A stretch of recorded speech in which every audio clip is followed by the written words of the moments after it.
your life. வணக்கம் வணக்கம் my dear students, நான் உங்கள் விஜய் சார். எல்லோரும் எப்படி இருக்கீங்க? நல்லா இருக்கீங்களா? வெல்கம் வெல்கம் டு டாக்டர் கனவு பேட்ச். வாய்ஸ் ஆடிபிளாக இருக்கா?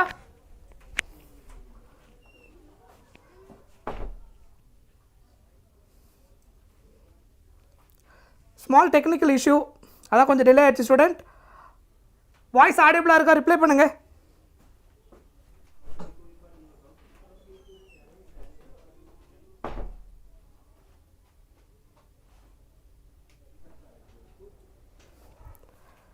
Is it audible?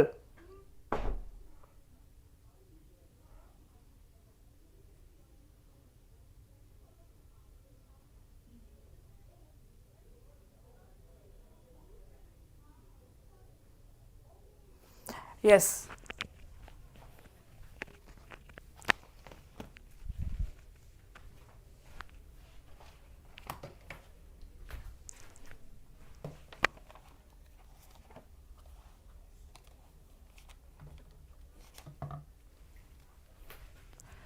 Okay, கிளாஸுக்கு போகலாமா?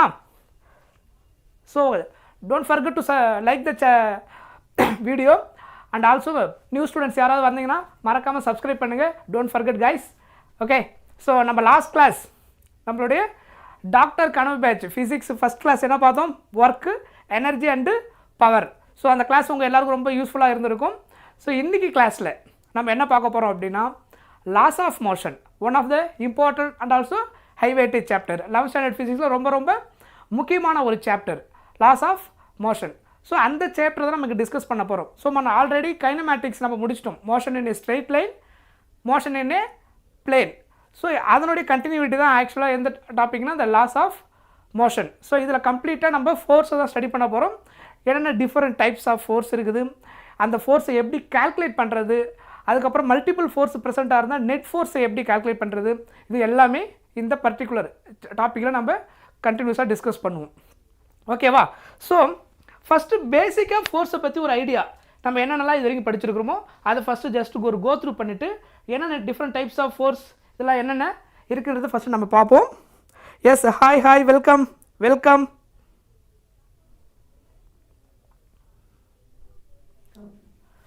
ஸோ ஸ்டார்ட் பண்ணலாம். Right, basically what is force? நம்ம வந்து கான்செப்ட் உள்ள போகிறதுக்கு முன்னாடி டே டு டே லைஃப்பில் நமக்கு எக்ஸ்பீரியன்ஸ் பண்ண அந்த ஃபோர்ஸ் அப்படின்னா என்ன, எந்தெந்த சுச்சுவேஷனில் நம்ம ஃபோர்ஸை எக்ஸ்பீரியன்ஸ் பண்ணியிருக்கிறோம், அதை தான் ஜஸ்ட்டு ஃபஸ்ட்டு ஒரு ஓவர்வியூ பார்க்க போகிறோம். அதுக்கப்புறம் டெக்னிக்கலாக ஃபோர்ஸுன்ற அதனுடைய டெஃபினேஷன் எப்படி கொண்டு வந்தாங்க, மோஷனுக்கும் ஃபோர்ஸுக்கும் உள்ள ரிலேஷன், மோஷனுக்கும் ஃபோர்ஸுக்கும் ஏதாவது ரிலேஷன் இருக்கா இல்லையா, அதை பற்றி சயின்டிஸ்டோடைய அந்த ஐடியா எப்படி இருந்தது ஆல்ரெடி நம்ம டிஸ்கஸ் பண்ணியிருக்கிறோம். அதனுடைய கண்டினியூட்டி, அப்புறம் ஃபோர்ஸை பற்றி டீட்டெயிலாக நியூட்டன்ஸ் லாஸ் ஆஃப் மோஷன்லேருந்து டீட்டெயிலாக இங்கே பார்க்க ஆரம்பிச்சிடுவோம். சரியா? ஏன்னா இதோடைய கொஞ்சம் பேசிக் கிளியராக புரிஞ்சால் தான் ப்ராப்ளம்ஸ் இந்த சாப்டர் சால்வ் பண்ணுறது ரொம்ப ஈஸியாக இருக்கும். நீங்கள் நார்மல் மேத்தமேட்டிக்ஸ் மெத்தட்லாம் யூஸ் பண்ணி போட்டிங்கன்னா ரொம்ப டைம் எடுக்கும். ஃபோர்ஸ் ஆக்சுவலாக எப்படி ஒர்க் அவுட் ஆகுது அப்படின்றது உங்களுக்கு தெரிஞ்சதுன்னா நீங்கள் என்ன பண்ண முடியும், ஈஸியாக சால்வ் பண்ண முடியும் அந்த ப்ராப்ளமை. ரொம்ப டெக்னிக்கலாக இங்கே நீங்கள் ஃப்ரீ பாடி டயக்ராம்லாம் போட்டு ஸ்டெப்ஸ் நிறைய போடாமல் சிம்பிளாகவே நீங்கள் சால்வ் பண்ண முடியும். இந்த சாப்டர் இருக்கிற கொஷினை ஃபோர்ஸோடைய நேச்சர் மட்டும் தெரிஞ்சிருந்தால் போதும். அது எப்படி ஒர்க் அவுட் ஆகுதுன்றது தெரிஞ்சாலே நீங்கள் ஈஸியாக ஆன்சர் பண்ணிட முடியும். சரியா? போகலாமா? எஸ், வாங்க வாங்க, வெல்கம் வெல்கம். ஸோ ஃபஸ்ட்டு பேசிக்காக வாட் இஸ் ஃபோர்ஸ்? ஃபோர்ஸ்னால் என்ன?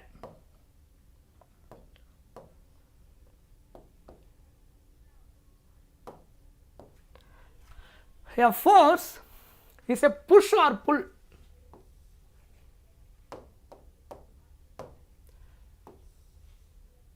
That change or tends to change the state of motion. சிம்பிளாக ஃபோர்ஸ் நம்ம எப்படி சொல்லுவோம் அப்படின்னா, ஏதோ ஒரு ஆப்ஜெக்டை நீங்கள் புஷ் பண்ணணும் இல்லை புல் பண்ணணும், அப்போது நம்ம கொடுக்குறது என்னது? ஃபோர்ஸு. ஸோ ஜென்ரலாக நம்ம கான்டாக்ட் ஃபோர்ஸ் கொடுக்கும்போது நம்ம என்ன பண்ணுறோம், இப்போ ஏதோ ஒரு ஆப்ஜெக்ட்டை தள்ளணும், ஒரு டேபிள் இருக்குது, டேபிளை தள்ளணும்னா நீங்கள் என்ன பண்ணுறீங்க, ஒரு ஃபோர்ஸை ப்ரொவைட் பண்ணுறீங்க. கரெக்டாக? ஸோ அப்போ அந்த ஃபோர்ஸ்னால என்ன ஆகுது, அந்த ஆப்ஜெக்ட் வந்து மூவ் ஆக ஆரம்பிக்குது. அதனுடைய ஸ்டேட்லேருந்து, அதாவது அது ரெஸ்ட்டில் இருந்த ஸ்டேட்லேருந்து என்ன ஆகுது, அதனுடைய ஸ்டேட்டு சேஞ்ச் ஆகுது. எதனால்? நான் கொடுத்த ஃபோர்ஸ்னால.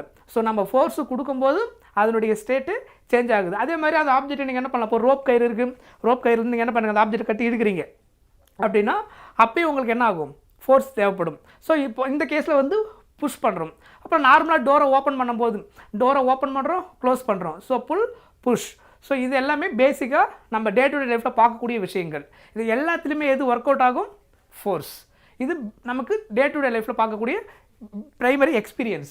Correct? So state of motion, இதில் என்னென்ன ஸ்டேட் எல்லாம் ஒரு ஆப்ஜெக்ட் இருக்குது நீங்கள் சொல்லலாம் அப்படின்னா, ஒன்று அந்த ஆப்ஜெக்ட் ரெஸ்ட்டில் இருக்கலாம். ரெஸ்ட்டில் இருந்தால் வெலாசிட்டி என்னென்னு அர்த்தம்? 0. வெலாசிட்டி 0வாக இருக்குன்னா ஒரு ஆப்ஜெக்ட்டு வெலாசிட்டி 0 இருக்குன்னா என்ன அர்த்தம்? அந்த ஆப்ஜெக்ட் ரெஸ்ட்டில் இருக்குன்னு அர்த்தம்.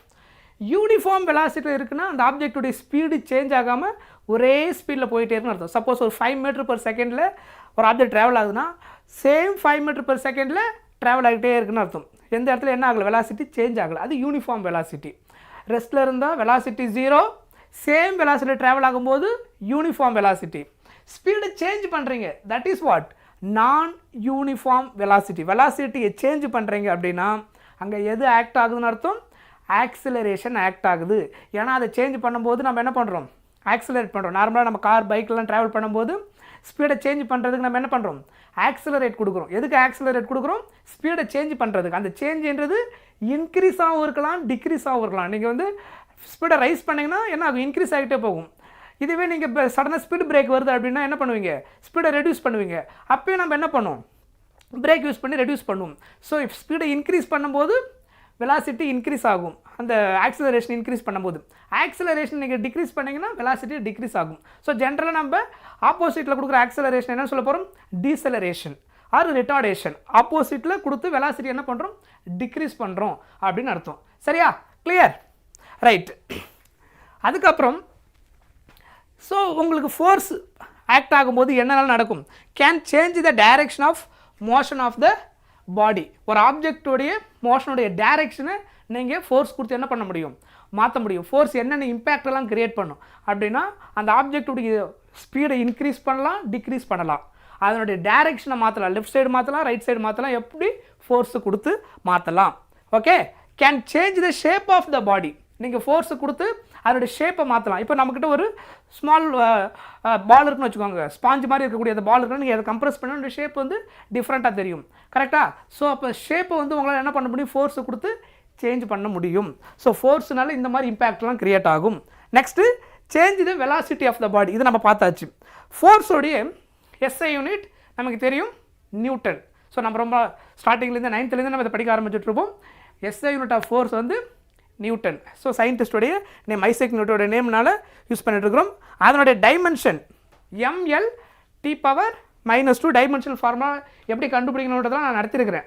ஃபோர்ஸோடைய basic formula F = ma, mass into acceleration. So எப்படி டைமென்ஷன் கண்டுபிடிக்கணுன்றது யூனிட்ஸ் அண்ட் மெஷர்மெண்ட் சாப்டரில் நான் உங்களுக்கு நடத்திருக்கிறேன். ஸோ ஜஸ்ட் அதை கோத்ரூ பண்ணிங்கனாலே இது எப்படி வந்துச்சுன்றது நீங்கள் ஈஸியாக கண்டுபிடிச்சிடலாம். ஓகேவா? நெக்ஸ்ட்டு என்னென்ன ஃபண்டமெண்டல் ஃபோர்ஸஸ் இன் நேச்சர். நேச்சுரலாகவே என்னென்ன ஃபோர்ஸ் நம்ம இருக்குது அப்படின்னு நம்ம பார்க்குறோம் அப்படின்னா, ஃபஸ்ட்டு வந்து கிராவிடேஷனல் ஃபோர்ஸ். இது நமக்கு நல்லாவே தெரியும். ஸோ கிராவிடேஷனல் ஃபோர்ஸ் வந்து இன்றைய யூனிவர்ஸ்லையும் இருக்குது. Newton's law of gravitation. அதில் நம்ம பார்க்கும்போது இந்த ஃபோர்ஸை பற்றி டீட்டெயிலாக படிப்போம். எனி டூ மாஸுக்கு பிட்வீனில் என்ன இருக்கும்? ஒரு ஃபோர்ஸ் இருக்கும். That is universe law of gravitation. அந்த கேஸில் கிராவிடேஷனல் ஃபோர்ஸ் நம்ம ஸ்டடி பண்ணும்போது அந்த ஜி கூட கனெக்ட் பண்ணுவோம். F = -g m1m2/r² படிப்போம். அந்த ஃபார்முலா வந்து நம்ம கிராவிடேஷன் படிக்கும்போது டிஸ்கஸ் பண்ணுவோம். சரியா? ஸோ அந்த ஃபோர்ஸ் வந்து எனி 2 மாஸுக்கு பிட்வீனில் இருக்கக்கூடிய ஃபோர்ஸ் என்டையர் யூனிவர்ஸ்லையும். That is gravitational force. அதுதான் இருக்கிறதே நமக்கு என்னது? Weakest force. சரியா? அதுக்கப்புறம் பார்த்தீங்கன்னா எலக்ட்ரோ மேக்னெட்டிக் ஃபோர்ஸ். இதுவும் நமக்கு தெரியும். ஆல்ரெடி நம்ம எலக்ட்ரோஸ்டாட்டிக்ஸ் படிக்கும்போது 2 சார்ஜுக்கு பிட்வீனில் இருக்கக்கூடிய ஃபோர்ஸ் பார்த்துருக்குறோம். மேக்னெட் கொண்டு வரும்போது 2 நார்த் போல் பிட்வீனில் இருக்கக்கூடிய ஃபோர்ஸு, இல்லை சவுத்து நார்த்து, இல்லை சவுத் இந்த மாதிரி கொண்டு வரும்போது மேக்னெட்டை சுற்றி ஒரு ஃபீல்டு இருக்கும். 2 ஃபீல்டு இன்டர்ஃபியர் ஆகும்போது என்ன ஆகும்? ஃபோர்ஸ் எக்ஸ்பீரியன்ஸ் ஆகும். The force may be attractive or repulsive. Even charge also positive negative. அப்போ இருக்கிற ஃபோர்ஸ் வந்து என்ன ஆகும்? அட்ராக்ட் ஆகும். Both are positive or both are negative, repulsive ஆகும். ஸோ அந்த சுச்சுவேஷன்லையும் ஃபோர்ஸ் எக்ஸ்பீரியன்ஸ் ஆகும். ஸோ எலக்ட்ரோ மேக்னெட் கேஸில் என்ன இருக்கும்? நமக்கு ஃபோர்ஸு கால்குலேட் பண்ண முடியும். நெக்ஸ்ட்டு ஸ்ட்ராங் நியூக்ளியர் ஃபோர்ஸ், அப்புறம் வீக் நியூக்ளியர் ஃபோர்ஸ். ஸோ இந்த ஸ்ட்ராங் நியூக்ளியர் ஃபோர்ஸ் வந்து எதுக்குள்ளே இருக்கும் அப்படின்னா நியூக்ளியஸ் இருக்கு இல்லையா, அந்த நியூக்ளியஸுக்குள்ளே இருக்கக்கூடிய புரோட்டான் நியூட்ரான். ஆல்ரெடி புரோட்டான் என்னது, பாசிட்டிவ் சார்ஜ். ஸோ ஒரு நியூக்ளியஸுக்குள்ளே இருக்கக்கூடிய புரோட்டானும் என்ன நேச்சரில் இருக்கும், ரிப்பல்சிவ் நேச்சரில் இருக்கும். ஆனால் அது ரிப்பல்சிவ் ஆகி நியூக்ளியஸ் விட்டு எஸ்கேப் ஆகி வெளியில் போகாமல் இருக்கிறது இன்சைடில் வேறு ஒரு ஃபோர்ஸ் என்ன பண்ணியிருக்கு, அதை பிடிச்சி கண்ட்ரோல் பண்ணி வச்சுருக்கு. சொல்கிறது புரியுதா? ஜென்ரலாக நமக்கு தெரியும் பாசிட்டிவ் ரிப்பல்சிவ் எஸ்கேப் ஆகி வெளியில் தானே போகணும். இப்போ இன்சைடில் ஒரு 10 புரோட்டான் இருக்குன்னா 10 புரோட்டானுக்கு இன்பிட்வீன் என்ன இருக்கும், ரிப்பல்சிவ் ஃபோர்ஸ் இருக்கும். அப்புறம் இன்சைடில் நியூட்ரான் வேறு இருக்குது. ஸோ இந்த எல்லாத்தையும் பேலன்ஸ் பண்ணி நியூக்ளியஸை விட்டு வெளியில் போக முடியாத அளவுக்கு ஒரு ஃபோர்ஸ் உள்ள என்ன ஆகுது, ஆக்ட் ஆகுது. That force is called nuclear force, strong nuclear force. So நமக்கு நேச்சுரலாக இருக்கக்கூடிய ஃபோர்ஸ்லேயே ரொம்ப ஸ்ட்ராங்கஸ்ட் ஃபோர்ஸ் எது, nuclear force, strong nuclear force. ஓகேவா? இது வந்து நேச்சுரலாக இருக்கக்கூடிய ஃபோர்ஸஸ். அதுக்கப்புறம் அதை தாண்டி நம்ம கான்டாக்ட் கொடுத்து நம்ம ஃபோர்ஸ் நம்ம எக்ஸ்டர்னலாக கொடுக்குறோம் இல்லையா, மெஷின்ஸ் யூஸ் பண்ணி ஃபோர்ஸ் கொடுக்குறது, இல்லை நம்ம ஒரு ஆப்ஜெக்ட் ஒரு இடத்துல இன்னொரு கேரி பண்ணும்போது கொடுக்கும்போது ஒரு ஃபோர்ஸ் கொடுக்குறோம். இதெல்லாமே என்னது டிஃப்ரெண்ட் அதர் ஃபோர்ஸஸ். ஓகேவா? இது பேசிக் நேச்சுரல் ஃபோர்ஸஸ். புரியுதா? God it? ரைட். நெக்ஸ்ட்டு நம்ம ஃபோர்ஸை ஸ்டடி பண்ணுறதுக்கு நம்ம 2 டிஃப்ரெண்ட் கிளாஸிஃபிகேஷனாக பண்ணுறோம். ஒன்று கான்டாக்ட் ஃபோர்ஸு, இன்னொன்று நான் கான்டாக்ட் ஃபோர்ஸு. கான்டாக்ட் பண்ணாமலேயும் ஃபோர்ஸை கொடுக்குறது, அதான் என்னது நான் கான்டாக்ட். கான்டாக்ட்ன்றது அதில் டச் பண்ணி அந்த ஆப்ஜெக்ட்டும் ஃபோர்ஸும் வந்து வித் கான்டாக்டில் இருக்கும். ஸோ அது மாதிரி கெட் பண்ணக்கூடிய ஃபோர்ஸ் எல்லாமே கான்டாக்டில் வந்துடும், டச்சிங் இருக்காது. பேசிக்காக இது மேக்னெட் எடுத்தோம்னா மேக்னெட்டு 2 பார் மேக்னெட் கிட்ட கொண்டு வந்தீங்கன்னா ஆட்டோமேட்டிக்காக கான்டாக்ட் பண்ணுறதுக்கு முன்னாடி என்ன ஆகும், இப்போ ரெண்டுமே நார்த்து கொண்டு வரீங்க, ரிப்பல்சிவ் நேச்சர் வருது அப்படின்னா ரெண்டுமே கான்டாக்ட் பண்ணாமலேயே ஃபோர்ஸ் எக்ஸ்பீரியன்ஸ் பண்ணிவிடும். 2 பாசிட்டிவ் சார்ஜ் கொண்டு வரீங்கன்னா 2 டச் பண்ணாமலே ஃபோர்ஸ் எக்ஸ்பீரியன்ஸ் பண்ணிவிடும், பிகாஸ் நான் கான்டாக்ட் ஃபோர்ஸ். ஸோ இந்த கேஸ்லலாம் ஆல்ரெடி அதை சுற்றி என்ன இருக்குன்னா ஒரு ஃபீல்டு இருக்கும். சார்ஜ் ஏற்றினா சார்ஜ் சுற்றி என்ன இருக்கும், எலக்ட்ரிக் ஃபீல்டு இருக்கும். மேக்னெட் எடுத்திங்கன்னா மேக்னெட்டை சுற்றி மேக்னெட்டிக் ஃபீல்டு இருக்கும். So already field person. Gravity எடுத்திங்கன்னா கிராவிட்டி ஆல்ரெடி அட்மாஸ்பியர் ஃபுல்லாக எல்லா இடத்துலையும் என்ன இருக்கும், கிராவிட்டி ஆக்ட் ஆகுது. ஸோ அதனால் எந்த பாலை த்ரோ பண்ணிங்கனாலும் எந்த ஆப்ஜெக்ட் த்ரோ பண்ணிங்கனாலும் என்ன ஆகுது, return to the original state. கரெக்டாக? ஸோ ஆல்ரெடி இங்கே கிராவிடேஷனல் ஃபீல்டு இருக்குது. அதனால் ஸோ இந்த மாதிரி சுச்சுவேஷன் எல்லாத்தையும் அதை சுற்றி ஒரு ஃபீல்டு இருக்கும். அந்த ஃபீல்டுனால என்ன ஆகும், கான்டாக்ட் பண்ணாமலேயே ஃபோர்ஸ் எக்ஸ்பீரியன்ஸ் ஆகும். சரியா? அதுதான் என்னது நான் கான்டாக்ட் ஃபோர்ஸு. கான்டாக்ட் ஃபோர்ஸ் எல்லாமே டச் பண்ணி கொண்டு போகிறது. நார்மலாக நம்ம கான்டாக்டில் கொடுக்குற force, friction force, tension force, இது எல்லாமே என்னது கான்டாக்ட் ஃபோர்ஸ் அப்படின்ற கேட்டகரிக்கு வந்துடும். ஸோ அதில் என்னென்னலாம் நம்ம ப்ராக்டிக்கலாக நம்ம பார்த்துருக்கோம் அப்படின்றத பார்ப்போம். Contact forces. ஸோ இந்த ஃபோர்ஸ் வந்து நார்மலாக ஒரு ஆப்ஜெக்டில் கான்டாக்ட் பண்ணி டச் பண்ணி நம்ம அதை புஷ்ஷோ இல்லை புல்லோ பண்ணும்போது கொடுக்கக்கூடிய force, that is what contact force. சரியா?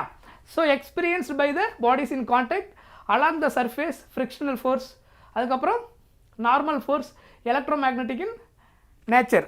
ஓகேவா? இதெல்லாம் அதனுடைய பேசிக் ப்ராப்பர்ட்டி. ரைட். இது நம்ம டீட்டெயிலாக பார்ப்போம், ஜஸ்ட் இன்ட்ரோடக்ஷன் தான் அங்கே பார்க்குறோம். Next normal reaction. இந்த டைப் ஆஃப் ஃபோர்ஸ் என்ன அப்படின்னா, ஒரு டேபிள் மேலே புக்கு இருக்குன்னு வச்சுக்கோங்க. ஸோ இப்போ இது ஒரு சப்போஸ் புக்காக இமேஜின் பண்ணிக்கோங்க, இந்த டேபிளை இமேஜின் பண்ணிக்கோங்க. அந்த டேபிள் இல்லைன்னா அந்த புக்கு கீழே விழுந்துடும். கரெக்டு தானே? இப்போ என் கையில் இந்த பென் இருக்குன்னு வச்சுக்கோங்களேன். இப்போ இருக்கு இல்லையா, இந்த பெண்ணை நான் இப்போ என் கையை எடுத்துட்டேன்னா அது கீழே விழுந்துடும். ஆனால் கீழே விழாமல் இருக்கிறதுக்கு என்ன பண்ணுது, என் கை வேறு ஏதோ ஒரு ஃபோர்ஸு ஈக்குவல் அண்ட் ஆப்போசிட்டில் கொடுத்து ஸ்டாப் பண்ணி வச்சுருக்குது. ஸோ இது ஃப்ரீயாக இருக்கும்போது ஃப்ரீ ஃபாலில் கீழே விழுந்துருது.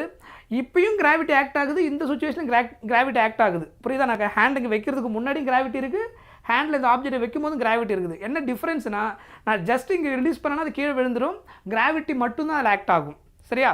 ஆனால் ஹேண்டில் வைக்கும்போது கிராவிட்டி எவ்வளோ ஃபோர்ஸ் கொடுக்குதோ அதுக்கு ஈக்குவல் அண்ட் ஆப்போசிட் ஃபோர்ஸை என்னுடைய ஹேண்ட் உடைய டாப் என்ன பண்ணுது, ஒரு ஃபோர்ஸை ப்ரொவைட் பண்ணுது. அந்த ஃபோர்ஸுக்கு பேர் என்னது, நார்மல் ஃபோர்ஸ். எல்லா கேஸுமே நீங்கள் எடுத்துக்கலாம். டேபிள் மேலே இருக்கிற டிவியாக இருக்கலாம், புக்காக இருக்கலாம், வாட் எவர் த ஆப்ஜெக்ட். ஒரு ரெஸ்ட்டில் மேலே இருக்கும்போது ஒரு ஆப்ஜெக்ட் மூவ் ஆகாமல் இருக்கும்போது அதுக்கு நேராக ஆக்ட் ஆகக்கூடிய ஃபோர்ஸ் என்னது, நார்மல் ஃபோர்ஸ். கிராவிட்டிக்கு ஆப்போசிட்டில் ஆக்ட் ஆகக்கூடிய ஃபோர்ஸ். புரிஞ்சுதா? அதுக்கப்புறம் இந்த நெக்ஸ்ட் பார்த்தீங்கன்னா டென்ஷன் ஃபோர்ஸ். இந்த டென்ஷன் ஃபோர்ஸ் வந்து ஸ்ட்ரிங்கு ஜென்ரலாக கயிறில் ஏதாவது ஒரு ஆப்ஜெக்ட்டை நீங்கள் ஹேங்கிங்கில் கட்டி தொங்க விடுறீங்கன்னு வச்சுக்கோங்க. இப்போ வந்து பெண்டுலம் எடுக்கிறீங்க, பெண்டுலமில் ஒரு ரோப் மாதிரி இருக்குது, ஸ்ட்ரிங் இருக்குது, நீங்கள் என்ன பண்ணுறீங்க, பெண்டுலம் கட்டி தொங்க விட்டிங்கன்னா அந்த டைப் ஆஃப் ஃபோர்ஸ். இந்த ஆப்ஜெக்டை கீழே விழாமல் அந்த ஸ்ட்ரிங் என்ன பண்ணுது, ஆப்போசிட்டில் அதை ஹேங் பண்ணி வச்சுருக்கு. புரியுதா? அந்த கீழே விழாமல் அழகு அந்த டைப் ஆஃப் ஃபோர்ஸ் என்னென்னு சொல்லுவோம், டென்ஷன் ஃபோர்ஸ். இது நீங்கள் எல்லாமே சொல்லலாம். இப்போ ஒரு ட்ரீ எடுக்குன்னு வச்சுக்கோங்க, ட்ரீயில் வந்து ஃப்ரூட் இருக்குது. இப்போ மேங்கோ ட்ரீ எடுக்கிறீங்கன்னா மேங்கோ ட்ரீயில் நிறைய ஃப்ரூட் இருக்குது. ஆனால் அந்த ஃப்ரூட் வந்து கீழே விழாமல் இருக்கிறதுக்கு அதனுடைய காம்பு இருக்கு இல்லையா, அது என்ன பண்ணுது, அதை ஃபுல்லாக ஹேங் பண்ணி வச்சுருக்குது. அப்போ அது என்னவா ஆக்ட் ஆகுது, டென்ஷன் ஃபோர்ஸ் ஆக்ட் ஆகுது. கிராவிட்டி எவ்வளோ ஃபோர்ஸை கொடுக்குதோ அதுக்கு அப்படியே ஈக்குவலட் ஆப்போசிட் ஃபோர்ஸில் அந்த காம்பனண்ட் டென்ஷன் ஃபோர்ஸை கொடுத்து என்ன பண்ணுது, ஜீரோ பண்ணுது. கிராவிட்டி அதிகமாகிடுச்சுன்னா அது கீழே விழுந்துடும். ஒன்ஸ் ஃப்ரூட் ரைப் ஆகிடுச்சுன்னா அதோடைய ஸ்ட்ரென்த்து வீக் ஆகிடும். அதனால் என்ன ஆகிடும், ஈஸியாக கீழே விழுந்துடும். ஸோ இந்த மாதிரி நேச்சர் இருக்கக்கூடிய ஃபோர்ஸ் எல்லாமே என்னது, டென்ஷன் ஃபோர்ஸு. ஸோ இது பேசிக்காக ஸ்ட்ரிங் இருக்கக்கூடிய எல்லா கேஸ்லையுமே நம்ம படிப்போம். புரியுதா? ஸோ இதில் நம்ம இங்கே படிக்க போகிறது எல்லாமே இன்எக்ஸ்டென்சிபிள் ஸ்ட்ரிங்காக தான் இருக்கும். அதாவது மாஸ் வெயிட் அதிகமாக ஜென்ரலாக எக்ஸ்டெண்ட் ஆகும், பட் அதை நமக்கு நெக்லிஜிபிளாக எடுத்துக்க போகிறோம். ஸோ அது எக்ஸ்டெண்டே ஆகாமல் இருக்கக்கூடிய கேஸாக தான் நம்ம ஸ்டடி பண்ண போகிறோம். சரியா? ஸோ டென்ஷன் வரும்போதெல்லாம், இந்த ஃபோர்ஸ் வரும்போதெல்லாம் கண்டிப்பாக அந்த ஸ்ட்ரிங் நேச்சரில் இருக்கக்கூடிய கேஸில் தான் நம்ம ஸ்டடி பண்ணுவோம். கரெக்டாக லாஸ்ட் டைம் நம்ம வந்து ஒர்க் எனர்ஜியில் வெர்டிக்கல் சர்க்குலர் மோஷன் ஒன்று பார்த்தோம், ஞாபகம் இருக்கா? ஸோ ஒரு கயிறில் வந்து ஏதோ ஒரு ஆப்ஜெக்டை கட்டி இப்படி நீங்கள் வெர்டிக்கலாக இப்படி சுற்றும் போது ஸோ அப்போ ஆக்ட் ஆகிற ஃபோர்ஸ் என்னது, டென்ஷன் ஃபோர்ஸ். ஏன்னா மாஸ் டவுனில் இருக்குது, ரோப் வந்து அதுக்கு ஆப்போசிட்டில் ஆக்ட் ஆகுது. அந்த மாஸ் கீழே விழாமல் அது ஹேங்கிங்லேயே வச்சுருக்கு. டேபிளில் வைக்கிற கேஸ் வேறு, இது ஹேங்கிங் கேஸ் வேறு. ரெண்டுக்குள்ள டிஃப்ரென்ஸ் புரியுதா? ஓகே, அந்த டைப் ஆஃப் ஃபோர்ஸ் தான் நம்ம என்னென்னு சொல்லுவோம், டென்ஷன் ஃபோர்ஸ். லைக் இதுதான் டென்ஷன் ஃபோர்ஸ். அதில் tension force develops in the string when it is pulled on both ends and it resists against the change in its length. Tension always acts away from the tight ends. Tension is always pulling in nature. இந்த point ஞாபகம் வச்சுக்கோங்க. அது எப்பயுமே என்ன தான் பண்ணும், pulling இன் நேச்சராக தான் இருக்கும். புரியுது இல்லையா? ஸோ ஏதோ ஒரு ஆப்ஜெக்ட் இப்படி ஹேங்கிங்கில் வைக்கிறீங்கன்னா அந்த ஆப்ஜெக்ட்டுக்கு ஆக்ட் ஆகிற கிராவிடேஷனல் ஃபோர்ஸ் இப்படி டவுன்வர்டில் இருக்கும். அந்த ஆப்ஜெக்ட் கீழே விழாமல் இருக்கிறதுக்கு அந்த ஸ்ட்ரிங் என்ன பண்ணும், ஆப்போசிட்டில் ஒரு ஃபோர்ஸ் கொடுக்கும். அந்த ஃபோர்ஸ் என்னது, புல்லிங் ஃபோர்ஸ். அது எப்பயுமே எப்படி தான் ஆக்ட் ஆகும்னா புல் பண்ணுற அந்த டைரெக்ஷனில் தான் ஆக்ட் ஆகும். So it always act as a pulling force. எது, tension force. Tension force remain same throughout the ideal massless string. இந்த டென்ஷன் ஃபோர்ஸ் வந்து டோட்டலாக எடுத்திங்கன்னா ஒரு கம்ப்ளீட் ரோப் எடுக்கும்போது டோட்டல் டென்ஷன் ஃபோர்ஸ் வந்து உங்களுக்கு என்னவாக இருக்கும், கான்ஸ்டண்ட்டாக இருக்கும். அதாவது கேன்சல் ஈச் அதர் ஆகிடும். இப்போ நீங்கள் இந்த மாதிரி இழுக்கிறீங்கன்னு வச்சுக்கோங்க. சப்போஸ் இது ஏதோ ஒரு ஆப்ஜெக்ட், இந்த ஆப்ஜெக்ட் நீங்கள் கயிறு கட்டி இழுக்கிறீங்க அப்படின்னா நீங்கள் இழுக்கும்போது இந்த இடத்துல இந்த ஸ்ட்ரிங் இப்படி ஒரு ஃபோர்ஸை ப்ரொவைட் பண்ணும். இந்த ஆப்ஜெக்ட் என்ன பண்ணும், இந்த ரோப்பை அப்போஸ் பண்ண ட்ரை பண்ணும். அப்போ இந்த இன்னொரு டென்ஷன் ஃபோர்ஸ் இது பக்கம் ஆக்ட் ஆகும். ரெண்டு என்ன ஆகிடும், கேன்சல் ஈச் அதர் ஆகிடும்.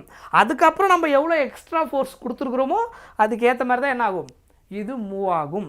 ஸோ ஒரு கம்ப்ளீட் ஸ்ட்ரிங்கோடைய டோட்டல் ஃபோர்ஸ் எப்பயுமே என்னவாக தான் இருக்கும், கான்ஸ்டண்ட்டாக தான் இருக்கும். புரியுதா? ஸோ அதான் இது ரெண்டு equal opposite, cancel each other ஆகிடும் ஃபைனலாக. ஸோ அதுதான் நம்ம பார்ப்போம். Cut it?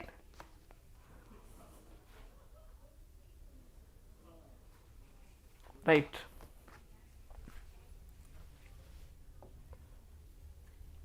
நெக்ஸ்ட்டு நான் கான்டாக்ட் ஃபோர்ஸஸ். அதை நான் டீட்டெயிலாக சொல்லிட்டேன். கரெக்டாக எலக்ட்ரோஸ்டாட்டிக் ஃபோர்ஸு, மேக்னெட்டிக் ஃபோர்ஸு, அதுக்கப்புறம் கிராவிடேஷனல் ஃபோர்ஸ். இதெல்லாமே கான்டாக்ட் இல்லாமலே இன்பிட்வீனில் ஃபோர்ஸ் எக்ஸ்பீரியன்ஸ் ஆகும்.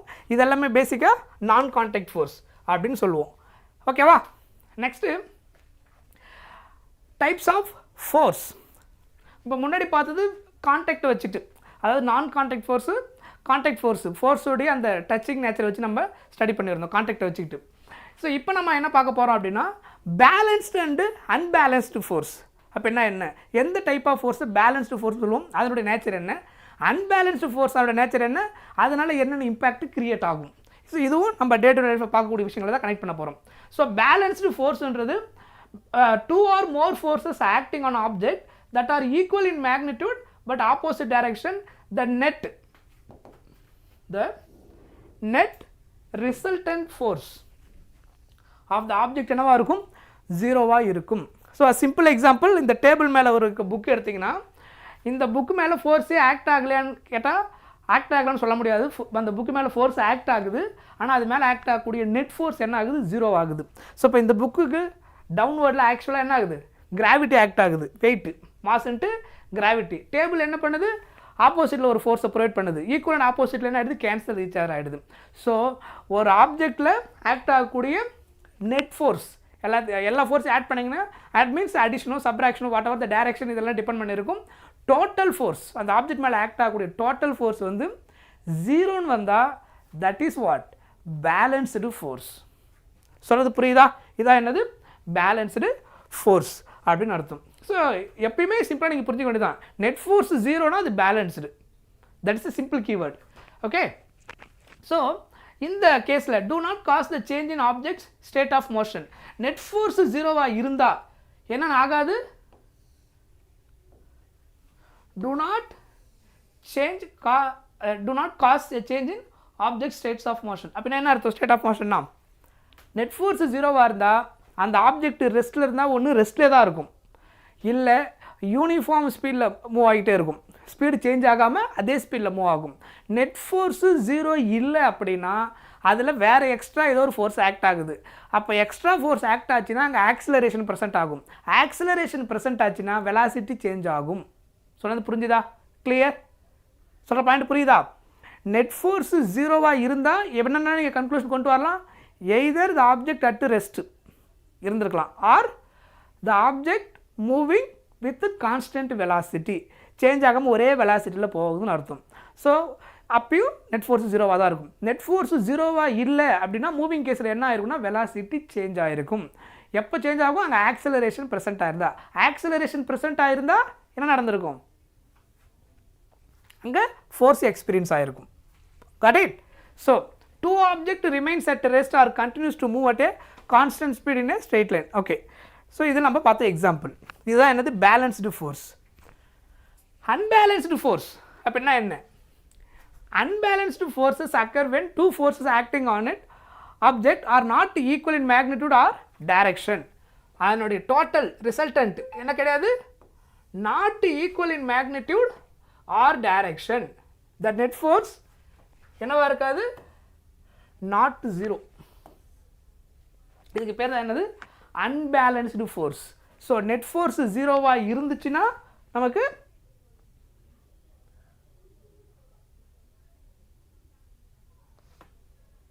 ரைட்.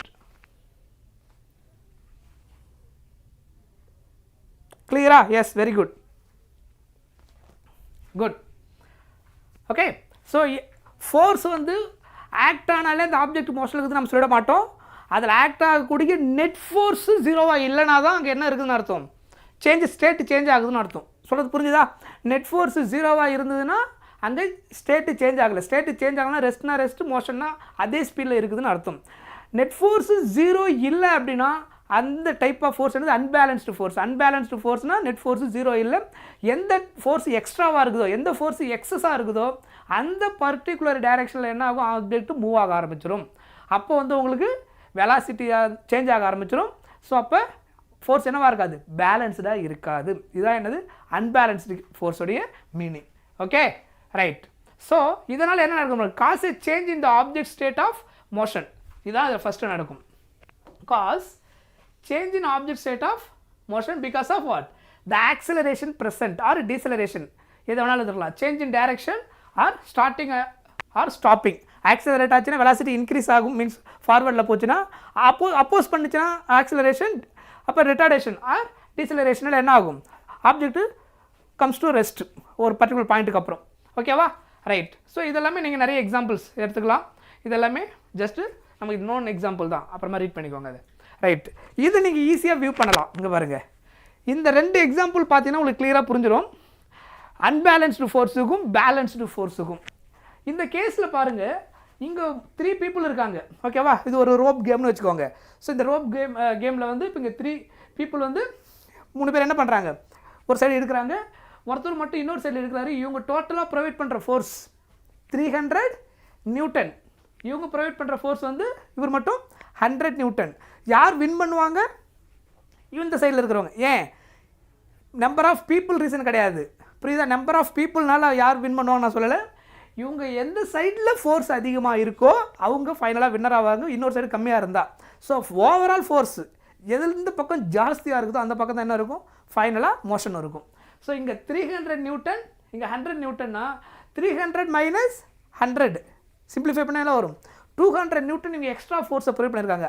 அந்த 200 நியூட்டன்னால இவங்க என்ன ஆவாங்க? வின் பண்ணிடுவாங்க. முதல்ல டேலி ஆகிடும். நெட் ஃபோர்ஸை கண்டுபிடிக்கும் போது எதெல்லாம் ஈக்குவலாக டேலி ஆக முடியுமோ காம்பன்சேட் ஆகிடும்.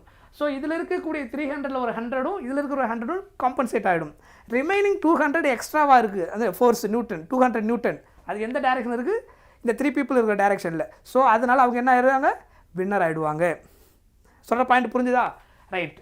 Next balanced force. இது unbalanced force. This is unbalanced force. Net forcing என்ன கிடையாது?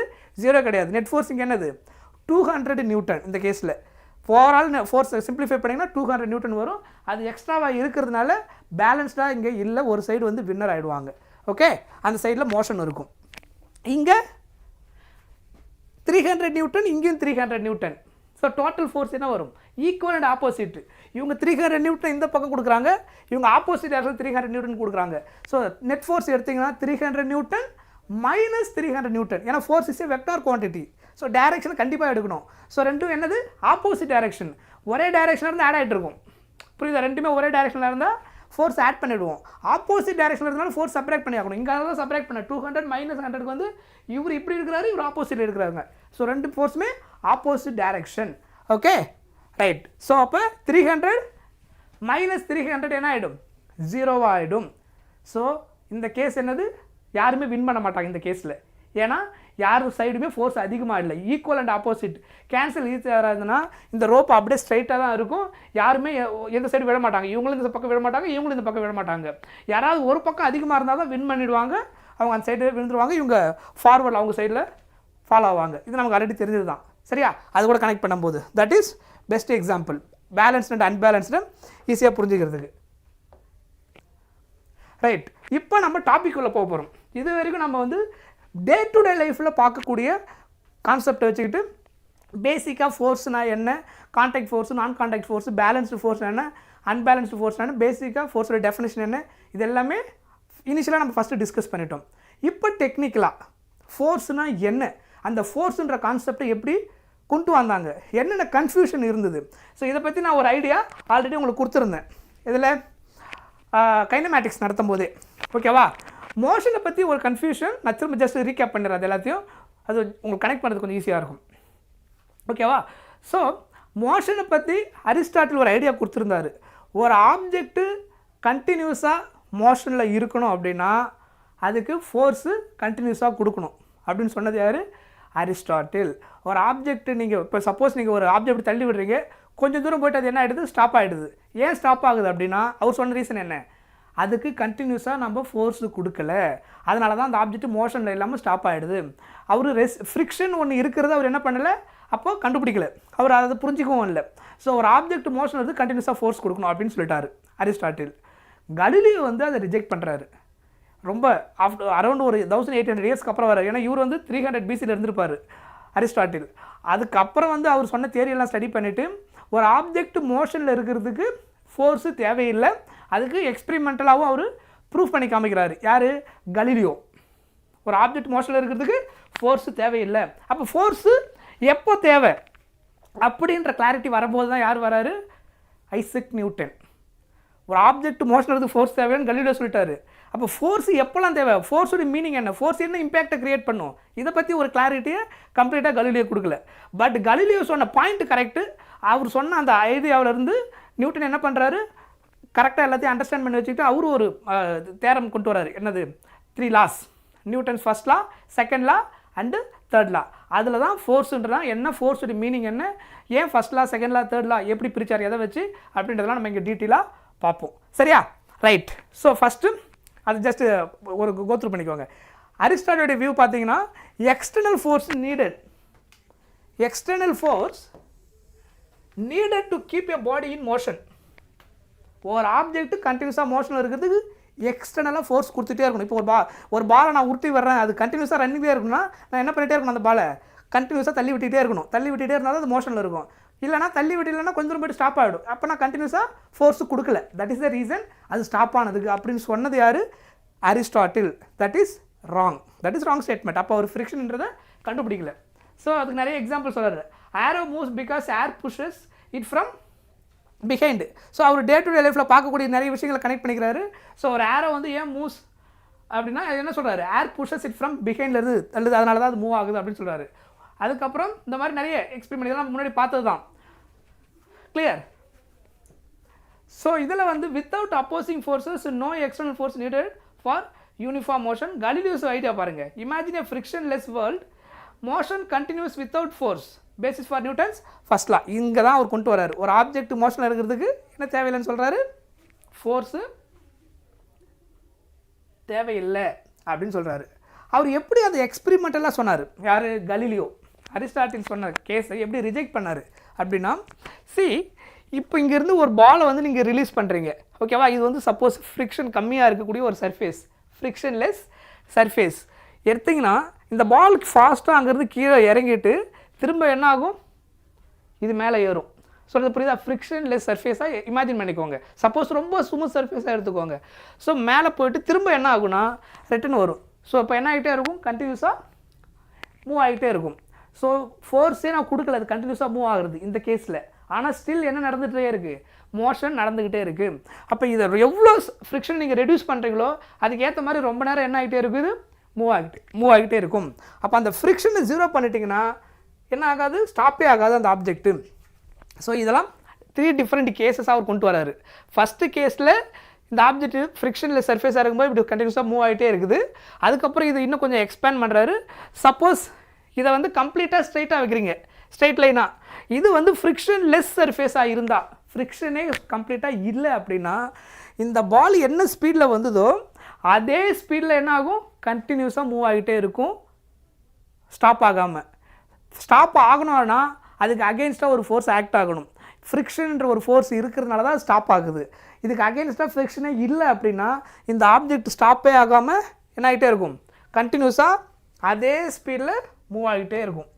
கண்டினியூஸாக என்ன ஆக ஆரம்பிச்சிடும், லைக் திஸ், இந்த மாதிரி கண்டினியூஸாக மூவ் ஆகிட்டே இருக்கும். ஸோ இதை ஸ்டாப் பண்ணுறது எது, ஃப்ரிக்ஷன். அப்போ அந்த ஃப்ரிக்ஷன்றது இல்லை அப்படின்னா அந்த ஆப்ஜெக்ட் எப்பயுமே ரெஸ்ட்டு மீன்ஸ் ஸ்டாப்பே ஆகாமல் அதே மோஷனில் போய்கிட்டே இருக்கும். அப்போ நான் ஸ்டாப் பண்ணணுன்னா எக்ஸ்டர்னலாக ஒரு ஃபோர்ஸ் கொடுக்கணும். ஒன்று நான் ஆப்போசிட்டில் கையை வச்சு இப்படி தடுக்கணும் அந்த பாலை, இல்லை அப்படின்னா ஃப்ரிக்ஷன் ஆக்ட் ஆகிட்டு அதை அகெயின்ஸ்டாக அப்போஸ் பண்ணணும். ஸோ அந்த ஃபோர்ஸ் என்னது, வெளியிலேருந்து கொடுக்கக்கூடிய force.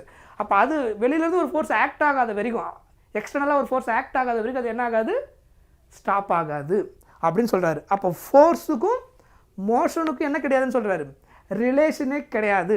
Both are not interlink.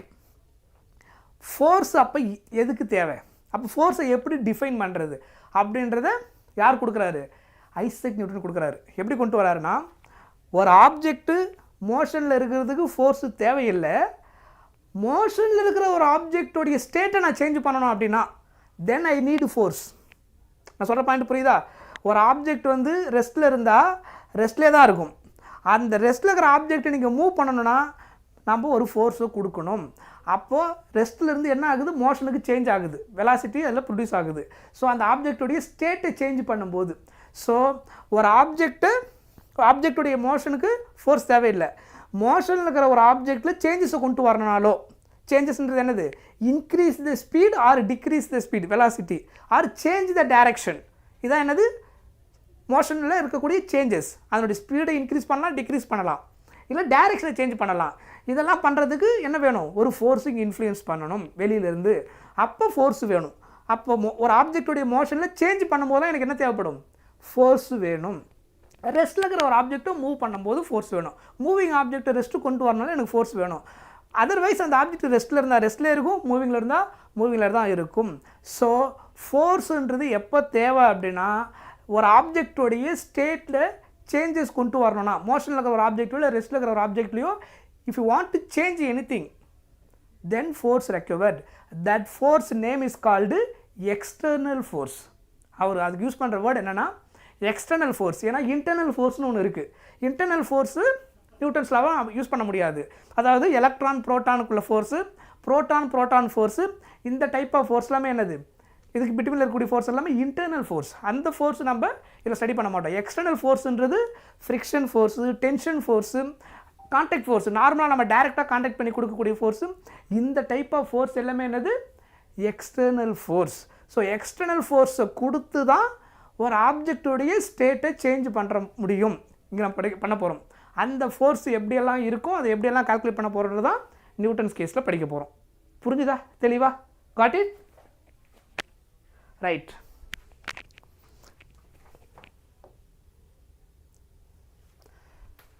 So Galileo இருந்து என்ன கன்க்ளூஷன் கொண்டு வராரு அந்த எக்ஸ்பெரிமெண்ட்லேருந்து. Galileo arrived at a new insight that the state of rest or state of uniform linear motion or equivalent in both cases there is net force acting on it. ஸ்டார்டிங்கில் சொன்னேன் இல்லையா, என்ன சொல்லியிருந்தேன், பேலன்ஸ்டு ஃபோர்ஸ். பேலன்ஸ்டு ஃபோர்ஸ்னால் net force ஜீரோன்னு அர்த்தம். Net force ஜீரோன்னு என்ன அர்த்தம், அந்த ஆப்ஜெக்ட் ஒன்று ரெஸ்ட்டில் இருக்குன்னு சொல்லணும், இல்லைனா யூனிஃபார்ம் ஸ்பீடில் மோஷனில் இருக்குன்னு அர்த்தம். புரியுதா? ரைட், அதுதான் சொல்லியிருக்காங்க. Net force acting on the body. So therefore there is no need to apply and external force to keep a body in uniform motion. Uniform மோஷனில் இருக்கிறது என்ன தேவையில்லை, எக்ஸ்டர்னல் ஃபோர்ஸ் தேவையில்லை. No need to apply external force to keep in uniform motion. Uniform மோஷனில் ஒரு object இருக்கிறதுக்கு external force தேவையில்லை. அதனுடைய மோஷனுடைய ஸ்பீடு சேஞ்ச் பண்ணுறதுக்கும், சேஞ்ச் மீன்ஸ் இன்க்ரீஸோ டிக்ரீஸோ, அப்போ தான் எனக்கு என்ன தேவை, எக்ஸ்டர்னல் ஃபோர்ஸ் தேவை. அது யூனிஃபார்மாக மூவ் ஆகுறதுக்கு எனக்கு ஃபோர்ஸ் தேவையில்லை. ஓகேவா? யார் சொன்னது? Galileo. we need to apply external force only encounter frictional or any other force such so that the force sum of zero net external force. So to summarize, இந்த net external force is zero. முன்னாடி பார்த்தா அந்த conclusion எப்படி ஒரு கொண்டு வந்தார். a body continues to remain at rest. net external force ஜீரோவாக இருந்தால் ஒரு பாடி ரெஸ்ட்டில் இருந்தால் கண்டினியூஸாக ரெஸ்ட்லே இருக்கும். அது யூனிஃபார்ம் மோஷன் இருந்தால் கண்டினியூஸாக யூனிஃபார்ம் மோஷன்லே இருக்கும். Okay, this is the property of the body is called inertia. இதுக்கு பேர் தான் என்னது, இனர்ஷியா. நியூட்டன் ஃபர்ஸ்ட் லாவில் நம்ம படிப்போம், லா ஆஃப் இனர்ஷியா அப்படின்னு சொல்லிட்டு. இனர்ஷியா அப்படின்னா என்ன அர்த்தம், ஒரு ஆப்ஜெக்ட்டு என்ன இருக்கும், ரெஸ்ட்டில் இருந்தால் ரெஸ்ட்டில் இருக்கும், மோஷனில் இருந்தால் மோஷன்லே இருக்கும். until external force acting on it. வெளியிலிருந்து ஒரு ஃபோர்ஸ் ஆக்ட் பண்ணி, எக்ஸ்டர்னலாக ஒரு ஃபோர்ஸ் ஆக்ட் பண்ணி அதை சேஞ்ச் பண்ணாத வரைக்கும் அந்த ஆப்ஜெக்டுடைய ஸ்டேட்டு சேஞ்ச் ஆகாது. That is called law of inertia. இந்த ஐடியாவை கலீலியோவே கொண்டு வந்துட்டார். ஓகேவா? நியூட்டன் அதிலிருந்து ஃபோர்ஸ் எப்போ தேவைன்றதெல்லாம் கொண்டு வரும்போது அதை first law, second law, third லான்னு பிரிக்கிறாரு. Inertia means, what is the meaning of inertia? Inertia means resistance to change. அந்த ஆப்ஜெக்ட் வந்து மூவ் ஆகிறது என்ன பண்ணும், ரெசிஸ்ட் பண்ணும். நீங்கள் ஒரு பெரிய ஆப்ஜெக்ட்டை பிடிச்சி தள்ளுறீங்க அப்படின்னா அந்த ஆப்ஜெக்ட் மாஸ் அதிகமாக இருக்கக்கூடிய ஒரு ஆப்ஜெக்ட் தள்ளுறீங்கன்னு வச்சுக்கோங்க, அது என்ன பண்ணாது, மூவ் ஆக ட்ரை பண்ணாது, மீன்ஸ் விடாது, அது உங்களுக்கு ரெசிஸ்ட் பண்ண தடுக்கும். நீங்கள் அது மீறி எக்ஸ்ட்ரா ஃபோர்ஸ் கொடுக்கும்போது என்ன ஆகும், இட் ஸ்டார்ட் டு மூவ். இனர்ஷியாவோட ஜென்ரல் நேச்சரே என்னது, resistance to change. Right. So Galileo's law of inertia, a body does not change its state of rest or uniform motion unless external force compels to change its state. இதுதான் ஆக்சுவலாக அவர் கொண்டு வந்த conclusion. இதுதான் Newton's first லாவும் கூட. Newton's first லாவும் இதுதான் Galileo கொண்டு வந்த ஐடியாவிலேருந்து அவர் confirm பண்ணுறாரு. a body does not change its state of rest or uniform motion unless external force compels to change. External force act ஆகாத வரைக்கும் அந்த ஆப்ஜெக்டில் எந்த சேஞ்சஸுமே இருக்காது. ஓகேவா? ரைட். ஸோ நான் ஜஸ்ட் உங்களுக்கு ஒரு கன்க்ளூஷன் கொடுத்துட்றேன். அப்போ நம்ம நியூட்டன்ஸ் லாவில் போயிடலாம். மோஷன் அப்படின்றத பற்றி இவங்க சொன்னதை ஜஸ்ட் ஒரு கீவேர்ட் மாதிரி நம்ம எழுதிக்கலாம். சரியா?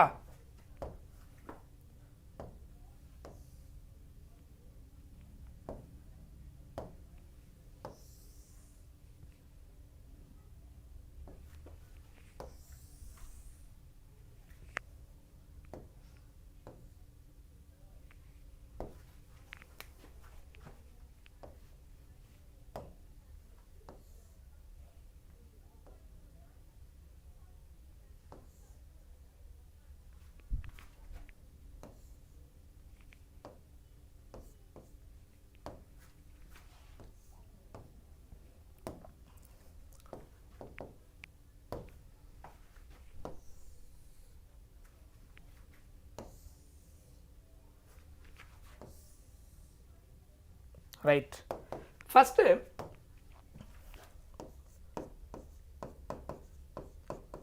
அரிஸ்டாட்டில் என்ன சொல்லியிருந்தார் அப்படின்றத சிம்பிளாக இங்கே எழுதிட்டோம்.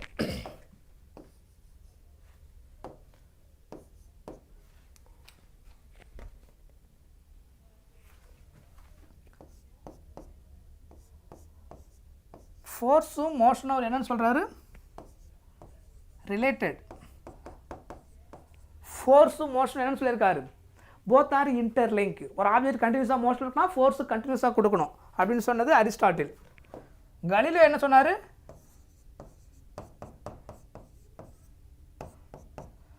ஃபோர்ஸுக்கும் மோஷனுக்கும் இன்டர்லிங்க் கிடையாது.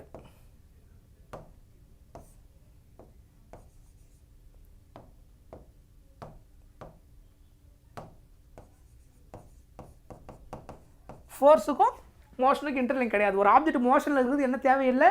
ஃபோர்ஸு தேவையில்லை. ஓகேவா? அடுத்தது யார் சொல்கிறாரு? நியூட்டன். நியூட்டன் என்ன கன்க்ளூஷன் கொண்டு வராருன்னா,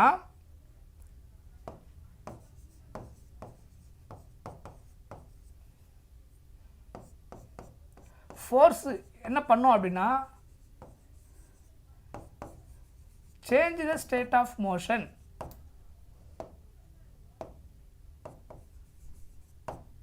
change the state of motion. இதுதான் ஆக்சுவலாக ஃபோர்ஸுன்ற கான்செப்டை கொண்டு வந்தது அந்த எவல்யூஷனில். நீங்கள் பார்த்தீங்கன்னா, ஸோ இந்த கனெக்ஷன் உங்களுக்கு புரிஞ்சாலே ஃபோர்ஸ்னால் என்னன்றது உங்களை ஈஸியாக புரிஞ்சிக்க முடியும். ஸோ இவர் சொன்னதில் ஃபோர்ஸுக்கும் மோஷனுக்கும் தொடர்பு இருக்குன்னு சொல்கிறாரு. போத்தார் இன்டர்லிங்க். அது தப்பு. ஃபோர்ஸுக்கும் மோஷனுக்கும் கனெக்ஷன் கிடையாது. அதாவது ஒரு ஆப்ஜெக்ட் மோஷனில் இருக்கிறதுக்கு ஃபோர்ஸு தேவையில்லை அப்படின்னு சொன்னது யார்? கலீலியோ. ஃபோர்ஸ் எப்போ வேணுன்றதுக்கான கரெக்ட் எக்ஸ்ப்ளனேஷன் யார் கொடுக்கல? கலீலியோ கொடுக்கல. அந்த ஐடியாவை கொடுத்துட்டாரு, இன்னும் கிளியராக கொடுக்கல.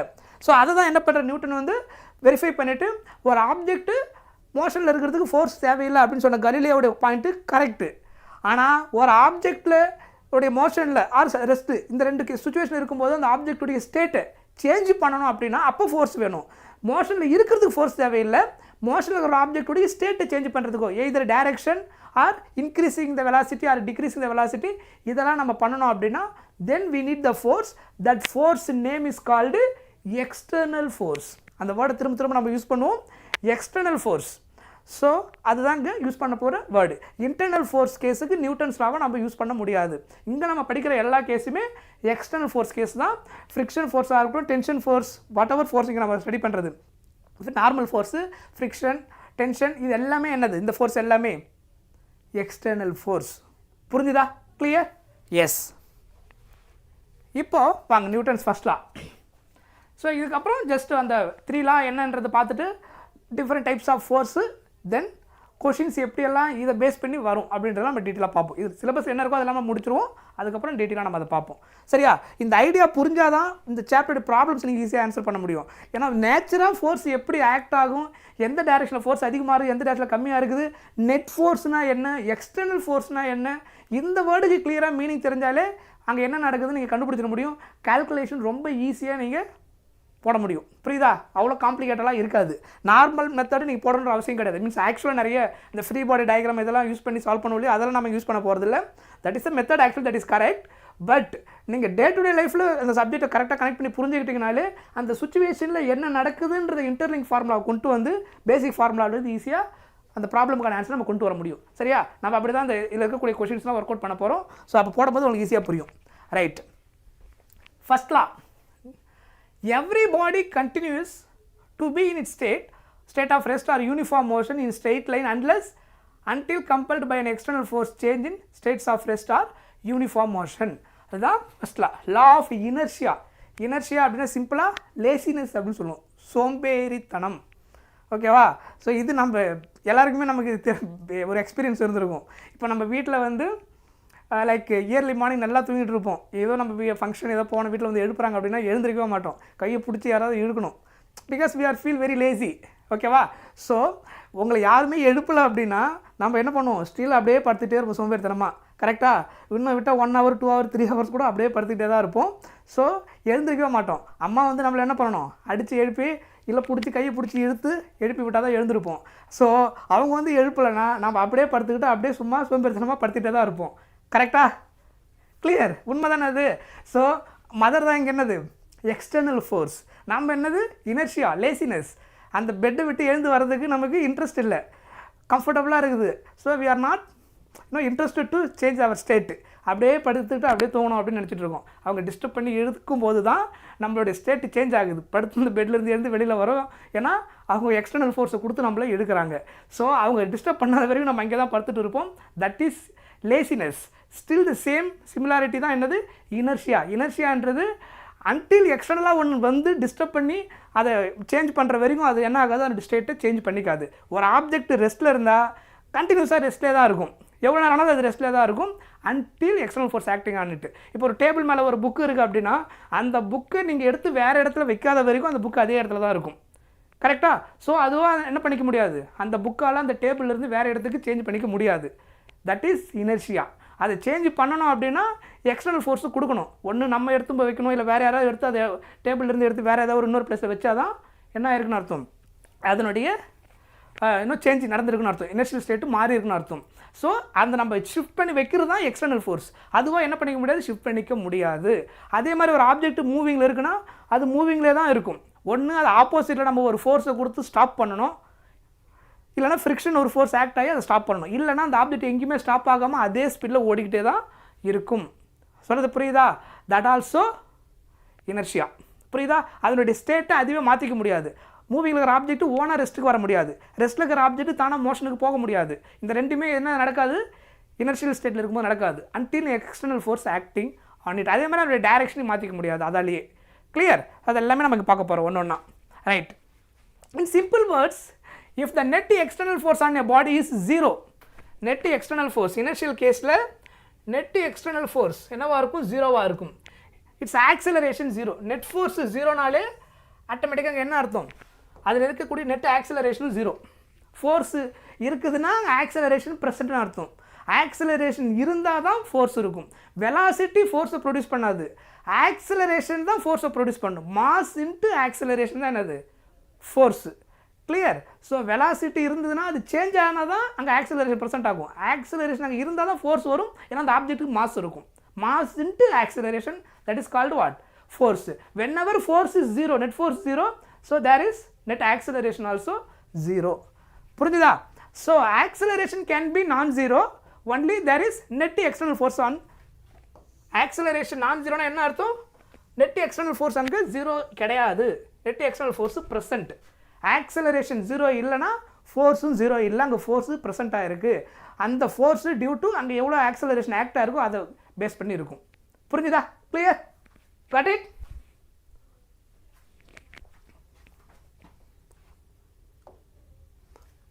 ரைட். ஸோ இதெல்லாம் நம்ம பார்த்த எக்ஸாம்பிள் இப்போ நான் கொடுத்தது தான். The block remains at rest unless until it acted upon any external force. So இது ரெஸ்ட்டில் இருக்க வரைக்கும் இங்கே ரெஸ்ட்டில் தான் இருக்கும். நம்ம ஒரு ஃபோர்ஸை கொடுத்து புஷ் பண்ணோன்னா என்ன ஆகும், இங்கேருந்து அந்த ஆப்ஜெக்ட் இங்கே மூவ் ஆகும். அதுதான் என்னது, எக்ஸ்டர்னல் ஃபோர்ஸ், நம்ம கொடுத்த ஃபோர்ஸ். அந்த ஃபோர்ஸ்னால அது சேஞ்ச் ஆகுது. அதர்வைஸ் அதுவாக அதை என்ன பண்ணிக்க முடியாது, சேஞ்ச் பண்ணிக்க முடியாது. ரெஸ்ட்டில் இருந்து அதனுடைய ஸ்டேட்லேருந்து மோஷனுக்கு அதனால் மாற்றிக்க முடியாது. அது இந்த ஆப்ஜெக்டாலே தன்னை சேஞ்ச் பண்ணிக்க முடியாது. ஓகே. ஸோ அதே மாதிரி இந்த பால் வந்து இப்போ ஒரு யூனிஃபார்ம் சர்ஃபேஸ், இப்போ நம்ம முன்னாடி காமிச்சு தான் ஃப்ரிக்ஷன்லெஸ் சர்ஃபேஸ், அதில் யூனிஃபார்ம் ஸ்பீடில் மூவ் ஆகுது அப்படின்னா, ஸோ இது மூவ் ஆகிட்டே இருக்குமோ அன்டில் எக்ஸ்டர்னல் ஃபோர்ஸ் ஆக்ட் ஆகாத வரைக்கும். ஸோ ஆப்போசிட்டில் நீங்கள் என்ன பண்ணுறீங்க, ஒரு ஹேண்ட் வச்சு நம்மளோட ஹேண்ட் வச்சு பிளாக் பண்ணுறீங்க அப்படின்னா அப்போ ஸ்டாப் ஆகிடும். பிகாஸ் நம்ம எக்ஸ்டர்னல் ஃபோர்ஸ் ஒன்று கொடுத்து அதனுடைய ஸ்டேட்டை சேஞ்ச் பண்ணுறோம், ரெஸ்ட்டு கொண்டு வந்துடுறோம். ஓகே. அது ஒரு நீங்கள் கொடுக்கலன்னா ஸ்டில் ஸ்டாப் ஆக மூவிங்கில் தான் இருக்கும். ஸோ இது எல்லாமே அதே example. The ball continues to be in the uniform motion until external force acting on it. The same thing காரும் அதே கேஸ் தான். இது எல்லாமே நமக்கு ஈஸியாக புரிஞ்சுக்கிறதுக்கான டயக்ராம். ஓகேவா? ரைட். Next inertia. இனர்ஷியாவுடைய முக்கியமான பாயிண்ட் ப்ராப்பர்ட்டி என்னென்னு பாருங்கள். Inertia is the inherent property of a body due to which it resist the change in state of rest or uniform motion. So inertia can be understood in parts: inertia of rest, inertia of motion and inertia of direction. 3 கேஸை நம்ம பார்க்க போகிறோம். ரெஸ்ட்டில் இருக்கும்போது இனர்ஷியாவுடைய nature என்ன, அதாவது என்னென்னு சொல்ல போகிறோம். அதுவே மோஷனில் இருக்கும்போது அப்புறம் டைரக்ஷன், இனர்ஷியா ஆஃப் டைரக்ஷன் அப்படின்னு நம்ம 3 டிஃப்ரெண்ட் அந்த டைப்ஸாக படிக்கிறோம். Mass is a measure of inertia of body. இந்த பாயிண்ட் ஞாபகம் வச்சுக்கோங்க. மாஸ் அதிகமாக இருந்தால் அந்த ஆப்ஜெக்ட்டுக்கு இனர்ஷியா அதிகமாக இருக்கும். அதாவது அதனுடைய ஸ்டேட்டை சேஞ்ச் பண்ணுறது அவ்வளோ ஈஸி கிடையாது. மீன்ஸ் நாமளே ஃபோர்ஸ் கொடுத்தா கூட, எக்ஸ்டர்னல் ஃபோர்ஸ் கொடுத்தாலும் அவ்வளோ ஈஸியாக சேஞ்ச் பண்ணிக்க முடியாது. மாஸ் அதிகமாச்சுன்னா அதுக்கு இனர்ஷியா அதிகமாகிட்டே போகும். ஓகேவா? ஒரு ஸ்மால் ஆப்ஜெக்ட் நீங்கள் இப்படி ஈஸியாக தள்ளிடலாம் எக்ஸ்டர்னல் ஃபோர்ஸ் கொடுத்து. சரி, நம்ம ஃபோர்ஸ் கொடுக்காத ஸ்டேட்டை சேஞ்ச் பண்ணிக்க முடியாது. ஈவன் நீங்கள் ஃபோர்ஸ் கொடுக்கணுன்னாலும் இனர்ஷியாவோட நேச்சர் என்ன சொல்லியிருந்தோம், எக்ஸ்டர்னல் ஃபோர்ஸ் நீங்கள் கொடுத்தீங்கன்னா அது முதல்ல என்ன பண்ணும், ரெசிஸ்ட் பண்ணும், அதனுடைய மோஷனை அப்போஸ் பண்ண ட்ரை பண்ணும். அது எப்பயுமே நான் சொல்கிற பாயிண்ட் புரியுதா? ஸோ நீங்கள் ஒரு ஸ்மால் புக்கை நீங்கள் புஷ் பண்ணுறீங்கன்னா அது அப்போஸ் பண்ணும், நம்ம அதை விட அதிகமான ஃபோர்ஸ் கொடுப்போம், கண்டிப்பாக மூவ் ஆகும். பட் அதுவுமே என்ன பண்ணும், ரெசிஸ்ட் பண்ணும். இதுவே ஒரு பெரிய ராக் இருக்குதுன்னு வச்சுக்கோங்க, நீங்கள் அதை தள்ள ட்ரை பண்ணுறீங்க, நீங்கள் ஈவன் ஃபோர்ஸ் கொடுத்தாலும் அது என்ன ஆகாது, மூவ் ஆகாது. பிகாஸ் அது வந்து மாஸ் ஜாஸ்தியாக இருக்கிறதுனால அதனுடைய இனர்ஷியா அதிகம், அதனுடைய மோஷன் அது என்ன பண்ணும், அதிகமாக அப்போஸ் பண்ணும். ஸோ நம்ம கொடுக்குற ஃபோர்ஸை அதை விட பிரேக் பண்ணால் தான் அது மூவ் ஆகுமே தவிர அதர்வைஸ் அது மூவ் ஆகாது. மாஸ் ஜாஸ்தியாக இருந்தால் அதுக்கு என்னவாக இருக்கும், இனர்ஷியா அதிகமாக இருக்கும். சரியா? ஸோ இனர்ஷியா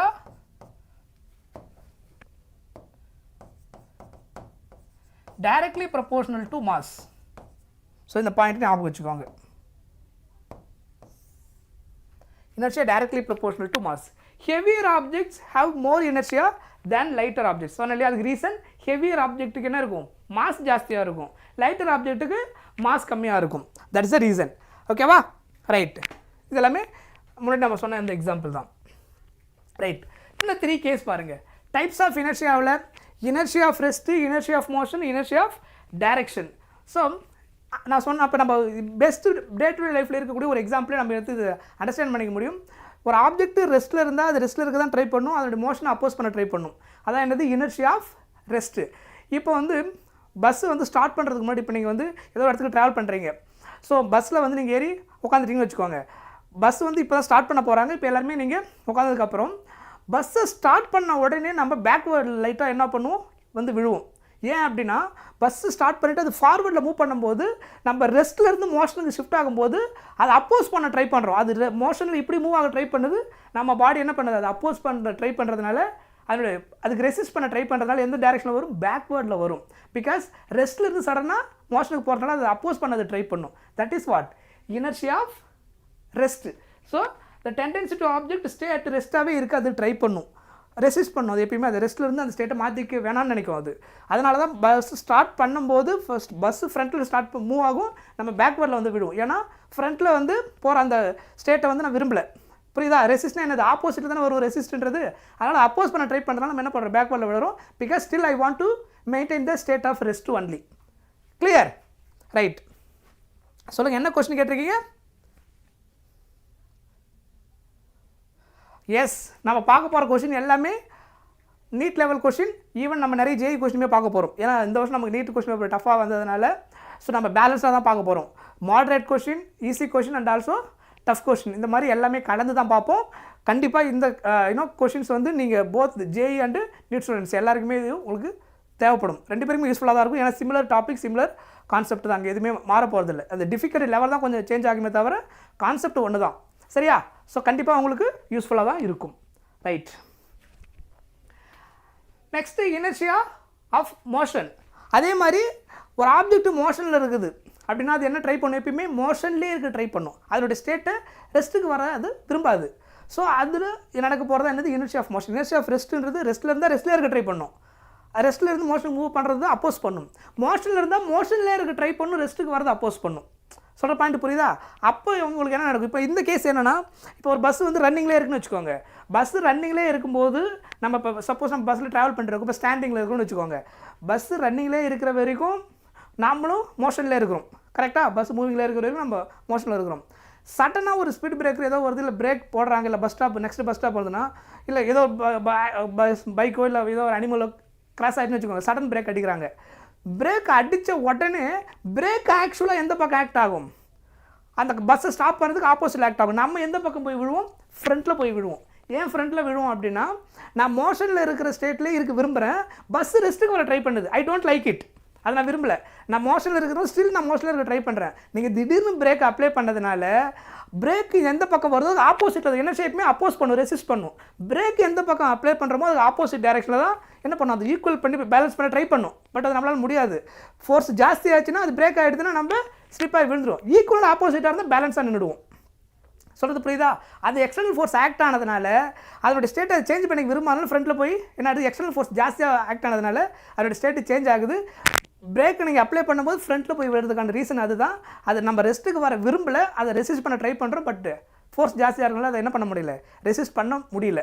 அதனால் என்ன ஆகாது, அதுக்கு ரீசன் ஆக்சுவலாக ஏன் வந்து ஃப்ரண்ட்டில் விடுறோம் அப்படின்னா, மோஷனில் இருக்கிற மாதிரியே அது இருக்க ட்ரை பண்ணுது. திடீர்னு ரெஸ்ட்டுக்கு வரனால அது விரும்பலை, அதனால் அது ரெசிஸ்ட் பண்ண ட்ரை பண்ணுறதுனால நம்ம எங்கே போய் விடுறோம், ஃப்ரண்ட்டில் விழுந்துடுறோம். That is inertia of motion.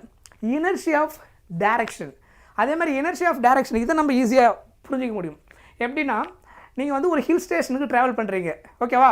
இப்போ காரில் வந்து நீங்கள் ஹில் ஸ்டேஷனில் ட்ராவல் பண்ணிங்கன்னா இப்போ வந்து ஹேர்பின் பெண்ட் வருதுன்னு வச்சுக்கோங்க. இப்போ சப்போஸ் ஊட்டி, கொடைக்கானல் இல்லை கொல்லிமலை இந்த மாதிரி ஏரியாவெலாம் நீங்கள் ட்ராவல் பண்ணிங்கன்னா அங்கே நிறைய ஹேர்பின் பெண்ட்ஸ் இருக்கும். அப்போ என்ன ஆகும்னா நீங்கள் ஹேர்பின் பெண்டில் இப்படி வளைஞ்சு திரும்பும்போது கார் இப்படி வளையும் போது நம்ம கிராஸில் விடுவோம். கார் எந்த பக்கம் வளையுது அந்த பக்கம் நம்ம விட மாட்டோம், ஆப்போசிட் டைரெக்ஷனில் தான் விடுவோம். கரெக்டாக? ஸோ அந்த டைரெக்ஷனை நம்ம என்ன பண்ணிக்க முடியாது, மீன்ஸ் அந்த டைரெக்ஷனை நம்ம வந்து விரும்பலை, அதான் அதோடைய மீனிங். அதே டைரெக்ஷனில் இருக்க ட்ரை பண்ணுது, திடீர்னு கார் ஸ்ட்ரைட்டாக போகும்போது நம்ம எந்த பக்கமும் இன்னும் நார்மலாக நம்ம ஃபோர்ஸ் கொடுக்காத வரைக்கும் நீங்கள் ரெஸ்ட்லேயே வரீங்க, இல்லை ஸ்லீப்பிங்கில் இருக்கீங்க, நல்லா தூங்கிட்டே வரீங்க அப்படின்னா கார் ஸ்ட்ரைட் ரோட்டில் போயின்னு இருக்கும்போது உங்களுடைய பொசிஷன் எந்த சேஞ்சஸுமே இருக்காது. காரோடைய டைரெக்ஷன் சேஞ்ச் ஆகும்போது அந்த ஹேர்பின் பெண்டில் லெஃப்ட்டோ இல்லை ரைட்டோ எடுக்கும்போது அந்த சேஞ்சஸ் வரும்போது உங்கள் பாடியில் ஒரு சேஞ்சஸ் வரும், டைரெக்ஷன் அங்கே சேஞ்ச் ஆகும். ஏன்னா காரோடைய டைரெக்ஷன் அங்கே சேஞ்ச் ஆகிறதுனால அந்த டைரெக்ஷனை அதை ரெசிஸ்ட் பண்ண ட்ரை பண்ணுது. நான் சொல்கிற பாயிண்ட் புரியுதா? ஸோ அதான் என்னது இந்த கேஸில் நடக்கிறது. அதே மாதிரி அதனால் ஓனாக அதை சேஞ்ச் பண்ணிக்கவும் முடியாது அதனுடைய டைரெக்ஷனை. கிளியர்? ஸோ இதுதான் அதனுடைய அந்த 3 பேசிக் நேச்சர் ஆஃப் இனர்ஷியா. பேசிக்காக நீங்கள் புரிஞ்சுக்க வேண்டியது என்னென்னா, இனர்ஷியா வந்து ரெசிஸ்ட் பண்ண அதனுடைய மோஷனை வந்து சேஞ்ச் பண்ணிக்கிறது, மீன்ஸ் அதோட ஸ்டேட்டை சேஞ்ச் பண்ணிக்கிறதுக்கு.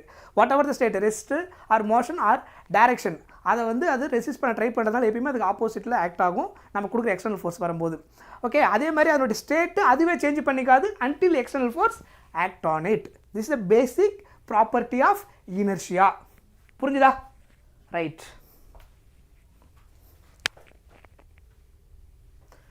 So next momentum. ஏன்னா இப்போ அடுத்து நம்ம நியூட்டன் செகண்ட் லாக்கு என்டர் ஆக போகிறோம், that related with momentum. So மொமெண்டம்ன்றது என்னென்னா மாஸ் இன்ட்டு வெலாசிட்டி. ஒரு ஆப்ஜெக்ட் இருந்ததுன்னா கண்டிப்பாக அதுக்கு என்ன இருக்கும், மாஸ் இருக்கும். அந்த ஆப்ஜெக்ட் மோஷனில் இருந்ததுன்னா அதுக்கு ஒரு ஸ்பீடு இருக்கும், கரெக்டாக? அதுக்கு ஒரு வெலாசிட்டி இருக்கும்.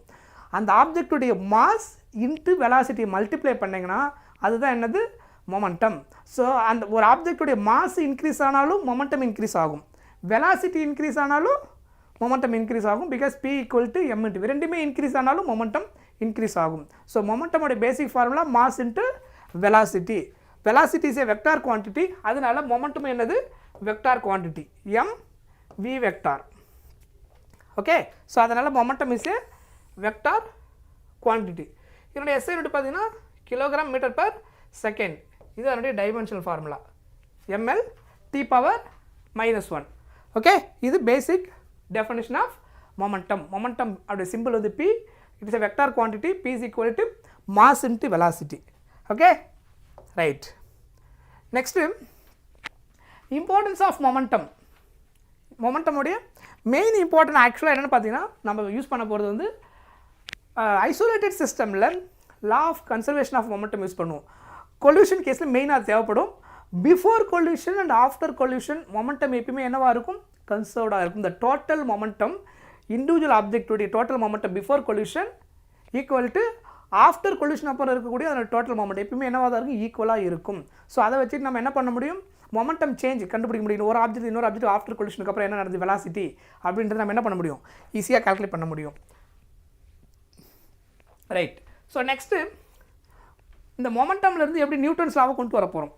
இப்போது ஒரு ஆப்ஜெக்ட் மோஷனில் இருக்குதுன்னா அதுக்கு என்ன இருக்குன்னு சொல்லியிருந்தேன், வெலாசிட்டி இருக்கும்.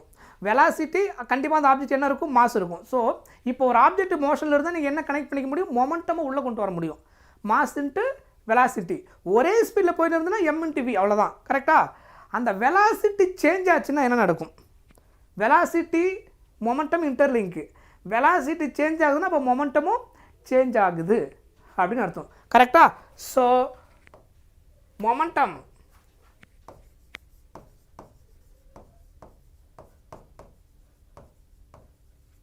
நமக்கு தெரியும். இப்போ P = மாஸ் இன்ட்டு வெலாசிட்டி. இப்போ இந்த மொமெண்டம் சேஞ்ச் ஆகுதுன்னு வச்சுக்கோங்க with respect to time, dp/dt. Momentum changes with respect to டைம்னா மாஸ் வந்து சேஞ்ச் ஆகாது டைமை பொறுத்து, it's a constant term. Velocity change ஆகும். ஓகே, மொமெண்டம் எப்போ சேஞ்ச் ஆகும், வெலாசிட்டி சேஞ்ச் ஆகும், மொமெண்டம் சேஞ்ச் ஆகும். Because momentum depends on the velocity, mass constant ஆகும். it is independent of the time. so velocity changes with respect to time அப்படின்னா velocity change ஆகுதுனாலே அங்கே என்ன act ஆகுதுன்னு அர்த்தம், ஆக்சலரேஷன் ஆக்ட் ஆகுது. வெலாசிட்டி சேஞ்ச் ஆகுதுன்னா இங்கே மொமெண்டமும் சேஞ்ச் ஆகுது, ஏன்னா வேறு ஒரு வெலாசிட்டி கிடைக்குது. ஸ்டில் அதே மாஸு, ஆனால் ஸ்பீடு வேறு. இப்போ முன்னாடி இருந்த ஸ்பீடோட இப்போ வேறு ஒரு ஸ்பீடுனா அப்போ m/v அப்ளை பண்ணும்போது இப்போ கிடைக்கிற ஆன்சர் வேறு.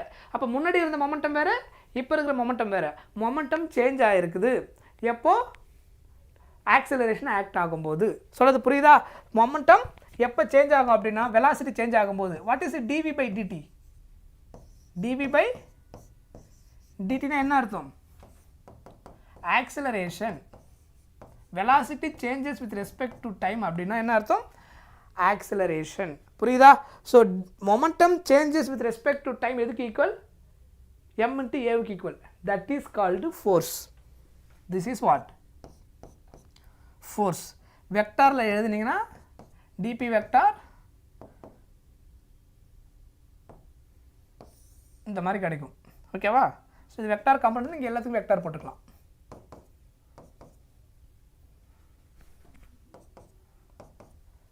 ஓகே. ஸோ ஃபைனலாக ஃபோர்ஸ் அப்படின்னா என்ன டெஃபினேஷன் அப்படின்னா, momentum changes with respect to time. ஒரு ஆப்ஜெக்டோடைய மொமெண்டம் சேஞ்ச் ஆகுதுன்னா, மொமெண்டம்னா என்ன அர்த்தம்? அதனுடைய ஸ்டேட் வெலாசிட்டி வந்து வேறு ஒரு வெலாசிட்டியாக மாறுது அப்படின்னா momentum changes with respect to time, that is called force. அது எதுக்கு ஈக்குவலாக இருக்கும்? Momentum changes with respect to டைம்ன்றது mass into acceleration, ma. That is momentum changes with respect to time. சொல்கிறது புரியுதா? That is the definition of force. This is Newton's second law. So இந்த force என்ன அப்படின்னா எக்ஸ்டர்னல் ஃபோர்ஸ். இனர்ஷியா கேஸை பொறுத்த வரைக்கும் net force 0. Inertia ஒரு object ரெஸ்ட்டில் இருந்தால் ரெஸ்ட்டில் இருக்கும், மோஷனில் தான் மோஷனில் இருக்கும்னு சொன்னேன் இல்லையா? அந்த சுச்சுவேஷனில் நெட் ஃபோர்ஸ் என்னவாக இருக்கும்? 0வாக இருக்கும். தேர் இஸ் ஃபோர்ஸு ஆக்ட் ஆகலன்னு சொல்லக்கூடாது, டோட்டல் ஃபோர்ஸு 0ன்னு சொல்லணும். ரெண்டுத்துக்குள்ள டிஃப்ரென்ஸ் இருக்குது. அங்கே ஃபோர்ஸே ஆக்ட் ஆகலன்றது மீனிங் வேறு, ஃபோர்ஸ் ஆக்ட் ஆகிட்டு நெட் ஃபோர்ஸ் 0ன்றது வேறு. ஓகேவா? ஸோ அங்கே ஃபோர்ஸ் எல்லா சுச்சுவேஷனுமே ஃபோர்ஸ் இருக்கும். நெட் ஃபோர்ஸ் 0 ஆகும்போது தான் நம்ம என்ன சொல்ல போகிறோம்? Rest at the same time மோஷனில் இருக்குது அப்படின்னு சொல்ல போகிறோம். சரியா? ஏன்னா யூனிவர்ஸில் நமக்கு எப்பயுமே ஃபோர்ஸ் இங்கே ப்ரெசென்ட்டாக தான் இருக்கும். கிளியர்? ஸோ அதனால தான் நம்ம இங்கே யூஸ் பண்ண போகிற வேர்டு வந்து net force. So net force 0 அப்படின்னா இனிமேல் நீங்கள் ஞாபகம் வச்சுக்க வேண்டியது ஆப்ஜெக்ட் ரெஸ்ட்டில் இருக்கணும், இல்லை யூனிஃபார்ம் ஸ்பீடில் மோஷனில் இருக்கணும். யூனிஃபார்ம் ஸ்பீடில் மோஷனில் இருந்தால் மொமெண்டம் சேஞ்ச் ஆகிருக்காது. p = m/v. அந்த ஆப்ஜெக்ட் ஒரு மாஸ் இருக்கும், அது ஒரு ஸ்பீடில் மூவ் ஆகிட்டோம், அதே ஸ்பீடில் போயிட்டுருக்கும். எந்த ஒரு பர்டிகுலர் பாயிண்ட் நீங்கள் மொமெண்டம் கால்குலேட் பண்ணிங்கனாலும் என்ன வரும்? சேம் வேலை தான் கிடைக்கும், சேம் மாஸ் சேம் வெலாசிட்டி. எப்போ யூனிஃபார்ம் ஸ்பீடில் அந்த ஆப்ஜெக்ட் மூவ் ஆச்சுன்னா. நீங்கள் எக்ஸ்டர்னலாக ஒரு ஃபோர்ஸை கொடுத்தீங்கன்னா அதனுடைய ஸ்பீடு சேஞ்ச் ஆகும். எய்தர் இன்க்ரீஸ் ஆகவும் இருக்கலாம், டிக்ரீஸ் ஆகும் இருக்கலாம். ஸோ அந்த சேஞ்சஸ் எப்படி ஒன்று இருக்கலாம், அந்த மொமெண்டம் சேஞ்ச் ஆகும். மொமெண்டம் சேஞ்ச் ஆகினா என்ன அர்த்தங்க? அங்கே ஆக்சலரேஷன் ஆக்ட் ஆகுன்னு அர்த்தம். ஆக்சலரேஷன் ஆக்ட் ஆச்சுன்னா என்ன அர்த்தம்? வெலாசிட்டி சேஞ்ச் ஆகிருக்குன்னு அர்த்தம். அப்போ ஆக்சலரேஷன் ஆக்ட் ஆச்சுன்னா இனிமேல் என்ன இருக்குன்னு அர்த்தம்? ஃபோர்ஸ் இருக்குன்னு அர்த்தம். ஸோ ஃபோர்ஸ்னா momentum changes with respect to time, otherwise acceleration present it changes the velocity of the motion object. சொல்கிறது புரியுதா? ஸோ சிம்பிளாக F = ma. If there is no acceleration, no force. புரிஞ்சுதா? கிளியர்? ரைட்.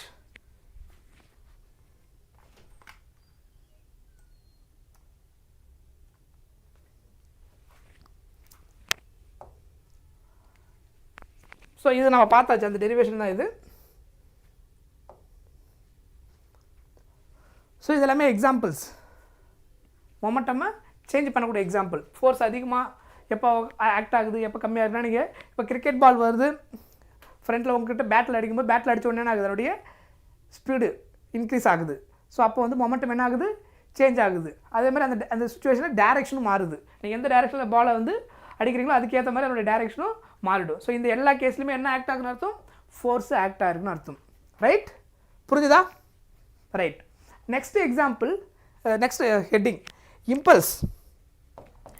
இதுவும் நமக்கு எல்லாருக்கும் ஓரளவுக்கு எக்ஸ்பீரியன்ஸ் இருக்கும். இம்பல்ஸ் அப்படின்றது என்னென்னா, ஓகே, இம்பல்ஸோட பேசிக் மீன் என்னென்னா more or high amount of force short duration of டைமில் நடந்துச்சுன்னா உங்களுக்கு என்ன ஆகும்னா டேமேஜ் அதிகமாக இருக்கும். அதுதான் ஆக்சுவலாக இம்பல்ஸு.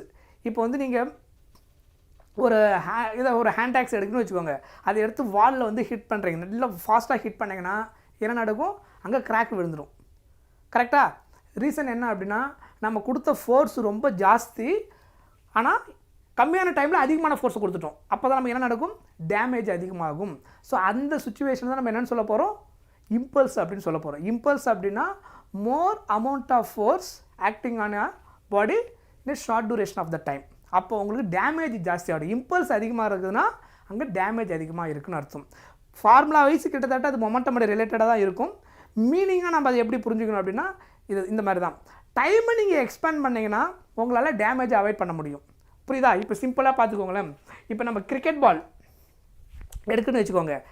இப்போ கிரிக்கெட் பால் விளையாடுறீங்க. பால் வந்து நீங்கள் கேட்ச் பிடிக்க வரும்போது நீங்கள் நல்லா நோட் பண்ணியிருப்பீங்க, கேட்ச் பிடிக்கும்போது ஆக்சுவலாக இப்படி தான் பிடிப்பாங்க. இல்லை இப்படி வந்துச்சுன்னா என்ன பண்ணியிருப்போம், பால் கேட்ச் பிடிச்சி இப்படி இழுப்பாங்க. பார்த்துருக்கீங்களா? நீங்கள் பவர் ஷாட்டில் நின்றுந்தாலும் சரி, 6 லைனில் நின்றுந்தாலும் சரி, ஒன்று கேட்ச் பிடிச்சி ஹைட்டில் பிடிச்சிங்கன்னா இப்படி இழுப்பாங்க. ஓகே, ஃபைனலாக அப்படியே வச்சுருக்க மாட்டாங்க, கேட்ச் பிடிச்சிட்டு இப்படி இழுப்பாங்க. எதுக்காக அந்த மாதிரி இழுக்கிறாங்க அப்படின்னா டேமேஜை அவாய்ட் பண்ணுறதுக்கு. ஏன்னா நீங்கள் பாலை அடிக்கும்போது ரொம்ப ஃபாஸ்ட்டாக வரும் அது. ஸோ ஃபாஸ்ட்டாக வரும்போது நீங்கள் அப்போசிங் ஃபோர்ஸ் அப்படியே ஆப்போசிட்டில் கொடுத்தீங்கன்னா என்ன ஆகிடும், டேமேஜ் அதிகமாகிடும் கையில். அப்போ நம்ம என்ன பண்ணுறோம், அதான் சொன்னேன் இல்லையா, மோர் அமௌண்ட் ஆஃப் ஃபோர்ஸ் வந்து ஷார்ட் டூரேஷன் டைமில் வந்து ஆக்ட் ஆகிடும். அதை அவாய்ட் பண்ணணும் அப்படின்னா நீங்கள் என்ன பண்ணணும், அதை அப்படியே உங்களுடைய ஹேண்டை எக்ஸ்பேண்ட் பண்ணணும்.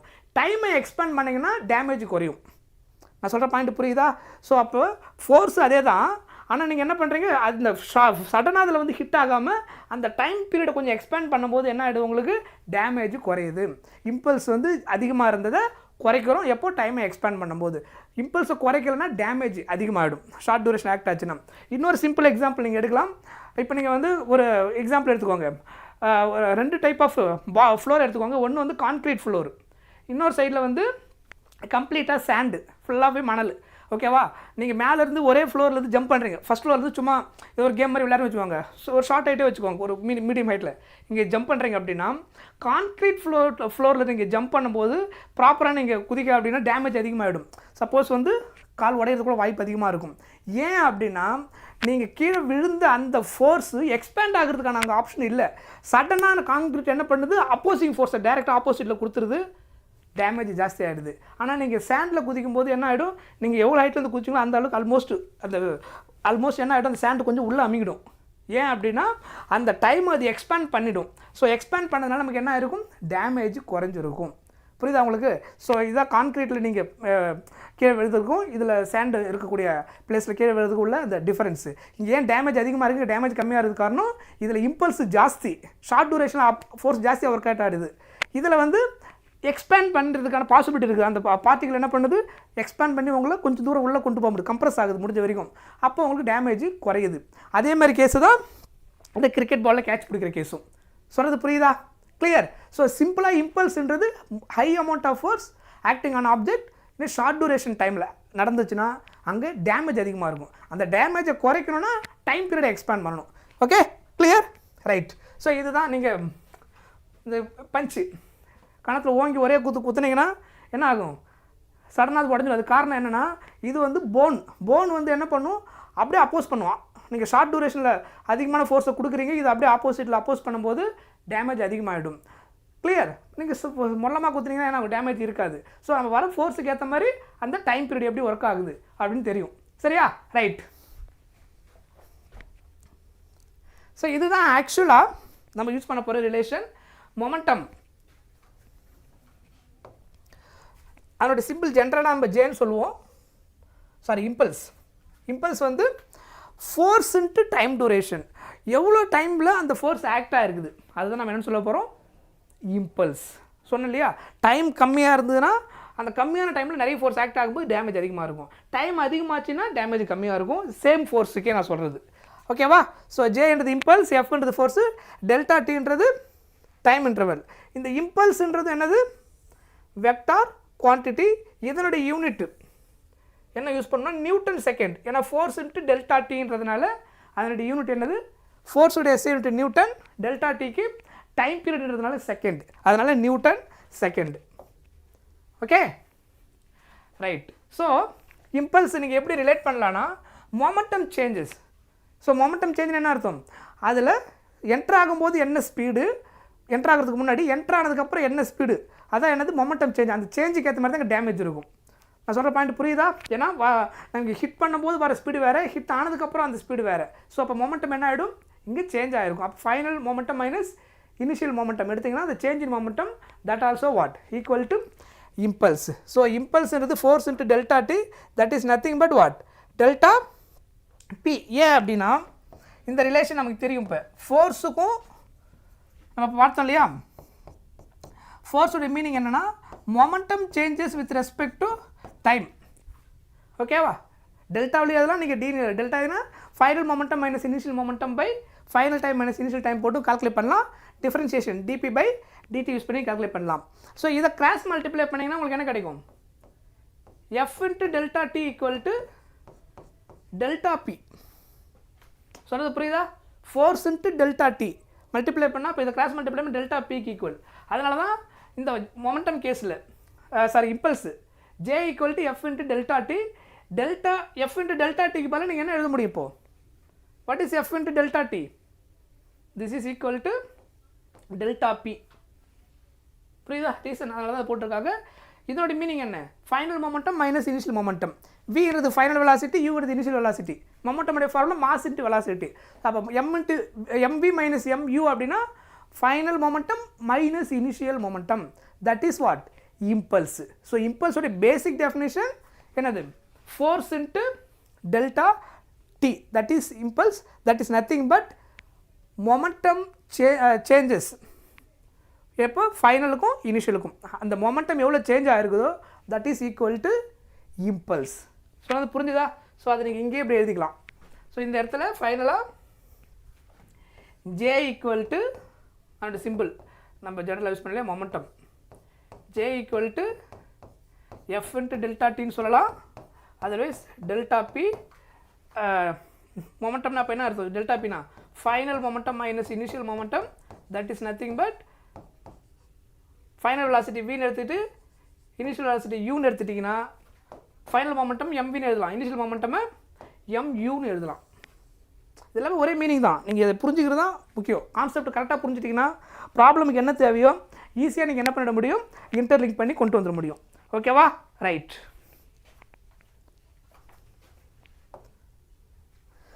Next law of conservation of momentum. இது நம்ம ஆல்ரெடி சொல்லிட்டேன். if no external force acts, external force act ஆகாத வரைக்கும் isolated system அப்படின்னு சொல்லுவோம். isolated system என்ன அர்த்தம்? there is no external force acting on an object. அப்போ தான் என்ன நடக்கும்? momentum before and after எப்பயுமே என்னவாகும்? கன்சர்வ்டாக இருக்கும். ஸோ இது நம்ம ஒர்க் எனர்ஜியில் நம்ம பார்த்துட்டோம். ஓகேவா? ஸோ அதனால் திஸ் இஸ் நாட் நியூ. நம்ம ஆல்ரெடி சாப்டர் முடிச்சதுனால momentum law of conservation momentum already பார்த்து வச்சுட்டோம். So same thing only. Next Newton's third law of motion. So இது எல்லாருக்குமே ஃபெமிலியர், எல்லாருக்குமே கண்டிப்பாக தெரிஞ்சிருக்கும். Newton's third law of motion என்னது? Every action there is and equal and opposite reaction. So ஒரு ஆக்ஷனுக்கு என்ன இருக்கும்? அதுக்கான ஆப்போசிட் ரியாக்ஷன் இருக்கும். Equal and opposite reaction, same magnitude and opposite டைரக்ஷனில் இருக்கும். That is Newton's third law. This means that whenever an object exerts a force on second object, the second object exerts an equal force in the opposite direction on the first object. So F12 அப்படின்னா என்ன ஆகும்? Opposite டைரக்ஷனில் அதே magnitude இருக்கக்கூடிய force F21 act ஆகும். Negative sign indicate what? Equal magnitude and opposite direction. That is Newton's third law. Okay. So action reaction, forces always occurs in pairs. இதில் forces வந்து always occurs in pairs. The force exerted by first object is matched by the force from the second object, reaction, equal magnitude and opposite direction. Okay. அதே மாதிரி action reaction force act at the same time, not after one other. அதை note பண்ணிக்கோங்க. action reaction force வந்து ஒரே டைமில் தான் நடக்கும். எப்போ ஆக்ஷன் நடக்குதோ அப்படி அதுக்கு ஆப்போசிட்டில் ரியாக்ஷன் நடக்கும். ஆக்ஷன் ஃபோர்ஸ் நடந்து ஆஃப்டர் சம் டைமுக்கு ரியாக்ஷன் ஃபோர்ஸ் நடக்காது. புரியுதா சொல்கிறது? ஸோ ஆக்ஷன் ஃபோர்ஸ் வரும்போது அதே சைமல்டேனியஸாக ஆப்போசிட்டில் என்ன நடந்துடும்? ரியாக்ஷன் ஃபோர்ஸ் ஆக்ட் ஆகிடும். There is no time gap. அதில் இடத்துக்கு பிட்வீனில் டைம் கேப் இருக்காது. அதோட meaning. Okay, right. Different object இருக்கும்போது the action and reaction force always act different objects, never on the same object. அதையும் ஞாபகம் வச்சுக்கோங்க. Always acts on different object, never and the same object. ஒரே object மேலே என்ன இருக்க முடியாது? ஆக்ஷன் ரியாக்ஷன் இருக்க முடியாது. இப்போ இந்த ஆப்ஜெக்ட் புஷ் பண்ணுறீங்க அப்படின்னா இந்த இடத்துல என்ன ஆகும்? நியூட்டன் தேர்ட் ஆக்ட் ஆகும். இது மேலே ஒரு ஃபோர்ஸ் ஆக்ட் பண்ணும், இதுக்கு ஆப்போசிட்டில் என்ன பண்ணுவோம்? இது ரியாக்ட் பண்ணும். ஸோ ஈக்குவல் அண்ட் ஆப்போசிட் ஃபோர்ஸை எக்ஸ்பீரியன்ஸ் பண்ணும். புரியுதா இந்த இன்டர்வெல்லில்? கிளியர்? ஸோ அப்போ வந்து சிங்கிள் ஆப்ஜெக்ட், ஒரே ஆப்ஜெக்ட் மேலே என்ன நடக்காது, ஆக்ஷன் அண்ட் ரியாக்ஷன் நடக்காது. 2 ஆப்ஜெக்ட் மேலே போகும்போது தான் உங்களுக்கு என்ன நடக்கும், நீங்கள் என்ன ஃபோர்ஸ் கொடுக்குறீங்களோ அதுக்கு ஆப்போசிட்டில் ரியாக்ஷன் ஃபோர்ஸு இருக்கும்.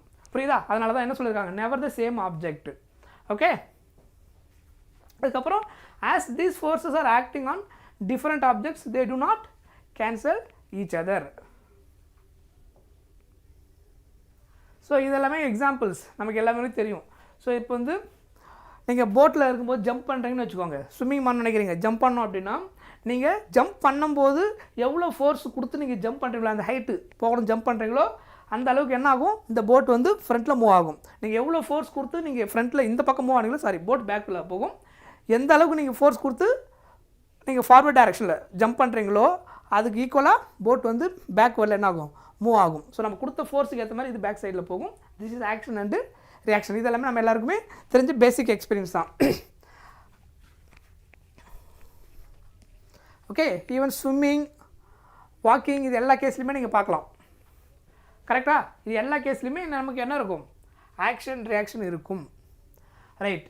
Next equilibrium of a particle, one of the very important concept. இதை நம்ம அதிகமாக யூஸ் பண்ணுவோம். கொஸ்டினில் சம்டைம்ஸ் அந்த வேர்டை யூஸ் பண்ணிடுவாங்க, யூக்லிபிரியம் அப்படின்னு சொல்லிடுவாங்க. அதை கொடுக்கணும்னா நம்ம புரிஞ்சுக்கணும் யூக்லிபிரியம் மீனிங் என்ன அப்படின்னு நமக்கு தெரிஞ்சிருக்கணும். Okay. A particle in equilibrium the net external force acting on it 0. அது மேலே ஆக்ட் ஆகிற நெட் எக்ஸ்டர்னல் ஃபோர்ஸ் 0வாக இருந்தால் அந்த ஆப்ஜெக்டை எந்த ஸ்டேட்டுன்னு சொல்லலாம், யூக்லிபிரியம் ஸ்டேட் இருக்குன்னு சொல்லலாம். ஸோ யூக்லிபிரியம் ஸ்டேட்னா திரும்ப நான் சொல்கிறேன், ஃபோர்ஸ் ஆக்ட் ஆகலன்னு சொல்லக்கூடாது, நெட் ஃபோர்ஸு 0. அதில் நிறைய ஃபோர்ஸ் ஆக்ட் ஆகிருக்கலாம், ஆனால் அதில் இருக்கக்கூடிய எல்லா ஃபோர்ஸையும் நீங்கள் சிம்பிளிஃபை பண்ணிங்கன்னா டோட்டல் ஃபோர்ஸ் கண்டுபிடிச்சிங்கன்னா ஆன்சர் என்ன கிடைக்கும், 0 கிடைக்கும். ஆன்சர் 0 கிடைச்சிதுன்னா அதான் என்னது, நெட் எக்ஸ்டர்னல் ஃபோர்ஸ் 0 கிடைச்சிதுன்னா அதான் என்னது, equilibrium state or equilibrium condition. ஓகேவா? ஸோ யூக்லிபிரியம் ஆஃப் பார்ட்டிகல்னா net external force acting on it 0வாக இருக்கும். இன் திஸ் ஸ்டேட் அந்த particle either remains at rest, இது நம்ம பார்த்துட்டோம். நெட் ஃபோர்ஸ் 0வாக இருந்தாலே ஒன்று அந்த ஆப்ஜெக்ட் ரெஸ்ட்டில் இருந்தால் ரெஸ்ட்லேயே இருக்கும், மூவிங்கில் இருந்தால் ஒரே ஸ்பீடில் மூவ் ஆகிட்டே இருக்கும். No acceleration. ஆக்சிலரேஷன் இருந்தால் வெலாசிட்டி சேம் கிடையாது. நல்லா புரிஞ்சுக்கங்க. ஆக்சிலரேஷன் ப்ரெசண்ட்டாக இருந்தால் என்ன கிடையாது, வெலாசிட்டி சேம் கிடையாது. ஏன், ஆக்சிலரேஷன் ஆக்ட் ஆச்சுன்னா வெலாசிட்டி சேஞ்ச் ஆகிடும், அதே வெலாசிட்டி இருக்க முடியாது. ஆக்சிலரேஷன் ஆக்ட் ஆச்சுன்னா எக்ஸ்டர்னல் ஃபோர்ஸ் ஆக்ட் ஆகுன்னு அர்த்தம். நெட் ஃபோர்ஸ் அங்கே 0 இல்லைன்னு அர்த்தம். நெட் ஃபோர்ஸ் 0வாக இருந்துட்டால் அங்கே எக்ஸ்ட்ரா எதுவுமே இல்லை, அப்போ அந்த ஆப்ஜெக்ட் அதே ஸ்பீடில் மூவ் ஆகும். சொல்கிறது புரியுதா? ஸோ நெட் ஃபோர்ஸ் 0 யூக்லிபிரியம் அப்படின்னா இனிமேல் எப்படி புரிஞ்சுக்கணும், யூக்லிபிரியம் ஆஃப் த பார்ட்டிக்கல் அப்படின்னு சொல்லலாம், இல்லை யூக்லிபிரியம் கண்டிஷன் அப்படின்னா அந்த சுச்சுவேஷனில் நெட் ஃபோர்ஸ் 0. நெட் ஃபோர்ஸ் 0 அப்படின்னாலே நமக்கு ஆல்ரெடி தெரியும், அந்த ஆப்ஜெக்ட் ரெஸ்ட்டில் இருந்தால் ரெஸ்ட்டில் இருக்கும், மோஷனில் இருந்தால் மோஷனில் இருக்கும். And also no acceleration because of net force 0. புரிஞ்சுதா? கிளியர்? ரைட். ஸோ இது சிம்பிளாக இந்த மாதிரி சொல்லும். மேத்தமேட்டிக்கலி சம்மேஷன் ஆஃப் எஃபெக்ட்னு அர்த்தம். அதில் ஆக்ட் ஆகக்கூடிய ஆல் ஃபோர்ஸஸ் எல்லாத்தையும் நீங்கள் சிம்பிளிஃபை பண்ணிங்கன்னா த total force becomes 0. That is called equilibrium. Okay. So இது பார்த்தீங்கன்னா ஒரு எக்ஸாம்பிள், இது பார்த்தீங்கன்னா தெரியும். இப்போ இதில் வந்து அவங்க கீழே விட மாட்டாங்க. ஏன் அப்படின்னா இப்போ 2 பக்கமும் உங்களுடைய பேலன்ஸு வெயிட் நீங்கள் கரெக்டாக பேலன்ஸ் பண்ணிட்டீங்கன்னா நீங்கள் 2 பக்கமும் பேலன்ஸ்டாக இருக்கும்போது ஃபாலோ ஆக மாட்டீங்க, யூக்லிபிரியம் ஸ்டேட்டில் இருக்கீங்க. ஏதாவது ஒரு பக்கம் ஃபோர்ஸ் அதிகமாச்சுனாலும் என்ன ஆகிடும், ஸ்லிப்பாக கீழே விழுந்துருவாங்க. கரெக்டாக? ஸோ ஃபோர்ஸ் பேலன்ஸாக இருக்கும்போது ஸ்லிப் ஆக மாட்டாங்க, because that is equilibrium state. Equilibrium ஸ்டேட்டில் நெட் ஃபோர்ஸ் 0வாக இருக்கும்போது பிரச்சனை இல்லை. ஃபோர்ஸ் பேலன்ஸ்டாக இல்லை அப்படின்னா எந்த சைடில் ஃபோர்ஸ் அதிகமாக இருக்குதோ அந்த பக்கம் என்ன ஆகிடுவாங்க, விழுந்துருவாங்க. புரியுதா? ஸோ நெட் ஃபோர்ஸ் 0வாக இருக்க வரை யூக்லிபிரியம் ஸ்டேட்டில் இருப்பீங்க. Right. Right. Next one of the very important concept, Lami's theorem. So இதுக்கப்புறம் நம்ம டாப்பிக்குள்ளே டெப்த்தாக போக போகிறோம். ஸோ இது வரைக்கும் ஓவராலாக basic concept, meaning, technical word இதெல்லாம் என்னன்றதெல்லாம் பார்த்துட்டோம். இப்போ மேத்தமேட்டிக்கல் ரிலேஷனாக என்னென்னலாம் புரிஞ்சுக்கிறது, யூக்லிபிரியம் கேஸ் பர்டிகுலராக இப்போ நம்ம பார்க்க போகிறோம் இந்த லாமிஸ் தேரம் கான்செப்டில். இதில் எப்படி யூக்லிபிரியம் கான்செப்டை யூஸ் பண்ணி அன்னோன் ஃபோர்ஸை கால்குலேட் பண்ணுறது அப்படின்றத நம்ம பார்க்க போகிறோம். ஓகேவா? ஸோ இந்த லாமிஸ் தேரம் அப்படி என்னென்னு பார்த்தீங்கன்னா 3 கோப்ளானார் கன்கரண்ட் அண்டு நான் கொலினியர் ஃபோர்ஸஸ். 3 ஃபோர்ஸ் ஆக்சுவலாக இதில் ஆக்ட் ஆகும். ஒரு ஆப்ஜெக்ட் மேலே என்ன ஆகும்னா 3 ஃபோர்ஸ் ஆக்ட் ஆகிற மாதிரி கொடுத்துருப்பாங்க. அதனுடைய நெட் ஃபோர்ஸ் என்னவாக இருக்கும், 0வாக இருக்கும். அந்த கேஸில் அந்த 3 ஃபோர்ஸோடைய வேல்யூவை எப்படி கால்குலேட் பண்ணுறது, எனி 2 ஃபோர்ஸ் கொடுக்கலாம், ஆங்கிள்ஸ் கொடுத்துடலாம். இதெல்லாம் வச்சுக்கிட்டு எப்படி அந்த அன்னோன் ஃபோர்ஸை கால்குலேட் பண்ணுறது, அதுக்கு யூஸ் பண்ணக்கூடிய ஒன் ஆஃப் த தேரம் தான் என்னது, லாமிஸ் தேரம். ஓகேவா? So keep an object in static equilibrium. இது நம்ம அப்ளை பண்ணும்போது இந்த கொஷினில் என்ன இருக்குன்னா, அந்த ஆப்ஜெக்ட் வந்து யூக்லிபிரியம் ஸ்டேட்டில் இருக்குது அப்படின்னு சொல்லியிருப்பாங்க. Static equilibrium. விசிபிலிட்டி கரெக்டாக இல்லை நினைக்கிறேன். Is it okay?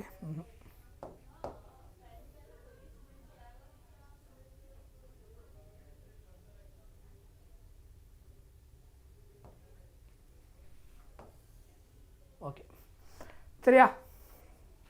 So static யூக்லிபிரியம்னா இதில் எந்த பக்கமும் என்ன இருக்காது, மோஷன் இருக்காது ஃபைனலாக. ஸோ இங்கே ஆக்ட் ஆகிற ஃபோர்ஸ், இங்கே ஆக்ட் ஆகிற ஃபோர்ஸ், 3 ஃபோர்ஸ் எல்லாத்தையும் சிம்பிளிஃபை பண்ணால் 0 ஆகிடும். அந்த ஆப்ஜெக்ட் ஸ்டில் அங்கே தான் இருக்கும். புரியுதா? ஸோ இது சிம்பிளாக நீங்கள் எந்த எக்ஸாம்பிள் எடுத்துக்கலான்னா, நம்ம ஊஞ்சல் விளையாடுவோம்ல. ஸோ இப்போ நீங்கள் அந்த ஊஞ்சல் வந்து ஆசிலேட் ஆகாமல் ஸ்ட்ரெயிட்டாக அப்படியே ஜஸ்ட்டு ரெஸ்ட்டில் இருக்குன்னு வச்சுக்கோங்க. நீங்கள் அந்த ஊஞ்சல் சீட்டில் உட்காந்துட்ருக்கீங்க அப்படின்னா, ஊஞ்சலோடைய அந்த டேரெக்ஷன் ஆக்சுவலாக அப்படி கிராஸில் இருக்கும். கரெக்டாக? தட் இஸ் நீங்கள் அதை கையில் இப்படி பிடிச்சிட்டு இருப்பீங்க. அது வந்து என்னது, நீங்கள் பிடிச்சிட்டு இருக்கும்போது அது என்னவா ஆக்ட் ஆகும் அப்படின்னா டென்ஷன் ஃபோர்ஸ் ஆக்ட் ஆகும். சொல்லியிருந்தேன் இல்லையா, ரோப்பு ஸ்ட்ரிங் இதெல்லாம் வந்து அதில் ஆக்ட் ஆகிற ஃபோர்ஸ் என்னது, டென்ஷன் ஃபோர்ஸு.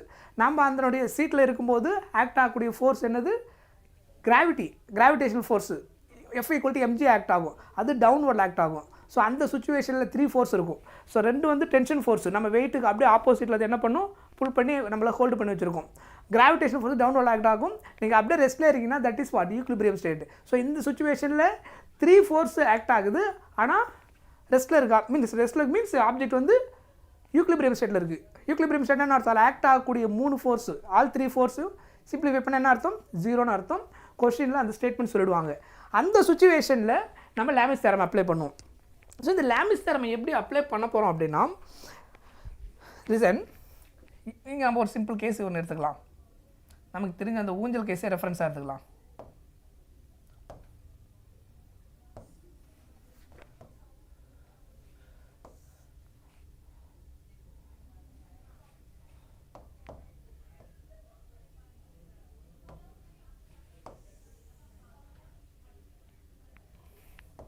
ஸோ இங்கே வந்துட்டு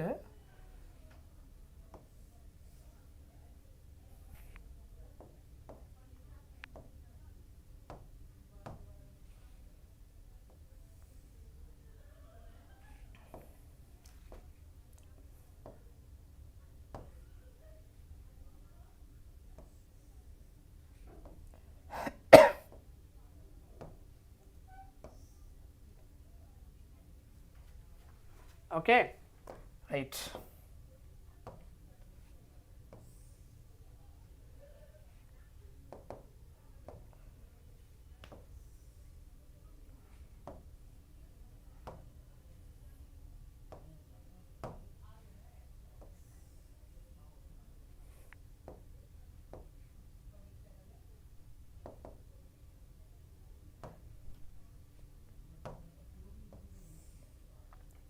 ரைட். ஸோ ஓகேவா, ஓரளவுக்கு கிளியரா?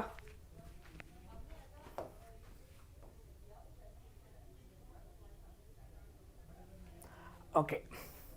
ஸோ இதுதான் அந்த பெஸ்ட் எக்ஸாம்பிள் நம்ம எடுத்துப்போம். இது வந்து ஒரு ஊஞ்சல், ஓகேவா?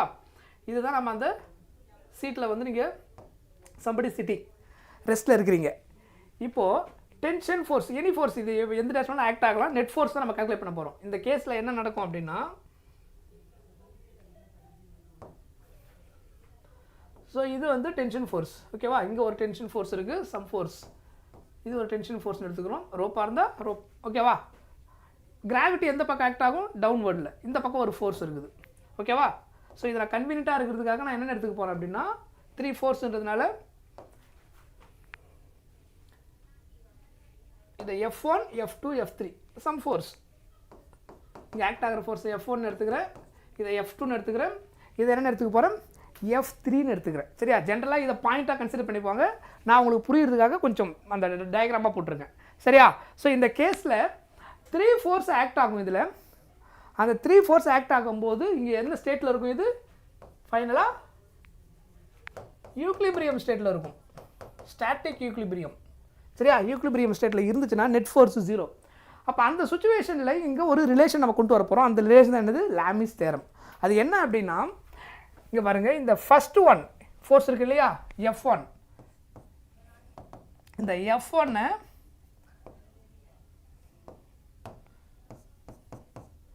F1 டிவைடட் பை இந்த F1க்கு ஆப்போசிட்டில் இருக்கிற ஆங்கிள், அந்த ரிமைனிங் 2 ஃபோர்ஸு, அதுக்கு பிட்வீனில் ஒரு ஆங்கிள் ஃபார்ம் ஆகும். அதாவது இந்த ஆங்கிள் தெரியுதா? F1க்கு ஆப்போசிட்டில் இருக்கக்கூடிய ஆங்கிள் ரிமைனிங் 2 ஃபோர்ஸுக்கு பிட்வீனில் இருக்கும். நீங்கள் எந்த ஃபோர்ஸு கால்குலேட் பண்ண போகிறீங்களோ அந்த ஃபோர்ஸோடைய ஆப்போசிட்டில் ரிமைனிங் 2 ஃபோர்ஸுக்கு பிட்வீனில் ஒரு ஆங்கிள் இருக்கும். புரியுதா? அந்த ஆங்கிளுடைய சைன் எடுக்கணும். அதான் ரேஷியோ. F1 பை இதை நான் ஆல்ஃபான்னு எடுத்துக்கிறேன். F1 by sine alpha. Lami's theorem ரொம்ப simple. F1 force F1 divided by இந்த ரிமைனிங் 2 ஃபோர்ஸுக்கு பிட்வீனில் ஒரு ஆங்கிள் இருக்கும். That angle is called some angle. எது வேணாலும் இருக்கலாம். நாங்கள் ஆல்ஃபா அப்படின்னு எடுத்துருக்கிறேன். சரியா? செகண்டு F2 ஃபோர்ஸுக்கு வர F2, இதுக்கு F2 தவிர்த்து ரிமைனிங் இருக்கிற 2 ஃபோர்ஸ் இதுக்கு பிட்வீனில் ஒரு ஆங்கிள் ஃபார்ம் ஆகும். அது என்ன சொல்ல போகிறேன்? பீட்டா. அதை சைன் எடுத்திங்கன்னா sine by beta. Third force எது? F3 விட்டுட்டு ரிமைனிங் 2 ஃபோர்ஸ் இதுதான். இதுக்கு பிட்வீனில் இருக்கிற ஆங்கிள் இதுதான். இதுக்கு பிட்வீனில் இருக்கிற ஆங்கிள் என்னன்னு சொல்ல போகிறேன்? Gamma. F3 by sine gamma. This is called Lami's theorem. இந்த ரேஷியோ எப்பயுமே என்னவாக இருக்கும்? ஈக்குவலாக இருக்கும். எப்போ? ஈக்குலிபிரியம்னு சொல்லிட்டாங்கன்னா 3 கோப்ளானர் ஃபோர்ஸஸ் ஒரு பர்டிகுலர் பாயிண்டில் 3 ஃபோர்ஸ் ஆக்ட் ஆகும். அந்த 3 ஃபோர்ஸுடைய டோட்டல் வந்து 0வாக இருக்கும். Or static equilibrium or equilibrium சொல்லிட்டாங்கன்னா அங்கே நம்ம என்ன அப்ளை பண்ண முடியும்? லாமிஸ் தேரம் அப்ளை பண்ண முடியும். So Lami's தேரம்ன்றது first ஃபோர்ஸோடைய opposite other 2 force between ஒரு ஆங்கிள் சைன் எடுத்தினா அந்த ரேஷியோ ஈக்குவலாக எதுக்கு ஈக்குவலாக இருக்கும்? F2 by sign of remaining other 2 ஃபோர்ஸோடைய angles between இருக்கக்கூடிய angles sign beta. F3 by sine gamma use பண்ணிங்கன்னா ஈஸியாக ஆன்சர் கிடச்சிடும். One of the very very important formula. இது நாங்கள் லாமிஸ் தேரம்னு கொஸ்டினில் கொடுக்க மாட்டாங்க. அதெல்லாம் நம்ம எதுவுமே மென்ஷன் பண்ண மாட்டாங்க. கொஸ்டினை நம்மளாம் அண்டர்ஸ்டாண்ட் பண்ணிவிட்டு இந்த சுச்சுவேஷனில் அது ஈக்குலிபிரியம் ஸ்டேட்டில் இருக்குது, இந்த டயக்ராம் ஸ்டாட்டிக் கேஸில் இருக்குது, அதாவது 3 ஃபோர்ஸ் ஆக்டாக இருக்குது, அந்த ஸ்ட்ரக்சரில் இருக்குது அப்படின்னா அதில் அவங்க என்ன கேட்பாங்கன்னா ரிமைனிங் 2 ஃபோர்ஸ் கண்டுபிடிங்க. ஒரு ஃபோர்ஸ் கொடுத்துருவாங்க, எனி ஒன் ஆங்கிள் நோனாக இருக்கும். ரிமைனிங் இருக்கக்கூடிய 2 ஃபோர்ஸ் எப்படி கண்டுபிடிப்பீங்கன்னா இந்த ரேஷியோ வச்சு இந்த ஃபார்முலா யூஸ் பண்ணி ஆன்சர் கண்டுபிடிக்க முடியும்.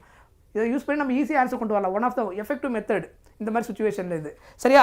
இதை நம்ம நிறைய யூஸ் பண்ணுவோம். கொஸ்டின் டிஸ்கஸ் பண்ணும்போது பார்ப்போம், அப்போ தெரியும். சரியா? ஸோ இங்கே இந்த டயக்ராமில் நம்ம என்ன எடுத்துருக்கோம் அப்படின்னா 3 ஃபோர்ஸு ஏபிசின்னு எடுத்துருக்கோம். ஏபிசி வந்து F1 F2 F3. அது நமக்கு புரிஞ்சது ஈஸியாக இருக்கிறதுனால என்ன கொடுத்துட்டேன்? 3 ஃபோர்ஸும் கொடுத்துருக்கேன். அதுக்கு நம்ம என்ன நிலைமையான கொடுக்கலாம். ஸோ இந்த டயக்ராமில் ABC all these 3 are what? 3 forces. ஓகேவா? அதோட நெட் ஃபோர்ஸு 0வாக இருக்குது. That is Lami's theorem. புரிஞ்சுதா? ஸோ இதை நல்லா ஞாபகம் வச்சுக்கோங்க. நம்ம இனிமேல் அதிகமாக அதை யூஸ் பண்ணுவோம். Don't forget. ஓகே, போலாமா? அடுத்த ஹெட்டிங். குட்.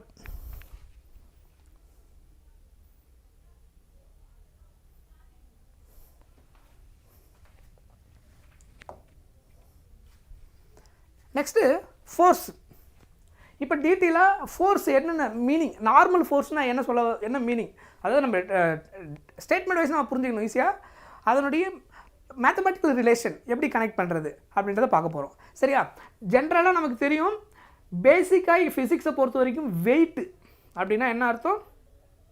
வெயிட் அப்படின்னா F = mg அப்படின்னு அர்த்தம். சரியா? வெயிட்ன்றது இங்கே ஃபோர்ஸ். நம்ம ஃபிசிக்ஸை பொறுத்த வரைக்கும் வெயிட்ன்றது இப்போ நார்மலாக நம்ம சொல்லும் போது இப்போ ஏதாவது கடைக்கு போய் வாங்குறீங்கன்னா, இப்போ அரிசி வாங்குறீங்கன்னா 10 கிலோ அரிசி கொடுங்க, 5 கிலோ அரிசி கொடுங்க அப்படின்னா அது வந்து நம்ம ஜென்ரலாக வெயிட்னு சொல்லிடுறோம். நம்மளுடைய வெயிட், பாடி வெயிட் என்னன்னு கேட்டால் some wait 50 kg 20 30 kg 100 kg இது மாதிரி சம்திங் சொல்கிறோம் இல்லையா? அது எல்லாமே என்னது? டே டு லைஃப் நம்ம யூஸ் பண்ணுறது. ஃபிசிக்ஸில் வெயிட்னா என்ன அர்த்தம்? ஃபோர்ஸுன்னு அர்த்தம். நம்மளுடைய மாஸ், நம்ம பாடியோடைய மாஸ் டோட்டலாக என்ன இருக்குது, அப்புறம் நம்ம மேலே ஆக்ட் ஆகக்கூடிய கிராவிட்டி. F = m/g. சொல்கிறது புரியுதா? ஃபோர்ஸோடைய ஃபார்முலா F = mg யூஸ் பண்ணுறோம் இல்லையா? அந்த ஃபார்முலா எதுக்கு ஈக்குவல்? வெயிட்டுக்கு ஈக்குவல். ஃபிசிக்ஸை பொறுத்த வரைக்கும் வெயிட்னா ஃபோர்ஸ். புரிஞ்சுதா? நார்மலாக நம்ம யூஸ் பண்ணுறது வெயிட் கிடையாது. 20 kg 30 kgலாம் கொடுத்தாங்கன்னா இங்கே மீனிங் என்ன? மாஸ் அப்படின்னு அர்த்தம். That is not weight. கேஜியில் கொடுக்குற எல்லா டேட்டாவுமே மாஸ்ன்னு அர்த்தம். வெயிட்டுனா நியூட்டனில் தான் சொல்லணும். 50 நியூட்டன் வெயிட் அப்படின்னா என்ன அர்த்தம்? F = m/g, mass into gravity. அதோட வேல்யூ தான் என்னது? இங்கே weight, that is equal to newton. வெயிட்டோட யூனிட் என்னது? Newton. Weight is a force. Don't say unit of weight வந்து கேஜி அப்படின்னு சொல்லக்கூடாதீங்க. புரியுதா? அது one of the important point. Correct?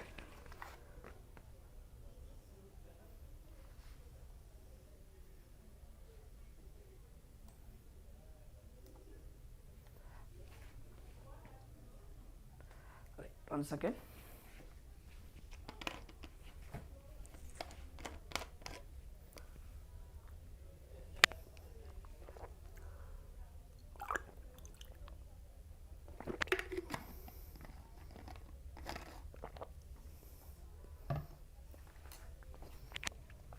Right.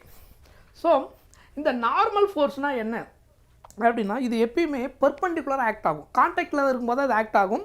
ஒரு ஆப்ஜெக்ட் வந்து டேபிள் மேலே வைக்கும்போதோ இல்லை ஏதோ சம் அதர் ஆப்ஜெக்ட் இப்போ என்னோடய ஹேண்டில் இப்படி வைக்கும்போதோ இந்த இடத்துக்கு இந்த ஆக்சுவலாக இதில் கிராவிட்டி ஆக்ட் ஆகும். இதுக்கு ஆப்போசிட்டில் அது என்ன பண்ணும்? கிராவிட்டினால் ஆக்ட் ஆகிற ஃபோர்ஸ் ஆக்ட் ஆகும். இதுக்கு ஆப்போசிட்டில் ஒரு ஃபோர்ஸை ப்ரொவைட் பண்ணும். அது எப்பயுமே எப்படி தான் ப்ரொவைட் பண்ணும்? நார்மலாக தான் ப்ரொவைட் பண்ணும். நார்மல் மீன்ஸ் பெர்பெண்டிகுலராக தான் ப்ரொவைட் பண்ணும். சொல்கிறது புரியுதா? அந்த ஃபோர்ஸ் என்னது? Normal force. ஸோ இங்கே நம்ம நார்மல் ஃபோர்ஸ் எப்போலாம் கால்குலேட் பண்ணுவோம்னா, எப்போல்லாம் கிராவிட்டி ப்ரெசென்ட்டாக இருக்குதோ கான்டாக்டில் இருக்கும்போது அந்த ஆப்ஜெக்ட் வந்து ஒன்று டேபிள் மாதிரி இருக்கக்கூடிய கேஸில் வந்து ஹரிசாண்டல் சர்ஃபேஸில் இருக்கலாம், இன்க்ளைன்டு சர்ஃபேஸ்லேயும் இருக்கலாம். இன்க்ளைன்டு சர்ஃபேஸாக இருக்கும்போது நார்மல் ஃபோர்ஸ் என்ன, நம்ம அதுக்கான ஃபார்முலா இப்போ பார்ப்போம். அந்த சுச்சுவேஷனில் கிராவிடேஷனல் ஃபோர்ஸ் எப்படி இருக்குது, நார்மல் ஃபோர்ஸ் அதுக்கு ஈக்குவல் அண்ட் ஆப்போசிட்டில் ஆக்ட் ஆகும். அந்த வேல்யூ என்னவாக இருக்கும், அதை எப்படி கால்குலேட் பண்ணுறது அந்த சுச்சுவேஷனில் அப்படின்றத பார்ப்போம் மெயினாக. சரியா? Right. Normal force is the perpendicular contact force. இது வந்து ஆக்சுவலாக என்னது? கான்டாக்டில் இருக்கும்போது நடக்கும். இது exerted by a surface to support the weight of the object resisting on it. Weight of the object என்னன்னு சொல்லியிருந்தேன்? F = mg. அதனுடைய நியூட்டன். அந்த ஆப்ஜெக்ட் எவ்வளோ வெயிட் இருக்குதோ அந்த வெயிட்டுக்கு ஏற்ற மாதிரி தான் அப்போஸ் பண்ணுவது. அது எக்ஸ்ட்ராலாம் கொடுக்காது. இப்போ அந்த ஒரு புக்கோடைய வெயிட் வந்து சப்போஸ் சிம்பிளாக எடுக்கிங்கன்னா ஒரு 1/2 kg அந்த புக்கோட வெயிட் இருக்குன்னா அந்த டேபிள் ஆப்போசிட்டில் 1/2 kg வெயிட்டு மீன்ஸ் அதனால் ஆக்ட் ஆகக்கூடிய அந்த ஃபோர்ஸ் என்ன ஆக்ட் ஆகுதோ அதுக்கு ஆப்போசிட் ஃபோர்ஸாக என்ன பண்ணும்? ப்ரொவைட் பண்ணும். அந்த ஃபோர்ஸ் என்னது? Normal force. அந்த ரெண்டு ஃபோர்ஸும் 0 ஆகிடும். ஃபைனலாக அந்த ஆப்ஜெக்ட் எதில் இருக்கும்? ரெஸ்ட்டில் இருக்கும். புரியுதா? அது எப்பயுமே பெர்பெண்டிகுலராக தான் ஆக்ட் ஆகும். அந்த வெயிட்டுக்கு பெர்பெண்டிகுலராக ஆக்ட் ஆகும். Okay. Acts perpendicular to the surface. Balances the component weight. So அதோடைய ஒர்க்கு என்ன பண்ணுவீங்க? Balances the component weight perpendicular to the surface. அங்கே ஆக்ட் ஆகக்கூடிய அந்த ஃபோர்ஸுக்கு ஆப்போசிட்டில் ஃபோர்ஸை கொடுத்து பேலன்ஸ் பண்ணி என்ன பண்ணும்? 0 பண்ணிவிடும். ஓகேவா? அந்த வெயிட் எவ்வளோ இருக்குதோ அந்த வெயிட்டுக்கு ஆப்போசிட்டில் அது ஃபோர்ஸை ப்ரொவைட் பண்ணும். ஸோ ரெண்டுமே பேலன்ஸ் ஈச் அதர் ஆகிடும். ஸோ நெட் ஃபோர்ஸ் 0 ஆகிடும். அந்த only weight and normal force connect பண்ணிக்கலாம். It can change it depending on the surface inclination and acceleration. So இது பெஸ்ட் எக்ஸாம்பிள். இதுதான் நார்மல் ஃபோர்ஸ் பேசிக்காக. நெக்ஸ்ட்டு, ஸோ உங்கள் எல்லாருக்கும் தெரியும் யாருன்னு, இது ஸ்பைடர்மேன். கரெக்டாக? இதில் எந்த ஃபோர்ஸ் ஆக்ட் ஆகுது? அந்த மூவியில் அவர் அடிக்கடி என்ன பண்ணுவார்? ஒரு நூல் விடுவார் இல்லையா? ஸோ அப்போ அவர் வந்து ஹேங்கிங்கில் இருக்கும்போது இங்கே ஆக்ட் ஆகக்கூடிய ஃபோர்ஸ் என்னன்னு சொல்லியிருந்தேன்? எப்பயுமே அந்த ஹேங்கிங் கேஸில் ஆக்ட் ஆகக்கூடிய ஃபோர்ஸ் என்னன்னு சொல்லியிருந்தேன்? Tension force. டென்ஷன் ஃபோர்ஸ் எப்பயுமே புல்லிங் ஃபோர்ஸ். நம்ம இப்படி வெயிட் இப்படி பிடிச்சி எடுக்கிறோன்னா நமக்கு ஆப்போசிட் தான் கொடுக்கும். ஒரு கயிறில் நீங்கள் தொங்குறீங்க அப்படின்னா அந்த ரோப்பு என்ன பண்ணும்? நம்ம வெயிட் என்ன இருக்குதோ அதுக்கு ஆப்போசிட்டில் ஃபோர்ஸை கொடுத்து அறுத்துக்காமல் ட்ரை பண்ணும். நம்ம ரொம்ப ஜாஸ்தியாக கொடுத்தா அது அறுத்துக்கும். நம்ம எக்ஸ்ட்ரா ஃபோர்ஸ் ரொம்ப கொடுத்துட்டோம்னா ஓகேவா? அது எப்பயுமே ஆப்போசிட்டில் தான் கொடுக்கும். புல்லிங் ஃபோர்ஸ் தான் அது கொடுக்கும். புரியுதா? அங்கே என்ன ஃபோர்ஸ் ஆக்ட் ஆகுதோ அதுக்கு ஆப்போசிட்டில் தான் டென்ஷன் ஃபோர்ஸ் ஆக்ட் ஆகும். It always provide pulling force. So அப்போ இவர் வந்து ஹேங்கிங்கில் இருக்கிறாருன்னா இந்த அந்த நூலை என்ன பண்ணும்? ஆப்போசிட்டில் அந்த ஃபோர்ஸை கொடுத்து பேலன்ஸ் பண்ண ட்ரை பண்ணும். அவர் எவ்வளோ ஃபோர்ஸ் கொடுக்குறாரோ ஈக்குவல் கொடுக்கும். இந்த வெயிட் ஜாஸ்தி ஆச்சுன்னா அது பிரேக் ஆகிடும். புரியுதா? So that is tension force. Tension is the pulling force. So ஞாபகம் வச்சுக்கோங்க, ஸ்ட்ரிங்கு, ரோப்பு இதெல்லாம் வரும்போதெல்லாம் என்ன ஃபோர்ஸை நம்ம கால்குலேட் பண்ணுவோம்? Tension. Tension is the pulling force transmitted along string. சொன்னேன் இல்லையா? rope, cable or chain. Okay, when it is pulled tight by force acting from opposite ends. Okay, புரிஞ்சுதா? Right. Next, always acts along the string. Always act along the string. The direction of tension is away from the body to which the string is connected. Right. அதுக்கப்புறம் இங்கே நம்ம என்னெல்லாம் எடுப்போம் அப்படின்னா, string is light massless string வந்து நம்ம study பண்ணுவோம் இங்கே. ஏன்னா அதுக்கு ஒரு வெயிட் இருக்கும், அதை நம்ம இங்கே ஸ்டடி பண்ண மாட்டோம். ப்ராப்ளம் நம்ம சால்வ் பண்ணும்போது அது எல்லாமே என்னது மாஸ்லெஸ் ஸ்ட்ரிங்கு, மாஸ்லெஸ் ரோப் அப்படி தான் எடுப்போம். எல்லாமே ஐடியல் கேஸ், அது ரியல் கேஸ் கிடையாது. எல்லாமே என்னது ஐடியல் கேஸ். அப்புறம் வந்து string is inextensible, does not stretch. நீங்கள் எவ்வளோ வெயிட் கொடுத்தாலும் அது என்ன ஆகுன்னு அர்த்தம், எக்ஸ்டெண்ட் ஆகணும்னு அர்த்தம். ஜென்ரலாக நம்ம ஃபோர்ஸ் கொடுக்கும்போது இன்சைடில் என்ன ஆகும், லைட்டாக எக்ஸ்பேண்ட் ஆகும். அது ரியாலிட்டி. அந்த நம்ம பார்ப்போம் அதை பற்றி டீட்டெயிலாக. இங்கே நம்ம இங்கே பார்க்குறது ஐடியல். ஸோ அது வந்து இன்எக்ஸ்டென்சிபிள் ஸ்ட்ரிங் அப்படின்னு நம்ம எடுக்க போகிறோம். ரொம்ப அதிகமாக கொடுத்தா பிரேக் ஆகிடும். ரெண்டே கேஸ் தான். நான் அதனுடைய ஜாஸ்தி கொடுக்கும்போது பிரேக் ஆகும், அதர்வைஸ் அது பிரேக் ஆகலைன்னா அது இன்எக்ஸ்டென்சிபிள், ஈக்குவல் அண்ட் ஆப்போசிட் ஃபோர்ஸில் அது ப்ரொவைட் பண்ணி வச்சிருக்குன்னு அர்த்தம், ஹேங்கிங்கில் இருக்கிற வரைக்கும். சரியா? Right. Tension is a uniform through out the string. அதையும் ஞாபகம் வச்சுக்கோங்க. அந்த அந்த ரோப் ஆர் செயின் அதனுடைய என்டையர் போர்ஷன்லேயும் என்ன இருக்கும், டென்ஷன் ஃபோர்ஸ் வந்து யூனிஃபார்மாக தான் இருக்கும். ஒரு பக்கம் அதிகமாக ஒரு பக்கம் கம்மியாக அப்படிலாம் இருக்காது. எனி ரோப் அதில் ஆக்ட் ஆகக்கூடிய டென்ஷன் வந்து என்டையர்லி என்னவாக இருக்கும், யூனிஃபார்மாக தான் இருக்கும். இதெல்லாமே நோட் பண்ணிக்க வேண்டிய முக்கியமான பாயிண்ட்டு. இதெல்லாமே ஐடியல் கேஸ், இதெல்லாமே ரியல் கேஸ் கிடையாது. These are what, ideal. நம்மளாக அசம்ஷன் தான் எடுத்துக்க போகிறோம். கொஷின்ஸும் நமக்கு இந்த மாதிரி ஐடியலாக தான் இருக்கும். அதை பேஸ் பண்ணி தான் நம்ம சால்வ் பண்ணுவோம். Okay, right. Next spring force. இது வந்து ஸ்ப்ரிங் ஃபோர்ஸுடைய ஃபார்முலா F=kx. இதை நம்ம டீட்டெயிலாக இன்னொரு சாப்டர் படிப்போம். நம்ம சிலபஸில் இந்த ஹெட்டிங் நமக்கு ரொம்ப டீட்டெயிலாக கிடையாது. நான் ஃபோர்ஸோட இன்ட்ரொடக்ஷன் வரதுனால இந்த டைப் ஆஃப் ஃபோர்ஸையும் நம்ம இங்கே கொடுத்துட்டோம். ஸோ இதை பற்றி நம்ம ஹூக்ஸ்லாம் ஸ்டடி பண்ணும்போது டீட்டெயிலாக பார்ப்போம். சரியா? ஸ்ப்ரிங் ஃபோர்ஸ் எப்படி ஆக்ட் ஆகுது, ஒர்க் ஆகுது அப்படின்னு சொல்லிட்டு. ஸோ ஃபார்முலா ஞாபகம் வச்சுக்கோங்க, F=kx. இந்த டாப்பிக்கில் நம்ம அதை டீட்டெயிலாக பார்க்க போகிறதில்ல. Okay, right. வெயிட் அப்படின்னா என்ன நான் முதல்ல சொல்லிட்டேன், திரும்ப அந்த பாயிண்ட் ரிமைண்ட் பண்ணுறேன். Weight is the gravitational force.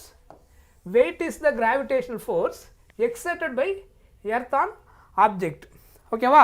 So wait வந்து டிஃபர் ஆகும். நீங்கள் ஒன் பிளானட்லேருந்து இன்னொரு பிளானட்டில் போய்ட்டு ட்ராவல் பண்ணி மெஷர்மெண்ட் எடுத்திங்கன்னா வெயிட் வந்து எர்த்தில் இருக்கும்போது வெயிட் வேறு, மூணில் இருக்கும்போது வெயிட் வேறு, மார்ஸில் போனீங்கன்னா வெயிட் வேறையாக இருக்கும். Because the gravity is different. சொல்கிறது புரியுதா? ஆனால் மாஸ் சேஞ்ச் ஆகாது. இந்த எர்த்தில் இருக்கும்போது நம்ம தான் இருக்கிறோம், மூணில் போனாலும் நம்ம தான், மார்ஸில் போனாலும் அதே பர்சன் அதே மாஸ் தான், எல்லாமே இருக்குது. கரெக்டாக? அதெல்லாம் சேஞ்ச் ஆகிருக்காது. ஆனால் மெஷர்மெண்ட் எடுக்கும்போது வெயிட் சேஞ்ச் ஆகிருக்கும்.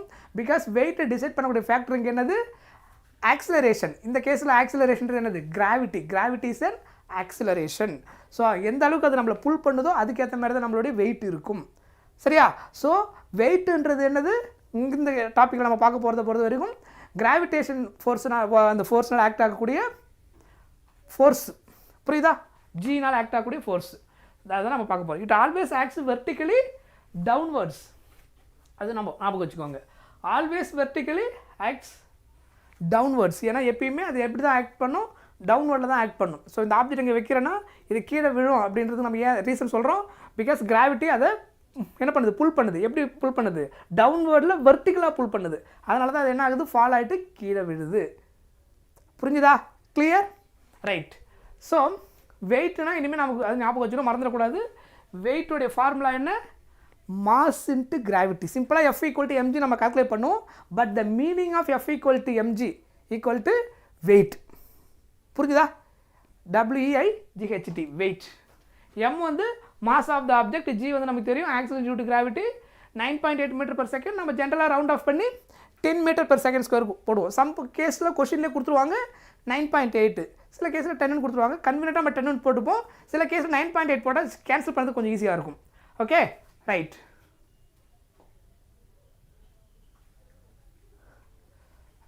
போகலாமா? Right.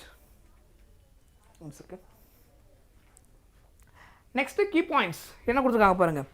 Wait is different from mass. நான் ஸ்டார்டிங்கில் சொல்லிட்டேன். Mass is constant. இதெல்லாம் அசர்ஷன் ரீசனிங் டைப் ஆஃப் கொஸ்டினில் உங்களுக்கு தெளிவாக தெரியணும். வெயிட் வந்து என்ன, மாஸும் வெயிட்டும் என்ன கிடையாது, ஈக்குவல் கிடையாது. ஞாபகம் வச்சுக்கணும். ஃபிசிக்ஸில் நம்ம டே டு டே லைஃப்பில் கன்வீனியன்ட் நம்ம நிறைய யூஸ் பண்ணுவோம். சப்ஜெக்ட் வைஸ் அதெல்லாம் ஒரே மீனிங் கிடையாது. நம்ம நிறைய ஐடியில் எடுப்போம். அப்புறம் இங்கே மீனிங் மாறும். ஒர்க்குன்றது ஜென்ரலாக மீனிங் வேறு, ஃபிசிக்ஸில் என்ன மீனிங் நம்ம பார்த்துருந்தோம். கரெக்டாக? அதே மாதிரி வெயிட்டும் மாஸும் சேமான்னு கேட்டால் நோ. வெயிட்டு சேஞ்ச் ஆகும், மாசு சேஞ்ச் ஆகாது. மாசுன்றது என்னது, அதில் இருக்கக்கூடிய பார்ட்டிகிள்ஸ், அமௌண்ட் ஆஃப் பார்ட்டிகிள்ஸ் அதில் இருக்கிறது, அது எப்பவுமே சேஞ்ச் ஆக போகிறதில்ல. வெயிட்டுன்றது it depends on the gravity. கரெக்டாக? அதனால் வெயிட்டு சேஞ்ச் ஆகலாம், மாஸ் சேஞ்ச் ஆகாது. Weight is different from mass. Mass is constant everywhere, but weight change with G. Mass வந்து எவ்ரிவேர் கான்ஸ்டண்ட்டாக தான் இருக்கும். ஓகே, அதுக்கப்புறம் it is a non contact force caused by gravity. Weight வந்து non contact force. Okay, ஏன்னா gravitation எல்லாம் act ஆகுறதுனால அது non contact. Acts through the centre of the gravity of the object. அதனுடைய கோர் சென்டர் ஆஃப் த கிராவிட்டினால act ஆகக்கூடியது. ஓகேவா, ஏன்னா அது குளோபல் அந்த ஷேப் இருக்கு இல்லையா, ஜியாய்டு ஷேப். எர்த்தோட ஷேப் எப்படி இருக்கும், ஜியாய்டு ஷேப். ஸோ சென்டர்லேருந்து எல்லா பக்கமும் அது என்ன பண்ணும், புல்லிங் ஃபோர்ஸை கொடுக்கும் வெர்டிக்கலாக. கிளியர். ஸோ அதனால் இது வந்து non contact force. Right. Next yes, இது ப்ராப்ளம் பாயிண்ட் ஆஃப் வியூவில் இனிமேல் நம்ம ஒன்று டீட்டெயிலாக பார்க்க போகிறோம். இங்கே என்னென்ன இம்பார்ட்டண்ட் கேசஸ் நம்ம மெயினாக பார்க்க போகிறோம் அப்படின்னா, ஃபஸ்ட்டு கேஸ் வந்து block on horizontal surface at rest. ஒரு ஆப்ஜெக்ட்டு ரெஸ்ட்டில் இருக்கும்போது, இந்த ஒரு ஹரிசாண்டல் சர்ஃபேஸு இங்கே ரெஸ்ட்டில் இருக்கும்போது இங்கே ஆக்ட் ஆகக்கூடிய ஃபோர்ஸ் என்ன அப்படின்னு பார்க்க போகிறோம். இந்த கேஸை ரெஃபரன்ஸாக வச்சு தான் நம்ம ப்ராப்ளம் சால்வ் பண்ண போகிறோம். சரியா? ஸோ சிம்பிளாக any table or any object, அது மேலே ரெஸ்ட்டில் ஒரு ஆப்ஜெக்ட் இருக்குது அப்படின்னா அதில் ஆக்ட் ஆகக்கூடிய ஃபோர்ஸ் வந்து 2 ஃபோர்ஸ் தான் இருக்கும். ஓகேவா, அது நம்ம அதில் புஷ்ஷிங் ஃபோர்ஸோ புல்லிங் ஃபோர்ஸோ எதுவுமே கொடுக்கல, எதுவுமே அடிஷ்னலாக பண்ணலை. ஜஸ்ட்டு டேபிள் மேலே ஒரு ஆப்ஜெக்ட் இருக்குது. அந்த ஆப்ஜெக்ட் மேலே ஆக்ட் ஆகக்கூடிய ஃபோர்ஸ் வந்து ஒன்று அதனுடைய வெயிட்டு. ஏன்னா அந்த ஆப்ஜெக்ட்டுக்கு கண்டிப்பாக வெயிட் இருக்கும். வெயிட்டுன்றது ஃபோர்ஸு. அது எதுக்கு equal, m × g. Weight W equal to mass × gravity. So இந்த ஆப்ஜெக்ட்டு இந்த m × gனால கீழே விழுந்திருந்தால் அது என்ன ஆகும், ஃப்ரீ ஃபால்னு அர்த்தம். நீங்கள் அது சப்போஸ் அந்த இடத்துல டேபிள் இல்லைன்னா அந்த புக்கு அங்கே நிற்காது, கீழே விழுந்துடும். ஏன், கிராவிட்டி புல் பண்ணிவிடும். ஏன்னா கிராவிட்டியோட ஃபோர்ஸ் மட்டும் தான் அங்கே ஆக்ட் ஆகுது. ஆனால் இங்கே அது கீழே விழல, ரெஸ்ட்டில் இருக்குது. என்ன அர்த்தம், அப்போ இந்த ஃபோர்ஸுக்கு அப்படியே ஆப்போசிட்டில் ஒரு ஃபோர்ஸ் ஆக்ட் ஆகுது. அதுதான் இங்கே என்னது, நார்மல் ஃபோர்ஸ். அதை தான் நம்ம என்னென்னு சொல்ல போகிறோம் அப்படின்னா நார்மல் ஃபோர்ஸ். ஸோ இந்த சுச்சுவேஷன் நீங்கள் எடுத்திங்கன்னா இதை வந்து ஒரு சர்ஃபேஸ், ஓகேவா, இது வந்து ஒரு ஹரிசாண்டல் சர்ஃபேஸ்னு எடுத்துக்கோங்க. இதனுடைய மாஸ் வந்து m. ஸோ இதில் ஆக்ட் ஆகக்கூடிய ஃபோர்ஸ் இருக்கு இல்லையா, இது வந்து வெயிட், தட் இஸ் ஃபோர்ஸ். எதுக்கு ஈக்குவலாக இருக்கும், m × g. இங்கே m எடுத்தனால m × g. இதில் நார்மல் ஃபோர்ஸ் ஒன்று ஆக்ட் ஆகும். நார்மல் ஃபோர்ஸ் எங்கேருந்து ஆக்ட் ஆகும் அப்படின்னா டேபிளோடைய சர்ஃபேஸ்லேருந்து. இந்த டேபிளோடைய சர்ஃபேஸ்லேருந்து இதுக்கு அப்படியே ஆப்போசிட்டில் ஒரு ஃபோர்ஸ் ஆக்ட் ஆகும். இப்படி போகிற கிராஸில் அப்படியே அந்த டேபிள் என்ன பண்ணும், ஆப்போசிட்டில் ஒரு ஃபோர்ஸை கொடுக்கும். ஓகே, இந்த ஃபோர்ஸுக்கு நேம் என்ன, normal force. This is called normal force. புரியுதா? இந்த நார்மல் ஃபோர்ஸ் எதுக்கு ஈக்குவலாக இருக்கும் அப்படின்னா, சிம்பிளாக அதை என்ன எடுத்துக்கிறேன், கன்வீனியண்ட்டாக இருக்கிறதுக்கு அதனுடைய ஃபஸ்ட் லெட்டர்லேருந்து இதுக்கு ஈக்குவலாக கொடுக்கும். n = mg. புரியுதா? அப்போது இந்த கேஸில் நெட் ஃபோர்ஸ் என்னவாக இருக்கும் பாருங்கள். What is the net force? Total force என்னது, டோட்டல் ஃபோர்ஸ் என்னது, வெயிட்டு மைனஸ் நார்மல் ஃபோர்ஸ். ஏன் மைனஸ் சைன் போடுறேன், இங்கே ஆக்ட் ஆகக்கூடிய 2 ஃபோர்ஸும் ஆப்போசிட் டைரக்ஷன் இருக்குது. இந்த வெயிட்டுக்கு இந்த மாஸுக்கு ஆக்ட் ஆகக்கூடிய வெயிட் வந்து கிராவிட்டி வெர்டிக்கல் டவுன்வர்டு. ஓகேவா, இந்த டைரக்ஷன் இருக்குது. இந்த டேபிள் என்ன பண்ணுது, இந்த வெயிட்டுக்கு ஈக்குவல் ஆப்போசிட்டில் கொடுத்து அதை என்னது பேலன்ஸ் பண்ணுது. அப்போ இது ஆப்போசிட் டைரக்ஷனில் ட்ராவல் ஆகுது. அதனால் -n. ஸோ ரெண்டுமே என்னது, mg - mg. அப்போ ஆன்சர் என்ன ஆகிடும், 0 ஆகிடும். ஸோ இந்த சுச்சுவேஷன் என்னது, யூக்லிபிரியம் சுச்சுவேஷன். அதாவது என்ன அர்த்தம், அந்த ஆப்ஜெக்ட்டு ரெஸ்ட்டில் இருந்தால் ரெஸ்ட்டில் இருக்கும், மோஷனில் இருந்தால் மோஷனில் இருக்கும். அதான் என்னது, யூக்லிபிரியம் ஸ்டேட். கரெக்டாக புரிஞ்சுதா? இது ஃபஸ்ட்டு நீங்கள் ஞாபகம் வச்சுக்கணும். So let the surface of the object m, the surface is horizontal not accelerating. Horizontal டைரக்ஷனில் எந்த ஆக்சலரேஷனும் இல்லை. அப்போ என்ன அர்த்தம், அங்கே ஆக்ட் ஆகக்கூடிய ஃபோர்ஸ் 2 ஃபோர்ஸ் மட்டும்தான். அப்போ யூக்லிபிரியம் கேஸ்னால n = எதுக்கு ஈக்குவலாக இருக்கும், மாஸ் × கிராவிட்டிக்கு ஈக்குவலாக இருக்கும். அங்கே ஆக்ட் ஆகக்கூடிய நெட் ஃபோர்ஸு 0. சொல்கிறது புரியுதா? ஜஸ்ட் டேபிளில் மட்டும் அந்த ஆப்ஜெக்ட் இருக்கும்போது ஹரிசாண்டல் டைரக்ஷன் எந்த ஃபோர்ஸும் கிடையாது அப்படின்னா இந்த சுச்சுவேஷன். ரைட்.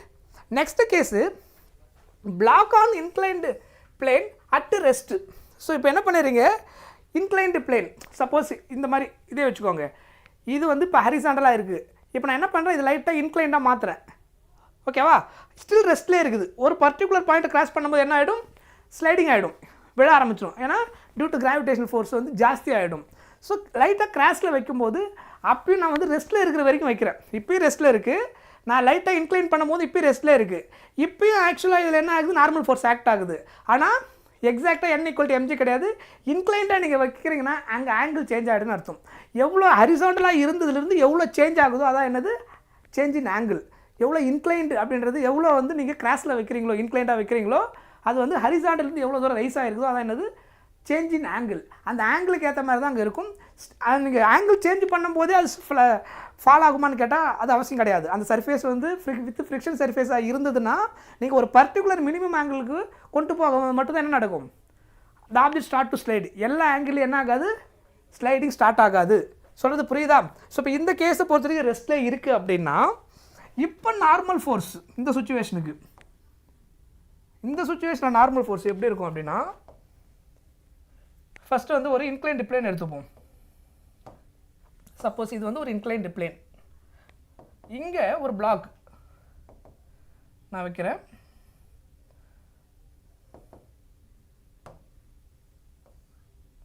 ஸோ இது வந்து ஒரு பிளாக். இந்த பிளாக் வந்து இப்படி இருக்குது, இதனுடைய மாஸ் வந்து m. ஓகேவா? இதனுடைய மாஸ் mன்னு எடுத்துக்கிறேன். இன்க்ளைண்டாக இருக்கும்போது இந்த ஆக்ட் ஆகிற ஃபோர்ஸ் இருக்குது இல்லையா, கிராவிடேஷனல் ஃபோர்ஸ், அது என்ன, இந்த ஆக்சுவலாக இந்த இடத்துல ஆங்கிள் வந்து தீட்டான்னு எடுத்துக்கோங்க. இந்த ஆங்கிளை இதுதான் சேஞ்சு, ஹரிசாண்டலிருந்து இப்போ இவ்வளோ தூரம் சேஞ்ச் ஆகிருக்குது, that is change in angle. அந்த ஆங்கிள் சேஞ்சினால கிராவிடேஷனல் அந்த வெயிட் வந்து டிஃபர் ஆகும். இப்போ ஹரிசாண்டலாக இருக்கும்போது இருந்த வெயிட் வேறு, இன்க்ளைண்டாக இருக்கும்போது இருக்கிற வெயிட் வேறு.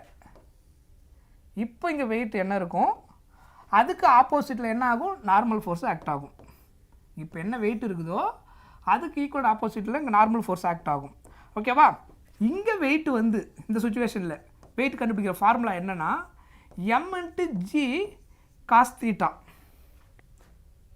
Okay, m × g cos θ. அப்போ நார்மல் ஃபோர்ஸ் இதுவும் எதுக்கு ஈக்குவலாக இருக்கணும், இங்கே எவ்வளோ ஃபோர்ஸ் ஆக்ட் ஆகும் அப்படியே பர்பெண்டிகுலர் ஆப்போசிட்டில் ப்ரொவைட் பண்ணும், mg cos θ. புரியுதா? இதை தான் ஆக்சுவலாக இங்கே உங்களுக்கு மென்ஷன் பண்ணியிருப்பாங்க. சி ஹியர் இன்க்ளைண்ட், இது ஆக்சுவலாக இப்படி இருக்கும்போது என்னது, அது mg.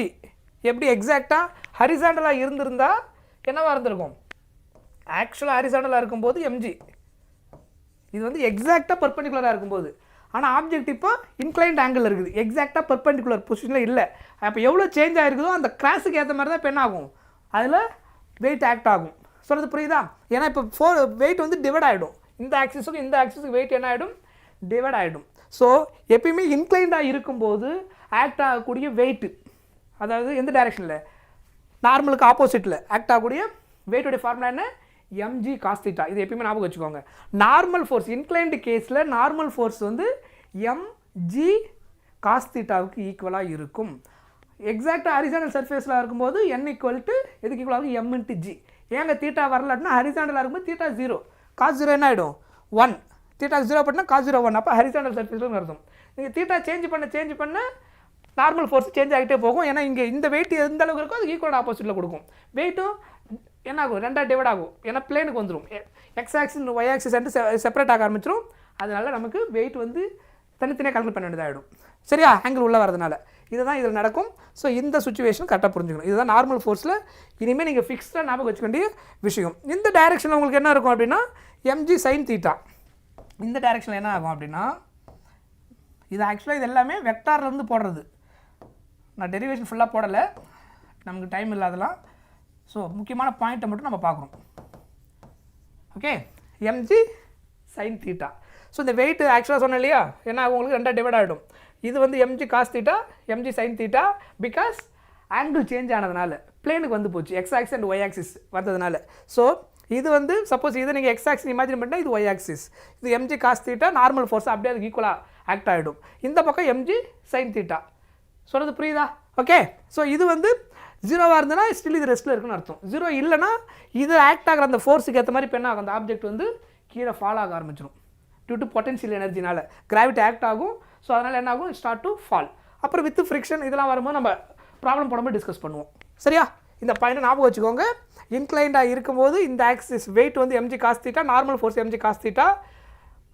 ஸ்லைடிங் ஆங்கிள் இருக்கிற ஃபோர்ஸ் வந்து mg sin theta. Clear? Yes. So இதான் நீங்கள் மெயினாக இதில் ஞாபகம் வச்சுக்க வேண்டியது. நெக்ஸ்ட்டு இது ஒரு ஃபார்முலா. இந்த சுச்சுவேஷன் எப்போ அப்படின்னா, நீங்கள் ஃபோர்ஸ் வந்து இது ஒரு பிளாக்கு, நீங்கள் என்ன பண்ணுறீங்க, அந்த பிளாக்கை வந்து இதனுடைய இந்த மாதிரி கார்னர்லேருந்து என்ன பண்ணுறீங்க, புஷ் பண்ணுறீங்க, இல்லை ரோப் மூலமாக இப்படி புல் பண்ணுறீங்க. 2 கேஸ் எடுக்கிறோம், புல் ஆர் புஷ். ஓகேவா? 2 கேஸ் எடுக்கிறீங்க. புல் பண்ணும்போது ஃபார்முலா என்ன கால்குலேட் பண்ணுறது, நார்மல் ஃபோர்ஸ் அப்போ எப்படி இருக்கும், புஷ் பண்ணும்போது நார்மல் ஃபோர்ஸ் எப்படி இருக்கும், அதை தான் நம்ம இந்த கேஸில் பார்க்க போகிறோம். ஸோ ஃபஸ்ட்டு கேஸ் என்னென்னு பார்த்தீங்கன்னா, if F is pushing downward, நீங்கள் என்ன பண்ணுறீங்க, இப்படி புஷ் பண்ணுறீங்க, டவுன்வர்டில் இப்படி புஷ் பண்ணுறீங்க இந்த பிளாக் மேலே. ஓகேவா?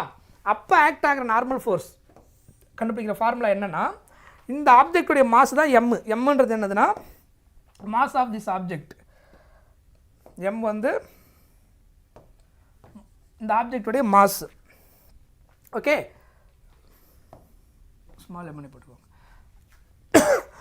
ஸோ நம்ம அப்ளை பண்ணுற ஃபோர்ஸ், அந்த புஷ்ஷிங் ஃபோர்ஸ் இன்ட்டு எவ்வளோ ஆங்கிளில் நீங்கள் புஷ் பண்ணுறீங்க. இப்படி புஷ் பண்ணால் ஹாரிசான்டல், இன்க்ளைண்டாக புஷ் பண்ணிங்கன்னா என்ன ஆகும், ஆங்கிள் ஃபார்ம் ஆகிடும். எக்ஸ் ஆக்ஸ் ஒய் ஆக்சிஸுக்கு ஃபோர்ஸ் டிவைட் ஆகிடும். சரியா? ஸோ அப்போ நீங்கள் புஷ் பண்ணும்போது கால்குலேட் பண்ண வேண்டிய நார்மல் ஃபோர்ஸ் என்ன அப்படின்னா எம் இன்ட்டு ஜி. ஜி வந்து கான்ஸ்டன்ட் வேல்யூ நமக்கு தெரியும். ப்ளஸ் நம்ம அப்ளை பண்ண ஃபோர்ஸ் என்ன ஆங்கிளில் அப்ளை பண்ணிருக்கிறோம். கொஸ்டினில் அதை கொடுத்துட்டாங்கன்னா தீட்டா 45 டிகிரி, 60 டிகிரி, 30 டிகிரி என்ன கொடுத்துருக்காங்களோ அதை அப்படியே சப்ஸ்டிட் பண்ணிட்டீங்கன்னா you will get the answer இந்த சுச்சுவேஷனுக்கு. இதுவே புல்லிங் அப்வர்ட், இதுவே நீங்கள் இப்படி புல் பண்ணுறீங்க அப்படின்னா சம் ஆங்கிளில், அப்போ நார்மல் ஃபோர்ஸ் என்னவா இருக்கும் அப்படின்னா n = mg minus f sin theta. ஓகேவா? நம்ம புல் பண்ண அந்த ஃபோர்ஸ் என்ன ஆகிடும், சப்ராக்ட் ஆகிடும். ஓகே, ஸோ அப்போ வந்து நார்மல் ஃபோர்ஸ் இதில் குறையும், இதில் நார்மல் ஃபோர்ஸ் இன்க்ரீஸ் ஆகும். ஏன்னா நீங்கள் புஷ் பண்ணும்போது என்ன ஆகும், நம்ம கொடுத்த ஃபோர்ஸ்னால இன்னொரு எக்ஸ்ட்ரா ஃபோர்ஸ் இதில் டவுன்வர்ட் ஆக்ட் ஆகும்போது நார்மல் அதுக்கு அப்போஸ் பண்ணி ஆகணும். ஆப்போசிட்டில் நீங்கள் புல் பண்ணும்போது லைட்டாக சரி ஒன்றும் இல்லை, நீங்கள் ரோப்பில் ஒரு ஆப்ஜெக்ட் இப்படி எடுக்கிறீங்கன்னா நீங்கள் இருக்கும்போது லைட்டாக அது மேலே தூக்குற மாதிரி இருக்கும், பாட்டம் கூட கான்டாக்டே குறையிற மாதிரி இருக்கும். இன்னும் நல்லா தூக்கினீங்கன்னா டாப்பில் வந்துடும். லைட்டாக நீங்கள் இழுக்கும்போது நார்மலாக இருந்த கான்டாக்டை விட்டு நீங்கள் புல் பண்ணும்போது என்ன நடக்கும், அந்த கான்டாக்ட் குறையும் அந்த சர்ஃபேஸ் கூட, ஏன்னா நம்ம ஃபோர்ஸை கிராஸில் எடுக்கிறதுனால. அப்போ நார்மல் ஃபோர்ஸு அந்த கான்டாக்ட்டுக்கு இதுக்கு பேஸ் பண்ணி தான் கனெக்ட் பண்ணோம், வெயிட்டுக்கும் அதுக்கும் நம்ம கிராஸில் எடுக்கும்போது என்ன ஆகும், அப்போ நார்மல் ஃபோர்ஸு குறையும், ஏன்னா அந்த கான்டாக்ட் குறையும் பாட்டமில். ப்ராக்டிக்கலாக நீங்கள் கனெக்ட் பண்ணிக்கலாம் அது ஈஸியாக. ஸோ அதனால் MG minus F sine theta அப்படின்னு நம்ம யூஸ் பண்ணுவோம். சரியா? புரிஞ்சுதா? Right. Next another one of the important case, இது ஒரு ஸ்பெஷல் கேஸ். லிஃப்ட்டில் வந்து நம்ம ட்ராவல் பண்ணும்போது என்ன நடக்கும் அப்படின்னா, வெயிட் வந்து சேமாக இருக்குமா மேலே போகும்போது வரும்போதுன்னு கேட்டிங்கன்னா, லிஃப்ட்டு உள்ளே நம்ம ட்ராவல் பண்ணும்போது அது வந்து சேமாக இருக்காது. நம்மளுடைய மாசு சேம் தான், வெயிட்டு கிரவுண்டில் இருக்கும்போது சுச்சுவேஷன் வேறு. நீங்கள் லிஃப்ட்டில் ட்ராவல் பண்ணும்போது எக்ஸ்ட்ரா ஆக்சலரேஷன் ஒன்று ஆக்ட் ஆகுது. லிஃப்ட் வந்து அப்பில் போகும்போது, அப்போர்டில் போகும்போது ஆக்சலரேஷன் கொடுத்து நம்ம போகிறதுனால இன்னொரு ஆக்சலரேஷன் அங்கே ஆக்ட் ஆகுது கிராவிட்டி இல்லாமல். அப்போ நம்மளோட வெயிட் என்ன ஆகும்னா டிஃபர் ஆகும். டவுன்வர்டில் வரும்போதும் நம்ம வெயிட் என்ன ஆகும், சேஞ்ச் ஆகும். நார்மலாக நம்ம எல்லாருக்குமே அந்த எக்ஸ்பீரியன்ஸ் இருக்கும். நீங்கள் லிஃப்ட்டில் வந்து இப்போ கிரவுண்ட் ஃப்ளோர்லேருந்து ஒரு செவன்த் ஃப்ளோர் இல்லை 4th ஃப்ளோர் அந்த மாதிரி ஏதோ போகிறீங்க அப்படின்னா, லிஃப்ட்டு வந்து அப்போர்டில் போகும்போது லைட்டாக நம்ம வெயிட் வந்து ஜாஸ்தி ஆகிற மாதிரி ஒரு ஃபீல் இருக்கும், நம்மளை பிடிச்சி லைட்டாக இழுக்கிற மாதிரி ஒரு ஃபீல் இருக்கும், பிகாஸ் வெயிட் இன்க்ரீஸ் ஆகிற மாதிரி இருக்கும். இதுவே லிஃப்ட் நீங்கள் டவுன்வர்டில் போகும்போது லைட்டாக வெயிட் குறையிற மாதிரி இருக்கும். இன்னும் ஃபாஸ்ட்டாக போச்சுன்னா வெயிட்லெஸ்ஸாக இருக்கிற மாதிரி ஒரு ஃபீல் இருக்கும் டவுன்வர்டில் போகும்போது. ஏதாவது ப்ராப்ளமாக யாருத்துக்குச்சுன்னு வச்சுக்கோங்க, அது போகிற ஸ்பீடில் நீங்கள் ஃப்ளோட் ஆகிற மாதிரி மேலே போகிற மாதிரி கூட இருக்கும். இந்த மாதிரி கூட நடக்கும். இட்ஸ் வெரி டேஞ்சர் சொல்கிறேன். ஏன்னா அதுக்கு காரணம் வெயிட்லெஸ்ஸாக ஃபீல் பண்ணுவீங்க எப்போ அப்படின்னா டவுன்வர்டில் வரும்போது. சொல்கிறது புரியுதா? ஸோ அந்த சுச்சுவேஷனில் நம்ம வெயிட் வந்து சேஞ்ச் ஆகும். அதனுடைய சேஞ்சை எப்படி கண்டுபிடிக்கிறது, அதுக்கான ஃபார்முலா. அப்போர்டில் போகும்போது நம்மளோட அந்த வெயிட் என்ன ஒரிஜினல் வெயிட் கிடையாது. அப்போர்டில் போகும்போது என்ன வெயிட் வருது, டவுன்வர்டில் போகும்போது என்ன வெயிட் இருக்கும் அப்படின்னு கண்டுபிடிக்கிறதுக்கான ஃபார்முலா. ஓகே, ஸோ இதுதான் இப்போ நம்ம பார்க்க போகிறது. Elevator accelerating upward. ஆக்சிலரேட்டிங் அப்வர்டாக இருந்தால் ஃபார்முலா என்ன அப்படின்னா, அந்த லிஃப்ட்டு போகக்கூடிய ஆக்சிலரேஷன் ப்ளஸ் கிராவிட்டி. மாஸ் வந்து நம்மளுடைய மாஸ் எம் இன்ட்டு இல்லை ஆப்ஜெக்ட் இது உள்ளே இருக்குது M into G plus A. கிராவிட்டியோட ஆக்சிலரேஷன் ப்ளஸ் வாட், லிஃப்டோட ஆக்சிலரேஷன் ஆட் பண்ணிட்டீங்கன்னா தட் இந்த நியூ வெயிட் அந்த அப்வர்டில் இருக்கும்போது என்னவாக இருக்கும், M into G plus A. Otherwise இதை மல்டிப்ளை பண்ண MG plus MA. Mass into gravity, கிராவிட்டினால் ஆக்ட் ஆகக்கூடிய வெயிட்டு கொடுக்குற ஆக்சிலரேஷனில் ஆக்ட் ஆகிற வெயிட்டு. அப்போர்டில் போகும்போது வெயிட் என்னவாக இருக்கும், இன்க்ரீஸ் ஆகிற மாதிரி ஃபீல் இருக்கும். That is not real weight, அது வந்து இமேஜினரி வெயிட். பட் அந்த சேஞ்சஸ் காமிக்கும். நீங்கள் வந்து வெயிட் மிஷின் லிஃப்ட்டுக்குள்ளே வச்சுட்டு வெயிட் மிஷின் மேலே நீங்கள் நின்றுட்டு இருந்தீங்கன்னா அப்வர்டில் போகும்போது தெரியும் உங்களோட ஒரிஜினல் வெயிட் அது காமிக்காது, அதோட ஜாஸ்தி வெயிட் காமிக்கும். டவுன்வர்டில் வரும்போது உங்கள் ஒரிஜினல் வெயிட்டோட கம்மியாக காமிக்கும். வெயிட் மிஷினில் நீங்கள் ஸ்டாண்டிங் பண்ணி ட்ராவல் பண்ணி பார்த்தீங்கன்னா தெரியும், அதுதான் ஆக்சுவலாக நடக்கும். அதுக்கு ரீசன் தான் ஆக்சலரேஷன் இன்க்ரீஸ் ஆகுது எக்ஸ்ட்ரா அப்வர்டில், நமக்கு அந்த லிஃப்டோட ஆக்சலரேஷனோட சேர்ந்து. டவுன்வர்டில் வந்து அது டிக்ரீஸ் ஆகுது, அதுதான் அது ரீசன். புரியுதா? ஸோ இதில் வந்து சிம்பிள் ஃபார்முலா இது வந்து டவுன்வர்ட் கேஸ்க்கு. ஸோ டவுன்வர்ட் கேஸ்க்கு m/g - a. So okay, still gravity தான் greater acceleration. g + a g - a. அப்வர்டில் போகும்போது mass × g + a, that is a new weight. டவுன்வர்டில் வரும்போது mass × g - a, that is a new weight, change in weight டவுன்வர்டில். Okay, so இதை வச்சு அந்த நமக்கு கொடுக்குற ப்ராப்ளம்க்கு ஏற்ற மாதிரி என்ன பண்ணலாம், அன்னோன் வேல்யூ கால்குலேட் பண்ண முடியும். சரியா? ஸோ இது ஞாபகம் வச்சுக்கோங்க. ஸோ ரெண்டுமே ஈக்குவலாக இருந்துச்சுன்னா, if a = g, object in free fall, ரெண்டுமே சேமாக இருந்துச்சுன்னா நார்மலாக ஃப்ரீ ஃபால் எப்படி விடுதோ அந்த மாதிரி இருக்கும். ஏன்னா எக்ஸ்ட்ரா எந்த ஆக்சலரேஷனும் அங்கே இல்லைன்னு அர்த்தம். சரியா? அதான் அவருடைய meaning. If a > g becomes நெகட்டிவாக மாறிடும், ஃபிசிக்கலி இம்பாசிபிள். அதாவது நம்ம கொடுக்குற ஆக்சலரேஷன் கிராவிட்டியோட ஜாஸ்தியாக இருந்தால் என்ன நடக்கும் அப்படின்னா, ப்ராக்டிக்கலாக அது பாசிபிளே கிடையாது. ஏன்னா கிராவிட்டி தான் நமக்கு என்னது, இங்கே கிரேட்டர் ஆக்சலரேஷன். ஸோ அதனால் கிராவிட்டியை விட நமக்கு ப்ரொவைட் பண்ணுற ஆக்சலரேஷன் இங்கே கிரேட்டராக இருக்காது, ஃபிசிக்கலி இம்பாசிபிள். அப்படி இருந்ததுன்னா ஆப்ஜெக்ட் லூசஸ் கான்டாக்ட். ஃபிசிக்கலி அது ஆக்சுவலாக இம்பாசிபிள். ஸோ அந்த பாயிண்ட் ஞாபகம் வச்சுக்கோங்க. Okay, right. Our next heading friction. So இது ரொம்ப ரொம்ப முக்கியமான கான்செப்ட். ஏன்னா நம்ம ப்ராப்ளம் எல்லாமே பார்க்கும்போது அடிக்கடி இந்த வேர்டை நம்ம பார்ப்போம், வித் ஃப்ரிக்ஷன் வித்தவுட் ஃப்ரிக்ஷன். ரியாலிட்டியில் நம்ம எல்லா கேஸ்லையுமே நமக்கு என்ன இருக்குன்னா, ஃப்ரிக்ஷன் வந்து ப்ரெசென்ட்டாக இருக்கும். கரெக்டாக? ஐடியல் கேஸ் நம்ம எடுப்போம். ஒருவேளை frictionless or negligible or ignoring the friction அப்படின்னு ஏதாவது கொடுத்துருந்தாங்கன்னா அதை ஸ்கிப் பண்ணிவிட்டு ரிமைனிங் இருக்கிற ஃபோர்ஸை மட்டும் கால்குலேட் பண்ணுவோம். ஸோ இங்கே ஃப்ரிக்ஷன் அப்படின்னா என்ன, அதோட ரோல் என்ன, அதனால் நமக்கு ப்ளஸ்ஸும் இருக்குது மைனஸும் இருக்குது. என்னென்ன ப்ளஸ் இருக்குது, என்னென்ன மைனஸ் இருக்குது, அதுக்கப்புறம் அதில் என்ன டைப்ஸ் இருக்குது, அப்புறம் அந்த ஃப்ரிக்ஷனுடைய ஃபார்முலா அது எதெல்லாம் டிபெண்ட் பண்ணியிருக்குது, என்னென்ன வேல்யூஸ் எல்லாம் டிபெண்ட் பண்ணியிருக்கு அப்படின்றதான் இதில் நம்ம மெயினாக பார்ப்போம். சரியா? போகலாமா? Clear?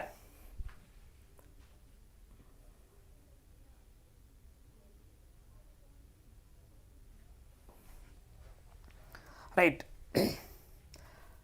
So friction is the component of contact force. இது வந்து ஆக்சுவலாக contact force, component of contact force parallel to the surface in contact that opposes impending actual relative motion between them. So அந்த ஆப்ஜெக்ட் எந்த அளவுக்கு motion இருக்குதோ அதுக்கேற்ற மாதிரி தான் என்ன பண்ணும், இது அப்போஸ் பண்ணும். அதனோட அப்போசிங் நேச்சர் எப்படி இருக்குன்னா, அந்த ஆப்ஜெக்டோட நேச்சருக்கு ஏற்ற மாதிரி தான் இருக்கும். ஓகேவா? ஸோ அதை நம்ம இங்கே பார்ப்போம். Clear? So it opposes the relative motion, not motion it self. So static friction, அப்புறம் கைனடிக் ஃப்ரிக்ஷன், ரோலிங் ஃப்ரிக்ஷன், இதுதான் ஆக்சுவலாக ப்ரைமரியாக இருக்கக்கூடிய ஃப்ரிக்ஷன்ஸ் டைப்ஸ். பார்த்தீங்கன்னா ஒன்று வந்து ஸ்டாட்டிக் ஃப்ரிக்ஷன், அப்புறம் கைனடிக், தென் ரோலிங் ஃப்ரிக்ஷன். ஸோ ஸ்டாட்டிக் ஃப்ரிக்ஷன்னா என்னென்னு நம்ம பார்க்கணும் அப்படின்னா, ஒரு ஆப்ஜெக்டோடைய அதனுடைய மோஷன் ஆகிறதுக்கு முன்னாடி மேக்ஸிமம் அது எவ்வளோ அப்போஸ் பண்ண முடியும் ட்ரை பண்ணுதோ அதான் என்னது, ஸ்டாட்டிக் ஃப்ரிக்ஷன். இன்னும் சொல்லப்போனால் அந்த ஆப்ஜெக்ட் மோஷனில் போகாமலே இருக்கும். அந்த போகாமலே இருக்கிற அளவுக்கு அது என்ன பண்ணால் ஆப்போசிட்டில் ஒரு ஃபோர்ஸை கொடுக்கும். சிம்பிளாக இப்போ வந்து ஒரு கார் இருக்குன்னு வச்சுக்கோங்க. இப்போ அந்த காரை நீங்கள் மூவ் பண்ணுறீங்க ஆனால் மூவ் ஆகலை. ஃபஸ்ட்டு நீங்கள் ஒரு ஆள் மூவ் பண்ணி பார்க்குறீங்க, இன்னொன்று இந்த 2 பீப்புள்ஸ் சேர்ந்து என்ன பண்ணுறீங்க, அதை புஷ் பண்ணுறீங்க, இப்போயும் அது மூவ் ஆகலை. ஸோ 3 பீப்புள் சேர்ந்து நீங்கள் புஷ் பண்ணும்போது அது மூவ் ஆகுது அப்படின்னா, ஸோ 3 பீப்புள் சேர்ந்து கொடுக்கும்போது என்ன பண்ணுது, அப்பயும் அது அப்போசிங் ஃபோர்ஸ் கொடுக்குது. ஆனால் ஒரு பாயிண்ட்டுக்கு மேலே அந்த ஃபோர்ஸை பிரேக் பண்ணி நம்ம கொடுக்கும்போது அது மூவ் ஆக ஆரம்பிக்குது. எந்த ஃபோர்ஸ் வரைக்கும் அது ஈக்குவலாக அப்போஸ் பண்ணிச்சோ மேக்ஸிமம், அது வரைக்கும் அது என்ன நடந்திருக்கு, அந்த ஆப்ஜெக்ட் மோஷன்லேயே இருந்திருக்காது. அதாவது ஆப்ஜெக்ட் மூவ் ஆகாமல் ரெஸ்ட்லே தான் இருந்திருக்கும். ஏன்னா அந்த ஆப்ஜெக்ட் எவ்வளோ ஃபோர்ஸ் கொடுத்தோமோ அதுக்கு ஈக்குவல் ஆப்போசிட்டில் ஃப்ரிக்ஷன் கொடுத்துருக்கும். ஸோ ஃப்ரிக்ஷன் ஃபோர்ஸ் இருக்கிற வரைக்கும் அந்த ஆப்ஜெக்ட் என்ன ஆகாது, ஸ்டாட்டிக் ஃப்ரிக்ஷன் நான் சொல்கிறது, ஸ்டாட்டிக் ஃப்ரிக்ஷன் கம்ப்ளீட்டாக இருக்கிற வரைக்கும் அந்த ஆப்ஜெக்ட் என்ன ஆகலன்னு அர்த்தம், மூவ் ஆகலன்னு அர்த்தம். அது வந்து நீங்கள் ஒரே ஒரு பர்சனுக்கு இப்போ அந்த காரை தள்ளும் போது அந்த பர்சன் எவ்வளோ ஃபோர்ஸ் கொடுத்துருக்காங்களோ அதுக்கு ஈக்குவலாக ஆப்போசிட்டில் ஃப்ரிக்ஷன் கொடுக்கும். அதனால தான் அது ஸ்டாட்டிக்லேயே இருந்தது. திரும்ப 2 பேர் தள்ளும் போதும் அப்போ என்ன ஃபோர்ஸ் நீங்கள் ஃபார்வர்டில் போச்சோ அதுக்கு ஆப்போசிட்டில் ஃப்ரிக்ஷன் கொடுத்து அப்பயும் அது ரெஸ்ட்லேயே இருந்தது. 3 பீப்புள் வரும்போது அதனுடைய லிமிட்டை கிராஸ் ஆகிடுது. அந்த ஆப்ஜெக்ட் என்னது ஸ்டார்டிங் டு மோஷன். இப்பயும் ஃப்ரிக்ஷன் இருக்கும். ஆனால் மோஷனில் இருக்கும்போது இப்போ ஆக்ட் ஆகக்கூடிய அந்த அப்போசிங் ஃப்ரிக்ஷன் பேர் என்னது கைனட்டிக் ஃப்ரிக்ஷன் அப்படின்னு சொல்ல போகிறோம். அதாவது கைனட்டிக்னா என்ன அர்த்தம், மோஷனில் இருக்குன்னு அர்த்தம். மோஷனில் இருக்கும்போது அப்போஸ் பண்ணிச்சுன்னா அது என்னது கைனட்டிக் ஃப்ரிக்ஷன். அந்த ஆப்ஜெக்ட்டு நம்ம ஃபோர்ஸ் கொடுத்தாலும் மூவ் ஆகாமல் ஆப்போசிட்டில் ஃபோர்ஸ் கொடுத்து ஸ்டாப் பண்ணி வைக்கும். அதான் என்னது ஸ்டாட்டிக் ஃப்ரிக்ஷன். ஸோ அந்த ஆப்ஜெக்டோடைய ஸ்டேட்டு ஸ்டாட்டிக்கில் வச்சுருக்கும் ஸ்டாட்டிக் ஃப்ரிக்ஷன். ஸ்டாட்டிக் ஃப்ரிக்ஷனை பிரேக் பண்ணி ஃபோர்ஸ் கொடுத்தோன்னா தென் அப்போ ஆக்ட் ஆகிற ஃப்ரிக்ஷன் நம்ம என்ன சொல்ல போகிறோம் கைனட்டிக் ஃப்ரிக்ஷன். அதுக்கப்புறம் ரோலிங் ஃப்ரிக்ஷன் நம்ம அதை ரொட்டேஷனல் மோஷனில் டீட்டெயிலாக படிப்போம். ரோல் ஆகும்போதும் ஒரு ஃப்ரிக்ஷன் ஆக்ட் ஆகும். ஸோ எல்லா பார்ட்டும் கான்டாக்ட் ஆகாமல் அந்த ரோலிங்கில் அதில் இருக்கிற எல்லா மீன்ஸ் நார்மல் கேஸ் நீங்கள் எடுத்திங்கன்னா அந்த ஒரு பிளாக் கிடைக்குன்னா பிளாக்கோடைய பாட்டம் மட்டும்தான் என்னவாக இருக்கும் ஃப்ரிக்ஷனில் கான்டாக்ட் ஆகும். ரோலிங் எடுத்திங்கன்னா அந்த ரோலிங் கேஸ் நீங்கள் சப்போஸ் இந்த மாதிரி எடுக்கிறீங்கன்னா இதில் இருக்கிற ஒரு பாயிண்ட் என்ன ஆகும் கான்டாக்டில் கான்ட்ரிபியூட் பண்ணும். சொல்கிறது புரியுதா? ஸோ இதெல்லாம் நம்ம டீட்டெயிலாக இதில் படிப்போம் ரொட்டேஷனல் மோஷன் பார்க்கும்போது. So this also one type of friction. அதனால் அந்த ஜஸ்ட் அதை ஆட் பண்ணியிருக்கிறேன். சரியா? கிளியர்? ரைட். சொல்லுங்கள், என்ன டவுட்? சாலிட் மெக்கானிக்ஸ் முடிஞ்சிடும். இன்னும் நம்ம இந்த சாப்டர் முடிச்சிட்டோம்னா அடுத்து அங்கே தான் போவோம். நம்ம இன்னும் பார்க்க வேண்டிய சாப்டர் என்ன பார்த்தீங்கன்னா கிராவிடேஷன் இருக்குது, ரொட்டேஷனல் மோஷன் இருக்குது. அந்த 2 சாப்டர் முடிச்சிட்டோம்னா வால்யூம் 1 முடிஞ்சிடும். ஏன்னா நம்ம யூனிட்ஸ் அண்ட் மெஷர்மெண்ட் முடிச்சிட்டோம், மோஷன் ஏ ஸ்ட்ரெயிட் லைன், மோஷன் ஏ பிளேன் முடிச்சிட்டோம். அதுக்கப்புறம் இது இன்றைக்கி லாஸ் ஆஃப் மோஷன் முடிஞ்சிடும், ஒர்க் எனர்ஜி பவர் ஆல்ரெடி முடிச்சிட்டோம். கரெக்டாக? ஸோ கிராவிடேஷனும் ரொட்டேஷனல் மோஷன் முடிச்சிட்டோம்னா அதுக்கப்புறம் நம்ம பார்க்க போகிற கிளாஸ் வந்து வால்யூம் 2 தான் இருக்கும். ஸோ அதில் வந்து ஃப்ளூயிட்ஸு சாலிட்ஸ் இருக்கு இல்லையா? ஸோ அந்த டாபிக், அதுக்கப்புறம் thermodynamics, kinetic theory of gases, அப்புறம் ஆசிலேஷன் அண்ட் வேவ்ஸ் முடிஞ்சுன்னா சிலபஸ் முடிஞ்சிடும். ஸோ இன்னும் 2 சாப்டர் வால்யூம் 1 பெண்டிங் இருக்குது. அது முடிச்சுட்டு தான் நம்ம வால்யூம் 2க்கு போகிறோம். சரியா? ஸோ கண்டிப்பாக நம்ம அதை பார்ப்போம். புரிஞ்சுதா? ஓகே.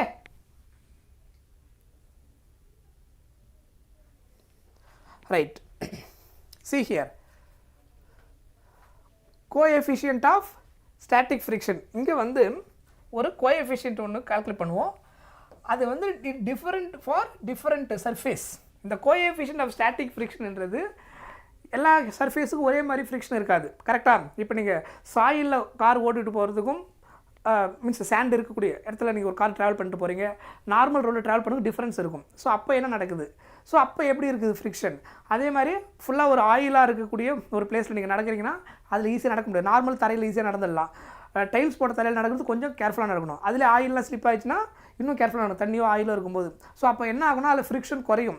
ஸோ இது எல்லாமே எதை டிபெண்ட் பண்ணியிருக்குன்னா அந்த சர்ஃபேஸ் ஃப்ரிக்ஷனுடைய அந்த நேச்சர் ஆஃப் த சர்ஃபேஸ் அதை டிசைட் பண்ணக்கூடிய ஃபேக்டர் இது மியூ எஸ். இங்கே ஸ்டாட்டிக் ஃப்ரிக்ஷன்றதுனால மியூ எஸ்ன்னு சொல்ல போகிறோம்.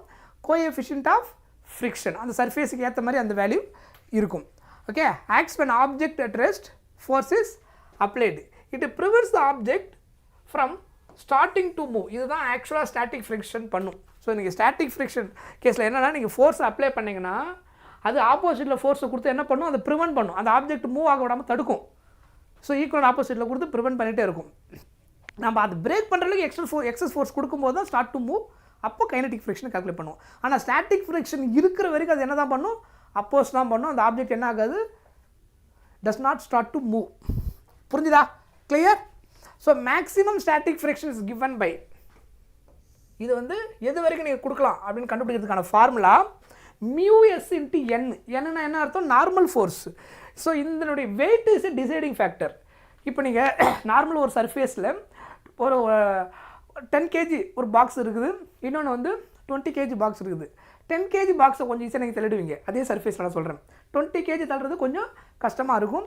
ஏன்னா வெயிட் அதிகமாகும் போது அதுக்கு அகேன்ஸ்ட் ஆக்ட் ஆகக்கூடிய ஃப்ரிக்ஷன் ஜாஸ்தி ஆகிடும். சொல்கிற பாயிண்ட் புரியுதா? ஸோ வெயிட் அதிகமாகும் போது அப்போ எது அதிகமாகும் அப்படின்னா நார்மல் ஃபோர்ஸும் அதிகமாகிடும். ஏன்னா நார்மல் ஃபோர்ஸ் எதுக்கு ஈக்குவல், மாஸ் இன்ட்டு கிராவிட்டிக்கு ஈக்குவல், வெயிட்டுக்கு ஈக்குவல். அப்போ வெயிட் அதிகமாச்சுன்னா நார்மல் ஃபோர்ஸ் அதிகமாகிடும். நார்மல் ஃபோர்ஸ் அதிகமாக இருக்கும்போது ஃப்ரிக்ஷன் ஃபோர்ஸ் என்ன ஆகிடும், அதிகமாகிடும். ஏன்னா friction depends on the mass of the object, weight of the object or normal force of the object. Okay. So அதனுடைய ஃபார்முலா மேக்ஸிமம் எது வரைக்கும் இருக்குன்னா மியூஎஸ் இன்ட்டு என். ஓகேவா? இந்த வேல்யூக்கு லெஸ் தென் ஆர் ஈக்குவல் இருக்கிற வரைக்கும் ஸ்டாட்டிக் ஃப்ரிக்ஷனில் இருக்கும். இந்த பிரேக் பண்ணுற அளவுக்கு நீங்கள் ஃபோர்ஸை கொடுத்துட்டிங்கன்னா, அதாவது ஸ்டாட்டிக் ஃப்ரிக்ஷனை விட மியூஎஸ் இன்ட்டு என் வந்து கிரேட்டராக இருந்துட்டா என்ன ஆகும், ஆப்ஜெக்ட் வந்து மூவ் ஆக ஆரம்பிச்சிடும். ஈக்குவல் ஆர் லெஸ் தெனாக இருக்கிற வரைக்கும் தான் என்னவாக இருக்கும், அந்த ஆப்ஜெக்ட் ஸ்டில் ரெஸ்ட்லேயே இருக்கும், மூவ் ஆகாமல் இருக்கும். ஸோ இதான் அதனுடைய ஃபார்முலா. ஸ்டாட்டிக் ஃப்ரிக்ஷன் சிம்பிளாக நம்ம என்ன எடுப்போம்னா μs/n. மேக்ஸிமம் கேட்கும் லெஸ் ஆர் ஈக்குவல். பேசிக்காக நம்ம யூஸ் பண்ண போகிற ஃபார்முலா வந்து ப்ராப்ளமில் நம்ம யூஸ் பண்ண போகிறது என்னதுன்னா static friction Fs equal to μs/n. அந்த ஆப்ஜெக்ட் ரெஸ்ட்டில் இருக்குது அப்படின்னா நம்ம என்ன ஃபார்முலா யூஸ் பண்ணுவோம், μs, அதனுடைய coefficient of the friction surface normal force. So அந்த பிளாக்கோடைய மாஸ் கொடுத்துருப்பாங்க m/g, ஆர் இன்க்ளைண்டாக இருந்தால் mg cos θ அப்படின்னு யூஸ் பண்ணி இந்த ஃபார்முலாவை கால்குலேட் பண்ணணும். ஓகே, ஃப்ரிக்ஷன் ப்ரெசென்ட்டாக இருக்கும்போது ஸ்டாட்டிக் ரிசல்ட் ஆனால் கொஷினில். ஓகே, ஸோ இதில் லிமிட்டிங் இருக்கும். So limiting friction maximum force.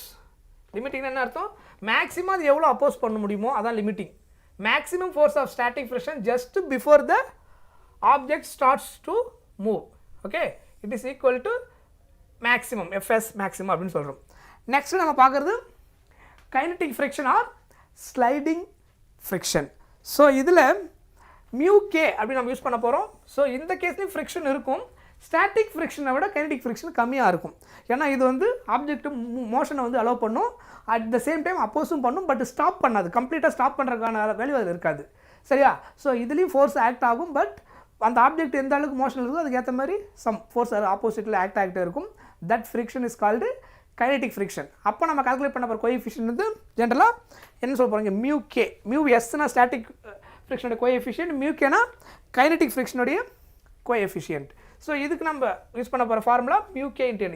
Still இது எதை தான் டிபெண்ட் பண்ணியிருக்கும், நார்மல் ஃபோர்ஸ் தான் டிபெண்ட் பண்ணியிருக்கும். ரெண்டுத்துக்கும் உள்ள டிஃபரன்ஸ் என்னென்னா, இது வந்து ஆப்ஜெக்ட் இன்னும் ஸ்டார்ட்டே ஆகாத அளவுக்கு அப்போஸ் பண்ணிகிட்டே இருக்கும் ஸ்டாட்டிக் ஃப்ரிக்ஷனில். ஸ்டார்ட் ஆகிட்டு மூவ் ஆகும்போது அப்பயும் ஃப்ரிக்ஷன் ஆக்ட் ஆகும். அந்த ஃப்ரிக்ஷன் நம்ம என்ன சொல்ல போகிறோம், கைனடிக் ஃப்ரிக்ஷன்.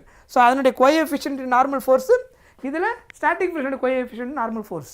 ஓகே, சம்டைம்ஸ் அவங்க எதுவுமே மென்ஷன் பண்ணலன்னா நம்ம ஜென்ரலாக என்ன பண்ணுவோம், friction equal to μ/n, coefficient of the friction into normal force அப்படின்னு யூஸ் பண்ணி ஈஸியாக ஆன்சரை கால்குலேட் பண்ணிடலாம்.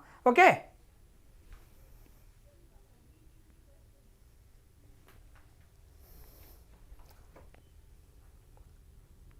ரைட்.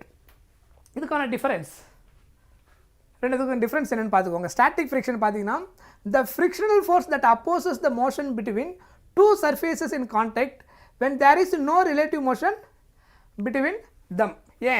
ஏன்னா மோஷனில் இருந்தால் தான் ரிலேட்டிவ் மோஷன் கால்குலேட் பண்ணுவீங்க. இங்கே தான் அது என்ன பண்ணும், ஸ்டாட்டிக் ஃப்ரிக்ஷன் அந்த ஆப்ஜெக்ட் மோஷன்லேயே மூவ் பண்ண விடாமல் தடுக்கும். ரெண்டு மோஷன் இருந்தால் தான் ரிலேட்டிவ் மோஷன் கால்குலேட் பண்ண முடியும். Clear? So the frictional force opposes the motion between the two surfaces in contact when they are in relative motion. மோஷனில் இருக்கும்போது கால்குலேட் பண்ணுவோம். அப்போ ஆக்ட் ஆகக்கூடிய friction has a value from 0 up to maximum. So நம்ம force கொடுக்காத போது friction வந்து act ஆகாது. ஃப்ரிக்ஷன் வந்து நீங்கள் ஒரு ஆப்ஜெக்ட்டு நீங்கள் வந்து புஷ் பண்ணாத வரைக்கும், சப்போஸ் ஒரு எக்ஸாம்பிளுக்கு ஒரு ஏதோ ஒரு வெயிட் இருக்குது, அதே 10 kg வச்சுக்கோங்க, அது மேலே வந்து ஃபோர்ஸ் ஆக்ட் ஆகும். புரியுதா? என்னது நெட் ஃபோர்ஸு 0வாக இருந்திருக்கும் அது ரெஸ்ட்டில் இருக்கும்போது. ஃபோர்ஸ்னால் நார்மல் ஃபோர்ஸும் லைக் வெயிட்டும் ஆக்ட் ஆகிருக்கும், அது 0 நீங்கள் வந்து அந்த ஆப்ஜெக்டை புல் பண்ணும்போது தான், இல்லை புஷ் பண்ணும்போது சம்திங், ரெண்டுத்துக்கு எது வேணாலும் நீங்கள் பண்ணலாம், pull or push. Okay, so either புஷ்ஷோ இல்லை புல்லோ பண்ணுறீங்க அப்படின்னா நீங்கள் அந்த சுச்சுவேஷனை ஸ்டார்ட் பண்ணும்போது தான் ஃப்ரிக்ஷன் ஆக்ட் ஆகும். Otherwise friction won't act. ஏன்னா அது எப்பயுமே அப்போசிங் நேச்சர். ஃபோர்ஸ் வேறு ஒரு ஃபோர்ஸ் ஆக்ட் ஆகும்போது தான் அதை வந்து அப்போஸ் பண்ண ட்ரை பண்ணும் அந்த மோஷனை. அப்போ தான் என்ன ஆகும், ஆக்ட் ஆக ஆரம்பிக்கும்.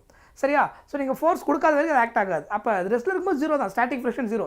ஃபோர்ஸ் கொடுக்கும்போது அப்போஸ் பண்ணிகிட்டே இருக்கும். நம்ம கொஞ்சம் கொஞ்சமாக இன்க்ரீஸ் பண்ணிகிட்டே போகிறோம். எது வரைக்கும் அதை அப்போஸ் பண்ண முடியுமோ மேக்ஸிமம் அது வரைக்கும் அப்போஸ் பண்ணும். அது மேக்ஸிமம் ஸ்டாட்டிக் ஃப்ரிக்ஷன் இருக்கும்.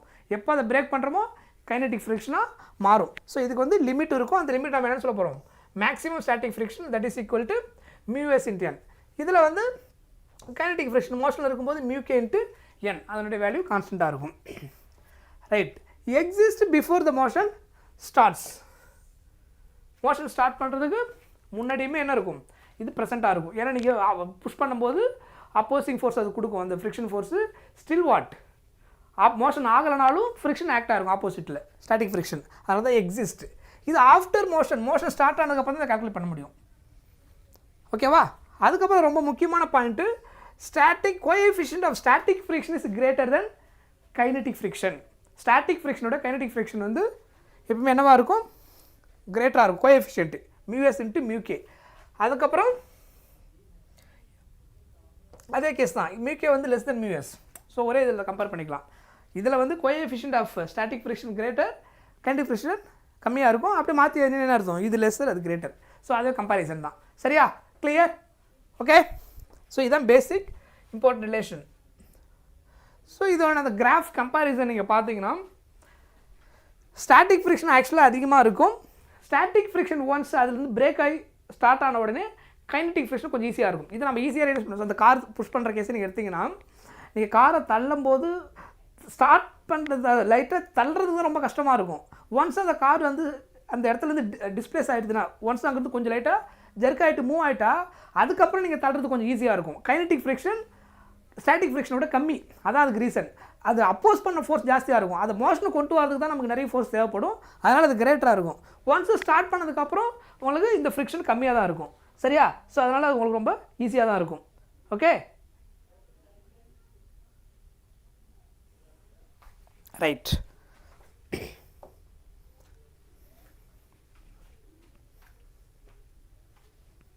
ரீசன் பாருங்கள். why this value of kinetic friction smaller than limiting friction? In static friction, the irregularities of two surfaces get more time to lock into each other. அதுக்கு reason அதான். ரொம்ப நேரத்துக்கு அது என்ன பண்ணும், black பண்ணும், அப்போஸ் பண்ணும். அது reason. Okay, a larger force required to just to start the motion. அதுதான் இங்கே ரீசன். அது ஸ்டார்ட் பண்ணுறதுக்கு நிறைய ஃபோர்ஸ் தேவைப்படும். larger force required to start just to start the motion and break this junction. This is the limiting friction. எப்போ நீங்கள் அதை break பண்ணுறீங்களோ அப்போ லிமிட்டிங் கேஸை தாண்டிட்டிங்கன்னு அர்த்தம். அதுக்கு மேலே ஸ்டாட்டிக் ஃப்ரிக்ஷன் அதனால் என்ன பண்ண முடியாது, அப்போசிங் ஃபோர்ஸை கொடுக்க முடியாது. Okay, once motion begins there is a less time. அது மூவ் பண்ணுறது அதுக்கப்புறம் ஈஸி. இன்டர்லாக்கிங் அண்டு ஜங்ஷன் வந்து கம்மியாக இருக்கும், அதனால் கம்மியாக இருக்குது. So the opposing force is smaller. This is the kinetic friction. So therefore kinetic friction is what, lesser then limiting friction. இது நான் சொன்ன அந்த எக்ஸாம்பிள். இது நம்ம எல்லாருக்குமே அந்த ப்ராக்டிக்கல் எக்ஸ்பீரியன்ஸ் ஆல்மோஸ்ட் இருக்கும் ஏதோ ஒரு வகையில். ஏன்னா இது டே டு டே லைஃப்பில் நம்ம பார்க்கக்கூடிய அந்த எக்ஸ்பீரியன்ஸ் தான். அதுக்கப்புறம் ரோல் ஆஃப் ஃப்ரிக்ஷன். ஸோ பேசிக்காக நம்ம வாக்கிங் போகிற எக்ஸ்பீரியன்ஸ் இருக்குது எல்லோரும். நம்ம டெய்லியும் பண்ணக்கூடிய அந்த ஆக்டிவிட்டியில் பார்த்திங்கன்னா நமக்கு ஃப்ரிக்ஷன் கண்டிப்பாக ப்ரெசென்ட்டாக தான் இருக்கும். ஓகே, ஸோ நம்ம ஃப்ரிக்ஷன் ஃபோர்ஸு இருக்கிறதுனால தான் என்ன பண்ண முடியுது, ஈஸியாக நம்மளால் வாக் பண்ண முடியுது. சப்போஸ் ஃப்ரிக்ஷனே இல்லை அப்படின்னா நம்மளால் என்ன பண்ண முடியாது, we cannot walk. ஏன்னா ஃப்ரிக்ஷன் ஃபோர்ஸ் இருக்கிறனால தான் நம்ம எவ்வளோ ஃபோர்ஸ் கொடுக்குறோமோ அது அப்போசிங் ஃபோர்ஸை கொடுத்து பேலன்ஸ் பண்ணி கைனடிக் ஃப்ரிக்ஷனை மாற்றி என்ன பண்ணுறோம், அடுத்தடுத்து ஸ்டெப்பை ஃப்ரண்ட்டில் வச்சுட்டு போகிறோம். If there is no friction, இப்போ சப்போஸ் ஒரு ஃப்ளோரில் ஃபுல்லாக ஆயில் இருந்ததுன்னா நம்மளால் ஈஸியாக நடக்க முடியுமா, முடியாது. அப்போ ஃப்ரிக்ஷன் கம்மி ஆகிறதுனால தான் அதை நம்ம பண்ண முடியல. ஏன்னா ஆயில் என்ன பண்ணிடுது, கான்டாக்டை குறைச்சிருது. அந்த சர்ஃபேஸுக்கும் ஃபுட்டுக்கும் உள்ள அந்த friction force zero means zero இல்லை, ஆல்மோஸ்ட் குறைச்சிருது. ஜீரோ ஆகலை, மோஸ்ட்லி குறைக்கிறதுனால ஃப்ரிக்ஷன் இல்லாமல் போது என்ன ஆகிடும், உங்களுக்கு பேலன்ஸ் பண்ணி நடக்க முடியாது. ஸோ ஃப்ரிக்ஷன் இல்லைன்னா that is very difficult. Okay, so அது எப்படி ஆக்ட் ஆகுது அப்படின்னா, while walking our foot pushes the ground backward. So first நம்ம என்ன பண்ணுவோம், நடக்கும்போது பேக்வேர்டில் ஃபஸ்ட்டு ஃபோர்ஸை கொடுப்போம். ஓகேவா, the ground exerts an equal and opposite force and foot in the forward direction. So next the horizontal component of this force is friction. So என்னோட horizontal component தான் என்னது, ஃப்ரிக்ஷன். ஸோ நான் டயக்ராம் காமிக்கிறேன் உங்களுக்கு, which helps to move forward. Vertical component is the normal reaction of the ground. So இதான் இதில் நடக்கும். see the diagram, இதை பார்த்தீங்கன்னா இன்னும் உங்களுக்கு கிளியராக தெரியும். see here, இதுதான் ஆக்சுவலாக அதில் நடக்கக்கூடிய ப்ராசஸ். ஸோ நம்மளுடைய வெயிட் இங்கே எவ்வளோ இருக்குதோ அதுக்கு ஆப்போசிட்டில் ரியாக்ஷன் ஃபோர்ஸ்ன்றது என்னதுங்க, நார்மல் ஃபோர்ஸ். நம்ம ரியாக்ஷன் ஃபோர்ஸ்ன்றது நார்மல் ஃபோர்ஸ். ஜென்ரலாக நான் ரியாக்ஷன் சொல்லுவோம், otherwise normal fours are normal reaction force ரெண்டும் சேர்த்து சொல்லுவோம். ஓகேவா, ஸோ அப்போ இந்த வெயிட்டுக்கு அப்படியே நம்ம எவ்வளோ வெயிட் இருக்கிறோமோ அது ஆப்போசிட்டில் நம்மளோட இந்த பாட்டம் போர்ஷன் இருக்கு இல்லையா, பேலன்ஸ் பண்ணிவிடும். ஓகே, ஸோ இதுதான் ஆக்சுவலாக ரியாக்ஷன். நம்ம வந்து பேக்வேர்டில் ஃபோர்ஸ் இப்படி புஷ் பண்ணுவோம். ஸோ ரியாக்ஷன் இங்கே ஆக்ஷன் நடக்கும். இந்த ஹரிசாண்டல் காம்பனண்ட் தான் என்ன பண்ணுது, நம்மள ஃபார்வர்டில் தள்ளுது. Okay, horizontal component of the reaction, இது vertical component of the reaction. Okay, so இப்படி தான் ஆக்சுவலாக அந்த ப்ராசஸ் நடக்குது. ஃப்ரிக்ஷன் இல்லைன்னா it is very difficult to walk. Okay, next advantages of friction and disadvantages of friction. இதனால் அட்வான்டேஜ் இருக்குது, disadvantage இருக்குது. அதனால் நிறைய லாஸ் இருக்குது ஃப்ரிக்ஷனால். அது இல்லைன்னா நம்ம சர்வையும் பண்ண முடியாது. ஓகே, ஸோ ரெண்டுத்துலையுமே நமக்கு ப்ராப்ளம் இருக்குது. இதில் ப்ளஸ் இருக்குது, மைனஸ் இருக்குது. ஸோ அட்வான்டேஜ் ஃபஸ்ட்டு பார்த்தீங்கன்னா helps in walking, provides the grip between feet and ground, allows vehicles to move friction between the tires and road. இதெல்லாம் practical cases. enables the brakes to stop the vehicles. So break வந்து நல்லா தேஞ்சிச்சுன்னு வச்சுக்கோங்க, brake shoe தேஞ்சதுன்னா என்ன பண்ண முடியாது, நீங்கள் break apply பண்ணால் ஃபாஸ்ட்டாக நிற்காது. ஸோ சிக்னல் நீங்கள் பிரேக் அப்ளை பண்ணினா கூட ஃபாஸ்ட்டாக பண்ணி நிற்காம ஃப்ரண்ட்டில் இருக்க மேலே மோதிடுவீங்க. ஸோ அந்த பிரேக் ஷூ நம்ம அடிக்கடி சேஞ்ச் பண்ணிகிட்டே இருப்போம். ஸோ பிரேக் ஷூ சேஞ்ச் ஆகிறது நமக்கு லாஸு, புரியுதா? ஏன்னா நம்ம புதுசாக மாற்றுறோம். ஆனால் அது பிரேக் பிடிக்கல அப்படின்னா ப்ராப்ளம். அந்த ஃப்ரிக்ஷன் ஆக்ட் ஆனால் தான் அது நல்லா ஸ்ட்ராங்காக பிடிக்கும். ஸோ அதனால் நமக்கு அதில் ப்ளஸ்ஸும் இருக்குது மைனஸும் இருக்குது, ரெண்டுமே இருக்குது. But that is essential. ஓகேவா? So enables brake to stop vehicles, helps in holding and gripping objects. அதுக்கப்புறம் provides traction for climbing or running. இது எல்லா கேஸ்லையுமே நமக்கு என்னது ஃப்ரிக்ஷன்னால அட்வான்டேஜ் இருக்குது. டிஸ்அட்வான்டேஜ் என்னங்கன்னா opposes the motion causing extra effort. ஏன்னா இது அப்போஸ் பண்ணுறதுனால அதை பிரேக் பண்ணி தான் நம்ம என்ன பண்ணணும், ஃபோர்ஸை கொடுத்தாகணும். அப்போ எக்ஸ்ட்ரா நிறைய எஃபர்ட் போட வேண்டியதாக ஒரு ஆப்ஜெக்ட் வந்து ஒரு இடத்துல இன்னொரு இடத்துக்கு மூவ் பண்ணி போகிறதுக்கோ இல்லை வெஹிக்கிள்ஸ் வந்து ட்ராவல் பண்ணி போகிறதுக்கோ அந்த ஃபோர்ஸுக்கு அகேன்ஸ்டாக எக்ஸ்ட்ரா தேவைப்படுற ஃபோர்ஸ்லாம் மீன்ஸ் பேலன்ஸ் பண்ணக்கூடிய ஃபோர்ஸை கொடுத்துட்டு ரிமைனிங் இருக்கக்கூடிய எக்ஸ்ட்ரா ஃபோர்ஸை தான் நம்ம என்ன பண்ண முடியும், அந்த ஆப்ஜெக்ட்டை மோஷனில் கொண்டு போக முடியும். ஸோ அப்போஸ் பண்ணுறதுனால நமக்கு நிறைய எக்ஸ்ட்ரா எஃபர்ட் தேவைப்படுது. அதுக்கப்புறம் causes wear and tear of moving parts. அதே மாதிரி waste energy as a heat during ஃப்ரிக்ஷனால் நமக்கு என்ன ஆகும்னா நிறைய எனர்ஜி லாஸ் இருக்கும். மெயினாக ஹீட் அதிகமாக ப்ரொடியூஸ் ஆகும். That also we know that. சவுண்டும் வரும் அந்த கேஸ்னால. சரியா? Reduces efficiency of the machine. இப்போ நான் சொன்னேன் அந்த பிரேக்கு, நீங்கள் அடிக்கடி பிரேக் பிடிச்சிட்டே இருக்கும்போது பிரேக் ஷூ தேஞ்சு போகிறதுனால என்ன ஆகிடுது உங்களுக்கு, அதனுடைய எஃபிஷியன்சி குறைஞ்சிரும், என்ஜினுடைய எஃபிஷியன்சி குறைஞ்சிரும். பட் அது ஒர்க் ஆனால் தான் நம்ம யூஸும் பண்ண முடியும். ஸோ அது ரெண்டுமே அதில் சேர்ந்துருக்கு. Okay. Requires frequent maintenance due to damage. So அதனால் அடிக்கடி என்ன பண்ணி ஆகணும், இதை டேமேஜ் குறைக்கிறதுக்காக மெயின்டெனன்ஸ் பண்ணி ஆகணும். ஓகேவா? இல்லைனா ப்ராப்ளம் அதிகமாக க்ரியேட் ஆகிடும். ரைட். நெக்ஸ்ட்டு வந்து ஆங்கிள் ஆஃப் ரீபோஸ். இந்த ஆங்கிள் ஆஃப் ரீபோஸ் அப்படின்னா என்னென்னா, நீங்கள் சிம்பிளாக இது இப்படியே இதை நான் ப்ராக்டிக்கலாக உங்களுக்கு சொல்லிடுறேன், இதில் புரிஞ்சுக்கலாம் நீங்கள். இப்போ இது ஆக்சுவலாக இப்போ ஹரிசாண்டலாக இருக்குது. சரியா? இந்த பென் வந்து என்னுடைய ஹேண்டில் இப்போ ஹரிசாண்டலாக இருக்குது. இப்போ நான் என்ன பண்ணுறேன், கொஞ்சம் கொஞ்சமாக ஆங்கிளை இன்க்ரீஸ் பண்ணுறேன். ஓகே. எந்த பர்டிகுலர் ஆங்கிளில் இது கீழே விழ ஆரம்பிக்குதோ அப்படின்னு கண்டுபிடிக்க போகிறேன். அந்த பர்டிகுலர் ஆங்கிளில் விழும்போது புரியுது இல்லையா, அந்த சுச்சுவேஷனில் ஒரு மினிமம் ஆங்கிள் ஃபார்ம் ஆகும். That is called angle of repose. சொல்கிறது புரியுதா? ஸோ எல்லா சுச்சுவேஷனும் அது ஃபாலோ ஆகிடாது. ஓகே. ஸோ அந்த கிராவிடேஷனல் பொட்டென்ஷியல் எனர்ஜினால் என்ன ஆகும், கிராவிட்டி வந்து ஃபோர்ஸ் அப்ளை பண்ணும். கரெக்டாக இன்க்ளைண்டாக இருக்கும்போது அந்த ஃபோர்ஸு ஃப்ரிக்ஷன் ஃபோர்ஸை விட அதிகமாக இருக்கணும், ஸ்டாட்டிக் ஃப்ரிக்ஷன் விட அதிகமாக இருக்கணும். ஏன்னா இப்போ இப்படி வச்சுருக்கும்போது ஹரிசாண்டலாக இருக்கும்போது அது கீழே விழல, நான் இன்க்ளைண்ட் ஆகும்போது உடனே விழல. ஏன் அப்படின்னா இப்போயும் கிராவிடேஷனல் ஃபோர்ஸ் ஆக்ட் ஆகுது, புரியுதா? ஆனால் ஆப்போசிட்டில் ஃப்ரிக்ஷன் ஃபோர்ஸ் ஆக்ட் ஆகிட்டு ஜீரோ பண்ணிடுது ஸ்டாட்டிக் ஃப்ரிக்ஷன். ஸ்டாட்டிக் ஃப்ரிக்ஷனை பிரேக் பண்ணுறதுக்கு அந்த ஃபோர்ஸை கொண்டு வர வரைக்கும் நம்ம ஆங்கிள் இன்க்ரீஸ் பண்ணிகிட்டே வரணும். எந்த பர்டிகுலர் ஆங்கிளில் இட் ஸ்டார்ட் டு ஃபால் ஆகுதோ அந்த ஆங்கிளுக்கு பேர் என்னது, ஆங்கிள் ஆஃப் ரீபோஸ். ஸோ சிம்பிளாக அதுதான். ஸோ ஏதோ ஒரு ஆங்கிளில் நம்ம மூவ் பண்ணிகிட்டே போகிறோம், போகும்போது எந்த பர்டிகுலர் பாயிண்டில் என்ன ஆகுது, ஸ்டாட்டிக் ஃப்ரிக்ஷன் மேக்ஸிமம் ஆகுது. எம்ஜி சைன் தீட்டா ரெண்டு என்ன ஆகும், ஈக்குவல் அண்ட் ஆப்போசிட்டில் இருக்கும். இதுக்கு மேலே ஒரு ஆங்கிள் நீங்கள் இன்க்ரீஸ் பண்ணிங்கனாலும் ஸ்டார்ட் டு ஃபால். ஏன், ஸ்டாட்டிக் ஃப்ரிக்ஷனுடைய லிமிட்டை கிராஸ் பண்ணிட்டீங்க. ஏன்னா இது அப்போசிங் ஃபோர்ஸை கொடுத்து ஸ்டாப் பண்ணிட்டே வரும். எது வரைக்கும் ஸ்டாப் பண்ண முடியும், அதனால் அந்த அப்போசிங் ஃபோர்ஸ் எவ்வளோ ப்ரொவைட் பண்ணக்கூடிய நேச்சர் அந்த சர்ஃபேஸில் இருக்குதோ அது வரைக்கும் அதை அப்போஸ் பண்ணிட்டே வரும். எப்போ அதனுடைய லிமிட்டை கிராஸ் ஆகுதோ அப்போ இது ஸ்டார்ட் டு ஃபால். அந்த மினிமம் ஆங்கிளை கண்டுபிடிக்கிறதுக்கு பேர் ஆங்கிள் ஆஃப் ரீபோஸ். ஸோ அதனுடைய ஃபார்முலா சிம்பிளாக tan theta equal to mu or mu equal to tan theta. இதுதான் ஆக்சுவலாக formula.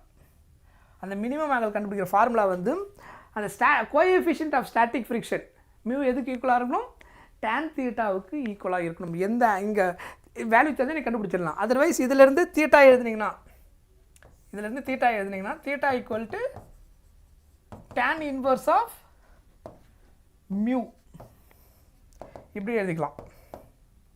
Theta equal to tan inverse of mu. So மியூன்றது ஈக்குவல் டு tan தீட்டாக்கு ஈக்குவலாக இருக்கும். ஆங்கிள் மட்டும் கண்டுபிடினா tan ஆன்சர் கொண்டு போய் tan இன்வர்ஸ் ஆகிடும்.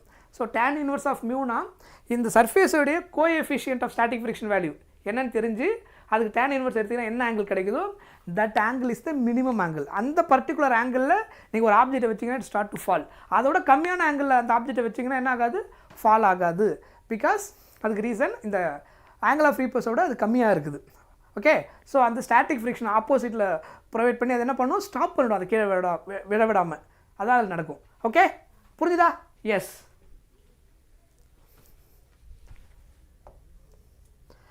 Next dynamics of uniform circular motion. So இதில் மெயினாக நமக்கு தெரியும் சர்க்குலர் மோஷன் கேஸில் நீங்கள் ஒரு ஆப்ஜெக்ட் இப்படி சர்க்குலர் மோஷன் சுற்றும்போது சென்டர் இருந்து ஒரு ஃபோர்ஸ் ஆக்ட் ஆகும், that is called centripetal force. Centripetal ஃபோர்ஸ்னால தான் அந்த ஆப்ஜெக்ட் என்ன ஆகுது, சர்க்குலர் மோஷனில் சுற்றுது. கரெக்டாக? அந்த centripetal ஃபோர்ஸுடைய formula F = mv²/r. that is the formula of centripetal force. mass into velocity square by radius. r என்றது என்னது, radius. ஸோ அதுதான் ஆக்சிலரேஷன். சென்ட்ரிபெட்டல் ஆக்சிலரேஷன் எதுக்கு ஈக்குவல்னா v²/r. அதை நம்ம இதுலேருந்தே கண்டுபிடிச்சிடலாம். எப்படி கண்டுபிடிக்கணும் அப்படின்னா ஃபோர்ஸ் ஈக்குவல் டு, நமக்கு ஃபோர்ஸோட ஃபார்முலா தெரியும். எதுக்கு equal, force equal to m into basic formula. Standard formula force என்னது, mass into acceleration. Centripetal acceleration ஏசின்னு போடுறோம். இதை நீங்கள் கம்பேர் பண்ணிங்கன்னா இங்கேயும் எம் இங்கேயும் எம். அப்போ ஏசிக்கு பதிலாக அங்கே என்ன இருக்குது, v²/r. அதனால தான் என்ன வந்திருக்கும், a = v²/r. ஸோ சென்ட்ரிபெட்டல் ஃபோர்ஸோட formula m = v²/r. What is the centripetal acceleration கேட்டாங்கன்னா F = ma கூட கம்பேர் பண்ணிங்கன்னா mm கேன்சல் ஆகிட்டு ஏசி எதுக்கு ஈக்குவலாக இருக்கும், v²/r அப்படின்னு கிடைக்கும். புரிஞ்சுதா, கிளியர்? ஸோ அதான் அதனுடைய formula. So next, so almost நம்ம ஃபைனல் ஹெட்டிங் வந்துட்டோம். இது முடிஞ்சுன்னா இதில் இருக்கக்கூடிய முக்கியமான கான்செப்ட் முடிஞ்சுது. ஸோ இதுக்கப்புறம் நம்ம ப்ராப்ளம் நிறைய டிஸ்கஸ் பண்ணுவோம். அதில் ஒரு கேஸும் நம்ம பார்ப்போம், எப்படி இந்த ஃபார்முலாவை அப்ளை பண்ணுறது, ஃபோர்ஸ் எப்படி அப்ளை பண்ணுறது, நார்மல் ஃபோர்ஸு, அந்த டென்ஷன் ஃபோர்ஸு எல்லாத்தையும் நம்ம அங்கே டிஸ்கஸ் பண்ணுவோம். சரியா? ரைட். இதில் நம்ம 2 கேஸ் பார்க்க போகிறோம். Vehicle on level road. Level ரோடுனா ஒரு கம்ப்ளீட்டாக எப்படி இருக்கும்னா சர்க்குலர் ரோடாக இருக்கும். ரோடு ஃப்ளாட் சர்ஃபேஸில் சர்க்குலராக இருக்கும். அதுதான் என்னது, லெவல் ரோடுன்னு அர்த்தம். அதில் வந்து ஒரு காரோ இல்லை பைக்கோ நீங்கள் ட்ராவல் ஆகுது இல்லை ட்ராவல் பண்ணுறீங்க அப்படின்னா அதில் ட்ராவல் பண்ணும்போது நம்ம என்ன வெலாசிட்டியில் ட்ராவல் பண்ணால் நமக்கு ப்ராப்ளம் இருக்காது, அதனுடைய மினிமம் வெலாசிட்டி என்ன, மேக்ஸிமம் வெலாசிட்டி என்ன, அந்த சுச்சுவேஷனில் அந்த சர்க்கிளை விட்டு வெளியில் போகாமல் இருக்கணும், இல்லை ஆக்சிடென்ட் ஆகாமல் தடுக்கணும் அப்படின்னா என்ன ரேஞ்சு இருக்கக்கூடிய வெலாசிட்டியில் நீங்கள் ட்ராவல் பண்ணிங்கன்னா அந்த சர்க்குலர் பாத்தில் ட்ராவல் பண்ண முடியும் அப்படின்னு கண்டுபிடிக்கிறதுக்கான ஃபார்முலா தான் என்னது நமக்கு பார்க்க போகிறோம், அந்த ஸ்பீடு. ஓகே, அதுக்கப்புறம் ஃபஸ்ட்டு லெவல் ரோடு முடிச்சிடும். அதுக்கப்புறம் உங்களுக்கு இன்க்ளைன்டு கேஸ் இருக்கும், பேங்க் ஆன் ரோடுன்னு சொல்லுவோம். இது அது வந்து இப்படி இன்க்ளைண்டாக இருந்ததுன்னா நீங்கள் இப்படி போயிட்டு இப்படி கீழே வந்து இப்படி போகிற மாதிரி இருந்தால் அந்த மாதிரி சுச்சுவேஷனில் இன்க்ளைண்டு கேஸாக இருக்கும். அப்போ என்ன ஸ்பீடில் நீங்கள் மேக்ஸிமம் மினிமம் பண்ணணும் அப்படின்றதுக்கான ஃபார்முலா நம்ம இங்கே பார்க்க போகிறோம். சரியா? ஸோ இந்த டெரிவேஷனில் இப்போ நம்ம ஃபுல்லாக பார்க்கல, ஃபார்முலாஸ் மட்டும் கனெக்ட் பண்ணுறோம். ஸோ இதில் மேக்ஸிமம் இந்த சுச்சுவேஷனில் நீங்கள் எவ்வளோ ஸ்பீடில் ட்ராவல் பண்ணலாம் அப்படின்னா root of mu R G, இதுதான் ஆக்சுவலாக நீங்கள் மேக்ஸிமம் ஸ்பீடில் ட்ராவல் பண்ணுறதுக்கான பாசிபிலிட்டி. எதில், லெவல் ரோடில். ஸோ மியூன்றது கோஎஃபிஷியன்ட் ஆஃப் த ஃப்ரிக்ஷன், இங்கே ஆக்சுவலாக ஸ்டாட்டிக் ஃப்ரிக்ஷன். சரியா? ஆர் வந்து அந்த சர்க்குலர் பாத்தோடைய ரேடியஸ். சி ஹியர், இதுதான் சர்க்குலர் பாத்தோடைய radius. Small R capital anything you can use. R is the radius. அதுக்கப்புறம் கிராவிட்டி. ஸோ இந்த ரேஞ்சில் இருக்கக்கூடிய மேக்ஸிமம் போகிற வரைக்கும் உங்களுக்கு என்ன ஆகாது, இந்த சர்க்குலர் பார்த்து விட்டு வெளில வர மாட்டீங்க. இந்த ஸ்பீடை தாண்டி நீங்கள் காரில் ஆக்சிலரேட் பண்ணிட்டீங்க அப்படின்னா சர்க்குலர் பார்த்து விட்டு வெளியில் வந்துடுவீங்க, ஆக்சிடென்ட் ஆகிறதுக்கான சான்சஸ் அதிகமாகிடும். ஸோ மேக்ஸிமம் ஸ்பீடு எந்த ரேஞ்சில் தான் நீங்கள் போக முடியும், லெவல் ரோடில் கண்டுபிடிக்கிறதுக்கான formula root of mu R G. புரிஞ்சுதா? கிளியர்? நெக்ஸ்ட் இதில் பார்த்தீங்கன்னா பேங்க் ஆன் ரோடு, அதாவது இன்க்ளைண்டாக சர்க்குலர், இது வந்து ஹரிசாண்டல் சர்க்குல்னு சொல்லியிருந்தேன் இல்லையா, அதில் ட்ராவல் பண்ணும்போது இப்படி இன்க்ளைண்டாக இருக்குது. இல்லை ஹில் ஸ்டேஷனில் நீங்கள் ஏறும்போதெல்லாம் பெண்ட் பண்ணி ஏறுவீங்க. அது எல்லாமே என்னது, எந்த கேஸில் வந்துடும், bank on road case. So அந்த மாதிரி சுச்சுவேஷனில் நீங்கள் ட்ராவல் பண்ணுறீங்கன்னா என்ன மாதிரி மேக்ஸிமம் ஸ்பீடில் ட்ராவல் பண்ணலாம், மினிமம் என்ன ஸ்பீடில் ட்ராவல் பண்ணால் அந்த பாத்தில் ப்ராப்ளம் இல்லாமல் நீங்கள் போக முடியும். புரியுதா? மினிமம் இந்த ஸ்பீடில் போனால் தான் நீங்கள் அதை பாத்தில் ட்ராவல் பண்ண முடியும், ஸ்டார்ட்டே பண்ண முடியும். புரியுதா? ஏன்னா இப்போ நீங்கள் மேலே ஏறி ஆகணும், அப்போ மினிமம் இவ்வளோ ஸ்பீடில் போனால் தான் அந்த ஹில்லுக்கு ஏறதுக்கான பாசிபிலிட்டியே இருக்கும். மேக்ஸிமம் இவ்வளோ ஸ்பீடில் வரைக்கும் போகிற வரைக்கும் ஆக்சிடென்ட் ஆகாது, ப்ராப்ளம் கிடையாது. ஸோ அந்த 2 ரேஞ்சுமே இங்கே பார்க்கணும் நம்ம. ஸோ அதை கண்டுபிடிக்கிற formula RG into tan θ plus mu by 1 minus mu tan θ. So mu வந்து கோஎஃபிஷியன்ட் ஆஃப் த ஃப்ரிக்ஷன், இங்கே theta also influencing factor, radius இருக்கும். அதுக்கப்புறம் என்னது, அவ்வளோதான், ஜி கிராவிட்டி கான்ஸ்டன்ட். இது வந்து மேக்ஸிமம் வெலாசிட்டி கண்டுபிடிக்கிறதுக்கு. மினிமம் வெலாசிட்டிக்கு பார்த்தீங்கன்னா அப்படியே இந்த ஃபார்முலா நீங்கள் ஈஸியாக ஞாபகம் வச்சுக்கலாம். இங்கே வந்து மைனஸ் போட்டுக்கணும், ஆர்ஜி tan θ ப்ளஸ் மியூன்னு இருக்கும். இங்கே RG tan θ minus mu minimum கேஸுக்கு. இங்கே 1 மைனஸ் மியூ tan θ, இங்கே என்ன நீங்கள் யூஸ் பண்ணணும், 1 ப்ளஸ் மியூ tan θ. இந்த ஃபார்முலா யூஸ் பண்ணிங்கன்னா you will get the answer. புரியுதா? ஸோ இந்த ஃபார்முலாஸ் நீங்கள் டேரெக்டாக ஞாபகம் வச்சுட்டாலே இந்த டாப்பிக்கோட கொஸ்டின்ஸ் நீங்கள் ஈஸியாக ஆன்சர் பண்ணிடலாம். ஏன்னா அது மாதிரி பேஸ் பண்ணி தான் கொஸ்டின்ஸ் நமக்கு இருக்கும். டெரிவேஷன்ஸ் நமக்கு ரொம்ப தேவைப்படாது. ஆக்சுவலாக நம்ம என்ட்ரன்ஸ் பாயிண்ட் ஆஃப் வியூலையும் லாஸ்ட் மினிட் நம்ம ப்ரிப்பேர் பண்ணுறதுனால என்னென்ன முக்கியமான தேவையோ அது மட்டும் தான் நம்ம பார்க்குறோம். மீது கான்செப்ட் டீட்டெயிலாக என்னென்ன தேவையோ அதெல்லாம் கொஸ்டினுக்கு ஏற்ற மாதிரி நம்ம என்ன படிப்போம் அங்கே டிஸ்கஸ் பண்ணிப்போம். சரியா? இங்கே A to Z நம்ம எல்லாத்தையும் எக்ஸ்பிளைன் பண்ண முடியாது. டெரிவேஷனாக சொல்லி நான் போட்டு அதுக்காக சொல்கிறேன். சரியா? நமக்கு இருக்கக்கூடிய அந்த டைமில் டாப்பிக்கை ஃபாஸ்ட்டாக முடிச்சுட்டு போகணும். ஏன்னா நமக்கு கொஸ்டின்ஸ் நிறைய ப்ராக்டிஸ் பண்ணி என்ட்ரன்ஸில் கிராக் பண்ணுறதுக்கு என்னென்ன பண்ணணுமோ அதை தான் நம்ம பண்ணிகிட்ருக்குறோம். சரியா? ஸோ அதனால் டெரிவேஷன் போடணும்னு யாரும் ஃபீல் பண்ணாதீங்க. ஸோ நான் போர்டு எக்ஸாம் கிளாஸ் எடுக்கல, அதனால் அதை முதல்ல சொல்லியிருக்கிறேன். முக்கியமான பாயிண்ட்ஸ் மட்டும் தான் எடுத்துகிட்டு இருப்பேன். Okay right. ஸோ நம்ம அடுத்தது பார்க்க வேண்டியது வந்து கொஷின்ஸ் தான்.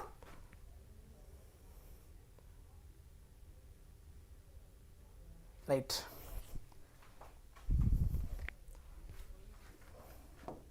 ஸோ பிரேக் அப்புறம் will start to discuss question.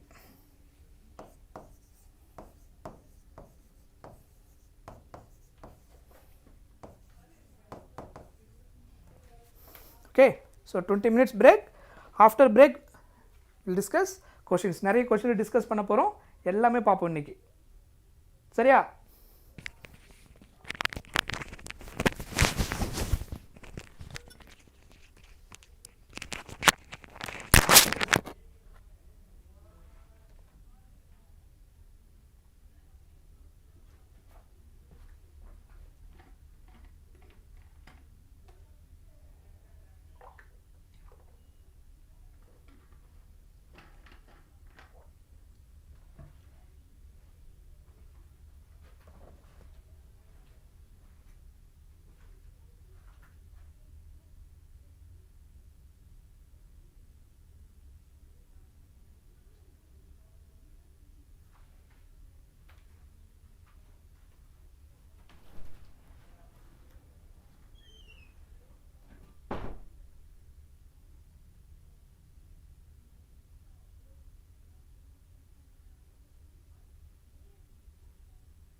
S, question போலாமா? ரெடியா?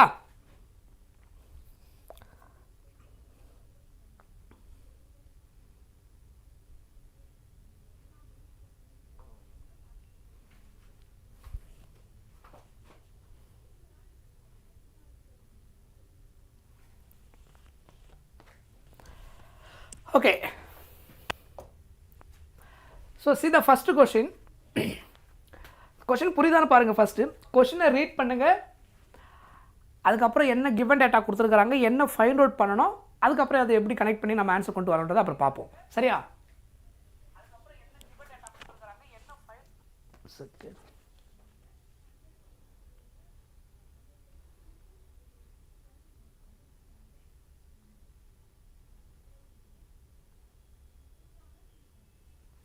Right, read the question.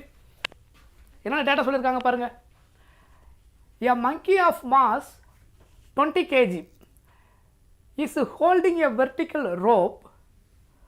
The rope will not break when a mass of 25 kg is suspended from it, but it will be break if the mass exceeds 25 kg.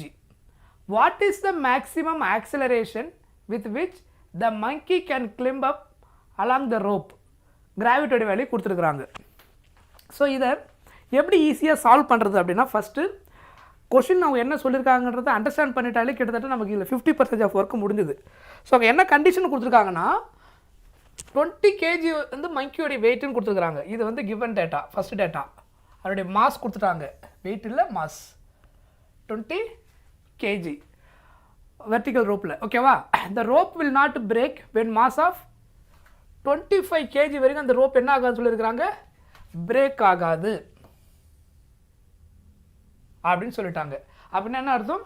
அதனுடைய tension force, rope இருந்தால் எந்த force இருக்கும், tension force இருக்கும். 25 kg வரைக்கும் அதில் என்ன பண்ண முடியும், நீங்கள் மேக்ஸிமம் ஹேங் பண்ணி வைக்க முடியும். 25 kg தாண்டிடுச்சுன்னா அந்த ரோப் என்ன ஆகிடும், பிரேக் ஆகிடும் அப்படின்னு சொல்லியிருக்கிறாங்க. மங்கியோடைய வெயிட் வந்து தனியாக என்ன சொல்லிட்டாங்க, 20 kg. If the mass exceeds 25 break ஆகிடும் சொல்லிட்டாங்க. What is the maximum acceleration with which monkey can climb? மங்கியோட வெயிட் வந்து 20 kg தான், 25 kg கிடையாது. அந்த ரோப் வந்து 25 kgக்கு மேலே போச்சுன்னா என்ன ஆகிடும், பிரேக் ஆகிடும். ஓகேவா? அதோட டென்ஷன் ஃபோர்ஸு ஆப்போசிட்டில் ப்ரொவைட் பண்ண முடியாது. 25 kgக்கு மேலே போனால் தான் நடக்கும். மங்கியோட வெயிட் 20 kg தான், அப்போ அதோட 5 kg கம்மியாக தான் இருக்குது மேக்ஸிமமோட. அந்த மங்கி இப்போ கிளிம் பண்ணும்போது ஃபோர்ஸ் கொடுத்து தானே ஏறும், அது ஒரு ஃபோர்ஸை ப்ரொவைட் பண்ணல மசில்ஸ்லேருந்து. கரெக்ட்? அதனுடைய ஒரிஜினல் வெயிட் ஒன்று, அதுக்கப்புறம் அது ஒரு ஃபோர்ஸ் கொடுத்து ஏறும்போது அந்த ஃபோர்ஸு எதை தாண்டக்கூடாது, மங்கியோட வெயிட்டினால் ப்ரொடியூஸ் ஆன ஃபோர்ஸ், அதாவது வெயிட்டு ப்ளஸ் அது கிளிம்ப் ஆகும்போது மேக்ஸிமம் எவ்வளோ ஆக்சிலரேஷன் வரைக்கும் போக முடியும், மேக்ஸிமம் எவ்வளோ ஃபோர்ஸ் வரைக்கும் கொடுக்க முடியும், அது எல்லாத்தையும் சேர்ந்தால் எதை தாண்டக்கூடாது, 25 kg தாண்டாத வரைக்கும் என்ன பண்ண முடியும், அதால் கிளிம் பண்ண முடியும். அதை தாண்டுற அளவுக்கு ஃபோர்ஸை கொடுத்துருது, அதை விட அதிகமான ஆக்சிலரேஷன் அதை ட்ராவல் ஆச்சுன்னா என்ன ஆகிடும், அந்த ரோப்பு பிரேக் ஆகிடும். அப்படின்னா என்ன மேக்ஸிமம் ஆக்சிலரேஷனில் அது ட்ராவல் பண்ண இருக்க முடியும், அதுதான் கொஷின். ஸோ இந்த கொஷினுக்கு ஈஸியாக நீங்கள் புரிஞ்சுக்கலாம், டயக்ராம் போடுங்க. ஸோ நான் சிம்பிளாக உங்களுக்கு ஒரு டயக்ராம் போடுறேன்.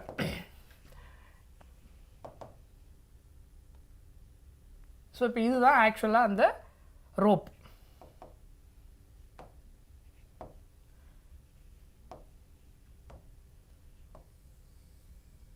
இதனுடைய மேக்ஸிமம் வெயிட் வந்து எவ்வளோ, 25 kg இருக்கும்போது டென்ஷன் ஃபோர்ஸ் எந்த பக்கம் ஆக்ட் ஆகும், டென்ஷன் ஃபோர்ஸ் இந்த ஆக்சுவலாக இங்கே ஆக்ட் ஆகிற ஃபோர்ஸ் என்னது, ஹேங்கிங்கில் இருந்தால் இங்கே கிராவிடேஷன் ஃபோர்ஸ் ஆக்ட் ஆகும்.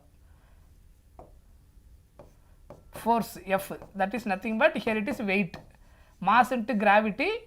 அது எதுக்கு ஈக்குவலிங்க, மாஸ் வந்து 25 இன்ட்டு கிராவிட்டி வந்து 10, தட் இஸ் 250 நியூட்டன்.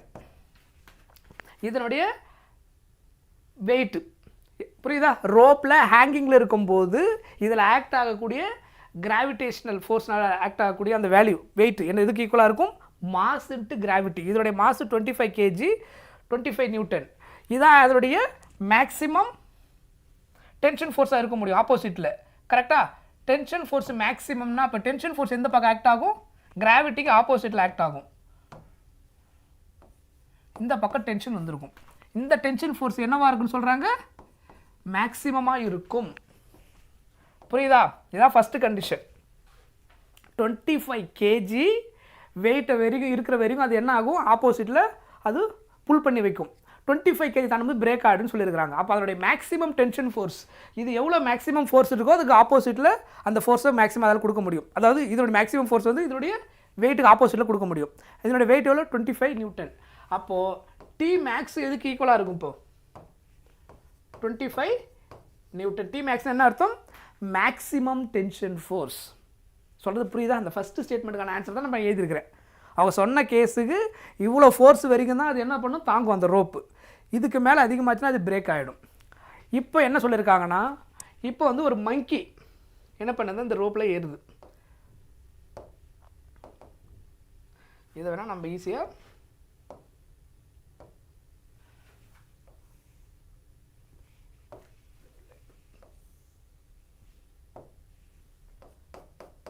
இப்படி இருக்குது rope. So again same case, monkey வரும்போது என்ன நடக்குதுன்னு பாருங்கள். கான்செப்ட் தான் இது, புரிஞ்சிச்சுன்னா உங்களுக்கு ரொம்ப ஈஸி. இப்போ இந்த சுச்சுவேஷனில் இந்த பர்டிகுலர் போர்ஷனில் இப்போ நமக்கு என்ன ஆக போகுதுன்னா, மங்கி வந்து இங்கேருந்து ஸ்டார்ட் ஆகுது. மங்கியோட வெயிட் வந்து எவ்வளோ 20 kg. ஸ்டார்ட் டு கிளிம்ப், இந்த டைரெக்ஷனில் அது கிளிம்ப் ஆக ஆரம்பிக்குது. ஓகேவா? ஸோ மங்கி இப்போ ஏறும்போது மங்கியோட வெயிட் வந்து 20 kg தான் சொல்லியிருக்காங்க, 25 கிடையாது. ஸோ அது ஜஸ்ட்டு ஹேங்கிங்கில் இருந்துச்சுன்னா 20 kg, அதனால் ஆக்ட் ஆகிற ஃபோர்ஸ் தான் அங்கே இருக்கும். புரியுதா? 20 × 10ன்னு போட்டிங்கன்னா 200 நியூட்டன். இது வந்து 250 வரைக்கும் இப்போ தாங்கும். ஓகேவா? இப்போ அது கிளிம்ப் ஆகும்போது ரோப் என்ன ஆகும், எக்ஸ்டெண்ட் ஆகும். ரோப்பை இப்படி பிடிச்சி இழுக்கும். பிடிச்சி இழுத்து தானே ஏற முடியும். அப்போது அது எவ்வளோ இழுக்குதோ அதுக்கு ஆப்போசிட்லி இந்த டென்ஷன் ஃபோர்ஸ் கொடுத்தாகணும். அந்த ஃபோர்ஸு எக்ஸ்ட்ரா ஒன்று கொடுக்குது இல்லையா, அந்த ஃபோர்ஸு என்ன ஆகக்கூடாது, ஓவரால் இந்த 250 நியூட்டனை கிராஸ் பண்ணக்கூடாது. அப்படின்னா மேக்ஸிமம் என்ன ஆக்சிலரேஷனுக்கு போகலாம் அப்படின்னு கேட்டிருக்கிறாங்க. சரியா? அப்போ இங்கே டோட்டலாக இந்த கேஸில் எப்படி கால்குலேட் பண்ணுவீங்கன்னா, ஸோ மங்கி இந்த பக்கம் ஏறும்போது ஆக்சிலரேஷன் எப்படி இருக்கும், டென்ஷன் மேக்ஸிமம் டென்ஷன் ஃபோர்ஸ் எதுக்கு ஈக்குவலாக இருக்கும் அப்படின்னா, இதனுடைய மாஸ் இன்ட்டு கிராவிட்டி ப்ளஸ் மங்கியோடைய மாசு, அதுக்கப்புறம் எவ்வளோ ஆக்சிலரேஷன் அது அடிஷ்னலாக ப்ரொவைட் பண்ணுது. நான் சொல்கிறது புரியுதா? இது எது வரைக்கும் இது பண்ண முடியும்னா, மாஸ் இன்ட்டு கிராவிட்டின்றது அது எவ்வளோ வெயிட் இருக்கோ அதனால் வரக்கூடிய மாஸ் இன்ட்டு ஜி பண்ணிங்கன்னா அதனுடைய வெயிட் கிடச்சிடும். கிளிம் பண்ணி ஏறும்போது ஒரு அடிஷ்னலாக ஒரு ஃபோர்ஸ் கொடுக்கும். அந்த ஃபோர்ஸு மங்கியோடைய வெயிட்டு, அதுக்கப்புறம் அது எவ்வளோ ஆக்சிலரேஷன் அது ப்ரொவைட் பண்ணுது. இதான் என்னது எம்டி. இது ஷுட் பி எதுக்கு ஈக்குவலாக இருக்கணும், மேக்ஸிமம் இந்த டி மேக்ஸுக்கு ஈக்குவலாக இருக்கிற வரைக்கும் பிரேக் ஆகாது. அதை தாண்டி போச்சுன்னா பிரேக் ஆகிடும். ஓகேவா? ஏன்னா என்னோட வெயிட் 20ன்றதுனால ஸ்டில் சம் ஃபோர்ஸ் அதில் கொடுக்க முடியும். ஏன்னா 250 நியூட்டன் தானே மேக்ஸிமம். ஸோ இதை சால்வ் பண்ணுங்கள். இது வந்து வேல்யூ என்ன கொடுத்துருக்காங்க, கண்டுபிடிச்சிருக்கோம் 250. மேக்ஸிமம் டென்ஷன் ஃபோர்ஸ் என்ன கண்டுபிடிச்சிருக்கிறோம், 250 நியூட்டன். புரியுதா? மங்கியோடைய இது வந்து m × g + a கூட நீங்கள் எடுத்துக்கலாம், இல்லை தனியாக வச்சுக்கோங்க, அது ஒன்றும் பிரச்சனை இல்லை. m இங்கே என்ன கொடுத்துருக்குறாங்க 20, கிராவிட்டி வந்து 10 நமக்கு தெரியும், கொஷினில் அதை மென்ஷன் பண்ணிட்டாங்க. மங்கியோடைய மாஸ் 20, ஆக்சலரேஷன் தெரியாது, அதான் கொஷினாக கேட்டிருக்கிறாங்க. புரியுதா? இந்த ரிலேஷனை கரெக்டாக ஃபார்ம் பண்ணிட்டீங்கன்னா ஆன்சர் வந்துடும் உங்களுக்கு. இப்போ இதை சால்வ் பண்ணுங்கள். 250 இது 200 ப்ளஸ் 20a கரெக்டா? ஸோ இதில் எதெல்லாம் கேன்சல் பண்ணிக்கலாம் பாருங்கள், 0 எல்லா டேர்மில் இருக்குது. ஸோ கேன்சல் ஆகிடும். ஸோ இங்கே 20 இங்கே கொண்டு வந்தீங்கன்னா 25 - 20 5 ஆகிடும். 5 = 2a. அப்போ ஃபைனலாக a = என்னென்னு கிடைக்கும் 5/2. ஸோ த ஆன்சர் இஸ் 5/2 என்ன வரும் 2.5 m/s². புரிஞ்சுதா என்ன பண்ணியிருக்கிறேன்னு? ஆப்ஷனில் இருக்கா பாருங்கள், 2.5 m/s². ஸோ அங்கே ஃபஸ்ட்டு என்ன நடக்குதுன்னு ப்ராக்டிக்கலாக நீங்கள் அண்டர்ஸ்டாண்ட் பண்ணுங்கள். அந்த 25 kg தாங்கும், இவ்வளோ தான் தாங்குன்னு சொல்லியிருக்காங்க. மங்கியோட வெயிட் 25 கிடையாது, 20 kg தான் சொல்லியிருக்காங்க. அப்போ அதை கிளிம் பண்ணும்போது இன்னும் அதனால் எக்ஸ்ட்ரா ஃபோர்ஸ் கொடுத்து அப் டு அந்த 25 kg வர வரைக்கும் அதால் கிளிம் பண்ண முடியும், மேக்ஸிமம் ஃபோர்ஸ் வரைக்கும். புரியுது உங்களுக்கு? அந்த 25 kg இன்ட்டு அதனுடைய 10 நம்ம பண்ணோம் இல்லையா, அந்த வேல்யூ வரைக்கும் அதை என்ன பண்ண முடியும், மேக்ஸிமம் வரைக்கும் அதெல்லாம் ஃபோர்ஸை கொடுக்க முடியும். அதில் மீன்ஸ் அதை பேலன்ஸ் பண்ணுற வரைக்கும். அந்த டி மேக்ஸை வந்து எப்போ பிரேக் பண்ணுதோ அப்போ தான் அது பிரேக் ஆகிடும். ஸோ அதனுடைய மேக்ஸிமம் ஆக்சிலரேஷன் தான் கேட்டிருந்தாங்க. அவங்க கொடுக்குற கண்டிஷனுக்கு ஜஸ்ட் நீங்கள் கனெக்ட் பண்ணி ரிலேஷன் ஃபார்ம் பண்ணிங்கனாலே ஈஸியாக ஆன்சர் கிடச்சிடும். சரியா? இதான் ஃபஸ்ட் ஒன்னோட ஆன்சர். செகண்ட் ஒன் பாருங்கள். Imagine a person standing on a weighing machine placed inside an elevator. Okay. So ஒரு பர்சன் வந்து இன்சைடில் ஒரு வெயிங் மிஷின் இருக்குது, வெயிட் மிஷின் இருக்குது, அதில் வந்து அவர் இருக்கார். இந்த எலிவேட்டர் ஃபஸ்ட்டு ஆக்சலரேட், ஃபஸ்ட்டு என்ன இருக்குன்னு சொல்லியிருக்கிறாங்க, ஆக்சலரேட் அப்படின்னு சொல்லியிருக்கிறாங்க. ஃபஸ்ட்டு வந்து accelerate, then moves with constant velocity. அதுக்கப்புறம் ஃபைனலி என்ன ஆகுதுன்னு சொல்லியிருக்காங்க, டீசலரேட் ஆகுது to stop. The maximum and minimum weight recorded are என்னென்ன வேல்யூ வந்துருக்கு சொல்லியிருக்காங்க, 80 kg அண்டு 64 kg. அதாவது ஆக்சிலரேட் ஆகும்போது அந்த பர்சனுடைய வெயிட்டை, அந்த லிஃப்ட் கேஸ் இது, பர்சனுடைய வெயிட் வந்து வெயிட் மிஷின் வந்து எவ்வளோ காமிச்சிருக்கு, 80 kg. அதோட ஒரிஜினல் வெயிட் கிடையாது, ஏன்னா நியூ எக்ஸ்ட்ரா ஆக்சிலரேஷன் இருக்கிறதுனால வெயிட் சேஞ்ச் ஆகும். நம்ம அங்கேயே பார்த்துருந்தோம் அந்த எலிவேட்டர் லிஃப்ட் கேஸில். 64 kg வந்து டீசலரேட் டவுன்வர்டில் வரும்போது இருந்திருக்குன்னு சொல்கிறாங்க. அப்போ find out the true weight. அப்போ ஒரிஜினலாக அவருடைய வெயிட் என்னவாக இருந்திருக்கும், ஒரிஜினலாக அவருடைய வெயிட் என்ன, இதுதான் கொஷின். புரியுதா? ஸோ ஆல்ரெடி நம்ம பார்த்துருந்தோம், அப்வர்டில் போகும்போது வெயிட் கண்டுபிடிக்கிற ஃபார்முலா என்ன கொடுத்துருந்தேன், அதை நம்ம n1 எடுத்துக்கலாம், mass into g plus a அப்படின்னு பார்த்துருந்தோம் இல்லையா. அப்வர்டில் போகும்போது என்ன ஆகும், கிராவிட்டி ப்ளஸ் அந்த ஆக்சிலரேஷன் ரெண்டு ஆட் ஆகிடும், அது ரெண்டு சேர்ந்து நியூ வெயிட் காமிக்கும். ஸோ இவங்க என்னென்ன கொடுத்துருக்காங்க இந்த வேல்யூவை, இது mg ப்ளஸ் ma அப்படின்னு எடுத்துக்குவாங்க. இந்த வேல்யூ வந்து 18 சொல்லியிருக்கிறாங்க, கரெக்டாக தானே சொல்லியிருக்கிறாங்க.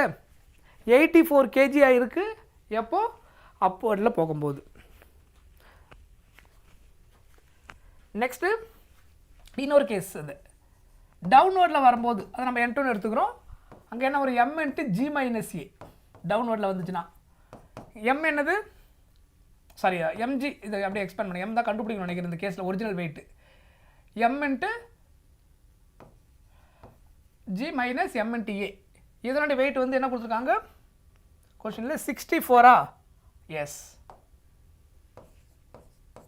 64. இப்போ இந்த ரெண்டு ஈக்குவேஷனையும் சால்வ் பண்ணிங்கன்னா உங்களுக்கு என்ன கிடைச்சிரும், வேல்யூ ஆஃப் m கிடைச்சிரும், ஒரிஜினல் வெயிட் என்னன்னு கிடைச்சிரும். ஸோ இதை ரெண்டுத்தையும் ஆட் பண்ணிங்கனாலே உங்களுக்கு என்ன ஆகும் பாருங்கள், நார்மல் லீனியர் ஈக்குவேஷன் பண்ணுவோம் ஞாபகம் இருக்கா. இந்த 2 ஈக்குவேஷனை ஆட் பண்ணிங்கன்னா என்ன ஆகும், 1 + 2. ஏன் ஆட் பண்ணுறேன்னா ப்ளஸ் எம்ஏவும் மைனஸ் எம்ஏவும் கேன்சல் ஆகிடும். I need only m value, original mass.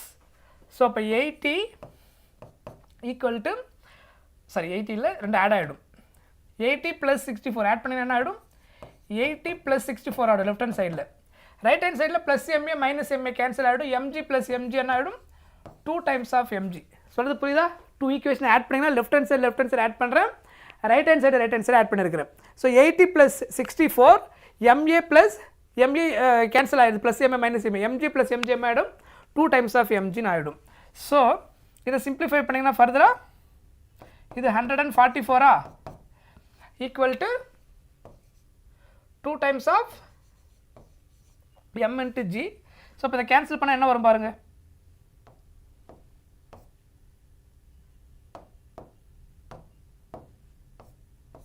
So 72 வருமா, 7 2 sir 40, 2 sir 4. So 72 equal to mass into gravity. இதான் நம்ம original weight, m into g தான் என்னது, ட்ரூ வெயிட். நம்மளோட வெயிட்ன்றது மாஸ் இன்ட்டு கிராவிட்டி. முன்னாடி நம்ம பார்த்துருந்தோம் ஃபார்முலா ஆஃப் வெயிட் என்னது, m இன்ட்டு g. ஸோ அப்போ m இன்ட்டு g என்ன வந்திருக்கு, 72. So the answer is 72. 72 kg is the answer. புரிஞ்சுதா? ரைட். Next question.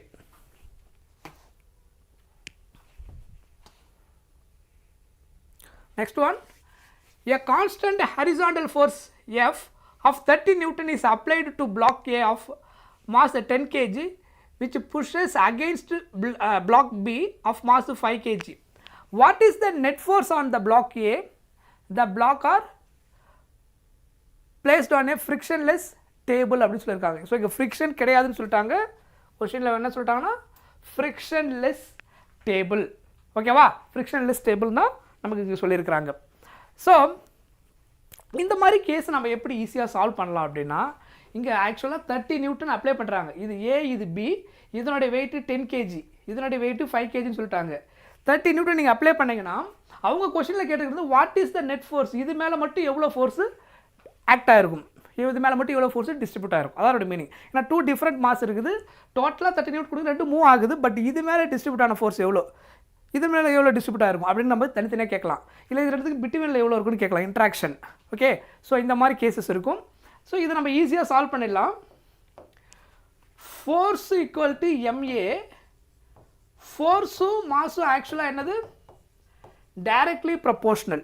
ஓகேவா, மாஸ் அதிகமாக இருக்கிறதுக்கு ஃபோர்ஸ் அதிகமாக டிஸ்ட்ரிபியூட் ஆகும், மாஸ் கம்மியாக இருக்கிறதுக்கு ஃபோர்ஸ் கம்மியாக டிஸ்ட்ரிபியூட் ஆகும். நம்ம எக்ஸ்டர்னல் ஃபோர்ஸ் கொடுக்கும்போது இந்த மாதிரி கான்டாக்டில் இருந்துச்சுன்னா ஃபோர்ஸ் எப்படி டிஸ்ட்ரிபியூட் ஆகும், மாஸ் அதிகமாக இருக்கிறதுக்கு அதிகமான ஃபோர்ஸு, கம்மியாக இருக்கிறதுக்கு அந்த வேல்யூக்கு ஏற்ற மாதிரி ஃபோர்ஸ் வந்து கம்மியாக டிஸ்ட்ரிபியூட் ஆகும். சரியா, இப்போது ஃபோர்ஸ் ஆன் ஏ வேல்யூவை எப்படி கால்குலேட் பண்ண போகிறோம் அப்படின்னா ப்ரொபோர்ஷனாலிட்டி ரிலேஷன் நமக்கு தெரியும் இல்லையா. ஃபோர்ஸ் ஆன் ஏ மட்டும் கண்டுபிடிக்கணும்னா ஃபஸ்ட்டு டோட்டல் மாஸ் ஆட் பண்ணிக்கணும். டோட்டல் மாஸ் என்ன இருக்குது பாருங்கள், இங்கே 10 kg + 5 kg, இது டோட்டல். 10 + 5ன்றது என்னது டோட்டல் மாஸ். எதில் ஃபோர்ஸ் டிஸ்ட்ரிபியூட் ஆகிருக்குன்னு கண்டுபிடிக்கணுமோ அது என்ன எழுதணும், இங்கே நியூமரேட்டரில் எடுத்துக்கணும். ஸோ இங்கே என்ன கால்குலேட் பண்ணுறோம், ஏவுடைய மாஸ். புரியுதா, ஃபோர்ஸ் ஆன் ஏ கண்டுபிடிக்கணும்னா சம் ஆஃப் த மாஸ் போட்டுட்டு ஏவுடைய போர்ஷன் எவ்வளோ டாமினேட் பண்ணியிருக்கு, டோட்டல் மாஸில் what is the contribution of A mass. So அதை டோட்டல் மாஸ் 10 + 5ல் ஏவுடைய மாஸ் என்னது 10 into what is the total force applied 30. இதுதான் ஆக்சுவலாக ஏவுடைய ஃபோர்ஸ் மட்டும் அது மேலே எவ்வளோ டிஸ்ட்ரிபியூட் ஆகுன்னு கண்டுபிடிக்கிறாங்க ஈஸியஸ்ட் கேஸ். ஸோ இந்த மாதிரி கான்டாக்டில் இருக்கும்போது டோட்டலாக எல்லா மாஸையும் நீங்கள் ஆட் பண்ணிவிட்டு எந்த பர்டிகுலர் மாஸ் கேட்குறாங்களோ அதை நியூமரேட்டரில் போட்டு இன்ட்டு அப்ளைடு ஃபோர்ஸ் கால்குலேட் பண்ணிங்கன்னா ஆன்சர் கிடச்சிரும். சால்வ் பண்ணுங்கள் பார்ப்போம். 10 + 5 15 இன்ட்டு 30 கரெக்டாக. அப்போ இதை கேன்சல் பண்ணிங்கன்னா இது 1 டைம், இது 2 டைம். அப்போ 10 × 2 என்ன வரும் 20 நியூட்டன். சொன்னது புரியுதா. சப்போஸ் அதுவே 5 kg கேட்டிருந்தாங்கன்னா நீங்கள் என்ன பண்ணியிருப்பீங்க, FBன்னு போட்டுட்டு 5/15 வந்திருக்கும். சிம்பிளிஃபை பண்ணிங்கன்னா 5 × 2 என்ன ஆகிடும் 10. அப்போ டோட்டலாக எவ்வளோ ஃபோர்ஸ் அப்ளை பண்ணியிருக்கிறேன் 30 நியூட்டன். அப்போ 20 இங்கே டிஸ்ட்ரிபியூட் ஆகுதுன்னா ரிமைனிங் 10 எங்கே டிஸ்ட்ரிபியூட் ஆகிருக்கும், இதில் டிஸ்ட்ரிபியூட் ஆகிருக்கும். ஸோ நமக்கு என்ன கேட்குறாங்களோ அதை மட்டும் நீங்கள் ஈஸியாக கால்குலேட் பண்ண முடியும் இந்த ஃபார்முலாவில். ஸோ ஆன்சர் என்ன வரும் 20 நியூட்டன். புரியுதா, கிளியர், ரைட். நெக்ஸ்ட் கொஸ்டின், இதுவும் அதே டைப் ஆஃப் கொஸ்டின் தான். 3 blocks ஆஃப் மாஸ் கொடுத்துருக்காங்க. என்னென்ன கொடுத்துருக்காங்க பாருங்கள், 4 kg, 2 kg, 1 kg respectively are in contact of a frictionless table if a force of 14 Newton, force வந்து 14 Newton is applied on the 4 kg blockல apply பண்ணன்னு சொல்லிட்டாங்க. The contact force between 4 kg and 2 kg இந்த இடத்துல என்ன வரும்னு கேட்குறாங்க. இந்த இடத்துல தான் அந்த கான்டாக்ட் ஃபோர்ஸ் 4 kgக்கும் 2 kgக்கும் பிட்வீனில் வரக்கூடிய கான்டாக்ட் ஃபோர்ஸ் என்னவா இருக்கும் அப்படின்னு கேட்டிருக்கிறாங்க. ஓகே, இதுவும் நம்ம அதே டைப்பில் தான் சால்வ் பண்ண போகிறோம். ஸோ இங்கே என்னென்னா நம்ம 14 நியூட்டன் அப்ளை பண்ணும்போது இதில் வந்து some amount of force already என்ன ஆகிருக்கும் டிஸ்ட்ரிபியூட் ஆகிடும். ரிமைனிங் ஃபோர்ஸ் வந்து இந்த இடத்துல டிஸ்ட்ரிபியூட் ஆகும், அதுக்கப்புறம் இதுலேயும் தனியாக டிஸ்ட்ரிபியூட் ஆகும்.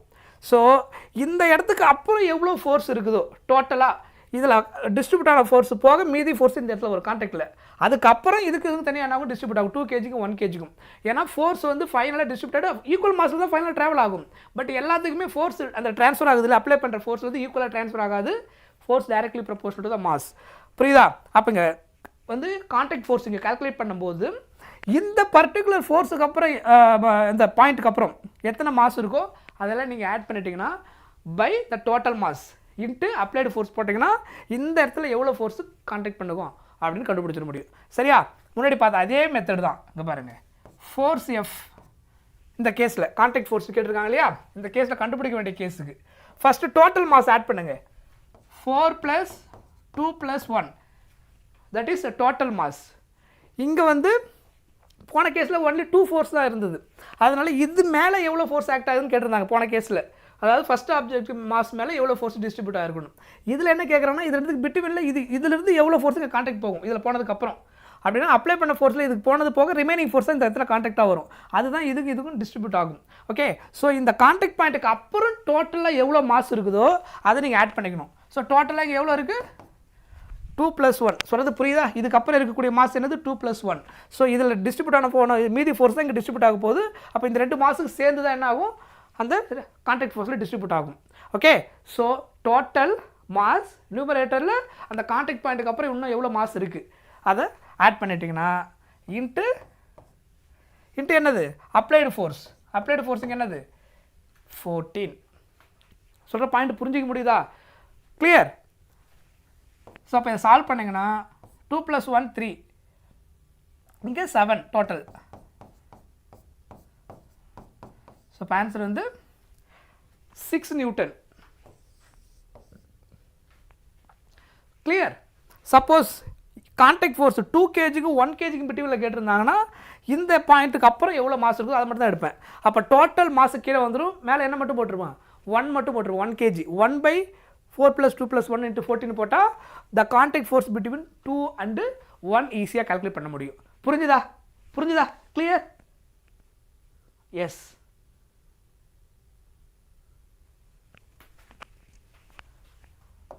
Come to the next question. இதுதான் அந்த லாமிஸ் தேரம். லாமிஸ் தேரமை பேஸ் பண்ணி நம்ம நிறைய கொஸ்டின்ஸ் பார்ப்போம்னு சொல்லியிருந்தேன், அடிக்கடி கேட்டிருக்காங்கன்னு சொல்லியிருந்தேன் இல்லையா? Block of mass 90 kg is suspended by 3 strings. So இது வந்து ஆக்சுவலாக ஃபோர்ஸ் A, B, C. ஓகேவா? 3 force shown in the figure. Tension இந்த ஸ்ட்ரிங் சொல்லிட்டாங்க A, B, C respectively. So இந்த மாதிரி கேஸ் இருக்குது. இது வந்து எந்த ஸ்டேட்டில் இருக்குன்னு அர்த்தம், யூக்லிபிரியம் ஸ்டேட்டில் இருக்குன்னு அர்த்தம். ஏன்னா இது எங்கேயும் மோஷனில் இல்லை, ஏன்னா இங்கே வந்து இதில் கட்டி வச்சிருக்காங்க. அப்போ ஆப்ஜெக்ட் என்ன ஆகலை, மூவ் ஆகலை. ஃபைனலாக இது எல்லாமே நெட் ஃபோர்ஸ் என்னவாக இருக்குது, 0வாக இருக்குது, யூக்லிபிரியம் ஸ்டேட்டில் இருந்திருக்கு. கொஸ்டின் என்ன கேட்டிருக்காங்க அப்படின்னா அந்த 3 ஃபோர்ஸ் என்னவா இருந்திருக்கும், அதாவது A force, B force, C force என்னவா இருந்திருக்கும் அப்படின்றதான் கொஸ்டின். ஓகேவா? ஸோ லாமிஸ் தேரம் நம்ம என்ன பார்த்துருந்தோம் ஞாபகம் இருக்கா? ஃபோர்ஸ், எந்த ஃபோர்ஸ் கண்டுபிடிக்கிறோமோ பை சைன் அதனுடைய ஆங்கிள், ஆப்போசிட்டில் இருக்க ரிமைனிங் 2 ஃபோர்ஸுக்கு பிட்வீனில் இருக்கக்கூடிய ஆங்கிள். ஸோ A இதுக்கு பிட்வீனில் இருக்கக்கூடிய ஆங்கிள் என்னது, alpha. Okay, equal to another force என்னது B. Bக்கு ஆப்போசிட் ரிமைனிங் 2 ஃபோர்ஸுக்கு பிட்வீனில் இருக்கக்கூடிய angle that is beta. Sine beta C divided by C ஃபோர்ஸுக்கு ஆப்போசிட் இருக்கிற ஆங்கிள் வந்து இதுதான் ஏவுக்கு பிக்கு பிட்வீனில் இருக்கிற angle that is third angle beta. So gamma, அது தேர்ட் இல்லையா, C by sin gamma, that is Lami's theorem. So இப்போ என்ன நமக்கு தெரியணும் அப்படின்னா இதில் ஒரு கேஸில் மட்டும் மாஸ் கொடுத்துட்டாங்க. அப்போ அந்த இடத்துல ஃபோர்ஸ் கண்டுபிடிக்க முடியும். ஏன்னா இதனுடைய ஃபோர்ஸ் நம்ம ஈஸியாக கண்டுபிடிச்சிடலாம், மாஸ் இன்ட்டு கிராவிட்டி. இதனுடைய ஃபோர்ஸு ரிமைனிங் இப்போ இந்த 3 ஆங்கிள்ஸ் நமக்கு தெரிஞ்சால் தான் மற்ற எல்லாத்தையும் நம்ம கால்குலேட் பண்ண முடியும். சரியா? ஸோ அதை எப்படி கால்குலேட் பண்ணுறது அப்படின்னா இதில் என்னென்ன டயக்ராமில் ஃபஸ்ட்டு என்னென்ன இருக்குதுன்னு பாருங்கள். இந்த டயக்ராம் கரெக்டாக பார்த்தீங்கன்னா ஸோ நான் இங்கே போடுற பாருங்கள்.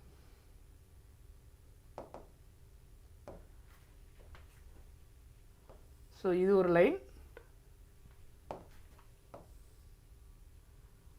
அதுக்கப்புறம் இங்கே ஒரு லைன் கொடுத்துருக்காங்களா கிராஸில். ஓகே,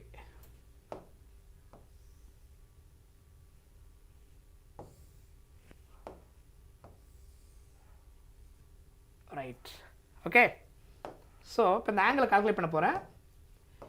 A, B, இது வந்து C.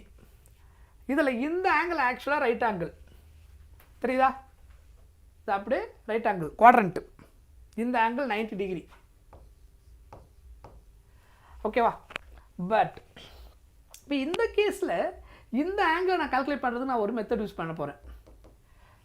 ஓகே, டிரான்ஸ்வர்சல் ப்ராப்பர்ட்டின்னு ஒன்று மேக்ஸில் படிச்சிருக்கீங்களா? 2 லைன்ஸ் ஆர் பேரலாக இருந்துச்சுன்னா, இப்படி ஒரு 2 லைன்ஸ் பேரலாக இருந்து இப்படி கிராஸ் ஆச்சுன்னா ஆல்டர்னேட்டிவ் இன்டீரியர் ஆங்கிள்ஸ் ஈக்குவலாக இருக்கும். இப்போ இது தீட்டானா இதுவும் தீட்டா. இந்த ப்ராப்பர்ட்டிக்கு நேம் என்ன? Transversal property. Alternative interior angles R equal. அதை நான் கொண்டு வர போகிறேன். ஏன்னா 37 இங்கே கொடுத்துருக்குறாங்க. இதை இமேஜினரியாக நீங்கள் ஒரு லைனாக இப்படி ட்ராப் பண்ணிட்டீங்கன்னா இது இப்போ இந்த லைனும் இதுவும் என்னென்னு அர்த்தம், பேரலல், சி ஹியர், அந்த மாதிரி. அப்போ இந்த ஆங்கிளும் இந்த ஆங்கிள் என்ன ஆகிடும், ஈக்குவல் ஆகிடும். அப்போ இந்த ஆங்கிள் மட்டும் எனக்கு என்ன கிடைக்கும், 37 degree. Alternate interior angles R equal. சொல்கிறது புரியுதா? ஆங்கிள் எப்படி கண்டுபிடிக்கிறேன்னு. இப்போ இது ஸ்ட்ரைட் லைனாக போச்சுன்னா இது 90னா இந்த ஆங்கிள் ஆட்டோமேட்டிக்காக என்ன ஆகிடும்? 90 ஆகிடும். நான் சொல்கிறது புரியுதா? இப்போ இந்த ஆங்கிள் என்னது? 90. ஏன் 90 தெரியுதா? நீங்கள் இப்படி ஆக்சுவலாக இமேஜினரி லைனை ட்ராப் பண்ணிட்டீங்கன்னா இப்போ இது ஸ்ட்ரைட் லைன், அப்போ இது குவாட்ரண்ட் ஆகிடும், இது 90 டிகிரி ஆகிடும், இது 37. அப்போ இந்த டோட்டலாக இந்த ஆங்கிள் மட்டும் என்ன இருக்கும்? 90 + 37 என்ன வரும்? 90 + 37. இந்த ஆங்கிள் நீங்கள் டேரெக்டாக 90 + 37 எழுதிக்கோங்க. 90 + 37. ஓகேவா? அப்படி இருக்கட்டும். இது 90 + 37, 90 டிகிரி + 37 டிகிரி. இது அடுத்தது வாங்க. ரிமைனிங் இந்த ஆங்கிள் என்ன இருக்கும்? இது 37னா இது கம்ப்ளீட்டாக ஸ்ட்ரெயிட் லைனா? கரெக்ட். ஒரு ஸ்ட்ரெயிட் லைனுடைய டோட்டல் ஆங்கிள் என்ன? 180 டிகிரி. அப்போ இது 37னா அப்போ இது மட்டும் எவ்வளோ இருக்கும்? 153 டிகிரி இருக்குமா? 53ஆ 43ஆ?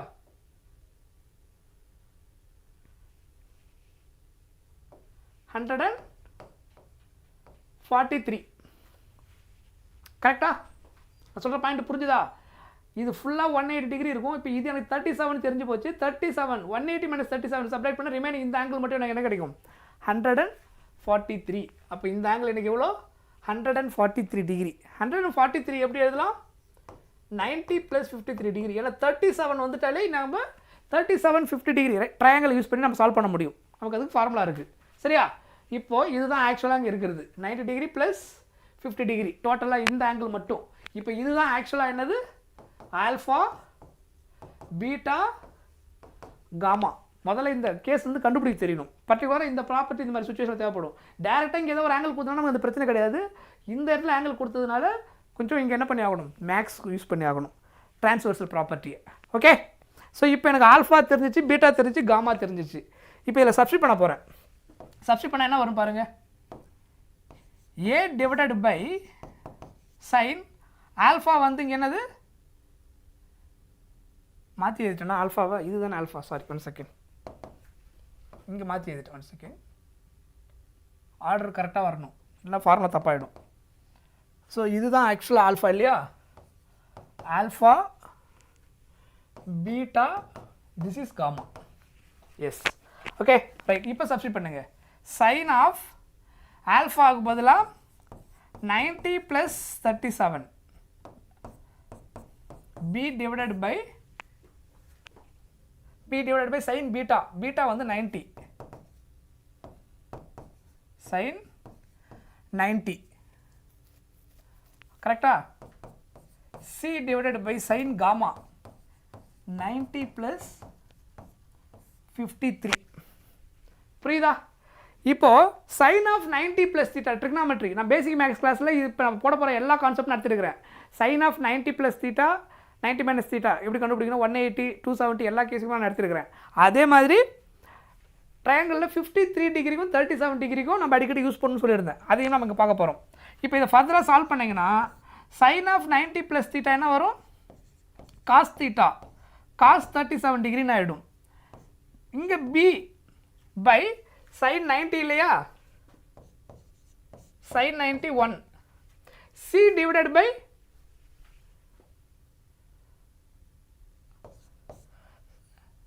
sin of 90 + theta cos theta. So அப்போ ஆன்சர் என்ன வரணும்? cos 53 degree. புரியுதா? இதுதான் ஆக்சுவலாக இங்கே இருக்கக்கூடிய வேல்யூ. ஓகே. இப்போ இங்கே இதை ஃபர்தராக சால்வ் பண்ணிங்கன்னா இந்த கேஸுக்கு ஆன்சர் கண்டுபிடிச்சிட முடியும். இதில் c உடைய வேல்யூ நம்ம கண்டுபிடிச்சிடலாம். c எதுக்கு ஈக்குவல் பாருங்கள்? c equal to 90 × 10, that is 900. இந்த c ஃபோர்ஸ் வந்து டென்ஷன் ஃபோர்ஸ். இது 90 kg இதில் ஹேங்கிங்கில் இருக்கிறதுனால இதனுடைய வெயிட் என்னவா இருந்திருக்கும்? 90 × கிராவிட்டி 10 m × g. அப்போ 90 × 10 கிராவிட்டி வந்து நம்ம 10 எடுத்துக்கிறோம், 900 நியூட்டன். ஸோ சியோட வெயிட் வந்து 900 நியூட்டன். ஸோ ஆல்ரெடி இந்த ஆப்ஷனில் பார்த்தீங்கன்னா தெரியும் 900 பாருங்கள், எல்லா கேஸ்லையுமே இருக்குது. ஸோ ரிமைனிங் இருக்கிற ஏதாவது ஒரு வெயிட் கண்டுபிடிச்சிட்டா ஆன்சர் முடிஞ்சது. நீங்கள் பிசி ரெண்டுமே கண்டுபிடிக்க அவசியம் கிடையாது. சாரி, ஏ அண்ட் பி ரெண்டு கண்டுபிடிக்க அவசியம் கிடையாது. எது மட்டும் கண்டுபிடி, ஆனால் இதில் கண்டிப்பாக இது கிடையாது. தெரியுதா? 300 நியூட்டன் சி வராது, 900 தான் கண்டிப்பாக வரும். ஸோ இப்போ ரிமைனிங் இருக்கிறதுல ஒரு ஆன்சரை கண்டுபிடிச்சாகணும். ஓகே. ஸோ இப்போ நான் இந்த ரேஷியோ எடுத்தாகணும், ஏன்னா இதான் எனக்கு நோன் டேட்டா. சியோடைய வேல்யூ இப்போ நான் என்ன எழுதலாம்? இங்கே இந்த இடத்துல நான் C replaced by 900 Newton. Okay, what is cos 53 degree? அதை இப்போ நம்ம ஞாபகப்படுத்தணும். ஸோ இது ஆல்ரெடி நம்ம மேக்ஸ் போடும்போது நான் சொல்லியிருந்தேன், பேசிக் மேக்ஸில் இந்த ஆங்கிள் ஆக்சுவலாக தீட்டா, ரைட் ஆங்கிள், இந்த தீட்டாவுக்கு பதிலாக 37 டிகிரி அப்படின்னா இந்த ஆங்கிள் என்னவாக இருக்கும்? 53 டிகிரி. ஓகேவா? 37 53க்கு நம்ம ரூல்ஸ் சொல்லியிருந்தோம். ஹைபாட்டனஸ் எப்பயுமே என்ன இருக்கும்? 5 37 3 4 5. ஆக்சுவலாக அந்த 37 53 வரும்போது 3 சைட்ஸோடைய வேல்யூ என்னவாக இருக்கும்? 3 4 5. 5 வந்து ஹைபாட்டனஸ், 3 வந்து ஸ்மாலஸ்ட் சைடுக்கு ஆங்கிளுக்கு ஆப்போசிட்டில் வரணும். இதில் ரெண்டுத்தில் 37 தான் இங்கே ஸ்மாலஸ்ட், இங்கே 3 வரணும், 53க்கு ஆப்போசிட்டில் 4 வரணும். எப்பயுமே மாற்றி போட்டிங்கன்னா ஆன்சர் தப்பாகிடும். இங்கே 4 இங்கே 3 போடக்கூடாது. இங்கே 37 இருந்தால் 3 இங்கே வந்திருக்கும், இங்கே 53 இருந்தால் 4 அங்கே போயிருக்கும். 5 ஃபிக்ஸ்டு. புரியுதா? இந்த கேஸில் cos 37, what is cos theta? Cos theta is adjacent by hypotenuse. 37க்கு adjacent இங்கே என்னது? 4. hypotenuse என்னது? 5. சொல்கிறது புரியுதா? 37க்கு இது adjacent சைடு, இது hypotenuse சைடு. 37க்கு இது ஆப்போசிட் சைடு, இது hypotenuse சைடு. ஓகே, நான் ஏன் cos 37 கண்டுபிடிச்சிருக்கேன்னா இப்போ இதில் சப்ஸ்டிட் பண்ண போகிறேன். b பை இந்த ரேஷியோ எல்லாம் ஈக்குவல் இல்லையா? இப்போ நான் இந்த ரேஷியோ மட்டும் எடுக்க போகிறேன். b by 1 equal to 900 by cos 53 எடுக்க போகிறேன். ஓகேவா? இது 37 இல்லையா? 53 எடுங்க, என்ன வரும்? cos 53 டிகிரி எடுத்திங்கன்னா 53க்கு adjacent சைடு என்னது? 3 பை hypotenuse. ஸோ cos தீட்டானா adjacent by hypotenuse. 53க்கு adjacent 3, hypotenuse என்னது?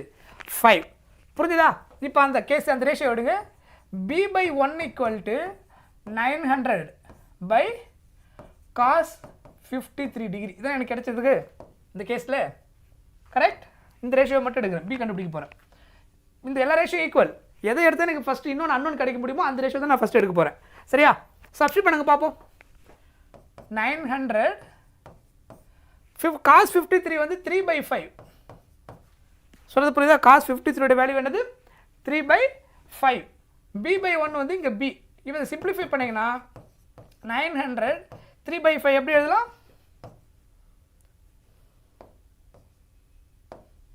5 பை 3. கரெக்டாக? 900 டிவைட் பை 3 பை 5. ரெசிப்ரோக்கல் என்ன வரும்?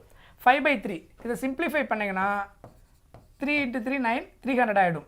கரெக்டாக? 900 3 சிம்பிளிஃபை பண்ணிங்கன்னா ஸோ அப்போ 5 × 3 என்னது? 15,500 நியூட்டன். b எங்கே 1500 நியூட்டன் இருக்குது பாருங்கள். see here. தெரியுதா? 900 ஆல்ரெடி கன்ஃபார்ம் பண்ணிட்டோம். இப்போது 1500 நியூட்டன் தான் ஆன்சர். ரிமைனிங் இருக்கிறது என்னது? 1200 நியூட்டன். நீங்கள் அதை கால்குலேட் பண்ணாமலே சொல்லிடலாம். ஏன்னா இங்கே இதில் மட்டும்தான், இது ஆல்ரெடி ராங், அதனால் இதை ஃபோக்கஸ் பண்ண போகிறதில்ல. இந்த 3ல் எங்கே 1500 வருதோ அதுதான் கரெக்ட் ஆன்சர். ஸோ ரிமைனிங் இருக்கிறது ஏ தான். நீங்கள் சால்வ் பண்ணலனாலும் ஆன்சர் என்னது இங்கே கேஸுக்கு?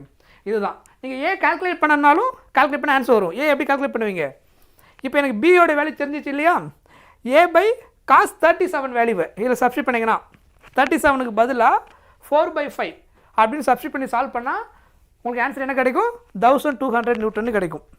இந்த வேல்யூ கிடைக்கும். செக் பண்ணி பாருங்கள். இந்த ரெண்டு ரேஷியோவில் இப்போ பி எனக்கு தெரிஞ்சு போச்சு. இது ரெண்டுத்தையும் எடுத்து ஈக்குவேட் பண்ணாலும் ஏ கிடைக்கும், இதை எடுத்து ஈக்குவேட் பண்ணாலும் ஏ கிடைக்கும். பட் இந்த எம்சிகே கேஸுக்கு நாட் நெசசரி. பட் நீங்கள் கால்குலேட் பண்ணணும் அப்படின்னா செக் பண்ணி பார்த்துக்கலாம் ஆன்சர் வருதான்றதுக்கு. சரியா? ஸோ எலிமினேஷன் வைஸ் நான் ஒன்று ஒன்றா பண்ணிவிட்டு இந்த ஆன்சரை கண்டுபிடிச்சிட்டேன். நான் உங்களுக்கு கொஸ்டின் புரியுறதுக்காக நிறைய ஸ்டெப்ஸ் தெளிவாக போட்டு வந்திருக்கிறேன். கரெக்டாக லேமிஸ் தேரம் என்னன்னு நீங்கள் புரிஞ்சுக்கிட்டிங்கன்னா அது ஈக்குலிபிரியம் ஸ்டேட்டில் இருக்குது. ஆல்ஃபா பீட்டா காமா 3 ஆங்கிள்ஸை கண்டுபிடிக்கணும். F1 ஃபோர்ஸுக்கு ஆப்போசிட் இருக்கிறது ஆல்ஃபா, F2க்கு ஆப்போசிட் இருக்கிறது பீட்டா, F3க்கு ஆப்போசிட் காமா. ஆங்கிள்ஸ் சம்டைம்ஸ் ஏதாவது ஒரு ஆங்கிள் கொடுத்துருவாங்க, ஏதாவது ஒரு மாஸ் கொடுத்துருவாங்க. அது தெரிஞ்சாலே இந்த ரேஷியோ வச்சு நீங்கள் என்ன பண்ண முடியும்? இன்னொன்று அன்னோன்னு கண்டுபிடிச்சிட முடியும். சில சுச்சுவேஷன் இங்கே ஆங்கிள் கொடுக்காம இங்கே கொடுத்தாங்கன்னா இந்த ப்ராப்பர்ட்டி யூஸ் பண்ணணும். இந்த ப்ராப்பர்ட்டியோட நேம் வந்து டிரான்ஸ்வர்சல் ப்ராப்பர்ட்டி. எல்லாருமே நீங்கள் 9th ஸ்டாண்டர்டில் படிச்சிருப்பீங்க. ஜாமெட்ரி படிக்கும்போது அதில் மெயினாக லைன்ஸை பற்றி படிக்கும்போது 2 லைன்ஸ் ஆர் பேரலாக இருந்தால் அதில் வந்து ஒரு லைன் கிராஸ் ஆச்சுன்னா அந்த ப்ராப்பர்ட்டி அங்கே படிக்கிற ப்ராப்பர்ட்டி என்னது? டிரான்ஸ்வர்சல். அதில் ஆல்டர்னேட்டிவ் இன்டீரியர் ஆங்கிள்ஸ் என்னவாக இருக்கும்? ஈக்குவலாக இருக்கும். கரஸ்பாண்டிங் ஆங்கிள்ஸ் ஆல்சோ ஈக்குவலாக இருக்கும். சரியா? ஆல்ரெடி அதை படித்த அந்த ப்ராப்பர்ட்டி தான் நமக்கு இந்த ப்ராப்பர்ட்டி இங்கே தேவைப்பட்டது. அதனால் அதை யூஸ் பண்ணிக்கிட்டோம். சரியா? புரிஞ்சுதா? Clear?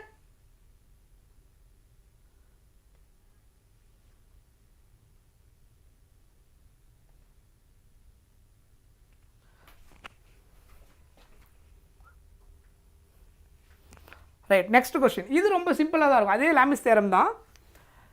A box of mass m is in equilibrium under the application of 3 forces shown in below.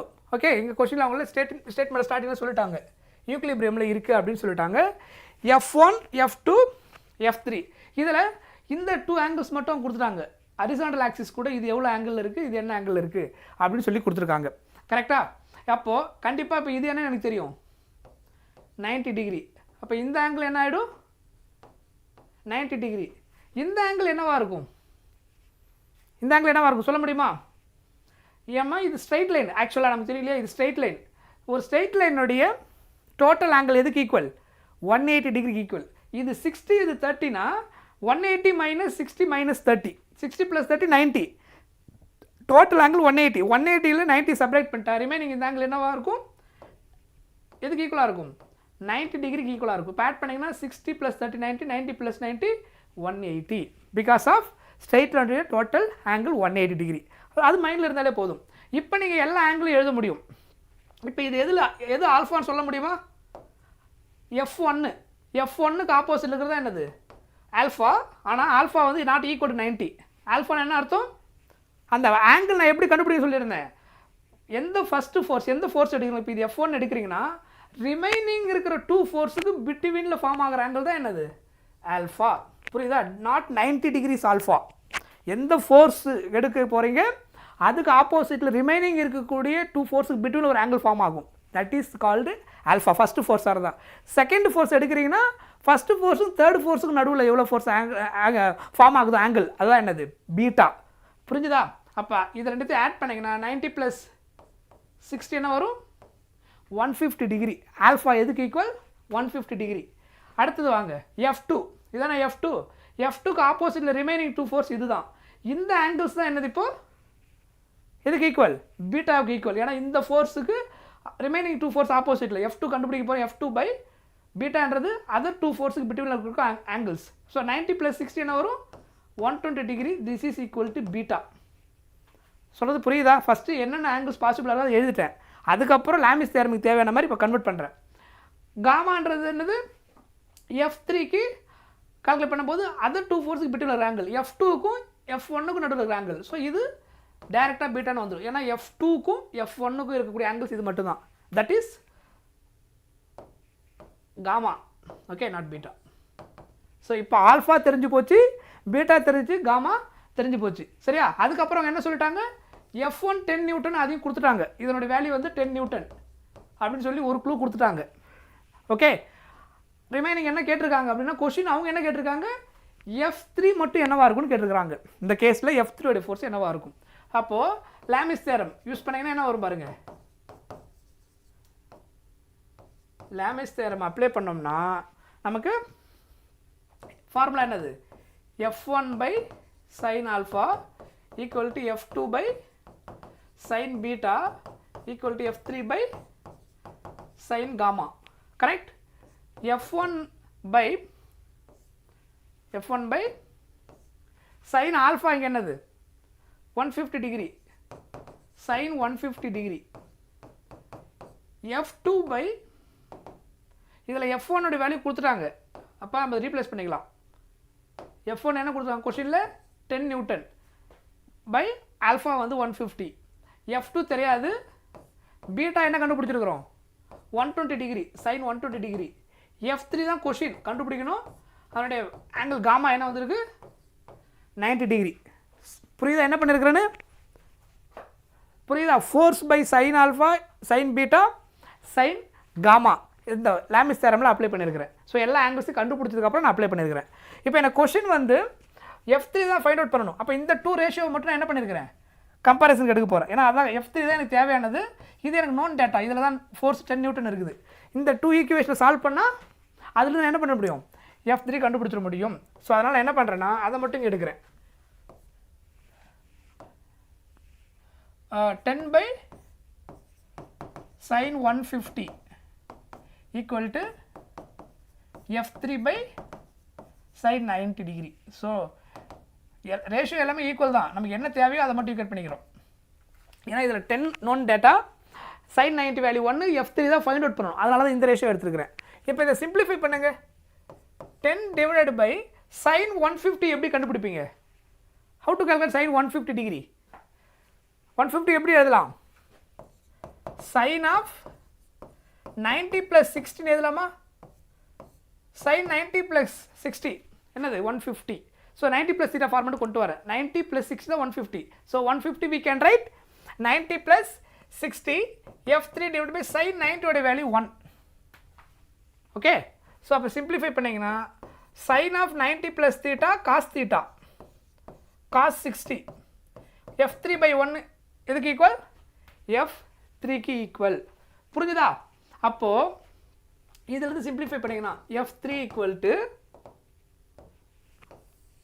Simplify பண்ண என்ன வரும் பாருங்கள், f3 ஈக்குவல் டு cos 60 உடைய வேல்யூ என்ன?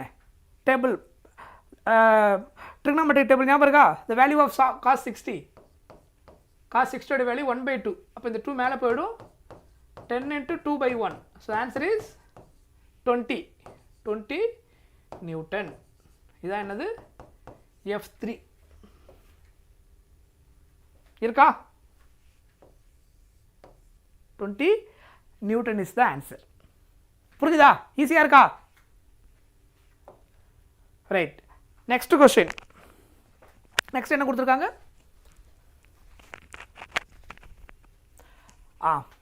A block of mass 10 kg slides over a surface when a mass of 4 kg is suspended through an inextensible massless string passing over frictionless pulley அப்படின்னு சொல்லியிருக்காங்க. The coefficient of kinetic friction between the surface and block friction value கொடுத்துட்டாங்க. The acceleration of the block என்ன அப்படின்னு கேட்டிருக்கிறாங்க. Okay, so இது ஆக்சுவலாக JE question தான். இது ரொம்ப சிம்பிளாக நீங்கள் சால்வ் பண்ணலாம்.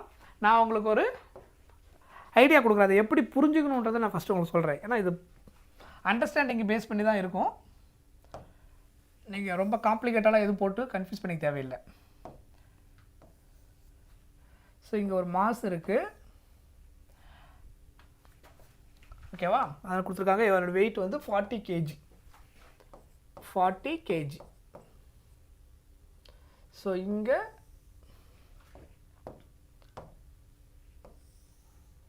இது வந்து புல்லே, இங்கே எவ்வளோ இருக்குது? 4 kg. இதோட வெயிட் வந்து மாஸ் வந்து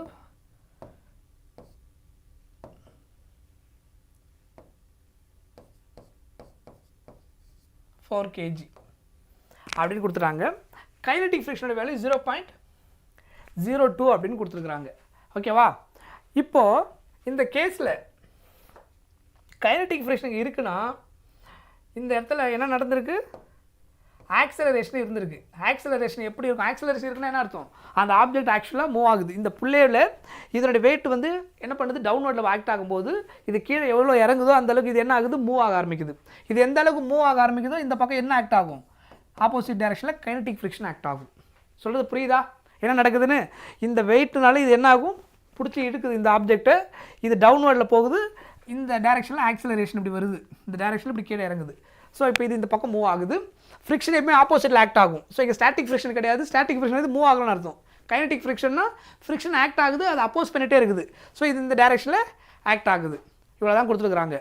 ஸோ இந்த கேஸை யூஸ் பண்ணி நம்ம சால்வ் பண்ண போகிறோம். அவங்க கேட்டுக்கிற கொஷின் என்ன அப்படின்னா, என்ன ஆக்சிலரேஷனில் இது மூவ் ஆகும் அப்படின்னு கேட்டிருக்காங்க இந்த கேஸில். சரியா? ஸோ இதை நம்ம எப்படி சால்வ் பண்ண போகிறோம் அப்படின்னா, we have to use total net force formula. So நான் அதை இங்கே எழுதுகிறேன். Net force equal to acceleration ப்ரெசென்ட்டாக இருந்தாங்க. நெட் ஃபோர்ஸ் ஆக்ட் ஆகும்போது அங்கே இருக்கக்கூடிய நெட் மாஸ் இன்ட்டு ஃபைனலாக அது என்ன ஸ்பீடில் மூவ் ஆகுது. இதுதான் நம்ம இங்கே யூஸ் பண்ண போகிறோம். ஜென்ரல் ஃபார்முலாவாக அப்ளை பண்ண போகிறோம். நெட் ஃபோர்ஸு 0வாக இருந்தால் அங்கே ஆக்சலரேஷன் கிடையாது, டோட்டலாக என்ன ஆகிடும்? 0 ஆகிடும். கரெக்டாக? பேலன்சிங் ஃபோர்ஸ், அது பேலன்ஸ்டு ஃபோர்ஸ் ஆகும். இப்போ நம்ம யூஸ் பண்ணுறதுனா நெட் ஃபோர்ஸ் இருக்குது. அப்போ நெட் ஃபோர்ஸ் ப்ரெசென்ட்டாக இருந்துச்சுன்னா ஃபைனலாக அந்த ஆப்ஜெக்ட் ஒரு டைரக்ஷனில் மூவ் ஆகும். அந்த டைரக்ஷனில் தான் என்ன இருக்கும்? ஆக்சலரேஷன் இருக்கும். அது எதுக்கு ஈக்குவல் பண்ணுறோம்? Net force equal to net mass into acceleration அப்படின்னு நம்ம அப்ளை பண்ணுறோம். நெட் ஃபோர்ஸ்னால் இங்கே என்னென்ன ஃபோர்ஸ் ஆக்ட் ஆகுது, சேம் டைரக்ஷனில் ஆட் பண்ண போகிறோம், ஆப்போசிட் டைரக்ஷனில் சப்ராக்ட் பண்ண போகிறோம். இதுதான் இங்கே நம்ம டிஸ்கஸ் பண்ணி சால்வ் பண்ண போகிறோம். சரியா? கிளியர்? ரைட். இப்போ இந்த ப்ராப்ளமாக எப்படி நான் கனெக்ட் பண்ண போகிறேன்னா இங்கே என்னென்ன ஃபோர்ஸ் ஆக்ட் ஆகுதுன்னு ஃபஸ்ட்டு பார்க்கணும். அதில் எந்த டைரெக்ஷன் ஆப்ஜெக்ட் மூவ் ஆகுதோ அந்த டைரெக்ஷனில் தான் அதிகமான ஃபோர்ஸ் ஆக்ட் ஆகுதுன்னு அர்த்தம். நான் சொல்கிற பாயிண்ட் புரியுதா? இப்போ இதுதான் ஆக்சுவலாக இதை பிடிச்சி இருக்குது இந்த ஆப்ஜெக்டை. அப்போ எந்த ஃபோர்ஸ் ஜாஸ்தியாக இருக்குது? கிராவிட்டினால் ஆக்ட் ஆகக்கூடிய அந்த ஃபோர்ஸு. ஏன்னா அது புல் பண்ணுறதுனால இந்த ஃபோர்ஸ் தான் என்னவாக இருக்கும்? அதிகமாக இருக்கும். அந்த டைரெக்ஷனில் தான் என்ன இருக்குங்க? ஆக்சிலரேஷன் இருக்குது. ஸோ அப்போ இந்த நெட் ஃபோர்ஸுன்றது இங்கே நம்ம டென்ஷன் ஃபோர்ஸ் நம்ம இங்கே எடுக்க போகிறது இல்லை. ஏன் அப்படின்னா டென்ஷன் ஃபோர்ஸ் டோட்டலாக என்டையர் ரோப்புக்குள்ளே என்ன ஆகிடும்? 0 ஆகிடும். ஒரு ஸ்டார்டிங்கில் இந்த டென்ஷன் ஃபோர்ஸோட நேச்சர் சொல்லியிருந்தேன் இல்லையா? ரெண்டு பக்கமும் நீங்கள் மாஸ் கட்டி இருக்கும்போது ஓவராலாக டென்ஷன் ஃபோர்ஸ் என்ன ஆகிடும்? பேலன்சிங் ஈச் அதர் ஆகிடும் இன்சைடில். ஓகேவா? டென்ஷன் ஃபோர்ஸ் கம்ப்ளீட்டாக 0. நீங்கள் லெஃப்ட் ரைட்டு தனியாக பிரிச்சிங்கன்னா டென்ஷன் ஃபோர்ஸ் இருக்கும். இங்கே மட்டும் டென்ஷன் என்ன? இந்த பக்கம் மட்டும் ஹேங்கில் இருக்கும் டென்ஷன் என்ன கண்டுபிடிக்க முடியும். கம்ப்ளீட் டென்ஷனாக எடுத்திங்கன்னா என்ன ஆகிடும்? 0 ஆகிடும். இந்த ஓவரால் ரோப்புக்கு டென்ஷன் ஃபோர்ஸ் எடுத்திங்கன்னா என்ன ஆகிடும்? 0 ஆகிடும். ஓகே. ஸோ ஏன்னா இதில் டென்ஷன் இப்படி ஒர்க் ஆகும், இதில் வந்து டென்ஷன் ஃபோர்ஸ் வந்து உங்களுக்கு ஆப்போசிட்டில் ஒர்க் ஆகும். ஸோ அப்போ என்ன ஆகிடும்? உங்களுக்கு ரெண்டுமே கேன்சல் ஈச் அதர் ஆகிடும். சொல்கிறது புரியுதா? அதனால தான் நம்ம இங்கே டென்ஷன் ஃபோர்ஸை கான்சன்ட்ரேட் பண்ணுறதில்ல. 2 ஃபோர்ஸ் தான் இப்போ நம்ம மெயினாக ஃபோக்கஸ் பண்ண போகிறோம் இதில். ஏன்னா இப்போ இது பேலன்சிங் ஈச் அதர். இங்கே ஆக்ட் ஆகிற ஃபோர்ஸ் ஒன்று இந்த ஃபோர்ஸு, இன்னொன்று என்னது? Friction force. ஏன்னா இங்கே ஃப்ரிக்ஷன் மட்டும் தான் ஆக்ட் ஆகுது, இதுதான் இதையும் பிடிச்சி புல் பண்ணுது. அப்போது இங்கே என்னென்ன ஃபோர்ஸ் நெட் ஃபோர்ஸ் ஆக்ட் ஆகுதுன்னா இதில் எது கிரேட்டர் ஃபோர்ஸ்? ஃபஸ்ட்டு அதை எழுதணும். ஃபோர்ஸ் டியூ டு கிராவிட்டி, அதனால் ஆக்ட் ஆகிற ஃபோர்ஸ் தான் கிரேட்டர் ஃபோர்ஸ். அதை நான் எஃப்ஜின்னு எடுத்துக்கிறேன். ரெண்டு ஆப்போசிட் டைரக்ஷன் இருக்குது. இந்த ஃபோர்ஸ் இப்படி ஆக்ட் ஆகுது, இதான் என்னது? எஃப்ஜி. எஃப்ஜின்னு என்ன அர்த்தம்? Mass into gravity. இங்கே மாஸ் என்னது? 4, கிராவிட்டி 10. இப்போ 4 × 10 என்ன வரும்? 40 நியூட்டன். சொல்கிறது புரியுதா? இல்லை நீங்கள் எம்ஜினை வச்சு கூட அங்கே சால்வ் பண்ணிட்டு கடைசியாக கூட சிம்பிளிஃபை பண்ணிக்கலாம், அது ஒன்றும் இஷ்யூ இல்லை. அந்த வேல்யூ அப்படியே வச்சுக்கிட்டு anyway 40 newton FG minus FK. எஃப்கேனா என்ன அர்த்தம்? Kinetic friction. ஏன் மைனஸ் பண்ணுறேன்? இது அப்போஸ் பண்ணுது. இந்த ஃபோர்ஸ் டவுன்வர்டில் போகுது, இது ஆப்போசிட்டில் ட்ராவல் ஆகுது. ஸோ ரெண்டு ஃபோர்ஸும் சப்ராக்ட் பண்ணதுக்கப்புறம் ஒரு ஃபோர்ஸ் கிடைக்குது, எக்ஸ்ட்ரா ஒரு ஃபோர்ஸ் கிடைக்குது. இந்த ஃபோர்ஸ் ஜாஸ்தியாக இருக்குது. கைனட்டிக் ஃப்ரிக்ஷனை ஓவர் கம் பண்ணதுக்கப்புறம் ஒரு ஃபோர்ஸில் ட்ராவல் ஆகுது அந்த ஆப்ஜெக்ட். அதுதான் என்னது? Opposing force. So FG minus FK என்ன அர்த்தம்? Gravitational force, friction force. இதான் இங்கே டோட்டலாக ஆக்ட் ஆகக்கூடிய ஃபோர்ஸு. அதில் ஹையஸ்ட் ஃபோர்ஸ் எதுவோ இதில் அப்போஸ் பண்ண ஃபோர்ஸை சப்ராக்ட் பண்ண ரிமைனிங் ஃபோர்ஸ் தான் ஆக்ட் ஆகுது. அந்த ரிமைனிங் ஃபோர்ஸ் என்னது? Net mass into acceleration. இங்கே நெட் மாஸ்ன்றது என்னது? டோட்டலாக இருக்கக்கூடிய எல்லா மாஸையும் ஆட் பண்ணிக்கணும். இங்கே 40 + 4 net mass, 40 + 4 into acceleration. Okay. இங்கே நம்ம இப்போ அடுத்து என்ன கால்குலேட் பண்ணி ஆகணும்னா எஃப்கே கால்குலேட் பண்ணி ஆகணும். Kinetic friction. கைனட்டிக் ஃப்ரிக்ஷன்னா என்ன ஃபார்முலா? μk × n. ஃப்ரிக்ஷனுடைய ஃபார்முலா ஸ்டாட்டிக் ஃப்ரிக்ஷன்னா μs × n. என்னன்னா நார்மல் ஃபோர்ஸ். நார்மல் ஃபோர்ஸ்னால் என்ன அர்த்தம்? இந்த கேஸில் எது நார்மல் ஃபோர்ஸ்? இங்கே 40 × இந்த ஆக்ட் ஆகக்கூடிய கிராவிடேஷனல் ஃபோர்ஸுக்கு ஆப்போசிட்டில் தானே நார்மல் ஃபோர்ஸ் ஆக்ட் ஆகும். இதுதான் normal force. So normal force வந்து இந்த ஃபோர்ஸுக்கு ஆப்போசிட் வந்து ஈக்குவலாக இருக்கும். ஸோ இங்கே ஆக்ட் ஆகக்கூடிய ஃபோர்ஸ் உங்களுக்கு என்ன இருக்கும்? Weight 40 × 10 400 100 newton. அப்போ இது என்னவாக இருக்கும்? 400 நியூட்டனாக இருக்கும். ஈக்குவல் ஆப்போசிட் இல்லையா? Normal force. ஸோ அதனால் இது 400 நியூட்டனாக இருக்கும். புரிஞ்சுதா என்ன பண்ணியிருக்கிறேன்னு? இங்கே ஆக்ட் ஆகும் நார்மல் ஃபோர்ஸ் தெரிஞ்சால் தான் நான் ஸ்டாட்டிக் ஃப்ரிக்ஷன் கண்டுபிடிக்க முடியும். சாரி, கைனட்டிக் ஃப்ரிக்ஷனை. என்ன எனக்கு தெரியணும். இந்த கேஸில் நார்மல் ஃபோர்ஸ்னால் எப்பவுமே நமக்கு தெரியும் என்ன வெயிட் இருக்கோ அதுக்கு ஆப்போசிட்டில் ஆக்ட் ஆகக்கூடிய ஃபோர்ஸ். ஏன்னா இங்கே தான் ஃப்ரிக்ஷன் ஃபோர்ஸ் ஆக்ட் ஆகுது, இதில் ஃப்ரிக்ஷன் கிடையாது, இதில் தான் ஃப்ரிக்ஷன் ஆக்ட் ஆகுது. ஸோ அப்போ இது 400 நியூட்டன் அப்படின்னா பிகாஸ் மாஸ் இன்ட்டு ஆக்சிலரேஷன் அந்த ஃபார்முலாவில். அப்போ இது ஆப்போசிட் ஆக்ட் ஆகுனா இது என்ன ஆகிடும்? 400. μk என்ன கொடுத்துருக்காங்க கொஸ்டினில்? 0.02. ஸோ 0.02 இன்ட்டு நார்மல் ஃபோர்ஸ் இப்போ என்ன கண்டுபிடிச்சிடும்? 400. ஸோ அப்போ இதை சிம்பிளிஃபை பண்ணிங்கன்னா இந்த இது எப்படி எழுதுனா 0.02 4 இன்ட்டு இதை 100ன்னு பிரிச்சுக்கோங்க. 100 × 2 போட்டிங்கன்னா 0.02 போட்டிங்கன்னா இது 2 ஆகிடும். 2 × 4 8. ஸோ இது வந்து 8 நியூட்டன் ஆகிடும். கரெக்டா? இப்போ சிம்பிளிஃபை பண்ணுங்கள். இது வந்து 40. கரெக்டாக? எஃப்ஜி இதை கால்குலேட் பண்ணியிருக்கேன் பாருங்கள். 40, இது வந்து 8 நியூட்டன். ஸோ 40 - 8, 40 - 8 இது ஆட் பண்ணிங்கன்னா என்ன வரும்? 44 × A. புரிஞ்சுதா? அப்போ சிம்பிளிஃபை பண்ண என்ன வரும் 40 minus 8 32 இந்த 44 டிவிஷன் கூட இங்கே வந்துடும் ஸோ இதை சிம்பிளிஃபை பண்ணிங்கன்னா 11 4s are 44 8 4s are 32 so acceleration A equal to 8/11 meter per second square. So கொஞ்சம் யோசிச்சிங்கன்னா ஸ்மார்ட்டாக கொஞ்சம் ஃபாஸ்ட்டாகவே போடலாம். நான் உங்களுக்கு புரியுறதுக்காக நிறைய ஸ்டெப்ஸ் போடுற மாதிரி இருக்கும். ஈஸியாக நீங்கள் ஆன்சர் கண்டுபிடிச்சிட முடியும். சரியா? ஸோ 8/11 இருக்கா? Option D. So rope case வரும்போது நீங்கள் சிங்கிளாக டோட்டலாக எடுக்கும்போது ரோப் கேஸ் எடுக்கும்போது ஓவரால் எடுக்கும்போது டென்ஷன் ஃபோர்ஸ் என்ன ஆகிடும்? அந்த டென்ஷன் ஃபோர்ஸ் வந்து கம்ப்ளீட்டாக 0 ஆகிடும். ஓகேவா? ஒன் கம்ப்ளீட் ரோப்போடைய டென்ஷன் ஃபோர்ஸ் என்னது 0. ஏன்னா அது எல்லா இடத்துலையும் யூனிஃபார்மாக டிஸ்ட்ரிபியூட் ஆகிடும். அதனால் கேன்சல் ரீச் ஆகிடும்.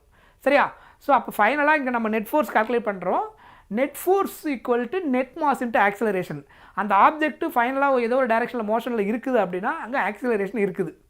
அங்கே இருக்கக்கூடிய டோட்டல் மாஸுக்கு சேர்ந்து தான் என்ன ஆகும்? அது ஆக்சிலரேட் ஆகும். அதனால தான் நெட் மாஸ் இன்ட்டு ஆக்சிலரேஷன் அதுக்கு எதுக்கு ஈக்குவலாக இருக்குன்னா அங்கே ஆக்ட் ஆகக்கூடிய எக்ஸஸ் ஃபோர்ஸ். அந்த எக்ஸஸ் ஃபோர்ஸ் என்னது? Net force. அதில் எந்த ஃபோர்ஸ் கிரேட்டராக இருக்குதோ அந்த சைடில் தான் டேரெக்ஷன் இருக்கும். அதனால தான் என்ன போட்டேன்? கிராவிடேஷனல் ஃபோர்ஸை நான் ஃபஸ்ட்டு போட்டு மைனஸ் கைனடிக் ஃபோர்ஸ் ஆக்ட் ஆகுது. ஆனால் அது பிரேக் பண்ணி தான் என்ன ஆகுது? அந்த ஆப்ஜெக்ட் மோஷனில் போயிட்டு இருக்குது. அதனால் அது சப்ராக்ட் பண்ணது போக கிராவிடேஷனல் ஃபோர்ஸு அதனால் ஆக்ட் ஆகக்கூடிய அந்த வேல்யூ அதாவது வெயிட்டு மைனஸ் ஃப்ரிக்ஷன் சப்ராக்ட் பண்ணிட்டீங்கன்னா எக்ஸ்ட்ரா ஒரு வேல்யூ கிடைக்கும். அந்த எக்ஸ்ட்ரா வேல்யூவில் தான் அந்த ஆப்ஜெக்ட் மூவ் ஆகும். அதான் எக்ஸ்ட்ரா ஃபோர்ஸ். அந்த ஃபோர்ஸ் என்னென்னு தெரிஞ்சுன்னா அந்த ஆக்சிலரேஷனை கண்டுபிடிச்சிட முடியும். இதுதான் ப்ராப்பர்ட்டியாக நமக்கு யூஸ் பண்ணுறோம். புரியுதா? இந்த மாதிரி நம்ம நிறைய கொஸ்டின் இனிமேல் அடிக்கடி பார்ப்போம். ஃபஸ்ட்டு டைம் இருந்தாலும் இப்போ நான் போட்டிருக்கேன். அடுத்து நம்ம இதே மாதிரி டைப் ஆஃப் கொஸ்டின் வரும்போது கொஞ்சம் நான் ஃபாஸ்ட்டாக போட்டுருவேன். சரியா? கொஞ்சம் நீங்கள் ஃபாலோ பண்ணிட்டு வந்தீங்கன்னா ஈஸியாக போட்டுடலாம். நீங்கள் ஃப்ரீ பாடி டயக்ராம்லாம் போட்டு ரொம்ப கன்ஃபியூஸ் பண்ணிக்க தேவையில்லை. சரியா? அது போடாமலே நம்ம சால்வ் பண்ண முடியும் மோஸ்ட் ஆஃப் த கொஸ்டின். இன்னும் சொல்ல போனால் எல்லா கொஸ்டினுமே சால்வ் பண்ண முடியும். அங்கே என்ன நடக்குதுன்னு லாஜிக்காக புரிஞ்சுக்கிட்டா போதும். ஓகே, இங்கேயும் நம்ம அதை தான் பண்ண போகிறோம். இங்கே சேம் மெத்தட் தான். ஸோ நம்ம மைண்டில் இனிமேல் இருக்க வேண்டிய formula net force equal to net mass into acceleration. இதை ஞாபகம் வச்சுக்கிட்டிங்கன்னா ப்ராப்ளமை ரொம்ப சிம்பிளாக சால்வ் பண்ணிடலாம். லாஸ் ஆஃப் மோஷனில் இந்த மாதிரி சுச்சுவேஷனில் வர கேஸ் எல்லாமே பர்டிகுலராக புல்லே கேஸு மெயினாக இதெல்லாம் ஈஸியாக சால்வ் பண்ண முடியும். இங்கே பாருங்கள், 2 masses M1 and M2 are tied together at the 2 ends of a light inextensible string passes over frictionless pulley. When mass M2 is twice M1 சொல்லியிருக்கிறாங்க. Mass M2 is twice M1. The acceleration of the system is A1. When the mass M2 is thrice that, second case, thrice that M1 are the acceleration of the system A2 எடுத்துக்கிறாங்க second கேஸில். அப்போ the ratio of A1/A2 என்னவா இருக்குன்னு கேட்டிருக்காங்க. First ஒரு mass M1 இருக்குது, M2 வந்து அதோட ட்வைஸாக இருக்கும்போது இது இங்கே டவுன்வர்டில் மூவ் ஆகும். அப்போ என்ன ஆக்சிலரேஷன் இருக்குதுன்னு கேட்குறாங்க. செகண்ட் வந்து M1ஓட இது M2 வந்து த்ரைஸாக இருக்குது அப்படின்னா அப்போ என்ன ஆக்சிலரேஷன் வரும்? அந்த ரெண்டுத்துக்கு ரேஷியோ எடுத்திங்கன்னா என்ன வரும்? இவ்வளோதான் கொஸ்டின். சரியா? முன்னாடி நம்ம யூஸ் பண்ண அதே கேஸை தான் நம்ம மறுபடியும் யூஸ் பண்ண போகிறோம். இதில் எந்த பக்கம் ஆக்சுவலாக மோஷன் இருக்கும் ஃபைனலாக? இதுதான். ஏன்? M2 தான் கிரேட்டர் மாஸ். இந்த கேஸை பொறுத்த வரைக்கும் ரெண்டு பக்கம் என்னது? ஹேங்கிங்கில் இருக்குது. டென்ஷன் கம்ப்ளீட்டாக 0 ஆகிடும். எந்த ஃபோர்ஸ் அதிகமாக இருக்குதோ அந்த டைரெக்ஷனில் தான் என்ன ஆகும்? ஃபைனலாக இங்கே மோஷனில் இருக்க போகுது. ஸோ இந்த டைரெக்ஷனில் ஆக்சிலரேஷன் இருக்கும். இது மேலே போகும். ஆக்சுவலாக இது பிடிச்சி இப்படி இருக்கிறதுனால இது டவுன்வர்டு, இது அப்வர்டில் இருக்கும். ஓகேவா? புரியுதா சொல்கிறது? டென்ஷன் ஃபோர்ஸ் இங்கே 0 ஆகிடும். இங்கே நான் கன்வீனியண்ட்டாக இருக்கிறதுக்காக நான் M1 M2 அவங்க சொன்னதை ப்ராப்ளம் சால்வ் பண்ணுறது கொஞ்சம் ஈஸியாக இருக்குன்ட்டு நான் என்ன பண்ண போகிறேன்? ஒரு நம்மள அசம்ஷன் தான். இந்த மாதிரி சுச்சுவேஷனில் ஈஸியாக சால்வ் பண்ணிடலாம். Let M1 equal to 1 kg எடுத்துக்கிறேன். அப்படின்னா M2 என்னென்னு அர்த்தம்? 2 times இல்லையா? அதனால 2 kg ஆகிடும். இது கேஸ் 1க்கு. ஓகே, நான் M1 M2 போட்டு சால்வ் பண்ணுறது இன்னும் அது சம்டைம்ஸ் கன்ஃபியூஷனாக இருக்கும்.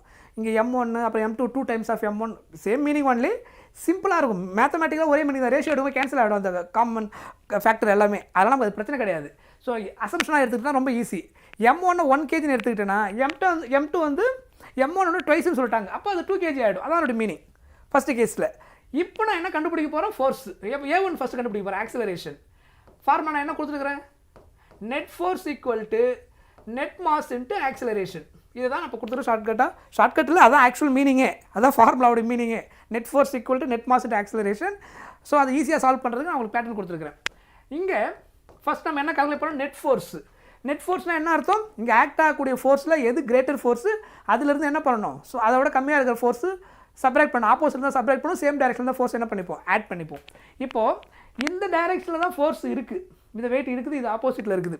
ஸோ அப்போ இதில் எது கிரேட்டர் ஃபோர்ஸு, செகண்ட் மாஸுடைய ஃபோர்ஸு கிரேட்டர். அதாவது நான் இது எப்படி எழுத போகிறேன் அப்படின்னா force of second mass minus force of first mass, இது டவுன்வர்ட், இதில் வந்து என்னது இதுதான் கிரேட்டர் ஃபோர்ஸாக இருக்குது, இது அதோட ஃபோர்ஸ் கம்மியாக இருக்குது. அப்போ இந்த ரெண்டு ஃபோர்ஸும் டிஃபரன்ஸ் இருக்கும், அதுதான் என்னது நெட் ஃபோர்ஸ். சொல்கிறது புரியுதா, F2 மைனஸ் F1 செகண்ட் மாஸுடைய ஃபோர்ஸ் தான் கிரேட்டர் இந்த டைரக்ஷன் இருக்கிறதுனால, அதனால் F2 இது அதோட கம்மியாக இருக்குது, அதனால் மைனஸ் சிம்பிளிஃபை பண்ணால் நெட் ஃபோர்ஸ் கிடைக்கும். நெட் மாஸுன்றது இங்கே இருக்கக்கூடிய டோட்டல் மாஸ் M1 + M2, இங்கே என்னது total mass 1 kg + 2 kg, 1 + 2 into இது A1ன்னு சொல்லியிருக்கிறாங்க, அதனால் ஃபஸ்ட் கேஸுக்குறான அதை A1ன்னு போட்டுக்கிறேன். புரியுது, அதே பேட்டர்ன் தான் ஃபஸ்ட்டு கண்டிஷன் செகண்ட் கண்டிஷன், ஏன்னா A1/A2 ரேஷியோ கேட்டிருக்கிறாங்க. F2ன்றது என்னது, இது என்ன ஃபோர்ஸ், இங்கே ஆக்ட் ஆகக்கூடிய ஃபோர்ஸ் என்னது வெயிட்டு, கரெக்டாக, வெயிட்டோடைய ஃபார்முலா M × G. அப்போ F2 வந்து 2 இல்லையா, அப்போ 2G மைனஸ் இது 1 × G 1G, இங்கே M1 வந்து 1, M2 வந்து 2, இங்கே ஆக்ட் ஆகக்கூடிய ஹேங்கிங்கில் இந்த கேஸில் இருக்கும்போது டென்ஷன் ஃபோர்ஸ் 0 ஆச்சு, ரிமைனிங் இருக்கிற ஃபோர்ஸ் எது மட்டும்தான் ஃபோர்ஸ் டியூ டு கிராவிட்டினால் மட்டும்தான் இருக்கும். ஸோ இதுதான் கிரேட்டர் ஃபோர்ஸ்ன்றதுனால இதுலேருந்து இது சப்ராக்ட் பண்ணுறேன். Okay, so 2G minus 1G, அதாவது M × G, M வந்து இங்கே 2 அப்படின்னு நான் எடுத்துட்டேன், இதை 1 எடுத்துக்கிறேன். 1 + 2 என்னது 3, 3A1. So 2G minus 1G G ஆகிடும், ஸோ 3A1. அப்போ A1 ஈக்குவல் டு எனக்கு என்னென்னு கிடைக்கும், G/3ன்னு கிடைக்கும், G/3.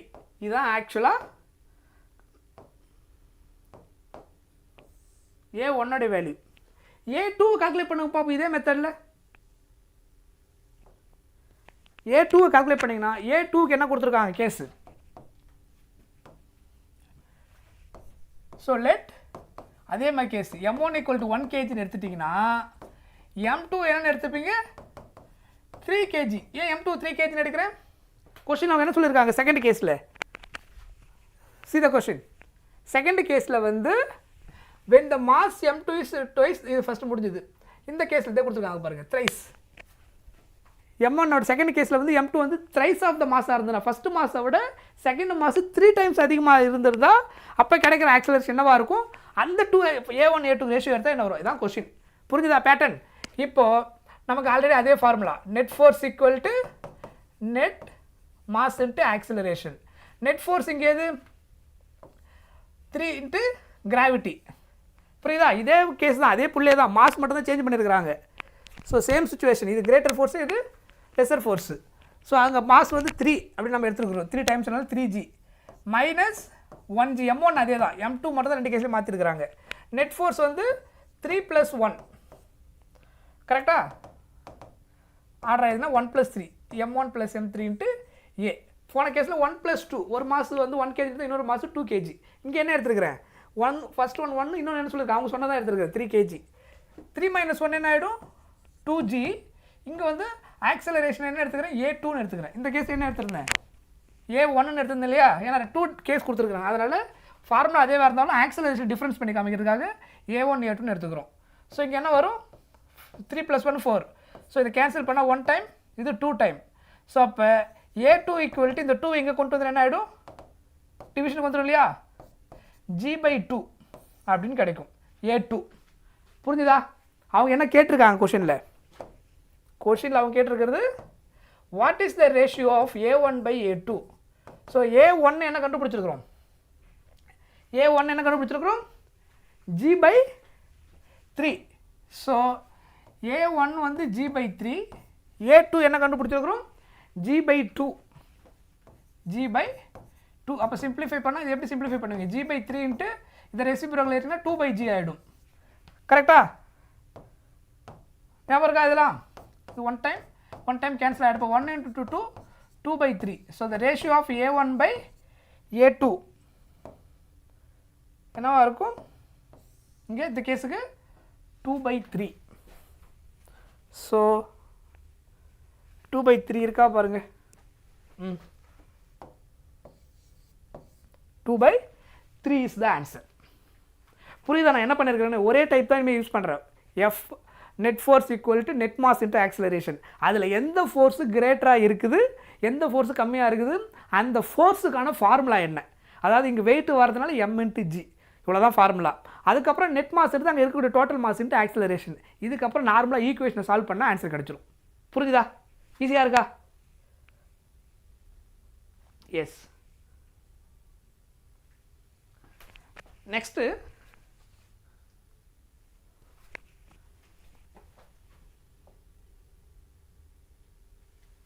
ரைட். ஸோ இந்த கொஸ்டின் ட்ரை பண்ணுங்க பார்ப்போம். 2 masses m1 equal to 5 kg, m2 equal to 4.8 kg tied to a string are hanging over light frictionless pulley. What is the acceleration of the masses when left free to move அப்படின்னு சொல்லியிருக்கிறாங்க. அதாவது இது வந்து move ஆகுது, அதான் அர்த்தம். இது டவுன்வர்டில் இருக்குது, இது மேலே போகுது.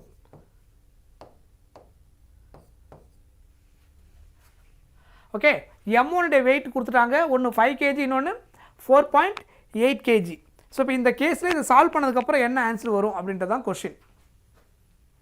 கிராவிட்டி என்ன எடுக்க சொல்லியிருக்காங்க? 9.8 மீட்டர் பர் செகண்ட் ஸ்கொயர். இப்போ என்ன ஃபார்முலா யூஸ் பண்ணுமோ அதையே இங்கே இதுக்கு யூஸ் பண்ணுங்கள். என்ன வரும்? F net force equal to net mass, net force equal to net mass into acceleration. So இப்போ இங்கே என்ன ஃபோர்ஸ் கிரேட்டர்? இந்த ஃபோர்ஸ் என்ன கிரேட்டர் இங்கே, கரெக்ட்? ஸோ அப்போ ஃபார்முலா எப்படி எழுதுங்க? இங்கே ரெண்டு ஃபோர்ஸ் தானே வருது. F1 minus F2 equal to net force, net mass m1 plus m2 into a. F1 என்றது என்னது, எதுக்கு equal? m1g.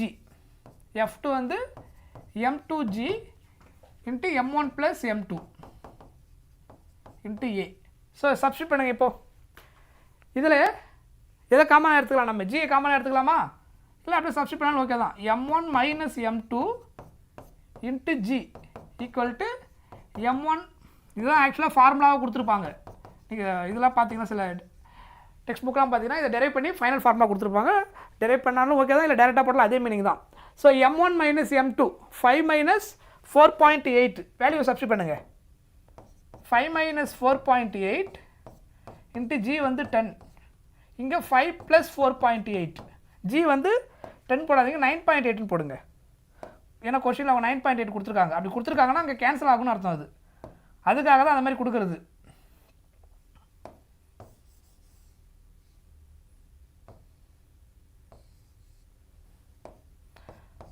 minus 4.8 into 9.8. So இங்கே ஆட் பண்ணிங்கன்னா 4 ப்ளஸ் 5 இல்லையா, 2 மாஸ் ஆட் பண்ணிங்கன்னா 5 + 4.8 இன்ட்டு ஏ. இதை சிம்பிளிஃபை பண்ணால் என்ன வந்துடும்? 5 - 4.8 என்ன வரும்? 0.2 இன்ட்டு 9.8 ஈக்குவல் டு 4 + 9.8 9.8. சாரி 5 + 4.8 அது சொல்லிட்டு 5 + 4.8. ஸோ இந்த 9.8 கேன்சல் ஆகிடும். ஸோ அப்போ ஏ ஈக்குவல் டு என்னென்னு கிடைக்கும் ஃபைனலாக? 0.2. தெரியுதா? ரெண்டு சேம் வேல்யூ கேன்சல் ஆகிடும். அப்போ ஃபைனலாக நமக்கு என்ன கிடைக்கும்? A equal to 0.2 metre per second square. புரியுதா? புரியுதா? கிளியரா? ரைட். நெக்ஸ்ட் கொஸ்டின் பாருங்கள். இதே சிமிலர் டைப். இப்போ நீங்கள் இதை ஓரளவுக்கு நீங்களே ஃபாஸ்ட்டாக போடலாம். This is NEET question. Okay, so இந்த அதே டைப் கொஸ்டின் தான். இங்கே என்ன கொடுத்துருக்காங்க பாருங்கள். 4 kg 6 kg are tied to end of a massless string. The string passes over a pulley. Same story அதே தான் கொடுத்துருக்காங்க. ஆக்சலரேஷன் கொஸ்டினாக கேட்டிருக்காங்க. ஆனால் ஆப்ஷனில் எல்லாமே எதில் வந்திருக்கு பாருங்கள்? ஜியில் வந்திருக்குது. see here எல்லாமே எதில் வந்திருக்கு? ஜி. அப்போ ஜியோடைய வேல்யூ நம்ம சப்ஸ்டிட் பண்ணக்கூடாது. மாஸ் இன்ட்டு கிராவிட்டின்னு எடுக்கும்போது ஜி வேல்யூ ஜினே வச்சுக்கணும். ஏன்னா ஆன்சர் ஃபைனலாக இன் டர்ம்ஸ் ஆஃப் ஜியில் சொல்லணும். அதுக்காக சரியா? ஸோ இப்போ சால்வ் பண்ணுங்க பார்ப்போம். அதே மெத்தடில் நம்ம என்ன யூஸ் பண்ணோம்? Net force equal to net mass into acceleration. So டேரெக்டாக நான் அதை சால்வ் பண்ணிடலாம் இல்லையா? ஸோ இதில் வந்து என்னது, இந்த டைரெக்ஷனில் தான் உங்களுக்கு டவுன்வர்ட் ஆக்சலரேஷன் இருக்கும், இந்த பக்கம் அப்வர்ட். அப்போ இதுதான் கிரேட்டர் ஃபோர்ஸ். கரெக்டாக? இந்த ஃபோர்ஸ் தான் என்னதுங்க? Greater force. அப்போது 6 இன்ட்டு ஜி இதான் என்னது? ஃபோர்ஸ், அதாவது வெயிட்டு. எந்த ஃபோர்ஸ் ஜாஸ்தி? இங்கே இந்த ஃபோர்ஸ் தான் ஜாஸ்தி. இங்கே ஆக்ட் ஆகக்கூடிய கிராவிட்டி வந்து வேல்யூ என்னது g. ஸோ இந்த பக்கம் என்ன வருது 4g. ஏன்னா இது கிரேட்டர் இது கம்மி, அதனால இது டவுன்வர்டில் வருது அப்வர்டில் போகுது. இங்கே ஆக்ட் ஆகக்கூடிய அந்த 2 ஃபோர்ஸ் நெட் ஃபோர்ஸை கால்குலேட் பண்ணிடுறேன். 6g minus 4g net mass 6 + 4. Net mass என்னது 6 + 4 into a. So 6 minus 4g என்ன வரும் 2g. 6 + 4 என்ன வரும் 10a. அப்போ 2g/10 ஈக்குவல் டு ஏன்னு கிடைக்கும். இது சிம்பிளிஃபை பண்ணால் 5 times 1 2 2 5 2 10. So acceleration a equal to எதுக்கு ஈக்குவலாக இருக்கும் g/5 m/s². ஸோ இந்த கேஸுக்கான ஆன்சர் என்ன g/5. புரியுதா? முன்னாடி போட்ட அந்த கொஸ்டின் இதே கேஸ் தான், அதுக்கு முன்னாடி போட்ட அதே கேஸ் தான். ஆனால் அதில் அந்த சின்ன சின்ன கண்டிஷன் மாற்றிருப்பாங்க. இதோட இது 3 டைம்ஸ் இருந்தால் என்ன இருக்கும், 2 டைம்ஸ் இருந்தால் என்ன இருக்கும், இல்லை ஜஸ்ட் இது ரெண்டு ஹேங்கிங்கில் இருக்கும்போது. இப்போ இந்த சுச்சுவேஷனுக்கு ஃப்ரிக்ஷன் கேஸ் கிடையாது. ஏன்னா ஒன்லி 2 ஃபோர்ஸ் மட்டும் தான் ஆக்ட் ஆகுது, போத் சைட்ஸ் ஆர் ஹேங்கிங். அப்புறம் 2 சைடில் இருக்கக்கூடிய ஃபோர்ஸை மட்டும் சிம்பிளிஃபை பண்ணி நெட் ஃபோர்ஸ் நெட் மாஸ் அந்த ஃபார்முலாவை யூஸ் பண்ணி சால்வ் பண்ணாலே உங்களுக்கு என்ன கிடச்சிரும் ஆன்சர் ரொம்ப ஈஸியாக கிடச்சிரும். புரியுதா? ஸோ இதுதான் ஆன்சர் இந்த கேஸுக்கு. ரைட், நெக்ஸ்ட் கொஸ்டின் பாருங்கள். 3 blocks of masses 2 kg 1 kg 0.5 kg அப்படின்னு கொடுத்துருக்குறாங்க. 3 blocks இங்கே கொடுத்துட்டாங்க. Are connected by inextensible string shown in below. A below of 10 Newton இங்கே அப்ளை பண்ணிங்கன்னா 10 Newton is applied on the body of mass 2 kg. The acceleration of the system. First என்ன கேட்டிருக்காங்க, acceleration என்னவா இருக்கும் இந்த சிஸ்டமில், டோட்டல் ஆக்சலரேஷன் என்ன, அல்லது இது எல்லாமே சேர்ந்து என்ன ஆக்சலரேஷனில் மூவ் ஆகும். ஏன்னா ஆக்சலரேஷன் ஒன்றா தான் இருக்கும். தனித்தனியாக ஃபோர்ஸ் டிஸ்ட்ரிபியூட் ஆனாலும் அந்த ஆப்ஜெக்ட் மூவ் ஆகும்போது ஆக்ட் ஆகக்கூடிய ஆக்சலரேஷன் எப்பவுமே சேமாக தான் இருக்கும். சரியா? எல்லாமே ஒரே ஆக்சலரேஷன் தான் மூவ் ஆகும் of the system and the tension T1 and T2. So 3 question கேட்டிருக்கிறாங்க. ஆக்சலரேஷன் என்ன, T1 என்ன, T2 என்ன, இதான் question. Okay, so net force net mass தெரிஞ்சால் நீங்கள் என்ன கண்டுபிடிச்சிடலாம் அந்த கேஸுக்கு, நெட் அந்த ஆக்ட் ஆகக்கூடிய ஆக்சலரேஷன் தெரிஞ்சிடும், கண்டுபிடிச்சிடலாம். நான் ஆல்ரெடி இப்போ என்ன ஃபார்முலா கொடுத்துருந்தேன், net force equal to net mass into acceleration. இங்கே நெட் ஃபோர்ஸ் கொடுத்துட்டாங்க. இதில் ஆக்ட் ஆகக்கூடிய டோட்டல் ஃபோர்ஸ் என்னன்னு சொல்லியிருக்காங்க, அப்ளை பண்ணுற ஃபோர்ஸு டோட்டலாக 10 Newton அப்படின்னு கொடுத்துருக்காங்க இதில். ஏன்னா இது ஃப்ரிக்ஷன் இல்லாத கேஸ் தான் நம்ம இங்கே மென்ஷன் பண்ணியிருக்காங்க. ஓகேவா? அதை பற்றி அவங்க சொல்லலை அப்படின்னா it's a friction less surface. So எங்களை ஆக்ட் ஆகக்கூடிய ஒரே ஃபோர்ஸ் நம்ம இங்கே ப்ரொவைட் பண்ணுற ஃபோர்ஸ் மட்டும்தான். சரியா? ஸோ அப்போ நெட் ஃபோர்ஸ் வந்து 10. நெட் மாஸ் எல்லாத்தையும் ஆட் பண்ணுங்க, 1 kg 2 kg அப்புறம் என்னது 0.5. ஸோ 2 + 1 + 0.5 வேணால் 1/2 அப்படின்னு எடுத்துக்கலாம் இன்ட்டு ஏ. ஸோ அப்போ 10 இன்ட்டு இது எல்சிஎம் எடுத்திங்கன்னா 3 2 + 1 3 3 + 1/2 இன்ட்டு ஏ. எல்சிஎம் எடுத்திங்கன்னா என்ன வரும் 7/2 இன்ட்டு ஏன்னு வருமா. 3 × 2 6, 3 × 2 6 ப்ளஸ் 1 என்னது 7, 7/2 இன்ட்டு ஏ ஈக்குவல் டு 10. அப்போ கிராஸ் மல்டிப்ளை பண்ணிங்கன்னா 20/7 ஈக்குவல் டு ஏ அப்படின்னு கிடைக்கும். அப்போ இதை சிம்பிளிஃபை பண்ணிங்கன்னா அப்ராக்சிமேட்டாக என்ன வரும் பாருங்கள், திஸ் இஸ் 1 டைம் என்ன வரும் 2 × 7 14 கரெக்டாக, 3 × 7 21. ஆனால் அது வந்து 20 தான் இருக்குது. ஸோ அப்போ 2 தான் எடுக்க முடியும். 2 பாயிண்ட் ரிமைனிங் 6 16 என்ன வரும் 8 7 சார் 56. ஸோ 2.8 அப்ராக்சிமேட்டாக வரணும் ஆக்சலரேஷன். ஆப்ஷனில் ஆர்டர் படி என்ன கொடுத்துருக்குறாங்க, ரெஸ்பெக்டிவ்லி எதாவது சொல்லியிருக்கிறாங்க. ஆக்சலரேஷன் ஃபஸ்ட்டு, அப்புறம் T1 T2 அதான் ஆப்ஷன் இருக்குது. ஃபஸ்ட்டு ஒன் வந்து ஆக்சலரேஷன் ஆப்ஷன் படி T1, இது T2. இதில் எது கரெக்ட்னு கேட்டுருக்குறாங்க. புரியுதா? இது எல்லாமே ஆக்சலரேஷன். இதில் எது கரெக்ட்னா ஆக்சலரேஷனாக ஃபஸ்ட்டு கண்டுபிடிச்சிட்டேன். ஸோ இப்போ ஆன்சர் என்னது, எனக்கு வேறு எதுவுமே வரல. ஒருவேளை 2 கேஸில் 2.86 இருந்தால் அடுத்த கேஸ் போய் கண்டுபிடிச்சிடணும், T1 T2 கண்டுபிடிச்சிருக்கணும். ஆனால் இங்கே அது வரல. ஸோ ஆன்சர் என்னது 2.86. புரிஞ்சுதா? ஒருவேளை 2 ஆப்ஷன் கரெக்டாக வந்திருந்தால் கண்டிப்பாக நம்ம இதை கால்குலேட் பண்ணணும். சப்போஸ் இந்த கேஸுக்கு T1 கால்குலேட் பண்ணால் எப்படி கால்குலேட் பண்ணுவீங்க, நம்ம ஆல்ரெடி இந்த கேஸ் நம்ம பார்த்துருக்குறோம். T1 அப்படின்னு நீங்கள் கால்குலேட் பண்ணணும்னா T1 எங்கே இருக்குது பாருங்கள், இந்த இடத்துல இருக்கா, கரெக்ட். இந்த T1 ஃபோர்ஸ் வந்து எத்தனை மாதம் அது வந்து ஆக்சுவலாக கான்ட்ரிபியூட் பண்ணி இருக்குதுன்னு பாருங்கள். நீங்கள் இப்படி இருக்கிறப்போ இந்த T1 இந்த வெயிட்டு ப்ளஸ் இந்த வெயிட் ரெண்டுத்தையும் சேர்த்து இது இழுத்தாகணும். இந்த ஸ்ட்ரிங் வந்து இதை மட்டும் இழுத்தா போதும். நான் சொல்கிற பாயிண்ட் புரியுதா? இந்த ஸ்ட்ரிங் வந்து இந்த ஆல் 3 இழுத்தாகணும். கிளியர்? அப்போது T1 கால்குலேட் பண்ணும்போது டோட்டலாக எவ்வளோ மாதம் அது பிடிச்சி இருக்குது அது நியூமரேட்டரில் வரணும். டோட்டல் மாஸ் இங்கே என்ன இருக்குது இன்ட்டு என்ன பண்ணணும் ஆக்ட் ஆகக்கூடிய டோட்டல் ஃபோர்ஸ் எப்படின்னு பாருங்கள். டோட்டல் மாஸ் வந்து என்னென்ன இருக்குது இங்கே 2 + 1 + ஸோ இங்கே ஆல்ரெடி கால்குலேட் பண்ணிட்டோம். டோட்டல் மாஸ் என்ன வந்திருக்கு பாருங்கள் இங்கே 7/2. ஸோ இது டோட்டல் மாஸ் டினாமினேட்டரில்.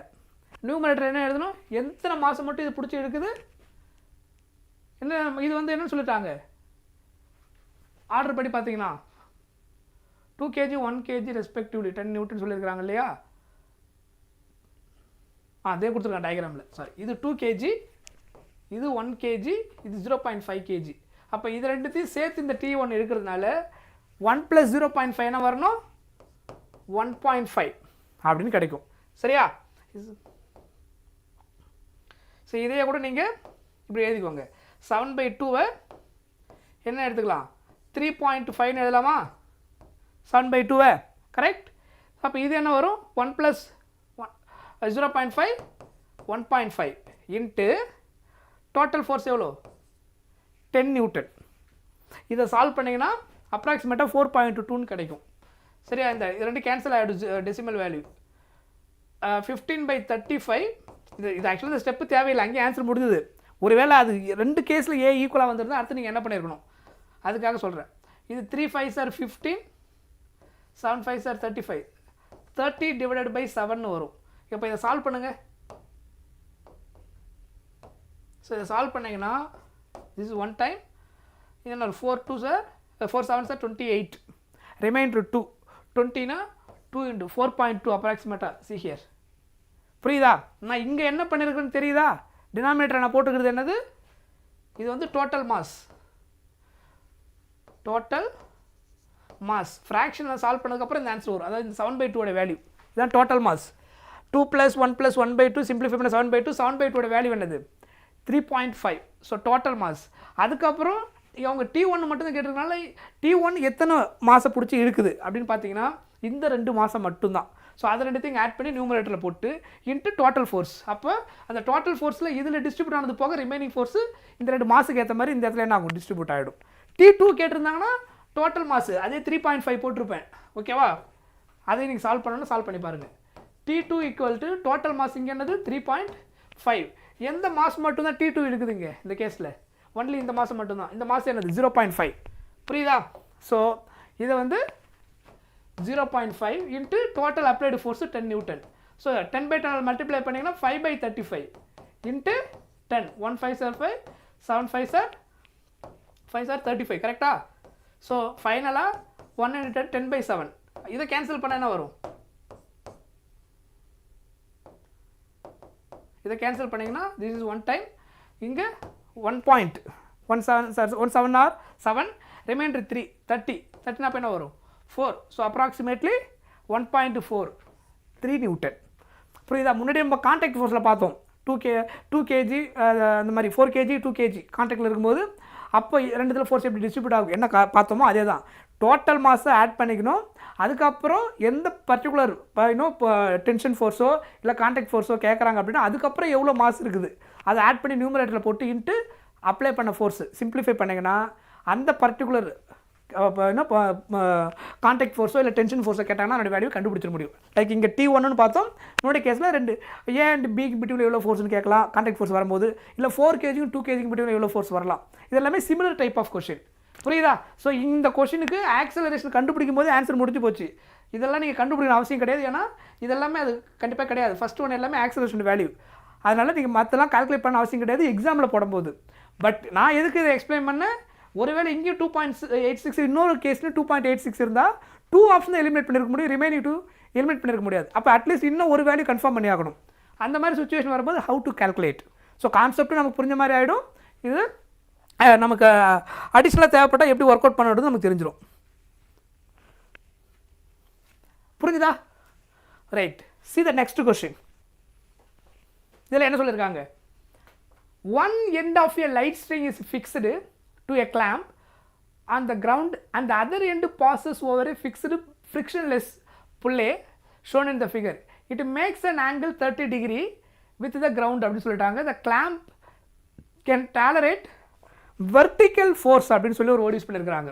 அவங்க ஜஸ்ட் ஃபோர்ஸ் மட்டும் சொல்லலை, என்ன சொல்லியிருக்கிறாங்க, vertical force 40 Newton if a monkey of mass 5 kg, monkey mass வந்து 5 kg னா where to climb up the rope for then maximum acceleration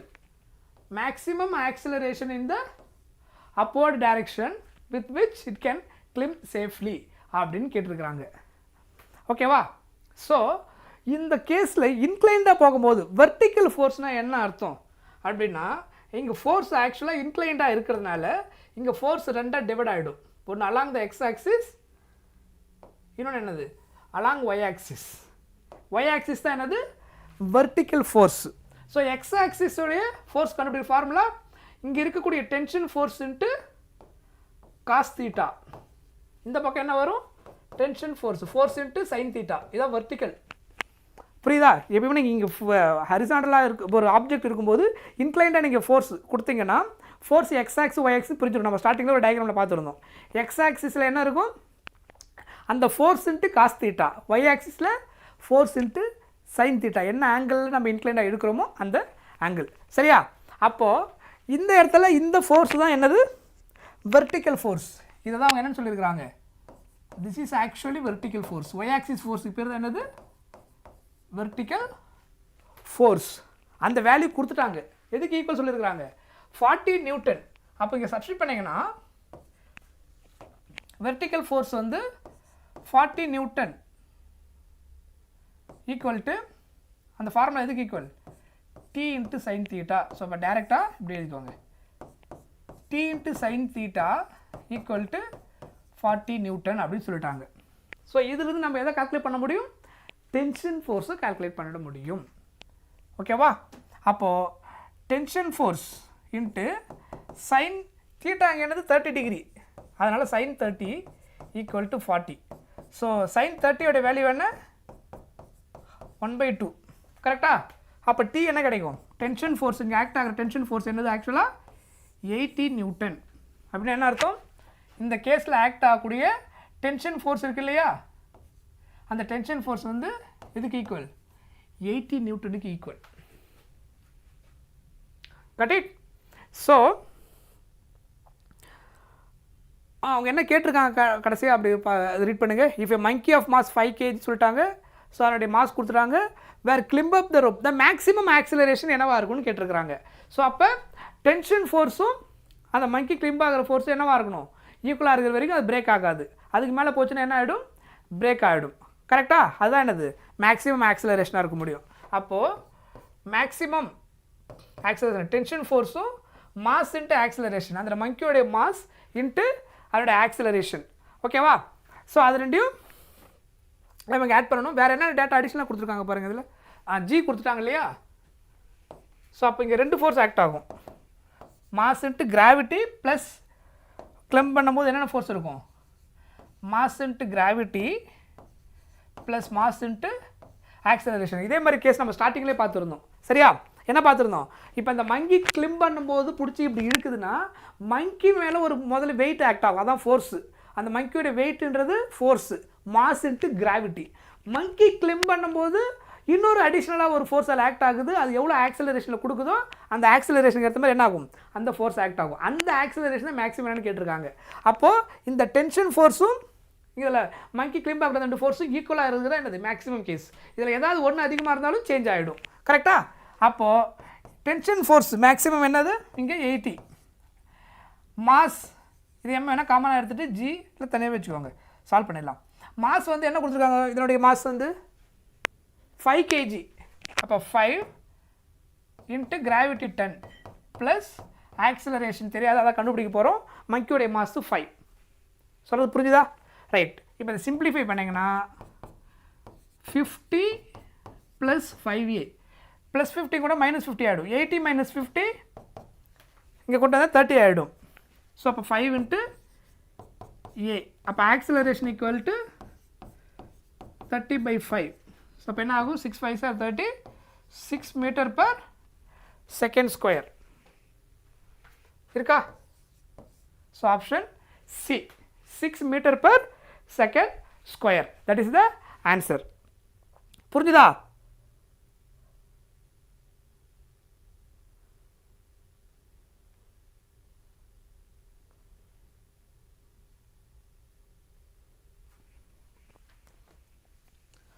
okay.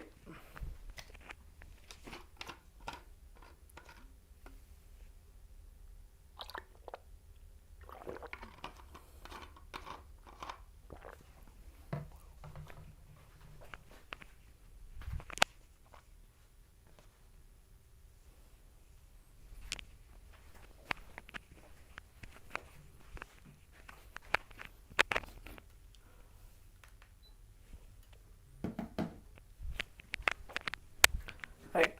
Come to the next question.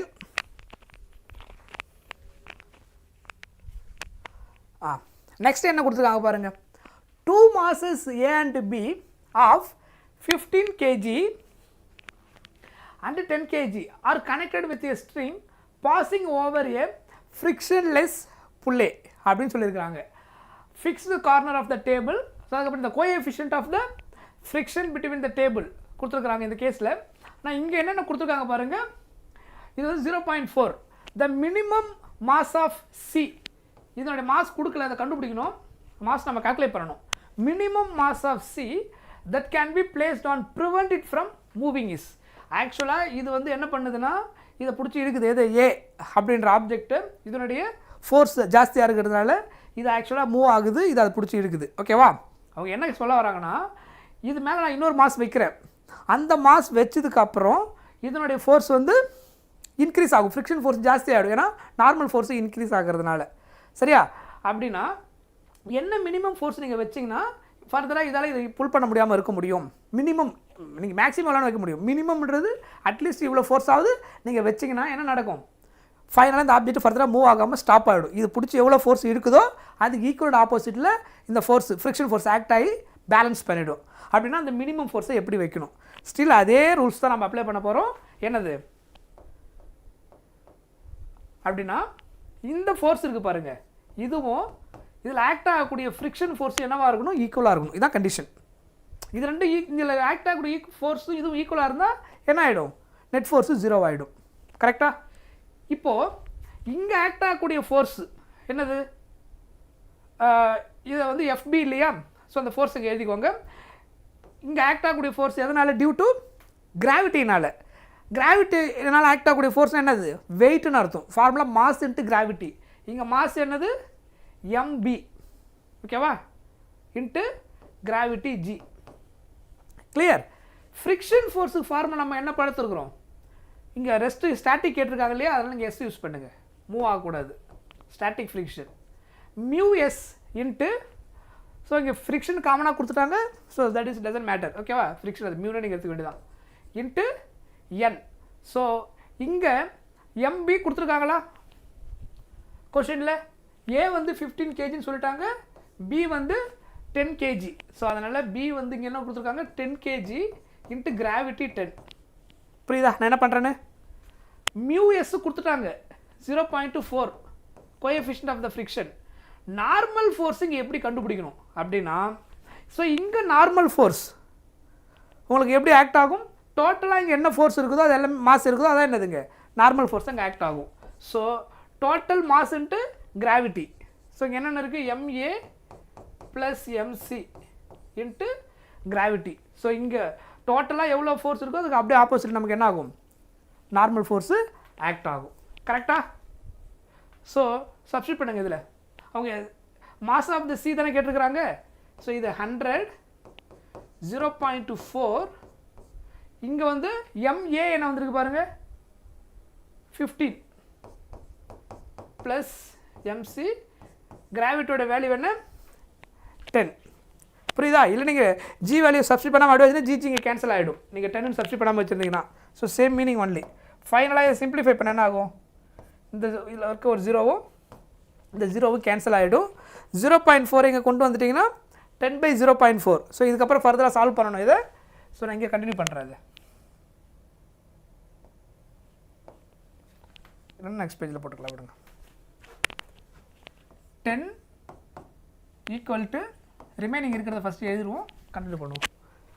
0.4 அதுக்கப்புறம் என்ன இருக்குது, 15 plus m C into 15 plus mass of C, அது மட்டும்தான் இருக்குங்க. So இப்போ இங்கே 4 இங்கே கொண்டு வந்துட்டிங்கன்னா 10/0.4 equal to 15 plus mc. So இதை 10/10 மல்டிப்ளை பண்ணிங்கன்னா 100/4 ஆகிடும். டெசிமலை கேன்சல் பண்ணால் சால்வ் பண்ணுறதுக்கு ஈஸியாக இருக்கும். ஸோ இது சிம்பிளிஃபை பண்ணால் என்ன ஆகும்? ஃபைனலாக சால்வ் பண்ணுங்க பார்ப்போம். இது 1 டைம் 4 இது 25 × 4 கரெக்டாக? 100 4 டிவைட் பண்ண என்ன வரும்? 25. So 25 + 15 = 15 plus mc. So plus 15 கூட்டினா -15 ஆகிடும். 25 - 15 = mc. ஸோ 25 - 15 என்னது? 10 kg. ஸோ 10 kg இருக்கா? ஸோ சியோடைய மாஸ் வந்து 10 kg வச்சிங்கன்னா மினிமம் 10 kg வச்சிங்கன்னா என்ன ஆகும்? இந்த ஃபர்தராக இந்த ஆப்ஜெக்ட் என்ன ஆகாது? மூவ் ஆகாது. ஏ வந்து மூவ் ஆகாமல் நின்றுடும். ஏன்னா இந்த ஃபோர்ஸுக்கு ஈக்குவலாக அது பேலன்ஸ் பெரிடும். ஃப்ரிக்ஷன் ஃபோர்ஸு ஈக்குவல் ஆகிடும். ஏன்னா மாஸ் ஜாஸ்தி ஆகும்போது ஃப்ரிக்ஷன் ஃபோர்ஸ் இன்க்ரீஸ் ஆகும். Because it depends on the normal force. இதை நம்ம ஆல்ரெடி ஸ்டார்டிங்கில் பார்த்துட்டோம். கரெக்டா? ரைட்.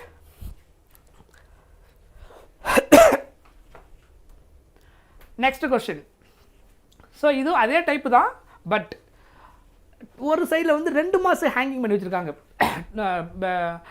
ரோப் கனெக்ட் பண்ணி. ஓகேவா? 3 masses m, 2m, 3m are attached with a light strings passing over a fixed frictionless pulley as shown in the figure. Tension in between the string இங்கே 2mக்கும் 3mக்கும் பிட்வீனில் இருக்கக்கூடிய இந்த டென்ஷன் என்னன்னு கேட்டிருக்காங்க. அதாவது இந்த டென்ஷன் ஃபோர்ஸ் தான் கொஸ்டினாக கேட்டிருக்காங்க. What is this tension force? ஓகேவா? ஸோ ஆக்சுவலாக எந்த பக்கம் இங்கே ஆக்சலரேஷன் இருக்கும்? ஃபஸ்ட்டு ஆக்சலரேஷனை கண்டுபிடிச்சிருங்க. அதுக்கப்புறம் சால்வ் பண்ணுறது ரொம்ப ஈஸியாக இருக்கும். சரியா? இந்த பக்கம் தான் டவுன்வர்ட் ஆக்சலரேஷன் இருக்கும். ஏன்னா இதான் கிரேட்டர் மாஸ். இது இந்த பக்கம் இருக்கும். ஸோ அப்போ எவ்வளோ ஆக்சலரேஷனில் இது முதல் ட்ராவல் ஆகுதுன்னு கண்டுபிடிச்சிட்டோம்னா ஈஸியாக டீயை கண்டுபிடிச்சிட முடியும். ஸோ நமக்கு ஆல்ரெடி ஃபார்முலா கொடுத்துட்டேன். என்ன கொடுத்துட்டேன்? Net force equal to net mass into acceleration. கரெக்டா? நெட் ஃபோர்ஸ் இங்கே என்னது? நெட் ஃபோர்ஸ் இங்கே என்னன்னா இந்த சைடில் ஆக்ட் ஆகுது நெட் ஃபோர்ஸு. இங்கே டோட்டலாக எத்தனை மாஸ் இருக்குதோ அது எல்லாமே சேர்ந்து தான் அங்கே நெட் ஃபோர்ஸ் ஆக்ட் ஆகுது. சரியா? இந்த டோட்டல் வெயிட். ஸோ இங்கே வந்து எவ்வளோ இருக்குது? 2m, இங்கே 3m, இது ஜஸ்ட் m. ஸோ அதனால் நீங்கள் 2, 3 இது மட்டும் எடுத்துக்கோங்க. m ஆட்டோமேட்டிக்காக கேன்சல் ஆகிடும். அதனால் இங்கே நோ இஷ்யூ. நம்ம அது ஆக்சுவலாக ஆன்சர் mgலே வருது இல்லையா? சரி, ஓகே. அப்போ அதை யூஸ் பண்ணிக்கோங்க. ஸோ ஆப்ஷன் அது இருக்கிறதுனால mல நம்ம யூஸ் பண்ணிக்கலாம். சரியா? ஃபைண்ட் அவுட் வந்து டென்ஷன் ஃபோர்ஸ் தான். Okay. So 2m + 3m add பண்ணி என்ன வரும்? 2 இதில் கிரேட்டர் ஃபோர்ஸ் இது தான்.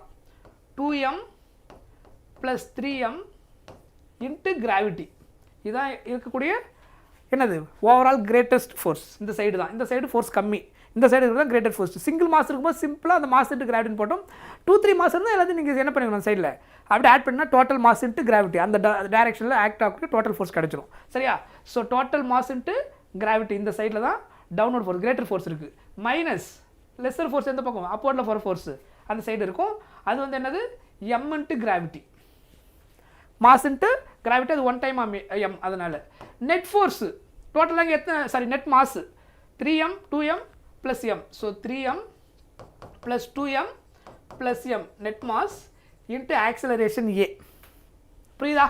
இப்போ இதை ஆட் பண்ணுங்கள். 2m + 3m ஆட் பண்ணி என்ன ஆகும்? 5m. 5mg minus mg. இதை ஆட் பண்ணிங்கன்னா 3 + 2 5, 5 + 1 என்னது? 6mன்னு கிடைக்கும். 6m into a. அப்போ 5mg - mg என்ன ஆகிடும்? 4 times of mg.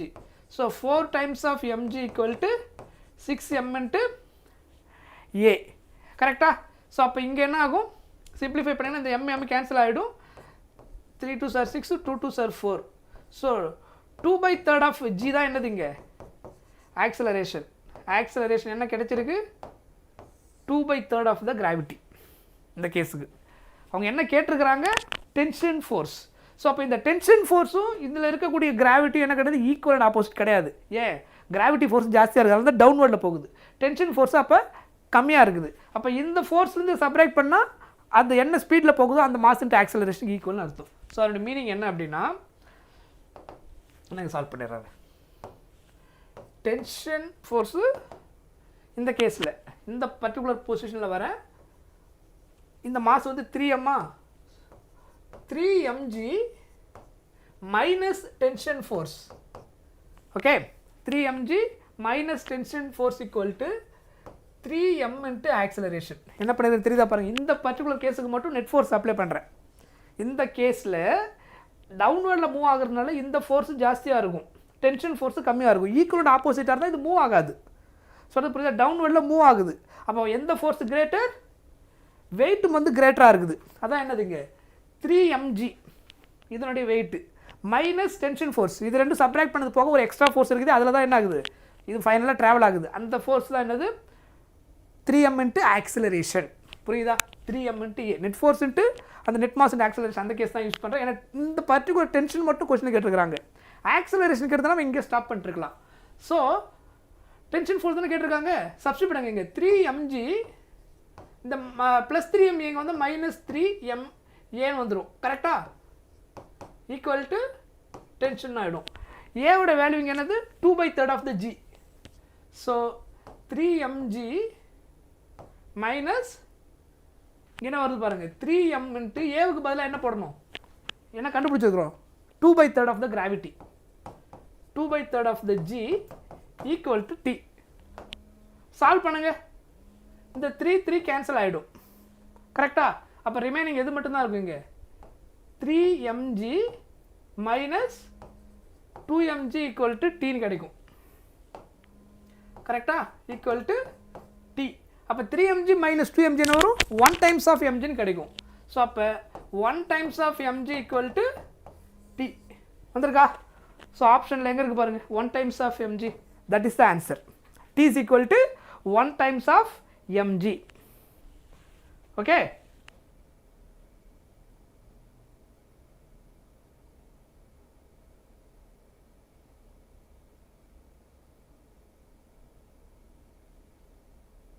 Any doubt?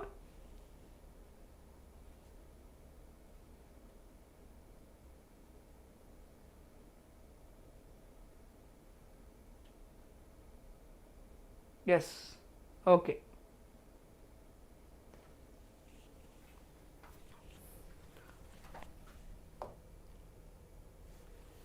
Next question என்ன கேட்டிருக்காங்க பாருங்க. 2 blocks of masses 1 kg and 2 kg connected by a light rod with a system is slipping down rough inclined plane 45 degree with horizontal. The frictional coefficient at both contact is 0.4. If the acceleration of the system is alpha root 2, then value of alpha is அப்படின்னு கேட்டிருக்கிறாங்க. Okay, so அவங்க என்னென்ன கிளியராக சொல்லியிருக்காங்கன்னா 2 blocks 1 kg 2 kg connected by a light rod slipping down rough inclined angle அப்படின்னு சொல்லிட்டாங்க. that is 45 degree with the horizontal. So அப்போ இந்த கேஸு என்ன அப்படின்னா ஃபஸ்ட்டு ஒரு இன்க்ளைன்டு பிளேன் எடுத்துக்கோங்க, சால்வ் பண்ணுறது கொஞ்சம் ஈஸியாக இருக்கும். இந்த ஆங்கிள் ஆக்சுவலாக எவ்வளோ ஆங்கிள் இருக்குன்னு சொல்லியிருக்காங்க 45 டிகிரி. அதுக்கப்புறம் இங்கே 2 பிளாக் இருக்குது. ஸோ இது ரெண்டும் ஏதோ ஒரு ஸ்ட்ரிங்கில் கனெக்ட் ஆகிருக்குன்னு சொல்லிட்டாங்க. ஓகேவா, 2 பிளாக்கு.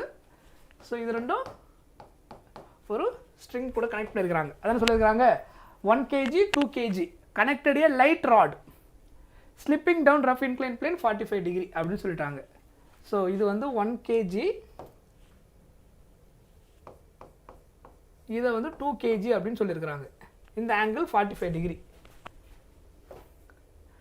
தென் ஃப்ரிக்ஷனல் கோஎஃபிஷியன்ட் கொடுத்துட்டாங்க. அதுக்கப்புறம் அதோட ஆக்சலரேஷன் ஆல்ஃபா ரூட் 2ன்ற ஸ்பீடில் அது ட்ராவல் ஆச்சுன்னா என்ன கேட்குறாங்க, ஃபைனலாக ஆல்ஃபா வேல்யூ என்ன, இதுதான் கொஷின். ஓகேவா. ஸோ அப்போ இதை எப்படி சால்வ் பண்ணுவீங்க அப்படின்னா முன்னாடி பார்த்த அதே கேஸ் தான், net force equal to net mass into acceleration. அந்த கேஸ் யூஸ் பண்ணோம் இல்லையா, அதை தான் அப்ளை பண்ணணும்.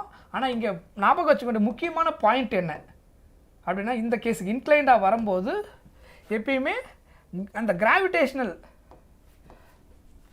ஃபோர்ஸ் இருக்கு இல்லையா, வெயிட்டு இன்க்ளைண்டாக இருக்கும்போது அது எதுக்கு ஈக்குவலாக இருக்குன்னா mg sin தீட்டான்னு இருக்கும். இங்கே தீட்டா 45ன்றதுனால mg sin 45. எப்பயுமே இன்க்ளைன்டு கேஸாக இருக்கும்போது ஃபோர்ஸ் டியூ டு கிராவிட்டி கண்டுபிடிக்கணும்னா mg sin தீட்டா இன்க்ளைண்டாக இருக்கும்போது அந்த பர்டிகுலர் டைரக்ஷனில் ஃபோர்ஸ் டியூ டு கிராவிட்டி கண்டுபிடிக்கணும்னா, நார்மல் ஃபோர்ஸ் கண்டுபிடிக்கணும். இந்த மாதிரி சுச்சுவேஷனில் நார்மல் ஃபோர்ஸ் இதுக்கு அப்படியே அகேன்ஸ்டாக ஆக்ட் ஆகக்கூடிய நார்மல் ஃபோர்ஸ் கண்டுபிடிக்கணும்னா நார்மல் ஃபோர்ஸ் எப்பயுமே எதுக்கு ஈக்குவலாக இருக்கும்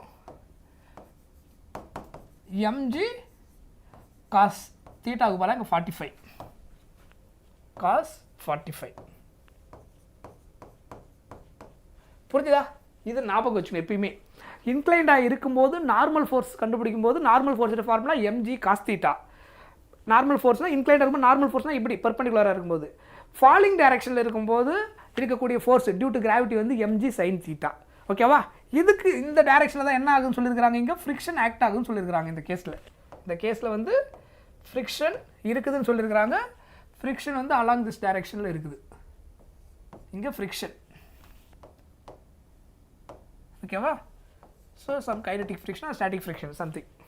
ஓகே, ஸோ இங்கே ஃப்ரிக்ஷன் ஆக்ட் ஆகுது. இதான் அங்கே கொடுத்துக்கிற கண்டிஷனுக்கான டயக்ராம். முன்னாடி யூஸ் பண்ண அதே ஃபார்முலா தான் யூஸ் பண்ண போகிறோம், எதுவும் புதுசாக கிடையாது. அதில் அவங்க தெளிவாக சொல்லிட்டாங்க, ஃப்ரிக்ஷனல் கோஎஃபிஷியன்ட்டோட வேல்யூவும் கொடுத்துட்டாங்க. ஆக்சிலரேஷன் இப்போ இது என்ன ஆகுது, ஆக்சிலரேஷன் இருக்குன்னா இதை ஒரு ஆக்சிலரேஷனில் வருது, α√2 அப்படின்ற வேல்யூவில் இருக்குது, m/s² அப்படின்ற ஆக்சிலரேஷன் இது ஃபாலோ ஆகுது. இதில் ஆக்ட் ஆகிற force.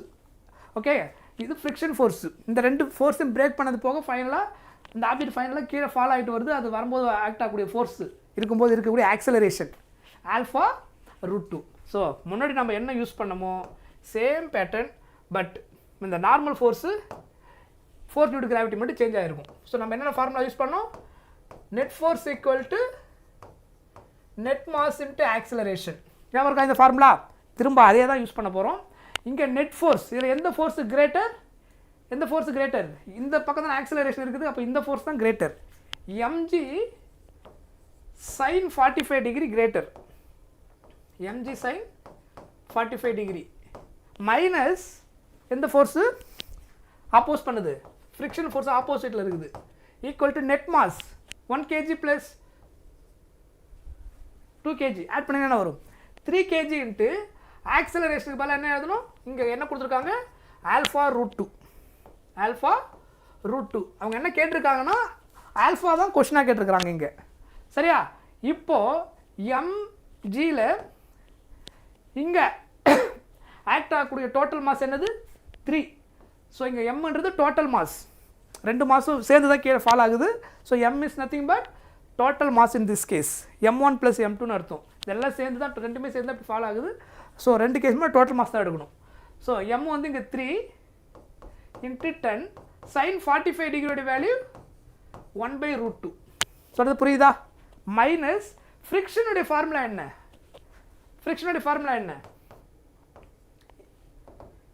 FK equal to kinetic friction தான் ஆக்சுவலாக ஆக்ட் ஆகும், μk × n. ஃப்ரிக்ஷன் ஃபோர்ஸுடைய ஃபார்முலா என்ன, μk × n. n எதுக்கு ஈக்குவல், இங்கே இந்த கேஸை நான் டேரெக்டாக சால்வ் பண்ணுறேன், ஸ்பேஸ் இல்லை. n வந்து இங்கே என்ன வரும், mg cos 45. So mg cos 45 degree. ஓகேவா? m வந்து இந்த ரெண்டு மாசு சேர்த்து தான், ஏன்னா இந்த பக்கமும் நார்மல் ஃபோர்ஸ் ஆக்ட் ஆகும், இதுக்கு ஆக்ட் ஆகும். ஸோ சேம் cos 45 தான் இருக்கும், g cos 45 தான். m1 m2 மட்டும் தான் என்ன ஆகும், உங்களுக்கு சேஞ்ச் ஆகும். அப்போ ரெண்டுத்தையும் நீங்கள் ஆட் பண்ண டோட்டல் மாஸுக்கு அகேன்ஸ்டாக இந்த ஃப்ரிக்ஷன் ஆக்ட் ஆகும், ஏன்னா இங்கேயும் ஃப்ரிக்ஷன் ஆக்ட் ஆகும். புரியுதா? ரெண்டு மாசுக்கு டவுனில் என்ன ஆக்ட் ஆகும், ஃப்ரிக்ஷன் ஆக்ட் ஆகும். ஸோ அப்போ இந்த கேஸில் இது சப்ஸ்டிட் பண்ணுங்க, இதில் இந்த வேல்யூவை எடுத்துகிட்டு வந்து சப்ஸ்டிட் பண்ணுங்க. FKவுக்கு பதிலாக μk வேல்யூ என்ன கொடுத்துருக்காங்க, ஃப்ரிக்ஷன் 0.24.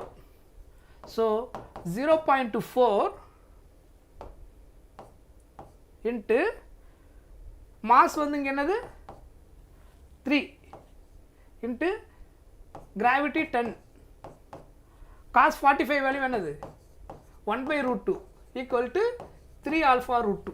புரியுதா நான் என்ன பண்ணியிருக்கிறேன்னு, தெரியுதா? இந்த வேல்யூ ஆல்ரெடி பார்த்துட்டேன், FK தனியாக கண்டுபிடிச்சிருக்கிறேன். m × g cos 45, m வந்து டோட்டல் மாஸ், ரெண்டும் சேர்ந்து தான் இங்கே மாஸ். புரியுதா? ஸோ இதை சிம்பிளிஃபை பண்ணால் நமக்கு ஆன்சர் கிடச்சிடும். ஸோ இது எல்லாத்துலையும் எது காமனாக இருக்கோ ஒன்று ஃபஸ்ட்டு கேன்சல் பண்ணுங்கள். டோட்டல் மாஸ் எல்லாத்தையும் கேன்சல் ஆகிடும், 3 3 3 கேன்சல். ஸோ ரிமைனிங் இருக்கிறது இங்கே என்ன இருக்குது, 10/√2 மைனஸ் 0.4/√2. சாரி 0.4 இல்லை 4, ஏன்னா இங்கே 0.4 × 10ன்னு இருக்கா, 0.4 × 10. ஸோ 10 × 0.4 என்ன ஆகிடும், 4ன்னு ஆகிடும். ஸோ 4/√2 √2 ஈக்குவல் டு 3√2ன்னு கிடைக்கும். ஸோ இது ஆல்ரெடி √2 இல்லையா, சிம்பிளிஃபை பண்ண 10 - 4 6. ஸோ 6/√2 ஈக்குவல் டு அங்கே ஆல்ஃபா போடல, ஒரு நிமிஷம் இருங்க, 3√2 இல்லை α√2, 3 கேன்சல் ஆகிடுச்சு இல்லையா. ஸோ அப்போ இது வந்து α√2 கரெக்ட். ஸோ இப்போ √2 கிராஸ் மல்டிப்ளை பண்ணால் உங்களுக்கு என்ன ஆகிடுங்க, √2 மல்டிப்ளிகை ஆகிடும், மல்டிப்ளிகேஷன் ஆகிடும். ஸோ கேன்சல் ஆகிட்டா கேன்சல் ரூட் கேன்சல் ஆகிடும், √2 × √2 2. ஸோ அப்போ கேன்சல் பண்ணால் என்ன ஆன்சர் கிடைக்கும், 3 அப்படின்னு கிடைக்கும். ஸோ அப்போ ஆல்ஃபா ஈக்குவல் டு 3 அப்படின்ற வேல்யூ கிடைக்கும். So answer is 3. ஆல்ஃபாவோட ஆன்சர் என்னது 3. புரிஞ்சுதா நான் என்ன பண்ணியிருக்கிறேன்னு. ஸோ நம்ம சிமிலராக ஒரே டைப் தான் பண்ணிட்டு வரோம், அதாவது ஒரே ஜென்ரல் பேட்டர்ன் தான். Net force equal net mass இந்த அந்த ஆக்சலரேஷன் தான். ஸோ இந்த கேஸு இன்க்ளைண்டாக இருந்ததுனால இங்கே வந்து ஃபோர்ஸ் டியூ டு கிராவிட்டி எப்படி இருக்கும், ஃப்ரிக்ஷன் எப்படி கால்குலேட் பண்ணணும், இங்கே நார்மல் ஃபோர்ஸ் எப்படி கண்டுபிடிக்கும், இதை மட்டும் ஞாபகம் வச்சுக்கணும். இது mg இன்க்ளைண்டாக இருக்கும்போது ஃபோர்ஸ் டியூ டு கிராவிட்டி வந்து mg sin θ, normal force mg cos θ. இதை மறக்காமல் ஞாபகம் வச்சுட்டிங்கன்னா இந்த மாதிரி இன்க்ளைண்ட் கேஸ் எல்லாத்துக்கும் ஈஸியாக சால்வ் பண்ண முடியும். ஃப்ரிக்ஷன் ஆப்போசிட்டில் தான் ஆக்ட் ஆகும், நம்ம சப்ராக்ட் பண்ணிவிடுவோம் நெட் ஃபோர்ஸ் கால்குலேட் பண்ணும்போது. Then you get the answer very quickly. Right, next question பாருங்கள். இது என்ன கொடுத்துருக்காங்க, a 10 kg box is pulled a rough horizontal surface, the force 40 Newton is applied 60° angle from vertical. If coefficient of kinetic friction is 0.25 அப்படின்னு கொடுத்துட்டாங்க, the acceleration of the moving box என்னவா இருக்கும் அப்படின்னு கேட்டிருக்கிறாங்க. ஓகேவா. ஸோ இது ஒரு சிம்பிள் கேஸ் தான். அவங்க சொன்ன கேஸுக்கு டயக்ராம் ஃபஸ்ட்டு போடுங்க.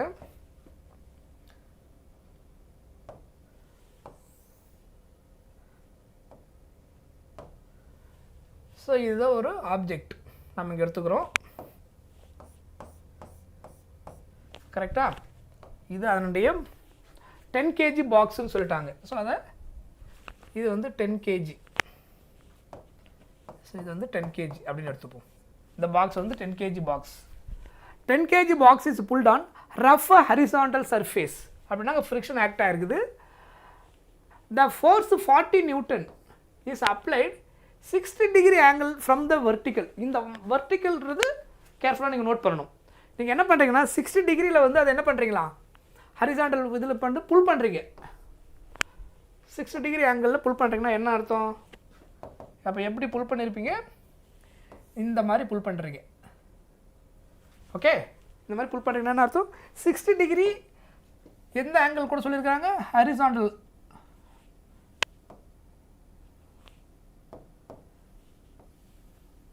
இதுதான் ஹாரிசாண்டல், சாரி வெர்டிக்கல், இது ஹாரிசாண்டல், இதுதான் வெர்டிக்கல். ஆக்சுவலாக வெர்டிக்கல் லைன் கூட எவ்வளோ ஆங்கிள் மேக் பண்ண சொல்லியிருக்காங்க, இது ஃபோர்ஸ். இதான் ஆக்சுவலாக நம்ம புல் பண்ணுற ஃபோர்ஸ். ஆக்சுவலாக என்ன பண்ணுறாங்க, இப்படி கிராஸில் பிடிச்சி இழுக்கிறாங்க. அப்போது ஹரிசாண்டலில் பிடிச்சி இழுக்காமல் இன்க்ளைண்டாக இருக்க மாதிரி பிடிச்சி எடுக்கிறாங்க. அப்போது அது மேக் ஆகிற ஆங்கிள் இருக்குது இல்லையா, வெர்டிக்கல் லைன் கூட அந்த ஃபோர்ஸை மேக் பண்ணுற ஆங்கிள் தான் என்னென்னு சொல்லியிருக்காங்க, 60°. திரும்ப ரீட் பண்ணால் தெரியும், 40 Newton ஃபோர்ஸ் அப்ளை பண்ணியிருக்காங்க 60° angle from vertical. From horizontal சொல்லியிருந்தாங்கன்னா இந்த ஆங்கிள் 16 ஆயிருக்கும். ஃப்ரம் ஹரிசாண்டல் சொல்லியிருந்தாங்கன்னா அவங்க வெர்டிக்கல்னு சொல்லிட்டாங்க. நமக்கு நம்ம யூஸ் பண்ணுற எல்லா ஃபார்முலாவும் ஹரிசாண்டல் கூட மேக் பண்ணுற ஆங்கிள் வச்சு தான் கால்குலேட் பண்ணுறோம். ஓகே, ஸோ இப்போ இங்கே ஆங்கிள் என்ன வந்துடும், எஃப் சாரி இது வந்து 30 ஆகிடும், இது 40 Newton அப்படின்னு நீங்கள் அப்ளை பண்ணுறீங்க. சரியா, இப்போது ஃப்ரிக்ஷன் கொடுத்துட்டாங்க, ஃப்ரிக்ஷன் ஆக்ட் ஆகுது. ரைட், அப்போ இங்கே ஹரிசாண்டல் டைரக்ஷன் எவ்வளோ ஃபோர்ஸ் இங்கே ஆக்ட் ஆகிருக்கும், எஃப் இஸ் ஈக்குவல் டு இந்த டைரக்ஷன் ஆக்ட் ஆகிற ஃபோர்ஸ் வந்து இங்கே ஆக்ட் ஆகிற ஃபோர்ஸ் இன்ட்டு காஸ் 30. இந்த டைரக்ஷன் என்ன இருக்கும், எஃப் இன்ட்டு சைன் தீட்டா வரும். இங்கே 30ன்றதுனால 30. புரியுதா. ஸோ நம்ம யூஸ் பண்ணக்கூடிய ஃபார்முலாவில் ஹரிசாண்டல் டைரக்ஷன் கூட மேக் பண்ணுறாங்க தான் எடுப்போம். அங்கே வெர்டிகலாக 16 சொல்லிடுறாங்க, இங்கே நீங்கள் என்ன பண்ணி ஆகணும், 30 அப்படின்னு போட்டாகணும். ஸோ அப்போ இந்த டைரக்ஷனில் எஃப் காஸ் 30 வந்து உங்களுக்கு ஆக்ட் ஆகுது. அதுக்கப்புறம் இந்த டைரக்ஷனில் என்ன இருக்கும், உங்களுக்கு ஃப்ரிக்ஷன் ஃபோர்ஸ் ஆக்ட் ஆகிருக்குது. ஸோ 2 ஃபைண்ட் என்ன, அப்போ என்ன ஆக்சிலரேஷனில் இது மூவ் ஆகும். ஃபைனலாக இது மூவ் ஆகும்போது ஆக்சிலரேஷன் என்னவா இருந்திருக்கும் அப்படின்றது தான் கொஷின். சரியா? கிளியர்?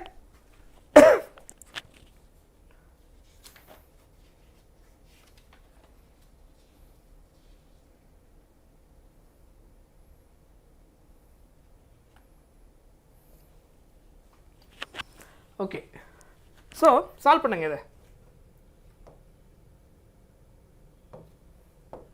இது சால்வ் பண்ணிங்கன்னா எஃப் காஸ் 30 டிகிரி இதுதான் ஆக்சுவலாக இந்த டைரக்ஷன் ஆக்ட் ஆகக்கூடிய ஃபோர்ஸ். இப்போது நம்ம இன்க்ளைண்டாக அப்படி இருந்தாலும் டோட்டல் ஃபோர்ஸ் இந்த டைரக்ஷன் ஆக்ட் ஆகலை.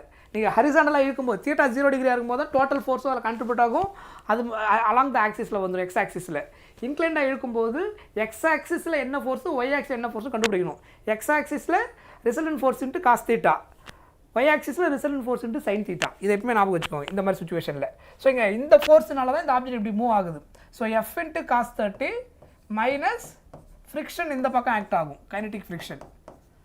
சிம்பிளிஃபை பண்ண என்ன வரும், மாஸ் இன்ட்டு ஆக்சிலரேஷன். அதே கேஸ் தான், net force equal to net mass into acceleration. இங்கே ஒரே ஒரு மாஸ் தான் இருக்குது, நம்ம யூஸ் பண்ணுற அதே ஃபார்முலா தான் யூஸ் பண்ணுறோம். F net equal to net mass into acceleration. So இங்கே ஆக்ட் ஆகக்கூடிய மாஸ் 1 தான், ஒரே ஒரு மாஸ் மட்டும்தான் இருக்குது. அதனால் நெட் மாஸ்ன்றது என்னது, ஜஸ்ட் மாஸ் இங்கே. சரியா? இதுதான் நெட் ஃபோர்ஸ். இதுதான் இது ஆக்சுவலாக கிரேட்டர் ஃபோர்ஸ். இந்த டைரக்ஷனில் தான் ஆப்ஜெக்ட் மூவ் ஆகுது, இது ஆப்போசிட்டில் இருக்குது. ரைட், இங்கே ஃபோர்ஸ் 40 நியூட்டன் இல்லையா? So 40 cos 30, what is cos 30 degree? √3/2 minus இது வந்து மியூ கே இன்ட்டு என். கரெக்டாக? Mu K into n equal to mass வந்துட்டு ஆக்சிலரேஷன். அதான் கண்டுபிடிக்கணும். மாஸ் வந்து 10 kg, 10 இன்ட்டு ஆக்சிலரேஷன். ஸோ இதை ஃபர்தராக சால்வ் பண்ணுங்கள். இந்த கேஸில் நார்மல் ஃபோர்ஸ் என்ன வந்திருக்குன்னு பாருங்கள். எஃப்கே கால்குலேட் பண்ண என்ன வரும்,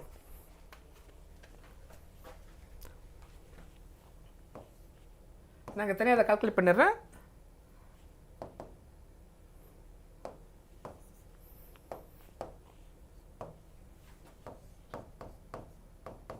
எஃப்கே ஈக்குவல் டு மியூகே. இங்கே ஆக்சுவலாக இந்த கேஸில் ஆக்ட் ஆகக்கூடிய ஃபோர்ஸ் என்னென்னு பார்த்தீங்கன்னா, இந்த நீங்கள் இன்க்ளைண்டாக இருக்கும்போது ஆல்ரெடி நார்மல் ஃபோர்ஸ் இதுக்கு அகேன்ஸ்டாக ஒன்று ஆக்ட் ஆகும். இன்னொரு ஃபோர்ஸ் என்ன ஆக்ட் ஆகுது, எஃப் சைன் 30 டிகிரி. தெரியுதா? இங்கே ஒரு இன்னொரு ஃபோர்ஸ் ஆக்ட் ஆகுது. அப்புறம் நார்மல் ஃபோர்ஸ் இந்த பக்கம் ஆக்ட் ஆகும். ஸோ இந்த கேஸுடைய ஃப்ரிக்ஷனல் ஃபோர்ஸை இப்போ நம்ம கால்குலேட் பண்ணி ஆகணும். ஸோ இந்த கேஸுடைய ஃப்ரிக்ஷனல் ஃபோர்ஸை எப்படி கால்குலேட் பண்ணுறது, mu K into normal force minus F sine 30 degree அப்படின்னு வரும். சொல்கிறது புரியுதா? ஆக்சுவலாக அங்கே என்ன நடக்கும் அப்படின்னா, அந்த ஃப்ரிக்ஷன் ஃபோர்ஸ் வந்து நீங்கள் இப்படி கிராஸில் எடுக்கும்போது இது ஆக்சுவலாக லைட்டாக என்ன ஆகும், ரைஸ் ஆகும். அப்போ நார்மல் ஃபோர்ஸ் என்ன ஆக ஆரம்பிச்சிடும், உங்களுக்கு டிக்ரீஸ் ஆக ஆரம்பிச்சிடும். So mu K into n minus என்ன ஆகிடும், இந்த ஃபோர்ஸ் டிக்ரீஸ் ஆனது போக ரிமைனிங் ஃபோர்ஸ் தான் நார்மல் ஃபோர்ஸாக ஆக்ட் ஆகும். இமேஜின் பண்ண முடியுதா? நீங்கள் ஆக்சுவலாக ஹரிசாண்டலாக தள்ளும்போது இழுக்கும்போது கம்ப்ளீட் ஃப்ரிக்ஷன் ஆக்ட் ஆகும். லைட்டாக இன்க்ளைண்டாக இழுக்கும்போது பாட்டமுடைய கான்டாக்ட் லைட்டாக குறையும். ஏன்னா வெர்டிகலாக ஒரு ஃபோர்ஸ் ஆக்ட் ஆகுறதுனால அந்த கான்டாக்ட் ரெடியூஸ் ஆகும். அப்போ கம்ப்ளீட்டாக ஹரிசாண்டல் பார்ட்டு கூட கான்டாக்டில் இருக்கும்போது நார்மல் ஃபோர்ஸ் ஜாஸ்தியாக இருந்திருக்கும். நீங்கள் லைட்டாக ரைஸ் பண்ணும்போது என்ன நார்மல் ஃபோர்ஸ் உங்களுக்கு சேஞ்ச் ஆகும். சரியா? ஸோ அப்போ சப்ஸ்டிட் பண்ணிங்கன்னா அதில் தான் சப்ராக்ட் பண்ணுறேன். இதில் மியூகே வேல்யூ என்ன கொடுத்துருந்தாங்க, what's the value of 0.25. So 0.25 1/4 எழுதிக்கலாமா? ஸோ இது வந்து m into g. So m into ஜினா 10 into 10 because normal force general formula என்ன, normal force n equal to 10 into 10 that is 100. ஓகேவா? Mass into gravity minus F வந்து 40 sin 30 உடைய value 1/2. So அப்போ simplify பண்ணுங்க. இது 20 ஆகிடுமா? ரைட்? 1/4 இன்ட்டு 100 மைனஸ் 20 சிம்பிளிஃபை பண்ண என்ன வருது, 80/4. கரெக்ட்? 20 நியூட்டன். ஓகேவா? இதுதான் என்னது, இங்கே ஆக்ட் ஆகக்கூடிய டோட்டல் கைனெட்டிக் ஃப்ரிக்ஷன். புரியுதா? நான் ஏன் சப்ராக்ட் பண்ணுறதுக்கு ரீசனாக சொன்னேன், நீங்கள் இந்த மாதிரி இன்க்ளைண்டாக இழுக்கும்போது இப்போ நார்மலாக நீங்கள் இப்படி வச்சுருக்கும்போது என்ன ஆகும்னா நார்மல் ஃபோர்ஸ் வந்து கம்ப்ளீட்டாக ஆப்போசிட்டில் ஆக்ட் ஆகும். நீங்கள் கிராஸில் இழுக்கும்போது இந்த இடம் லைட்டாக ரைஸ் ஆகும். பார்க்க முடியுதா? இப்போ இங்கே ஃபுல்லாக கான்டாக்டில் இருந்திருக்கு. கிராஸில் இழுக்கும்போது இந்த கான்டாக்ட் ரேட்டை ரெடியூஸ் ஆகும். அப்போ நார்மல் ஃபோர்ஸு குறைய ஆரம்பிக்கும். எந்த அளவுக்கு குறைஞ்சிருக்குன்னா எந்த அளவுக்கு நான் அதில் பெர்பெண்டிகுலராக நம்ம கிராஸில் இருக்கும்போது பெர்பெண்டிகுலராக எவ்வளோ ஃபோர்ஸ் டிவைட் ஆகிருக்குதோ F sin 30 அவ்வளோ ஃபோர்ஸ் என்ன ஆயிருக்கும், டிக்ரீஸ் ஆகிடும் அந்த நார்மல் ஃபோர்ஸ் கூட. புரியுதா? டோட்டல் நார்மல் ஃபோர்ஸ் ஆக்ட் ஆகாது. அது ஹரிசாண்டலாக இருக்கும்போது கம்ப்ளீட்டாக ஆக்ட் ஆகும். பாட்டம் கம்ப்ளீட்டாக கான்டாக்டில் இருக்கும்போது நார்மல் ஃபோர்ஸ் கம்ப்ளீட்டாக ஆக்ட் ஆகும். இன்க்ளைண்டாக இருக்கும்போது லைட்டாக என்ன ஆகிடும், பாட்டம் கான்டாக்ட் ரெடியூஸ் ஆகும். அதனால நார்மல் ஃபோர்ஸ் டிக்ரீஸ் ஆகும். எவ்வளோ டிக்ரீஸ் ஆகிருக்குன்னா நம்ம அப்ளை பண்ண ஃபோர்ஸ் வித் என்ன ஆங்கிளில் போயிருக்கோ F sin θ டிகிரி டிக்ரீஸ் ஆகும். தட்ஸ் வை இங்கே சப்ராக்ட் பண்ணியிருக்கிறேன். இந்த கேஸ் கொஞ்சம் டிஃப்ரெண்ட். அதனால் இப்போ இதை சால்வ் பண்ணுங்கள். இப்போ இதுக்கப்புறம் இதை ஃபர்தராக கண்டினியூ பண்ண வேண்டியதான். ஸோ இது கேன்சல் ஆகிடும். 20 √3 மைனஸ் இதை நம்ம டைரெக்டாகவே என்ன எழுதிக்கலாம், இப்போது ஃப்ரிக்ஷனல் ஃபோர்ஸ் கண்டுபிடிச்சிட்டோம் இல்லையா? இந்த வேல்யூ என்ன கண்டுபிடிச்சோம், 20 ஈக்குவல் டு 10A. ஸோ அப்போ இதை சால்வ் பண்ணிங்கன்னா என்ன ஆகும், எல்லா கேஸ்லையும் 0 கேன்சல் பண்ணிடலாம். So 2 √3 minus 2 equal to A அப்படின்னு கிடைக்கும். ஸோ சிம்பிளிஃபை பண்ணிங்கன்னா A equal to 2 √3 minus 2. √3 value என்ன, 1.732வா? ஸோ அது அப்ராக்சிமேட்டாக 1.7 வச்சுக்கலாம். மைனஸ் 2 கரெக்டா? இல்லைனா இன்னொன்று பண்ணலாம். இதில் 2 காமனாக எடுத்துருவோம். இதிலேருந்து 2 √3 2 காமனாக எடுத்துட்டிங்கன்னா 1 மைனஸ் √3 வரும். ஸோ 1 மைனஸ் 1 மாற்றி போட்டுனா √3 மைனஸ் 1 2 காமன் எடுத்தால் √3 minus 1 correct. So √3 value 1.732 subtract பண்ணி என்ன வரும், 0.732 கரெக்டா? ஸோ அப்போ ஃபைனலாக நீங்கள் சால்வ் பண்ணிங்கன்னா இது அப்ராக்சிமேட்டாக 0.7 எடுத்துக்கோங்க, இன்னும் ஈஸியாக இருக்கும். ஸோ 7 × 2 என்ன வரும், 14 approximately 1.4 meter per second square. √3 உடைய வேல்யூ நான் அப்ராக்சிமேட்டாக என்ன எடுத்துக்கிறேன், 1.7 எடுத்துக்கிறேன். எக்ஸாக்டாக 1.732 எடுக்காமல் என்ன எடுத்துக்கிறேன், ஸோ 1.46. நீங்கள் 1.732 போட்டிங்கன்னா ஆன்சர் என்ன கிடைக்கும், 1.46 ஆன்சர் கிடைக்கும். சரியா? நான் வந்து ஜஸ்ட் 0.7 இது 1.7 மட்டும் எடுத்துக்கிட்டேன். √3 உடைய 1.732 ரவுண்ட் ஆஃப் சிம்பிளாக இருந்தால் டக்குன்னு ஆன்சர் கட் பண்ணிடலாம். ஏன்னா இல்லை மல்டிப்ளிகேஷன் நிறைய போடணும், அதனால் அந்த ஸ்டெப்பு தேவையில்லை அப்படின்றதுனால அதை மாற்றிட்டேன். சரியா? ஸோ இந்த கொஷினில் இதுதான் கொஞ்சம் டிஃப்ரெண்ட்டான பாயிண்ட்டு. ஸோ அதை ஏன் சப்ராக்ட் பண்ணுறதுக்கான ரீசன் தெரிஞ்சிருக்கணும். ஓகே, நார்மலாக பார்த்த எல்லா கேஸ்லையுமே சர்ஃபேஸும் அந்த ஆப்ஜெக்ட்டும் கம்ப்ளீட்டாக கான்டாக்டில் இருந்தாலும் நார்மல் ஃபோர்ஸு இன்க்ளைண்டாக இருக்கும்போது mg cos θ பார்த்தோம், நார்மல் ஹரிசாண்டலாக இருக்கும்போது mgன்னு பார்த்துட்டோம். நம்ம இன்க்ளைண்டை நம்ம கொடுக்கக்கூடிய ஃபோர்ஸு நம்ம பிடிச்சி இழுக்கும்போது இன்க்ளைண்டாக இருக்கும்போது பாட்டம் லைட்டாக ரைஸ் ஆகும். அதனால் நார்மல் ஃபோர்ஸ் வந்து டிக்ரீஸ் ஆகும். எவ்வளோ டிக்ரீஸ் ஆகும்னு நான் இப்போ சொல்லியிருந்தேன். நம்ம கொடுத்த force into sine angle, sine horizontal make கூட எவ்வளோ ஆங்கிள் மேக் பண்ணியிருக்கோம் அந்த ஆங்கிள். சரியா? பண்ணிங்கன்னா உங்களுக்கு ஆன்சர் கிடச்சிடும். கிளியர்? ரைட், நெக்ஸ்ட் கொஸ்டின் என்ன கொடுத்துருக்காங்க பாருங்க. A circular race, track of radius 240 meter is banked at an angle 45 degree. If the coefficient of friction between the wheels of race car and rod is 0.2, the maximum permissible speed to avoid slipping is. இது ஆக்சுவலாக direct formula. ஓகேவா? So question அவங்க தெளிவாக சொல்லிட்டாங்க. Banged road case, அந்த கேஸில் கேட்டிருக்காங்க maximum வெலாசிட்டியை கண்டுபிடிச்சி சொல்லியிருக்காங்க. மேக்ஸிமம் ஸ்பீடு, மேக்ஸிமம் பர்மிஷபிள் ஸ்பீடுனா என்ன அர்த்தம், மேக்ஸிமம் வெலாசிட்டி. ஸோ எந்த ஃபார்முலா நீங்கள் யூஸ் பண்ணணும், Vmax. அந்த ஃபார்முலாவை யூஸ் பண்ணி சால்வ் பண்ணிங்கன்னா யூ கெட் த ஆன்சர். சரியா? இது நார்மல் பேசிக் கால்குலேஷன் தான். அந்த பேங்க் ரோடு ஃபார்முலா நான் கொடுத்துருக்குறேன். அந்த ஃபார்முலாவை அப்படியே எழுதி வேல்யூ சப்ஸ்டிட் பண்ணுங்கள். சரி, இதில் எதுவுமே கான்செப்ட் மீன்ஸ் எதுவும் அண்டர்ஸ்டாண்ட் பண்ணிக்க வேண்டிய புதுசான பாயிண்ட் எதுவுமே கிடையாது. அந்த ஃபார்முலாவுக்கு தேவையான தீட்டா கொடுத்துட்டாங்க, tan θ சப்ஸ்டிட் பண்ணுறதுக்கு. அதுக்கப்புறம் ஃப்ரிக்ஷன் என்னென்னு கொடுத்துட்டாங்க, ரேடியஸ் கொடுத்துட்டாங்க. எல்லா டேட்டாவும் கிளியராக இருக்குது. சரியா? Radius 240 metre. அதுக்கப்புறம் between the wheels and rod அதனுடைய ஃப்ரிக்ஷன் கொடுத்துருக்காங்க. அப்புறம் என்ன பாயிண்ட், அப்புறம் ஆங்கிள் கொடுத்துட்டாங்க. இவ்வளோ தான் அதுக்கு தேவையான டேட்டா. ஸோ அந்த ஃபார்முலாவில் சப்ஸ்டிட் பண்ணி சால்வ் பண்ணாலே இதுக்கு கெட் த ஆன்சர். சரியா? ஸோ அதை நார்மல் கால்குலேஷன் தான், அதனால் அதை நீங்கள் ட்ரை பண்ணுங்கள். அதில் பெருசாக எதுவும் உங்களுக்கு சேலஞ்சாக எதுவும் கிடையாது. சரியா? ஸோ அதனால் ப்ராக்டிஸுக்காக அந்த கொஸ்டின் வச்சுக்கோங்க. சால்வ் பண்ணி ஆன்சர் என்னன்றதை எனக்கு கமெண்ட் பாக்ஸில் கமெண்ட் பண்ணுங்கள். சரியா? நான் செக் பண்ணுறேன் நீங்கள் போட்ட ஆன்சர் கரெக்டாக என்னன்னு. Okay, the system of 2 blocks, நான் வேணால் அதுக்கு ஆன்சர் என்ன வருதுன்னு சொல்லிடுறேன், செக் பண்ணுங்கள் அதை ஃபார்முலாவை யூஸ் பண்ணி. ஆன்சர் வந்து 60 m/s வரும். அந்த ஃபார்முலாவை கண்டுபிடிச்சி கரெக்டாக ஒர்க் அவுட் பண்ணுங்கள். சரியா? Use formula, that is homework for you, direct case அப்படின்றதுனால. Right, next question. A system of 2 blocks of masses m equal to 2 kg and m equal to 8 kg is placed on smooth table as shown in figure. The coefficient of static friction between 2 blocks 0.5 கொடுத்துட்டாங்க, friction இருக்குன்னு சொல்லியிருக்காங்க. The maximum horizontal force F that can be applied to the block M so that the blocks move together அப்படின்னு கேட்டிருக்கிறாங்க. So என்னன்னா, இந்த question கொஞ்சம் கரெக்டாக understand பண்ணிங்கன்னா ஈஸியாக புரிஞ்சிடும். ஒன்றுமே கிடையாது இதில். இப்போ நீங்கள் இதை ஃபோர்ஸ் கொடுக்குறீங்க, இதில் நீங்கள் ஃபோர்ஸ் கொடுக்கும்போது இந்த ஆப்ஜெக்ட் ஏதோ ஒரு ஆக்சலரேஷனில் மூவ் ஆகுது, சம் ஆக்சலரேஷனில் மூவ் ஆகுது. இந்த ஆக்சலரேஷன் நீங்கள் இருக்கும்போது நீங்கள் என்ன வேணாலும் ஃபோர்ஸ் கொடுக்கலாம், இதில் பிரச்சனை இல்லை. இது ஃபைனலாக ஒரு ஆக்சலரேஷனில் மூவ் ஆகும்போது இது என்ன ஆகக்கூடாது, டிஸ்டர்பன்ஸ் ஆகக்கூடாதுன்னு சொல்லியிருக்கிறாங்க. The maximum horizontal force F that can be applied to the block of mass M எவ்வளோ, நீங்கள் ரெண்டும் சேர்ந்து, இது வந்து டிஸ்டர்ப் ஆகாமல், அதாவது இது வந்து எங்கேயுமே ஷேக் ஆகக்கூடாது, இது ரெண்டும் சேர்ந்து ஒன்றா தான் மூவ் ஆகணும். சம்டைம்ஸ் நீங்கள் ஃபோர்ஸ் ஜாஸ்தியாக கொடுத்தீங்கன்னா இது என்ன ஆகிடும், ஸ்லிப் ஆகி கீழே விழுந்துடும். சொல்கிறது புரியுதா? இது ரெண்டும் டுகெதராக தான் என்ன ஆகணும், மூவ் ஆகணும் அப்படின்னு சொல்லியிருக்காங்க கண்டிஷன். அவங்க சொல்லியிருக்கிறது என்னென்னா, இது ரெண்டும் டுகெதர் ஒன்றா தான் மூவ் ஆகணும். அப்படின்னா எவ்வளோ மேக்ஸிமம் நீங்கள் அந்த ஃபோர்ஸ் கொடுத்து இருக்கலாம் அப்படின்னு கேட்டிருக்கிறாங்க. ஸோ அப்போ இதனுடைய ஆக்சலரேஷன் தெரிஞ்சதுனா தான் நம்ம என்ன பண்ண முடியும், ஈஸியாக சால்வ் பண்ண முடியும்.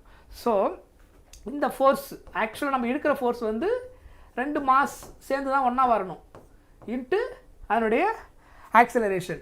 கொஷினில் அது என்னென்ன கொடுத்துருக்காங்கன்னு பாருங்கள். 2 மாஸ் இஸ் ஆக்சுவலி கிவன், கரெக்டாக. The coefficient of static friction அதுவும் கிவன் கொடுத்துருக்குறாங்க. That's all. இந்த ஆக்சலரேஷன் தெரிஞ்சால் தான் நமக்கு ஃபர்தர் ஆன்சர் கண்டுபிடிக்க முடியும். இது 2 kg 8 kgனா 8 + 2 இன்ட்டு ஏ ஆட் பண்ண என்ன வரும், 10 டைம்ஸ் ஆஃப் ஏ. இதுதான் ஆக்சுவலாக ஃபோர்ஸோட ரிலேஷன். இந்த ஏ இப்போ என்னென்னு தெரிஞ்சதுன்னா மேக்ஸிமம் எவ்வளோ ஃபோர்ஸ் இருக்குன்றதை நம்ம கண்டுபிடிச்சிட முடியும். சரியா? இப்போ இந்த என்ன ஆக்சலரேஷனில் மூவ் ஆகுதுன்னு பார்த்துட்டு நீங்கள் இப்படி இழுக்கும்போது நம்ம நல்லா இமேஜின் பண்ணுங்கள். நீங்கள் இப்படி இழுக்கிறீங்க, இந்த மாதிரி இழுத்தீங்க அப்படின்னா இங்கே ஆல்ரெடி ஃப்ரிக்ஷன் இந்த இடத்துல இருக்குது. ஃப்ரிக்ஷன் எங்கே சொல்லியிருக்காங்க, இங்கே ஃப்ரிக்ஷன் கிடையாது, கரெக்டாக. ஸ்டாட்டிக் ஃப்ரிக்ஷன் பிட்வீன் இந்த 2 blocks, இங்கே வந்து ஃப்ரிக்ஷன் இருக்கும். ஆனால் அந்த ஃப்ரிக்ஷன் எப்படி ஆக்ட் ஆகும், ஃப்ரிக்ஷன் எப்படி ஆக்ட் ஆகும், இந்த பக்கம் ஆக்ட் ஆகும். ஏன்னா நீங்கள் இப்படி இழுக்கும்போது இந்த இடத்துல உங்களுக்கு என்ன ஆகும், ஃப்ரிக்ஷன் வந்து இந்த பக்கம், இந்த அப்போசிங் ஃபோர்ஸ் இந்த பக்கம் ஆக்ட் ஆக ஆரம்பிச்சிடும்.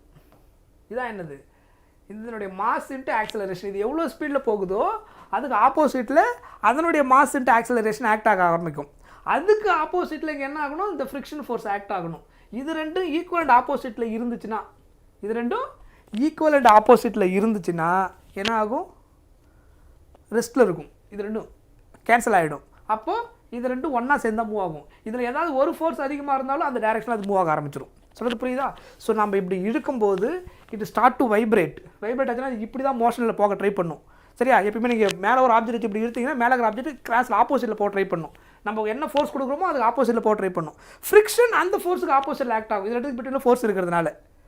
புரியுதா? அப்போ இந்த 2 ஃபோர்ஸும் ஈக்குவல் இருந்துச்சுன்னா இங்கே என்ன ஆகிடும், இந்த ஆப்ஜெக்ட் மேலே இருந்து டிஸ்டர்ப் ஆகாது. அப்போது நம்ம அந்த ஃபோர்ஸில் போய் இழுக்கும்போது என்ன ஆகும், சேர்ந்து ஒன்றாவே வந்துடும் அந்த பர்டிகுலர் ஆக்சலரேஷன் இருக்கும்போது. ஸோ இங்கே கண்டிஷன் என்ன அப்படின்னா, mass into acceleration equal to இந்த கைனடிக் ஃப்ரிக்ஷன். இதனுடைய மாஸ் அப்புறம் இங்கே என்ன ஆக்சலரேஷன் ஆக்ட் ஆகுது இன்ட்டு கைனடிக் ஃப்ரிக்ஷன். ஓகேவா? ஸோ இங்கே மாஸ் வந்து என்ன, செகண்ட் ஒனுடைய மாஸ் என்னது, ஸ்மால் எம் என்ன சொல்லியிருக்காங்க, 2 kg. So 2 into acceleration. இதனுடைய formula μk into n. μk வந்து என்ன கொடுத்துருக்காங்க கொஷனில், what is the value of μk?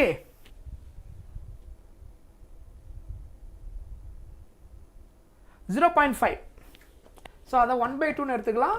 Normal ஃபோர்ஸ்னால் மாஸ் இன்ட்டு கிராவிட்டி. ஸோ இந்த இடத்துல தான் நார்மல் ஃபோர்ஸ் ஆக்ட் ஆகும். இதனுடைய மாஸ் இன்ட்டு கிராவிட்டி இது வந்து 2 இன்ட்டு ஜி. கரெக்டாக 2 இன்ட்டு ஜினா 2 இன்ட்டு இல்லை இங்கே போட்டுட்டு அடுத்த ஸ்டெப்பில் கூட போட்டுக்கோங்க. 2 இன்ட்டு ஜி 2 கேன்சல் ஆகிடும். இது கிராவிட்டி வந்து 10 that is 2a. So again இது கேன்சல் ஆச்சுன்னா a ஈக்குவல் என்ன கிடைக்கும் 5 மீட்டர் பர் செகண்ட் ஸ்கொயர் கிடச்சிடும். அப்போ இங்கே சப்ஸ்டிட் பண்ணிங்கன்னா ஆன்சர் என்ன வரும் பாருங்கள். 10 into 5 the answer is 50 Newton அப்படின்னு கிடைக்கும். சரியா? ஸோ இங்கே ஆன்சர் என்ன வரும் அப்படின்னா 49 Newton is the correct answer. ஏன் வந்து 50 எடுக்கலன்னா கிராவிட்டி ஜி அவங்க என்ன எடுத்திருக்காங்கன்னா 9.8ன்னு எடுத்திருக்காங்க. இதில் மென்ஷன் பண்ணலை. கிராவிட்டி 9.8 10 நான் வந்து 10 எடுத்திருக்கேன் இல்லையா இங்கே ஜியோட வேல்யூவை. If you are taking g equal to 9.8ன்னு எடுத்திங்கன்னா என்ன ஆகும் 10ஓட கொஞ்சம் கம்மியாக இருக்கிறதுனால 49 நியூட்டன் வரும். ஸோ நான் அவ்வளோ காம்ப்ளிகேட்டாக இது பண்ணிக்க வேணாம்னு சொல்லிட்டு நான் என்ன பண்ணிட்டேன் 10ன்னு எடுத்து சால்வ் பண்ணிட்டேன். ஸோ 10ன்னு எடுக்கும்போது ஆன்சர் என்ன வரும் 15 நியூட்டன். 49க்கு நியரஸ்ட் இது தெரியுதா 50 நியூட்டன். 10க்கு பதிலாக நீங்கள் 9.8 எடுத்து இந்த ஆன்சர் வரும். புரியுதா? நமக்கு ஆக்சுவலாக நீட்டை பொறுத்த வரைக்கும் கிராவிட்டியோட வேல்யூ மென்ஷன் பண்ணிடுவாங்க. ஜி ஈக்குவல் டு 9.8 எடுங்க இல்லை 10 மீட்டர் பர் செகண்ட் ஸ்கொயர் அப்படின்னு எடுங்கன்றதை தெளிவாக சொல்லிவிடுவாங்க. சரியா? அதனால் we not to worry about it. Right. Next again Lami's theorem. So இதில் எப்படி அப்ளை பண்ணுவீங்க லாமிஸ் தேரமை? அவங்க என்னென்ன கொஸ்டின் கேட்டிருக்காங்க பாருங்கள். A body of mass 1 kg is suspended with the help of 2 strings making an angle shown in the figure. So T1 T2 கேட்டிருக்காங்க கொஸ்டினில். T1 T2 respectively. So இதுவுமே ஜேஇ கொஷின் தான். முன்னாடி பார்த்ததுமே ஜேஇ கொஷின் தான். So இதனுடைய mass வந்து 1 kgனா அப்போ 1 இன்ட்டு கிராவிட்டி 10 அப்போ எவ்வளோ ஃபோர்ஸ் வரும் 10 நியூட்டன். இங்கே ஆக்ட் ஆகிற ஃபோர்ஸ் 10 நியூட்டன். இந்த டைப்பில் ஆல்ரெடி முன்னாடி ஒரு கொஷின் போட்டோம் இல்லையா. இந்த ஆங்கிள் வந்து ஆக்சுவலாக என்னவாக இருக்கும் 90 டிகிரி. 60 + 30 90 டிகிரி. இந்த ஆங்கிள் ஆக்சுவலாக இதுவும் 90னா கரெக்ட். இந்த ஆங்கிள் 90 ஆகிடும். அப்போ டோட்டலாக இந்த ஆங்கிள் என்ன வந்துடும் முன்னாடி பார்த்தா அதே கேஸ் 120 டிகிரி. இந்த ஆங்கிள் என்ன வரும் இங்கே 90 ஆகிடும். கரெக்டா? ஸோ 90 + 160 என்ன வரும் 150 டிகிரி. கரெக்டா? தென் using Lami's theorem.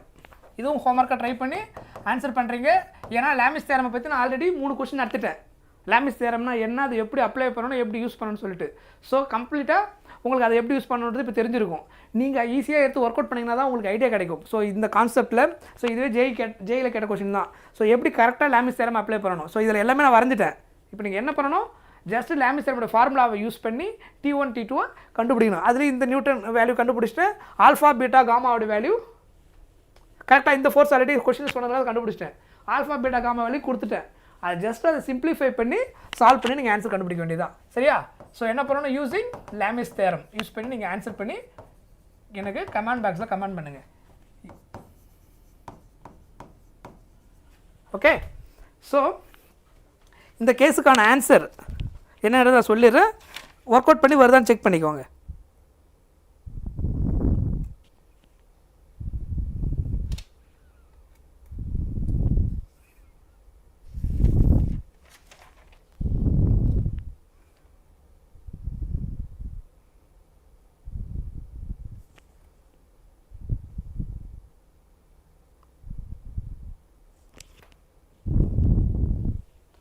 Option A solve பண்ணிங்கன்னா ஆப்ஷன் ஏ வந்து ஆன்சராக வரும் இந்த கேஸுக்கு. சரியா?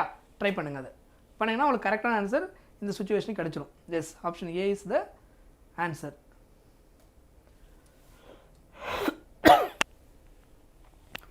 Right. Next question. A cubic block of mass m is sliding down on a inclined plane at 60 degree with an acceleration of g/2. The value of coefficient of kinetic friction அப்படின்னு கேட்டிருக்காங்க. Kinetic friction mu K calculate பண்ண சொல்லியிருக்காங்க கொஸ்டினில். To find mu K இதான் என்னென்னு கேட்டிருக்கிறாங்க. Cubic block sliding down. So நமக்கு already தெரியும் ஸ்லைடிங் டவுன் நேச்சர். கரெக்டாக? ஆங்கிள் வந்து 60 டிகிரி. ஸோ இதான் பிளாக் அப்படின்னு நம்ம எடுத்துக்கிட்டோம் அப்படின்னா லைக் அதனுடைய மாஸ் என்ன கொடுத்துருக்காங்க கொஸ்டினில் எம், என்னுடைய மாஸ் வந்து எம் அப்படின்னு சொல்லிட்டாங்க. ஸோ இதோட mass M. Inclined at acceleration வந்து g/2. இந்த டைரக்ஷனில் மூவ் ஆகும்போது நான் ஆக்சலரேஷன் வந்து என்ன இருக்குன்னு சொல்லிட்டாங்க g/2 அப்படின்னு சொல்லியிருக்கிறாங்க. கரெக்ட். ஸோ அதுக்கப்புறம் இந்த பக்கம் ஃப்ரிக்ஷன் ஆக்ட் ஆகிருக்கும். கைனடிக் ஃப்ரிக்ஷன் ப்ரெசென்ட்டாக இருந்தால் இந்த பக்கம் என்ன இருக்கும், ஃப்ரிக்ஷன் ஆக்ட் ஆகிருக்கும். ஸோ ஆல்ரெடி நமக்கு தெரியும் ஃபார்முலா எப்படி யூஸ் பண்ணணும், F net force equal to net mass into acceleration. கரெக்டா? இங்கே நெட் ஃபோர்ஸ் எத்தனை ஃபோர்ஸ் ஆக்ட் ஆகும், ஒன்று வந்து டியூ டு கிராவிட்டினால ஒரு ஃபோர்ஸ் ஆக்ட் ஆகும் mg sin 60. அப்புறம் ஃப்ரிக்ஷன் ஃபோர்ஸ் இங்கே ஆக்ட் ஆகக்கூடிய நார்மல் ஃபோர்ஸ் எதுக்கு ஈக்குவலாக இருக்கும், mg cos 60. அவ்வளோதான். இதில் சப்ஸ்டிட் பண்ணிங்கன்னா இது வந்து FK கைனடிக் ஃப்ரிக்ஷன். நார்மலாக முன்னாடி போட்ட அதே கேஸ் தான், சிம்பிளிஃபை பண்ணால் we will get the answer. So net force calculate பண்ணிங்கன்னா நெட் ஃபோர்ஸில் எந்த force greater, mg sin 60 degree. Force due to gravity தான் இங்கே greater force. Force due to gravity தான் என்னவாக இருக்கும், கிரேட்டர் ஃபோர்ஸாக இருக்கும். mg sin 60 மைனஸ் இங்கே என்னவாக இருக்கும், kinetic friction equal to net mass எம்னு சொல்லியிருக்கிறாங்க இன்ட்டு ஆக்சலரேஷன் என்ன சொல்லியிருக்கிறாங்க, இங்கே கொஸ்டின் நம்ம கொடுத்துருக்காங்க இல்லையா, g/2, a equal to g/2. இது வந்து acceleration a. So m into ஏவுக்கு பதிலாக g/2. Okay. So mg sin 60 value என்ன வரும், √3/2. கரெக்டா?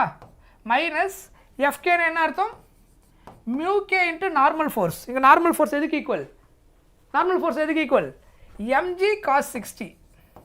mg cos 60 degree equal to mg/2 அப்படின்னு கிடைக்கும். கரெக்டா? இதில் எதெல்லாம் சிம்பிளிஃபை பண்ணலான்னு பாருங்கள், எந்தெந்த டேர்ம்லாம் கேன்சல் பண்ணலான்னு பாருங்கள். m கேன்சல் ஆகிடுமா, இங்கேயும் g இருக்குது, இங்கேயும் g இருக்குது, g கேன்சல் ஆகிடும்.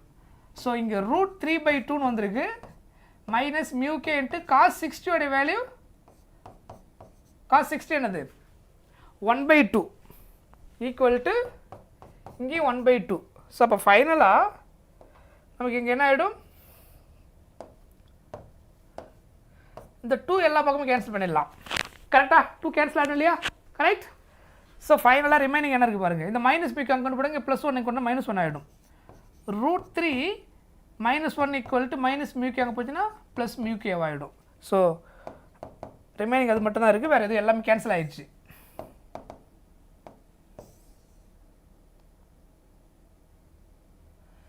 தெரியுதா என்ன பண்ணியிருக்கிறேன்னு, √3 -1 ஈக்குவல் டு μk. இங்கே இருக்கிற +1 வந்து -1 ஆகிடும், minus μk. If you bring right side, என்ன ஆகும், plus μk. So answer is √3 - 1. Option D is the answer. புரிஞ்சுதா? Clear? Next one. An object with mass 500 gram moves with the x-axis with speed v equal to 4√x meter per second. The force acting on object கேட்டிருக்காங்க. So this one also J question. சரியா? இதை எப்படி நீங்கள் ஈஸியாக solve பண்ணலான்னா, velocity ஆக்சுவலாக in terms of டைமில் கொடுக்காம எக்ஸில் கொடுத்துருக்குறாங்க.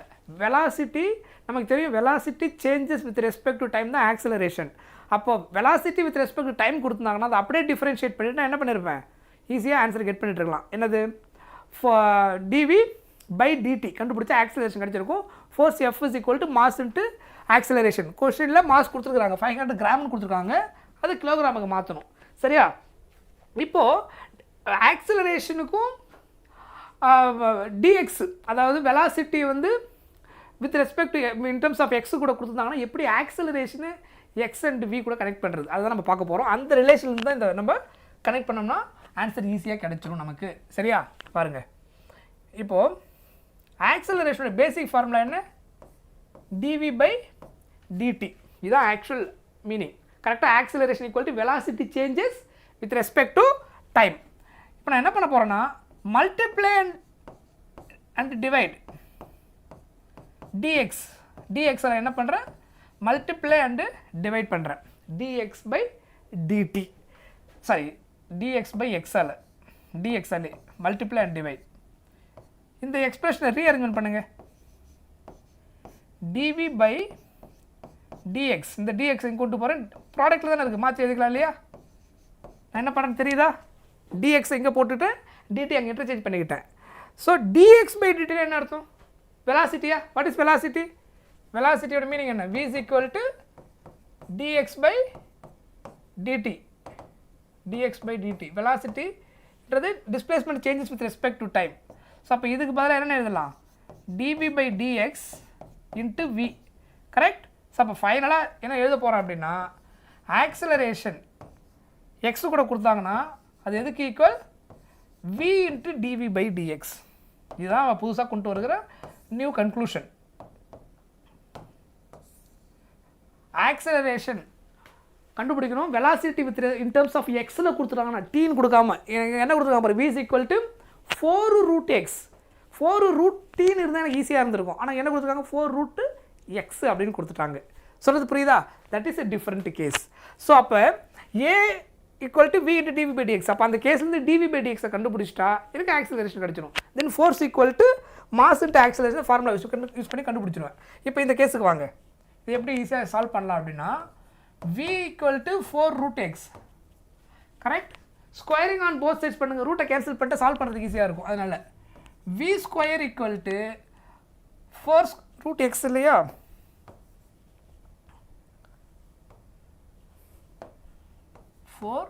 root x squaring on both sides பண்ணிங்கன்னா 4 ஸ்கொயர் 16, ரூட் x என்ன ஆகிடும்? எக்ஸ்னு ஆகிடும். ஸ்கொயரிங் ஆன் போத் சைட்ஸ் பண்ணும்போது v ஸ்கொயர் ஆகிடும்.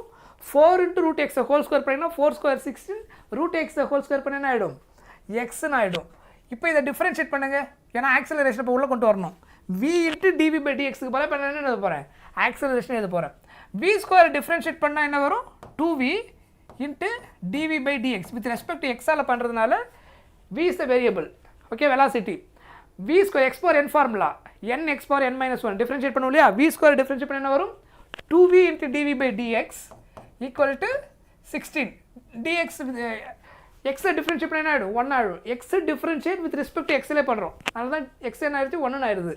v ஸ்கொயர் பண்ணும்போது v ஸ்கொயர் நம்ம v ஸ்கொயர்ன்றது வேரியபிள், vன்றது v ஸ்கொயர் டிஃபரன்ஷியேட் பண்ணுற வித் ரெஸ்பெக்ட் டு dx ஆல், not with respect to dv. அதனால தான் v ஸ்கொயர் டிஃபரன்ஷியேட் பண்ணால் 2v into dv by dx. ஆனால் dx with respect to dx ஆல் பண்ணும்போது என்ன ஆகிடும்? 1 ஆகிடும். அதாவது x with respect to dx ஆல் பண்ணும்போது. ஸோ இதை சிம்பிளிஃபை பண்ணிங்கன்னா இது 1 டைம், இது 8 டைம் கேன்சல் ஆகிடும். v into dv by dx equal to எனக்கு என்ன கிடச்சிருக்கு? 8. இதை சிம்பிளிஃபை பண்ணதுக்கப்புறம் எனக்கு கிடைச்சிருக்கிற ஆன்சர். கரெக்டா? What is v into dv by dx? இது ஆக்சலரேஷன் சொல்லலாமா? ஸோ அப்போ a equal to 8 metre per second square. ஏன் நான் v dv by dx ஏன்னு எடுத்திருக்கேன்? பிகாஸ் ஆல்ரெடி அதுக்கு நான் ரீசன் சொல்லிட்டேன். இது நீங்கள் ஞாபகம் வச்சுக்கிட்டா போதும். நான் உங்களுக்கு புரியுதுக்கு அப்போ டெரைவ் பண்ணியிருக்கிறேன். வெலாசிட்டி இன் டர்ம்ஸ் ஆஃப் எக்ஸில் கொடுத்துட்டாங்கன்னா acceleration formula a is equal to v into dv by dx. Basic definition of acceleration, a is equal to dv by dt. Velocity changes with respect to time. Velocity in terms of x ல கொடுத்துட்டாங்கன்னா then acceleration a equal to v into dv by dx. இது ஞாபகம் வச்சுக்கிட்டா டைரக்டாக இந்த ஸ்டெப்புக்கு வந்துடலாம் நீங்கள். இப்போ எனக்கு ஆக்சிலரேஷன் தெரிஞ்சு போச்சு. then what is the formula of force?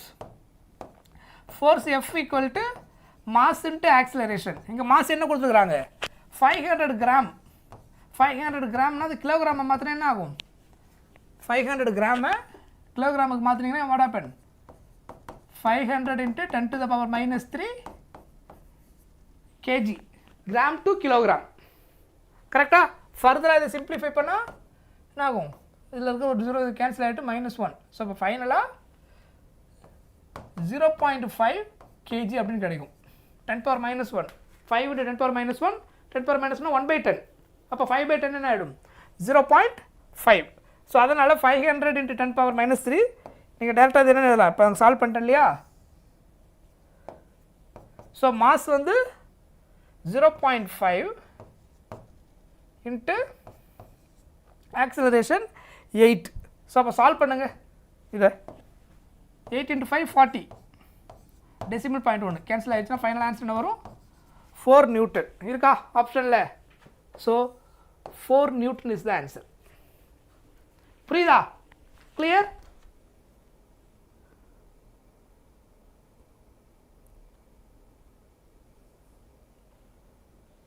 Right. Next question. Yes, similar type. 3 blocks A, B and C are pulled on a horizontal smooth surface by a force of 80 Newton as shown in the figure. The tension T1 என்னன்னு கேட்டிருக்காங்க, T2 என்னன்னு கேட்டிருக்காங்க. So நான் already இந்த மாதிரி கேஸுக்கெலாம் எப்படி ஈஸியாக solve பண்ணுறதுன்னு சொல்லியிருக்கிறேன். கரெக்டாக? ஸோ எப்படி சால்வ் பண்ணலாம் ஈஸியாக? T1 equal to total mass. First total mass 5 plus 3 plus 2. Total mass என்ன வரும்? 5 plus 3 plus 2. That is total mass. T1 னா இதுதான் T1. ஆக்சுவல் ஃபோர்ஸ் இந்த பக்கம் ஆக்ட் ஆகுது. இதுதான் 80 நியூட்டன் டோட்டல் ஆக்ட் ஆகிற ஃபோர்ஸு. T1ல மட்டும் இப்போ எவ்வளோ ஃபோர்ஸ் டிஸ்ட்ரிபியூட் ஆகுதுன்னு கேட்குறாங்க. அப்போ T1 எந்த மாதம் மட்டும் ஃபஸ்ட்டு பிடிச்சி எடுக்குதுன்னு நீங்கள் பார்க்கணும். சரியா? ஸோ T1 வந்து எந்த மாதம் மட்டும் பிடிச்சி எடுக்குது? Only 5 kg. So 5.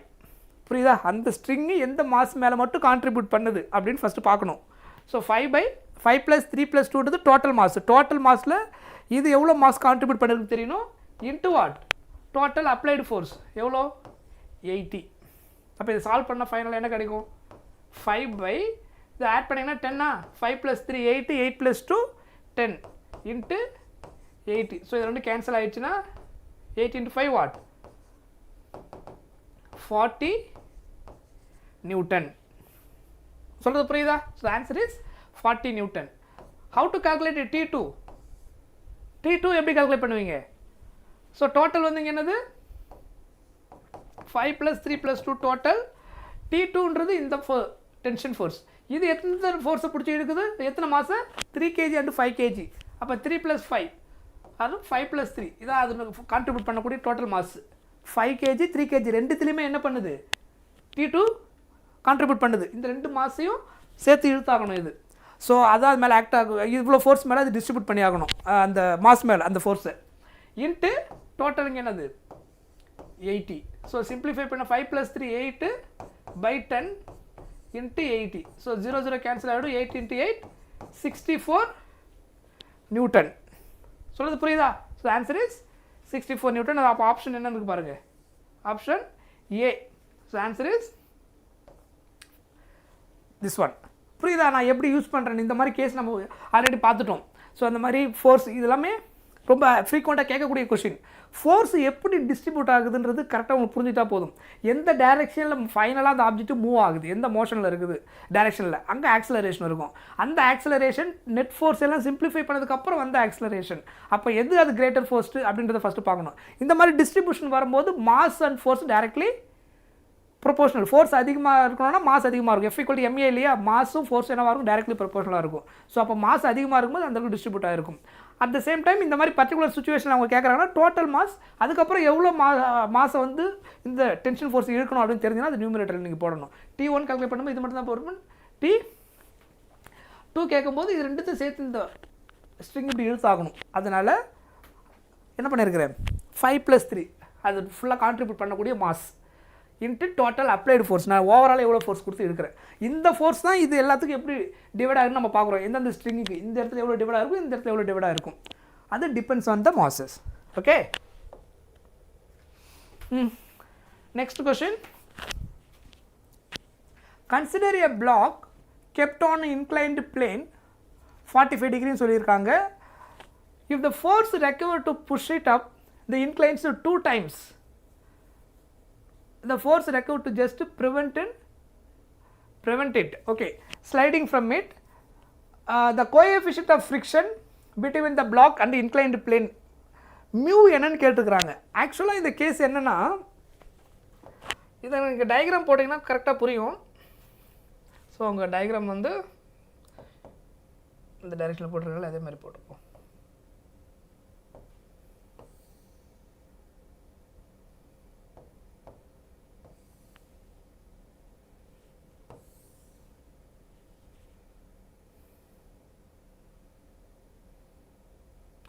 Okay. So இது வந்து அந்த பிளாக் அவங்க கொடுத்துருக்குற பிளாக். ஸோ அவங்க என்ன சொல்லியிருக்காங்கன்னா, consider a block kept on inclined plane as shown in the figure, the force required to push it 2 times அப்படின்னு சொல்லியிருக்கிறாங்க. The force required to just prevent it. Okay. So இங்கே என்னென்னா இந்த ஆப்ஜெக்ட் ஆக்சுவலாக இப்படி தான் ஃபால் ஆகிருக்கும். இதை வந்து நம்ம ஸ்டாப் பண்ணுறதுக்கு ஒரு ஃபோர்ஸ் கொடுக்குறோம். ஓகேவா? அதாவது இந்த ஆப்ஜெக்ட் வந்து இன்க்ளைண்டாக வருது. இன்க்ளைண்டாக வரும்போது அந்த ஆப்ஜெக்டோடைய மோஷனை ஸ்டாப் பண்ணுறது நம்ம ஆப்போசிட்டில் ஒரு ஃபோர்ஸ் கொடுக்குறோம். அதான் வந்து கம்பேர் பண்ணுறாங்க. என்னென்ன கம்பேர் பண்ணிக்கிறாங்க பாருங்கள். The force recovered to just to push it up with the incline is 2 times the force recovered to just prevent it. So இது just மூவ் ஆகாமல் இருக்கக்கூடிய ஃபோர்ஸ்.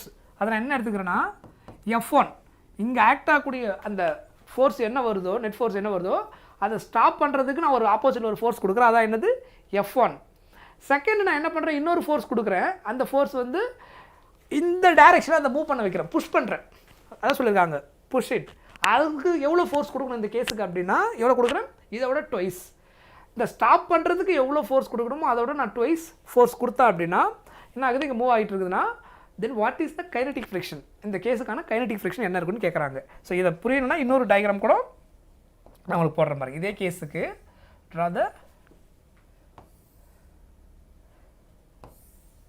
இந்த ரெண்டு கேஸும் புரியுறதுக்காக நான் உங்களுக்கு 2 டிஃப்ரெண்ட் டயக்ராமாக போட்டுறேன்.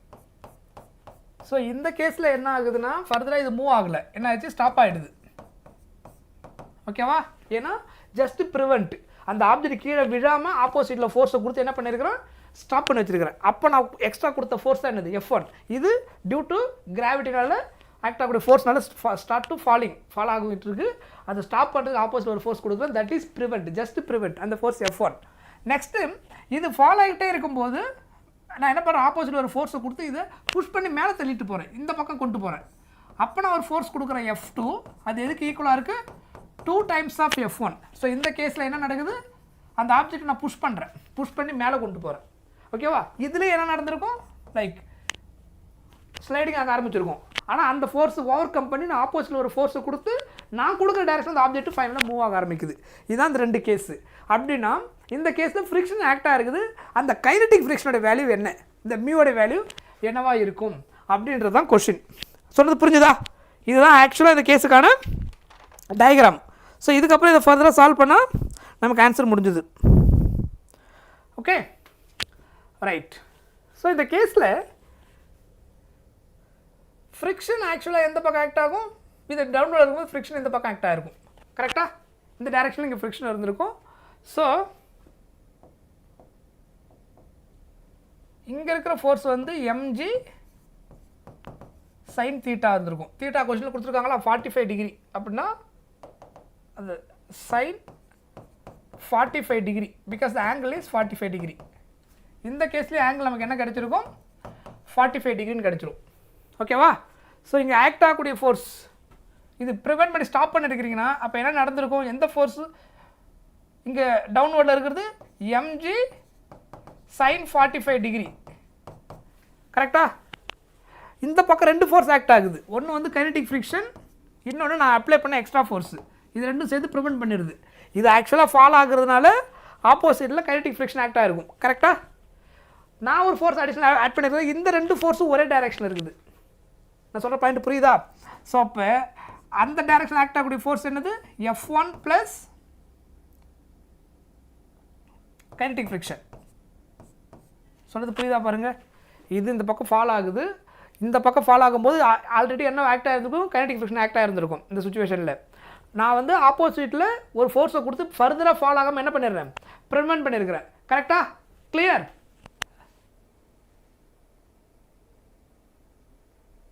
ரைட்.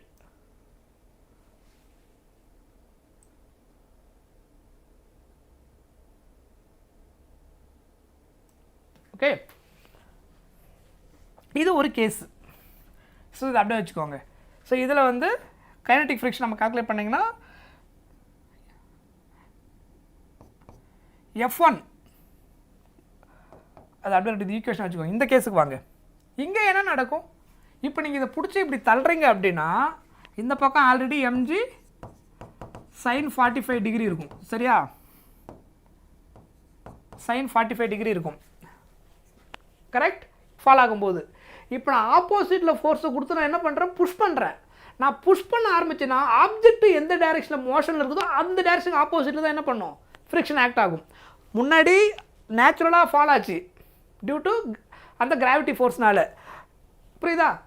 நேச்சுரலாக ஃபால் ஆகும்போது ஆப்ஜெக்ட் இப்படி ஃபால் ஆகும்போது இந்த பக்கம் ஃபால் ஆகுது அப்படின்னா ஃப்ரிக்ஷன் ஆப்போசிட்டில் ஆக்டாக இருந்தது.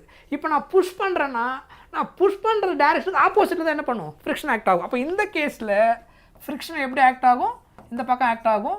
ஏன்னா ஆப்ஜெக்ட் இந்த டைரெக்ஷனில் மோஷனில் இருக்குது. சொல்கிறது புரியுதா நான் என்ன பண்ணுறேன்னு? ஏன் வந்து ஃப்ரிக்ஷன் ஆப்போசிட்டில் போடலை அப்படின்னா இந்த ரீசன் வந்து ஆப்ஜெக்டுடைய மோஷன் எந்த பக்கம் இருக்குதோ அந்த டைரெக்ஷனில் ஃப்ரிக்ஷன் ஆக்ட் ஆகும். ஸோ நீங்கள் அப்போர்டில் நீங்கள் மூவ் பண்ணிட்டு போகிறீங்கன்னா ஆப்ஜெக்ட் மோஷனை ரெசிஸ்ட் பண்ண தான் எப்பவுமே என்ன பண்ணும், ஃப்ரிக்ஷன் ட்ரை பண்ணும். ஸோ அப்போ இந்த ரெண்டு ஃபோர்ஸும் இப்போ ஒரே டைரெக்ஷனில் இருக்கும். இப்போ இந்த கேஸில் F2 எதுக்கு ஈக்குவலாக இருக்கும்? F2 வந்து இந்த டூ ஃபோர்ஸும் ஒரு direction. F2 equal to mg sin 45 plus fk. சொல்கிறது புரியுதா? mg sin 45 ப்ளஸ் fk அப்படின்னு நமக்கு கிடைக்கும். இதில் இந்த F2 இருக்கு இல்லையா, அதுக்கு பதிலாக என்ன எழுதலாம், 2 times of F1. 2 times of F1 equal to mg sin 45 degree plus fk. Okay, இந்த 2 ஈக்குவேஷன் இப்போ சால்வ் பண்ணால் நமக்கு ஆன்சர் முடிஞ்சுது. ஸோ இதிலிருந்து F1 கண்டுபிடிங்க பார்ப்போம். mg sin 45 degree இந்த ப்ளஸ் fk இங்கே வந்தால் மைனஸ் fk ஆகிடும். ஈக்குவல் டு என்ன ஆகிடும், F1 ஆகிடும். கரெக்டாக புரியுதா? இது ஈக்குவேஷன் நம்பர் 1. இது கொஞ்சம் லென்த்தி கொஷின். இது ஈக்குவேஷன் நம்பர் 2. இந்த F1 வேல்யூவை எடுத்துகிட்டு போய்ட்டு நான் இப்போ சப்ஸ்டிட் பண்ண போகிறேன். சப்ஸ்டிட் பண்ணால் என்ன ஆன்சர்ன்ற நம்ம கண்டுபிடிச்சிடலாம். சரியா? இப்போ பாருங்கள். ஸோ ஃபஸ்ட்டு இந்த ஈக்குவேஷன் எழுதிக்கிறேன். சரி, அதில் நம்ம சப்ஸ்டிட் பண்ண போகிறோம். 2 times of F1 equal to mg sin 45 mg sin 45 plus fk. கரெக்டா? கிளியர்? ஸோ F1 வேல்யூ வேறு சப்ஸ்டிட் பண்ணுங்க. F1 இப்போ நான் என்ன கண்டுபிடிச்சிருக்கேன், mg sin 45 minus fk. mg sin 45 degree minus fk. இந்த F1க்கு பதிலாக சப்ஸ்டிட் பண்ணிட்டேன். அதாவது என்ன பண்ணியிருக்கேன்னா இந்த கேஸில் ஈக்குவேஷன் நம்பர் 1 to 2ல் சப்ஸ்டிட் பண்ணியிருக்கிறேன், வேறு ஒன்றும் இல்லை. இங்கே என்ன வந்திருக்கும், mg sin 45 degree plus fk. கரெக்டாக? இதை இன்சைடில் மல்டிப்ளை பண்ணுங்க. 2mg sin 45 degree minus 2 times of fk equal to mg sin 45 degree plus fk. இப்போ என்ன பண்ணுங்க, கைனடிக் ஃப்ரிக்ஷன் டேர்மில் ஒரு சைடு கொண்டு போடுங்க அந்த fkவெல்லாம். சரியா? ரிமைனிங் இந்த டேர்ம் இந்த சைடு கொண்டு வந்துட்டீங்கன்னா 2mg sin 45 degree இங்கே இந்த கொண்டு minus mg sin 45 degree. Correct? Equal to இந்த மைனஸ் fk கொண்டு போனால் என்ன ஆகிடும், fk plus 2 times of fk minus 2 times of fk. if you bring right hand side what happen, ப்ளஸ்ஸாக கன்வெர்ட் ஆகிடும். சொல்கிறது புரியுதா? இது 2mg இது மைனஸ் mgனா இப்போ என்ன ஆகிடும், 1 time கேன்சல் ஆகிட்டு mg sin 45 degree அப்படின்னு கிடைக்கும். சொல்கிறது புரியுதா? இது 2 times. அதனால் இங்கே என்ன வரும், 3 into fk. கரெக்டா? ஸோ இதுதான் ஃபர்தராக சால்வ் பண்ணணும்.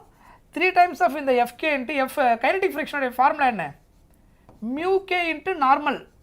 இந்த கேஸில் நார்மல் ஃபோர்ஸ் எதுக்கு ஈக்குவல், நார்மல் ஃபோர்ஸ் ரெண்டு கேஸ்லையும் ஒன்று தான். இன்க்ளைண்டாக இருக்கும்போது நார்மல் ஃபோர்ஸ் எதுக்கு ஈக்குவல், mg cos theta. கரெக்டா? ஸோ அப்போ இந்த கேஸில் நார்மல் ஃபோர்ஸ் எதுக்கு ஈக்குவலாக இருந்திருக்கும், mg cos 45 டிகிரி தானே. ஸோ இங்கே சப்ஸ்டிட் பண்ணிங்கன்னா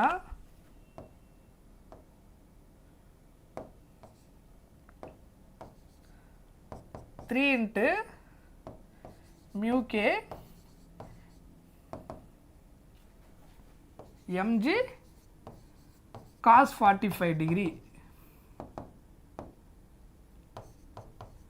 இங்கே ஆல்ரெடி என்ன இருக்குது லெஃப்ட் ஹேண்ட் சைடில், mg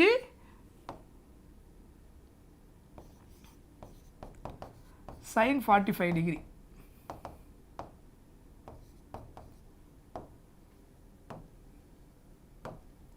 கரெக்டா? இப்போ எதெல்லாம் கேன்சல் பண்ண முடியுமோ கேன்சல் பண்ணிவிடுங்க. ஆல்மோஸ்ட் ஆன்சர் முடிஞ்சு இந்த கேஸுக்கு. mg கேன்சல் ஆகிடும், இந்த mg கேன்சல். இங்கே sin 45 degree cos 45 degree cancel ஆகிடும். ஏன் sin 45 டிகிரியோட வேல்யூ என்ன? 1/√2. cos 45 degree value 1/√2. So 1/√2 equal left right என்ன ஆகிடுதுங்க? கேன்சல் ஆகிடுச்சு. சரியா?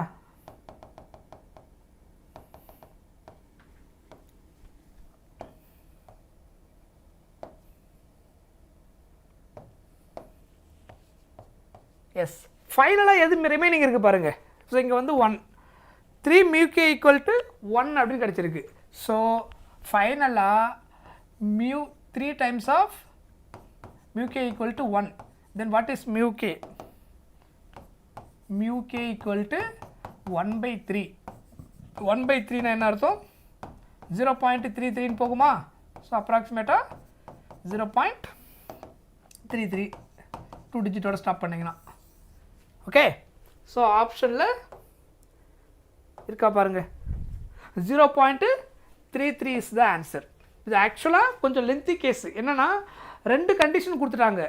ஒரு கேஸ் வந்து ஜஸ்ட் அதை ப்ரிவென்ட் பண்ணுறதுக்கு நான் ஒரு ஃபோர்ஸ் கொடுக்குறேன். இன்னொரு கேஸை நான் புஷ் பண்ணும்போது ப்ரிவென்ட் பண்ணது கொடுத்த ஃபோர்ஸோட ட்வைஸாக கொடுத்துருக்குறேன். தென் கைனடிக் ஃப்ரிக்ஷன் என்னன்னு கேட்டாங்க. ஸோ அந்த 2 கேஸையும் கம்பேர் பண்ணி சால்வ் பண்ணுறதுனால ஸ்டெப்ஸ் நான் உங்களுக்கு ஸ்டெப்ஸ் நிறைய போட்டிருக்கிறேன். ஏன்னா அந்த ஒன்று என்ன நடக்குதுன்னு புரியணுன்றதுக்காக போட்டிருக்கேன். நீங்கள் கான்செப்ட் கரெக்டாக புரிஞ்சுட்டு ஃப்ரிக்ஷன் ஃபஸ்ட்டு கேஸில் எப்படி ஆக்ட் ஆகுது, செகண்ட் கேஸில் எப்படி ஆக்ட் ஆகுது கரெக்டாக உங்களால் அண்டர்ஸ்டாண்ட் பண்ண முடிஞ்சிச்சுன்னா கால்குலேஷன் கொஞ்சம் ஃபாஸ்ட்டாக போட்டுடலாம். ஏன்னா நீங்கள் அந்த சைன் காசு தான் வருதுன்றதுனால ஈஸியாக சால்வ் பண்ண முடியும் 45 டிகிரி வரதுனால. சரியா? ஸோ தனித்தனியாக அந்த ஃபோர்ஸை கண்டுபிடிச்சி நீங்கள் ஃபாஸ்ட்டாக சால்வ் பண்ண முடியும். கிளியர்? ஸோ அது உங்களுக்கு ப்ராக்டிஸ் பண்ணதுக்கப்புறம் ஈஸியாக இருக்கும். புரிஞ்சுதா? ரைட், நெக்ஸ்ட் கொஸ்டின் பாருங்கள். A block of mass 4 kg at rest on a rough inclined plane making an angle theta with a horizontal, the coefficient of static friction between block and plane is 0.5. The frictional force of the block.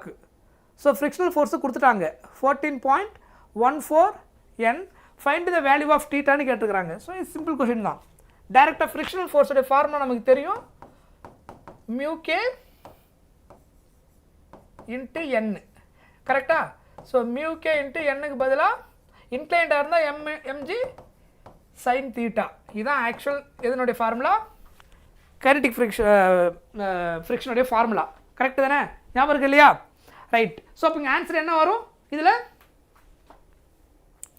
என்னென்ன கொடுத்துருக்காங்க பாருங்கள். Mass கொடுத்துட்டாங்க 4 kg. அதுக்கப்புறம் kinetic friction கொடுத்துட்டாங்க, அதோட value 14.14. Coefficient of friction கொடுத்தாங்க 0.5 sorry. Substitute பண்ணுங்க இங்கே. அப்போ இதனோட வேல்யூ 14.14ன்னு சொல்லிட்டாங்க. சரியா? இதோட வேல்யூ வந்து 14.14. μk வந்து 0.5. ஸோ 0.5 நம்ம எப்படி எழுதலாம்? 1/2. கரெக்டா? 0.5 நம்ம எப்படி எழுத முடியும்? ஈக்குவல் டு 1/2 அப்படின்னு நம்ம எழுதிக்கலாம். மாஸ் கொடுத்துட்டாங்க. What is the mass? 4 kg. 4. Gravity நமக்கு தெரியும் 10. கரெக்டாக கொஸ்டினில் கிராவிட்டி மென்ஷன் பண்ணலாம். Generally we have to take 10 into sin theta. Theta தான் கொஷின், அவ்வளோதான். இதை சால்வ் பண்ணால் நமக்கு என்ன கிடைச்சிடும்? ஆன்சர் கிடைச்சிடும். ஸோ இதை சிம்பிளிஃபை பண்ணால் 2 டைம்ஸ். கரெக்டா? ஸோ அகெயின் இந்த 2வையும் இதையும் கேன்சல் பண்ணிங்கன்னா என்ன வரும்? 7.07 அப்படின்னு கிடைக்கும். 7 2 சார் 14. 1 வந்து 2 கேன்சல் ஆகாது. ஸோ 0 ஆட் பண்ணிட்டு 14 எடுத்தினா 7 × 2 என்ன ஆகிடும்? 14 ஆகிடும். ஓகே, ஸோ ஃபைனலாக ரிமைனிங் என்ன இருக்குது பாருங்க. இங்கே 7.07 bring this 10 this side equal to sin theta. So by 10 என்ன அர்த்தம்? 1 பாயிண்ட், ஒரு பாயிண்ட் என்ன பண்ணணும்? ஷிஃப்ட் பண்ணணும். ஃபர்தராக இதிலேருந்து சிம்பிளிஃபை பண்ணிங்கன்னா என்ன ஆகும்?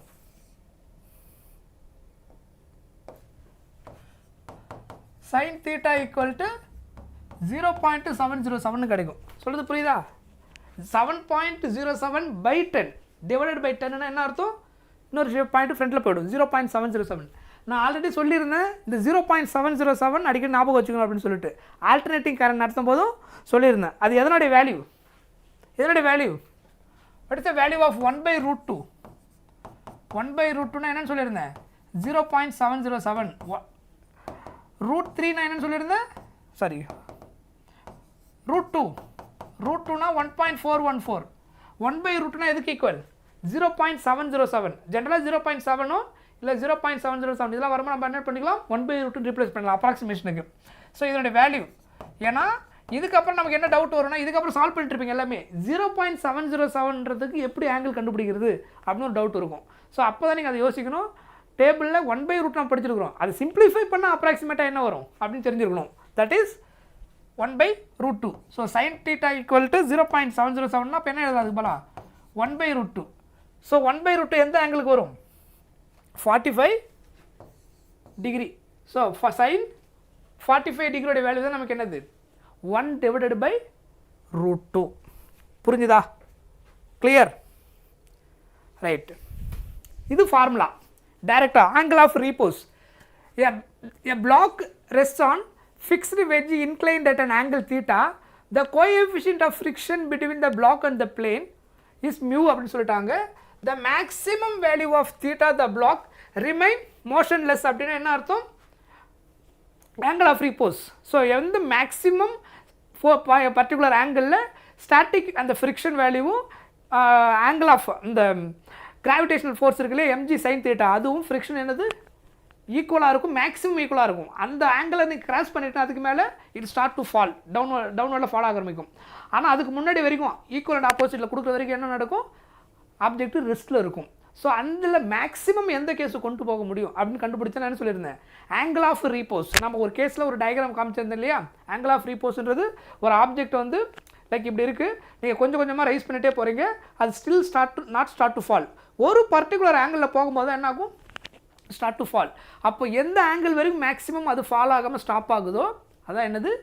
மேக்ஸிமம் அந்த கேஸ். அந்த சுச்சுவேஷன் தான் அவங்க கேட்குறாங்க. அந்த பர்டிகுலர் கேஸில் ஸ்டாட்டிக் ஃப்ரிக்ஷன் வேல்யூ எப்படி கண்டுபிடிக்கிறது, இல்லை அந்த ரிலேஷன் என்ன அப்படின்னு கேட்பாங்க. ஸோ அந்த ஃபார்முலா ஆல்ரெடி நம்ம பார்த்துன்றதுனால டைரெக்டாக யூஸ் பண்ணுறோம். Mu equal to tan θ. அந்த கேஸில் இருக்கக்கூடிய ஃப்ரிக்ஷன் இருக்குது இல்லையா? அந்த ஃப்ரிக்ஷனுடைய வேல்யூ வந்து அந்த ஆங்கிள் tan θ வேல்யூக்கு ரெண்டு ஈக்குவலாக இருந்துச்சுன்னா, இப்போ சப்போஸ் 45 டிகிரி tan θ ஆங்கிள் இருக்குன்னா tan 45 டிகிரி வேல்யூ 1. அப்போது ஃப்ரிக்ஷன் அந்த ஸ்டாட்டிக் ஃப்ரிக்ஷனுடைய வேல்யூவும் உங்களுக்கு 1 இருந்துச்சுன்னா என்ன ஆகாது? ஃபால் ஆகாது. அதாவது மேக்ஸிமம் ஆங்கிளில் இருக்கும், அந்த ஸ்டாப்பிங் கேஸ் இருக்கும், அந்த ஆப்ஜெக்ட் ரெஸ்ட்டில் இருக்கும். இதுக்கு மேலே நீங்கள் எவ்வளோ ஜாஸ்தி ரைஸ் பண்ணாலும் it start to fall. So that is called ஆக்சுவலாக ஆங்கிள் ஆஃப் ரீபோஸ் அப்படின்னு நம்ம சொல்லுவோம். That is mu equal to tan θ. Right. A block of mass 5 kg resting on a horizontal surface is connected by a cord. அதே case தான், ஒரு கயிறில் வந்து இந்த மாதிரி கனெக்ட் பண்ணியிருக்காங்கன்னு சொல்லிட்டாங்க. Passing over frictionless pulley hanging a block 5 kg. Okay. The coefficient of kinetic friction between the block அதுவும் கொடுத்துட்டாங்க. அப்போ டென்ஷன் இன் த கார்டு அப்படின்னு கேட்டிருக்காங்க. ஸோ முன்னாடி பார்த்தா அதே கேஸ் தான். டென்ஷன் நம்ம கால்குலேட் பண்ணுறதுக்கு ஃபஸ்ட் நம்ம என்ன கால்குலேட் பண்ணி ஆகணும்? ஆக்சலரேஷனை கால்குலேட் பண்ணி ஆகணும். ஸோ எந்த கேஸில் டவுன்வர்டில் இருக்கும், இந்த பக்கம் தான் ஆக்சலரேஷன் இருந்திருக்கும். கரெக்டாக? So F net equal to நம்ம ஆஸ் யூஷுவல் எப்படி யூஸ் பண்ணுவோமோ அதை அப்ளை பண்ணுங்கள். F net force equal to net mass into acceleration. Okay, net mass இந்த கேஸில் என்னென்ன இருக்குது பாருங்கள். ஃபஸ்ட்டு நெட் ஃபோர்ஸ் எழுதுங்க. என்னென்ன ஃபோர்ஸ் வருவீங்க? ஒன்று வந்து ஃபோர்ஸ் டியூ டு அந்த கிராவிட்டினால், இன்னொன்று frictional force. So force due to கிராவிட்டினா மாஸ் இன்ட்டு கிராவிட்டி இல்லையா? 5 இன்ட்டு ஜி மைனஸ் இங்கே என்ன ஆகும்? கைனடிக் ஃப்ரிக்ஷன் இந்த பக்கம் ஆக்ட் ஆகிருக்கும். That is mu K into n. Net force வந்து நெட் மாஸ் இன்ட்டு ஆக்சலரேஷன் 5 + 5 என்னது? 10. நெட் மாஸ் வந்து 5 + 5 இன்ட்டு ஆக்சலரேஷன். முன்னாடி நம்ம இந்த மாதிரி நிறைய கொஷின் பார்த்துட்டோம், அதை தான் இப்போ சால்வ் பண்ணுறோம். ஸோ கிராவிட்டி 10ன்றதுனால 5 × 10 என்ன ஆகிடும்? 50 ஆகிடும். மைனஸ் மியூ கே கொடுத்துட்டாங்க. கரெக்டாக என்ன கொடுத்துருக்குறாங்க? கிராவிட்டி 9.8 எடுத்துருக்காங்களா? ஸோ 9.8 எடுத்துக்கோங்க. ஓகே, அது எனிவே நீங்கள் அதை ரவுண்ட் ஆஃப் பண்ணாலே ஆன்சர் கரெக்டாக வந்துடும் நினைக்கிறேன். 10 எடுத்தாலும் நோ இஷ்யூ. ஓகே 9.8 எடுப்போம், என்ன எடுக்குது பார்ப்போம். மேபி அது எலிமினேஷன் ஆகிற மாதிரி கொடுத்துருக்கலாம். ரைட், நெக்ஸ்ட்டு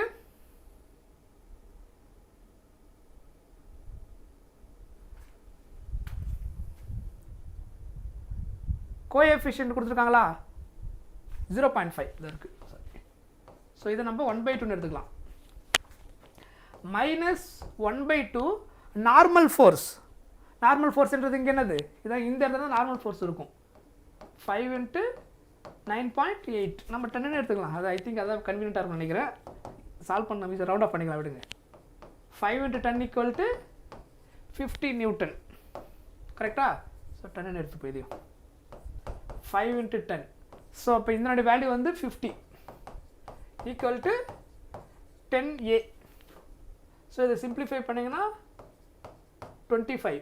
ஸோ அப்போ 50 - 25 = 10A. 50 - 25 என்ன ஆகும்? 25. 25 = 10A. So A = 25/10. So simplify பண்ணால் ஆக்சிலரேஷன் என்ன வரும்? 2.5 m/s² அப்படின்னு கிடைச்சிருச்சு. கரெக்டா? டென்ஷன் ஃபோர்ஸ் கால்குலேட் பண்ணுறதுக்கு இப்போ இந்த பக்கம் ஆக்சிலரேஷன் டவுன்வர்டில் ஆக்ட் ஆகுது, டென்ஷன் ஃபோர்ஸ் அப்போ இதுக்கு ஆப்போசிட்டில் இருக்கும். இந்த சைடு மட்டும் எடுத்திங்கன்னா இங்கே மட்டும் எடுக்கும்போது டென்ஷன் இருக்கும், ஓவரால் எடுக்கும்போது டென்ஷன் 0 ஆகிடும். ஸோ புள்ளி இருக்கிற அதர் சைடு இந்த பக்கம் எடுக்கும்போது டென்ஷன் ஃபோர்ஸ் நம்ம கால்குலேட் பண்ண முடியும். இங்கே என்ன டென்ஷன் இருக்கோ அதே டென்ஷன் தான் இங்கே ஆக்ட் ஆகும், ஆப்போசிட்டில் ஆக்ட் ஆகும். ஸோ நீங்கள் இதிலேருந்து கால்குலேட் பண்ண முடியும், இந்த சுச்சுவேஷன்லேருந்து கால்குலேட் பண்ண முடியும். ஸோ அப்போ டென்ஷன் ஃபோர்ஸ் கால்குலேட் பண்ணிங்கன்னா இதனுடைய மாஸ் இது எவ்வளோ ஃபோர்ஸ்? ஆக்சுவலாக 50 நியூட்டன் இந்த பக்கம் ஆக்ட் ஆகிற ஃபோர்ஸு. இதுதான் கிரேட்டர் ஃபோர்ஸு. 50 - டென்ஷன் ஃபோர்ஸ் = இதனுடைய மாஸ் 5 × ஆக்சிலரேஷன். சரியா?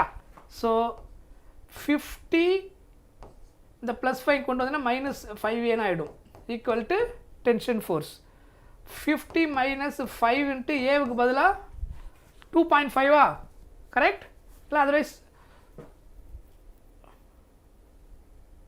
2.5 போட்டுக்கோங்க = 10.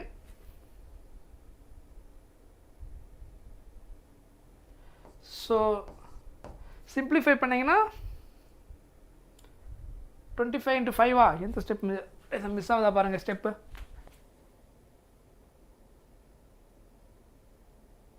ஆக்சிலரேஷன் 2.5 கொஸ்டின் 2.5 டென்ஷன் கேட்டிருக்காங்க.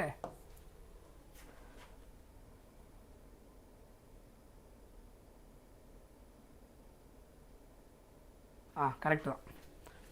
ஸோ 25 × 5 125, டெசிமல் பாயிண்ட் 1 டெசிமல் வச்சிங்கன்னா 12.5 = டென்ஷன் ஃபோர்ஸ். ஸோ 50 - 12.5 சிம்பிளிஃபை பண்ணிங்கன்னா என்ன வரும்? 36.75 கிடைக்கும். Okay, so correct answer. Answer is correct. So 2.5 × 5 எழுதும்போது உங்களுக்கு என்ன கிடைக்கும்? 25 × 5 125. ஸோ 1 டெசிமல் பாயிண்ட் வச்சுன்னா 12.5 அப்படின்னு கிடைக்கும். தென் த ஆன்சர் இஸ் சிம்பிளிஃபை பண்ணதுக்கப்புறம் 36.5 நியூட்டன் அப்படின்னு கிடைக்கும். சரியா? ஓகே, ஸோ இதில் இருக்க ரிமைனிங் கொஷின் நீங்கள் ஹோம்ஒர்க்காக ட்ரை பண்ணுங்கள். ஒரு ஃபியூ கொஷின்ஸ் இருக்குது, ஆல்மோஸ்ட் நான் முடிச்சுட்டேன். நான் ஆல்ரெடி கொடுத்த அந்த மாடலில் தான் இருக்கும். So try your self. Okay, so அதில் இருக்க ஒரு 4 கொஷின்ஸ் இருக்குது, அதை ஹோம்ஒர்க்காக ட்ரை பண்ணுங்கள். ஸோ அது கண்டிப்பாக உங்களுக்கு யூஸ்ஃபுல்லாக இருக்கும். நீங்கள் ட்ரை பண்ணிங்கன்னா இன்னும் கொஞ்சம் உங்களுக்கு யூஸ்ஃபுல்லாக இருக்கும். சரியா? ஸோ என்ட்ரன்ஸ் எக்ஸாமுக்கு நீங்கள் ப்ரிப்பேர் பண்ணுறவங்க எல்லாருமே இருக்கீங்க கரெக்டாக? ஸோ உங்கள் எல்லாருக்குமே ஃப்ரீ டெஸ்ட் வந்து உங்களுக்கு எழுதுறதுக்கு ஒரு நல்ல ஒரு ஆப்பர்ச்சுனிட்டி இருக்குது. ஸோ அதை மிஸ் பண்ணாதீங்க. ஸோ நம்ம வேதாந்தில் வைசாட் எக்ஸாம் கண்டக்ட் பண்ணுறாங்க. என்னென்ன டேட் பார்த்துக்கோங்க. 4th ஆல்ரெடி முடிஞ்சிச்சு, 11th and 18th. ஸோ இது வந்து free test series, full question paper. So உங்களுக்கு எல்லா இதுக்குமே இருக்குது. பார்த்தீங்கன்னா CBSE, JEE, NEET and board, இது எல்லாத்துக்குமே entrance exam based question paper உங்களுக்கு இருக்குது. Plus board based question paper இருக்கும். கம்ப்ளீட்டாக உங்களுக்கு ப்ராக்டிஸுக்கு ரொம்ப யூஸ்ஃபுல்லாக இருக்கும். So don't miss it. கண்டிப்பாக என்ன பண்ணுங்கள், மறக்காமல் ரிஜிஸ்டர் பண்ணுங்கள். இதில் போய்ட்டு லாகின் பண்ணிட்டீங்கன்னா, இந்த வெப்சைட்டில் போய்ட்டு லாகின் பண்ணி ரிஜிஸ்டர் பண்ணி வச்சுட்டிங்கன்னா நீங்கள் டெஸ்ட்டை ஈஸியாக அட்டன் பண்ண முடியும். சரியா? ஸோ அதனால் டோன்ட் ஃபர்கெட். உங்களுக்கு ரொம்ப யூஸ்ஃபுல்லாக இருக்கும். நீங்கள் நிறைய டெஸ்ட்டு எதுனா தான் உங்களுக்கு ரொம்ப இன்னும் ஒரு எக்ஸ்பீரியன்ஸ் கிடைக்கும். கொஷின் பேப்பர் எப்படி வருது, ஓவரால் எழுதும்போது இன்னும் கிளாரிட்டி கிடைக்கும். ஃபிசிக்ஸு, கெமிஸ்ட்ரி, பயோ எல்லாத்தையும் சேர்த்து ஒரே டைமில் எழுதும்போது you will get lot of experience. கரெக்டாக?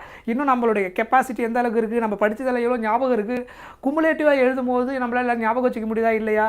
கொஷின்ஸ் வந்து ஒரு சாப்டர் வந்து திடீர்னு மாறி வரும். திடீர்னு ஃபஸ்ட் சாப்டர் 12th ஃபிசிக்ஸில் இருக்குன்னா திடீர்னு பார்த்தா செகண்ட் கொஷின் 11th ஸ்டாண்டர்ட் ஏதோ ஒரு சாப்டர் கொஷின் இருக்கும். ஸோ அந்த மாதிரி அங்கங்கே சேஞ்ச் ஆகிருக்கும், கொஷின் ஷஃபிளாக இருக்கும். ஸோ அப்போ நம்ம பிரெயின் வந்து கரெக்டாக சிந்தசிஸ் பண்ணி ஃபாஸ்ட்டாக கொண்டு வரணும். அதெல்லாம் ப்ராக்டிஸ் பண்ணும்போது மட்டும்தான் வர முடியும். அதுக்கப்புறம் ஃபிசிக்ஸ் முடிச்சுட்டு கெமிஸ்ட்ரி போகிறீங்க, இல்லை பயாலஜி போகிறீங்கன்னா அந்தந்த சாப்டர் அந்தந்த டாப்பிக்கோடைய கொஷின்ஸ் உங்கள் மைண்டில் வரணும், கான்செப்ட்லாம். ஸோ அதெல்லாம் உங்களுக்கு ப்ராக்டிஸ் நிறைய பண்ணும்போது தான் அந்த ஸ்பான்டேனியஸாக உங்களுக்கு பிரெயின் ஒர்க் ஆகும். ஸோ அதனால் டெஸ்ட்டு ரொம்ப ரொம்ப முக்கியம். ஸோ அதனால் இந்த டெஸ்ட்டு உங்களுக்கு ரொம்ப யூஸ்ஃபுல்லாக இருக்கும். ஸோ டோன்ட் ஃபர்கெட், கண்டிப்பாக மறக்காமல் எல்லாருமே ரிஜிஸ்டர் பண்ணிவிடுங்க. சரியா? அதுக்கப்புறம் நம்மளுடைய வீனிட் தமிழ்நாடு சேனல் டெலகிராமுடைய லிங்க் இங்கே இருக்குது. ஸோ இதில் நீங்கள் வந்து ஜஸ்ட் ஸ்கேன் பண்ணிங்கன்னா ஆட்டோமேட்டிக்காக அது லிங்க் ஓப்பன் ஆகிடும். கண்டிப்பாக நீங்கள் உங்கள் ஃப்ரெண்ட்ஸ் எல்லாருக்கும் வந்து ரெஃபர் பண்ணுங்கள். சேனலில் யாராவது ஜாயின் பண்ணாமல் இருந்தீங்கன்னா மறக்காமல் ஜாயின் பண்ணிவிடுங்க. நம்ம சேனலில் வந்து உங்களுக்கு தேவையான எல்லா பிடிஎஃப், மற்ற அதர் லிங்க்கு, அதர் இன்ஃபர்மேஷன் நம்ம சேனல் அடுத்து அப்கமிங் என்னென்ன வரப்போகுது எல்லாமே அப்டேட் பண்ணிகிட்டே இருப்பாங்க. ஸோ சேனலில் சப்ஸ்கிரைப் பண்ணிட்டீங்கன்னா உங்களுக்கு தேவையான அப்டேட்ஸ் அப்போ ஃப்ரீக்வெண்ட்டாக கிடச்சிட்டே இருக்கும். சரியா? ஸோ கண்டிப்பாக மறக்காமல் சேனலை சப்ஸ்கிரைப் பண்ணி வச்சுக்கோங்க. Okay, at the same time நம்ம சேனல் யூடியூப் பார்க்குறவங்க யாருமே மறக்கக்கூடாது, கண்டிப்பாக சப்ஸ்கிரைப் பண்ணுங்கள், லைக் பண்ணுங்கள். சரியா? Don't forget. அதுக்கப்புறம் நான் சில கொஷின்ஸ் ஹோம்ஒர்க் கொடுத்துருக்குறேன், அதை ஒர்க் அவுட் பண்ணி கமெண்ட் பாக்ஸில் கண்டிப்பாக கமெண்ட் பண்ணுங்கள். சரியா? அதுக்கப்புறம் அடிஷ்னலாக ஒரு சில ஃபியூ கொஷின்ஸ் இருக்குது, அது நீங்கள் அப்புறமா ஹோம்ஒர்க் பண்ணிட்டு கூட யூ கேன் ஷேர் இட். நீங்கள் டெலகிராமில் ஷேர் பண்ணாலும் ஓகே, அதர்வைஸ் நம்ம கமெண்ட் பாக்ஸில் அந்த நம்ம வீடியோட கமெண்ட் பாக்ஸில் பண்ணிங்கனாலும் தட் ஆல்சோ ஓகே. நான் அதை பார்த்துட்டு உங்களுக்கு ஆன்சருக்கு ரிப்ளை பண்ணுவேன். சரியா? ஸோ கண்டிப்பாக இந்த கிளாஸ் உங்களுக்கு ரொம்ப யூஸ்ஃபுல்லாக இருந்திருக்கும். ஸோ ஓரளவுக்கு முடிஞ்ச வரைக்கும் என்னென்ன டாபிக்ஸ்லாம் டிஃப்ரெண்ட் டைப்ஸ் ஆஃப் கொஷின் ஃப்ரீக்வெண்ட்டாக நீட்டில் வரக்கூடிய கொஷின்ஸ் இதில் இருக்குதோ அதை நான் வந்து உங்களுக்கு கவர் பண்ணியிருக்கிறேன். சரியா? பர்டிகுலரான கொஷின்ஸ் கான்செப்ட் ரொம்ப சிம்பிள் தான். இதில் பேசிக்காக ஃபோர்ஸோடைய கான்செப்ட் தான். நெட் ஃபோர்ஸ் வச்சு என்னெல்லாம் கால்குலேட் பண்ணுறோம் அதுதான் ஐடியா. அதில் இருக்க அந்த டிஃப்ரெண்ட் ஃபோர்ஸ் தான் நம்ம பார்த்தோம். அதை பேஸ் பண்ணி தான் கொஷின்ஸ் நம்ம பார்க்குறோம். பட் கரெக்டாக அண்டர்ஸ்டாண்ட் பண்ணி அங்கே என்ன நடக்குது, எந்த ஃபோர்ஸ் ஆக்ட் ஆகுது, எது இன்க்ரீஸ் டிக்ரீஸ், இதெல்லாம் கொஞ்சம் ப்ராக்டிக்கலாகவும் கொஞ்சம் கனெக்ட் பண்ணி யோசிச்சிங்கன்னா அப்புறம் மேக்ஸ் கொஞ்சம் ஸ்ட்ராங்காக இருந்தீங்கன்னா கொஞ்சம் ஈஸியாக இருக்கும் இந்த chapter. This is also very important, one of the high weightage chapter நமக்கு 11th ஃபிசிக்ஸில். சரியா? So don't forget it. Okay, so thank you so much. அடுத்த கிளாஸ் பார்க்கலாம். பை.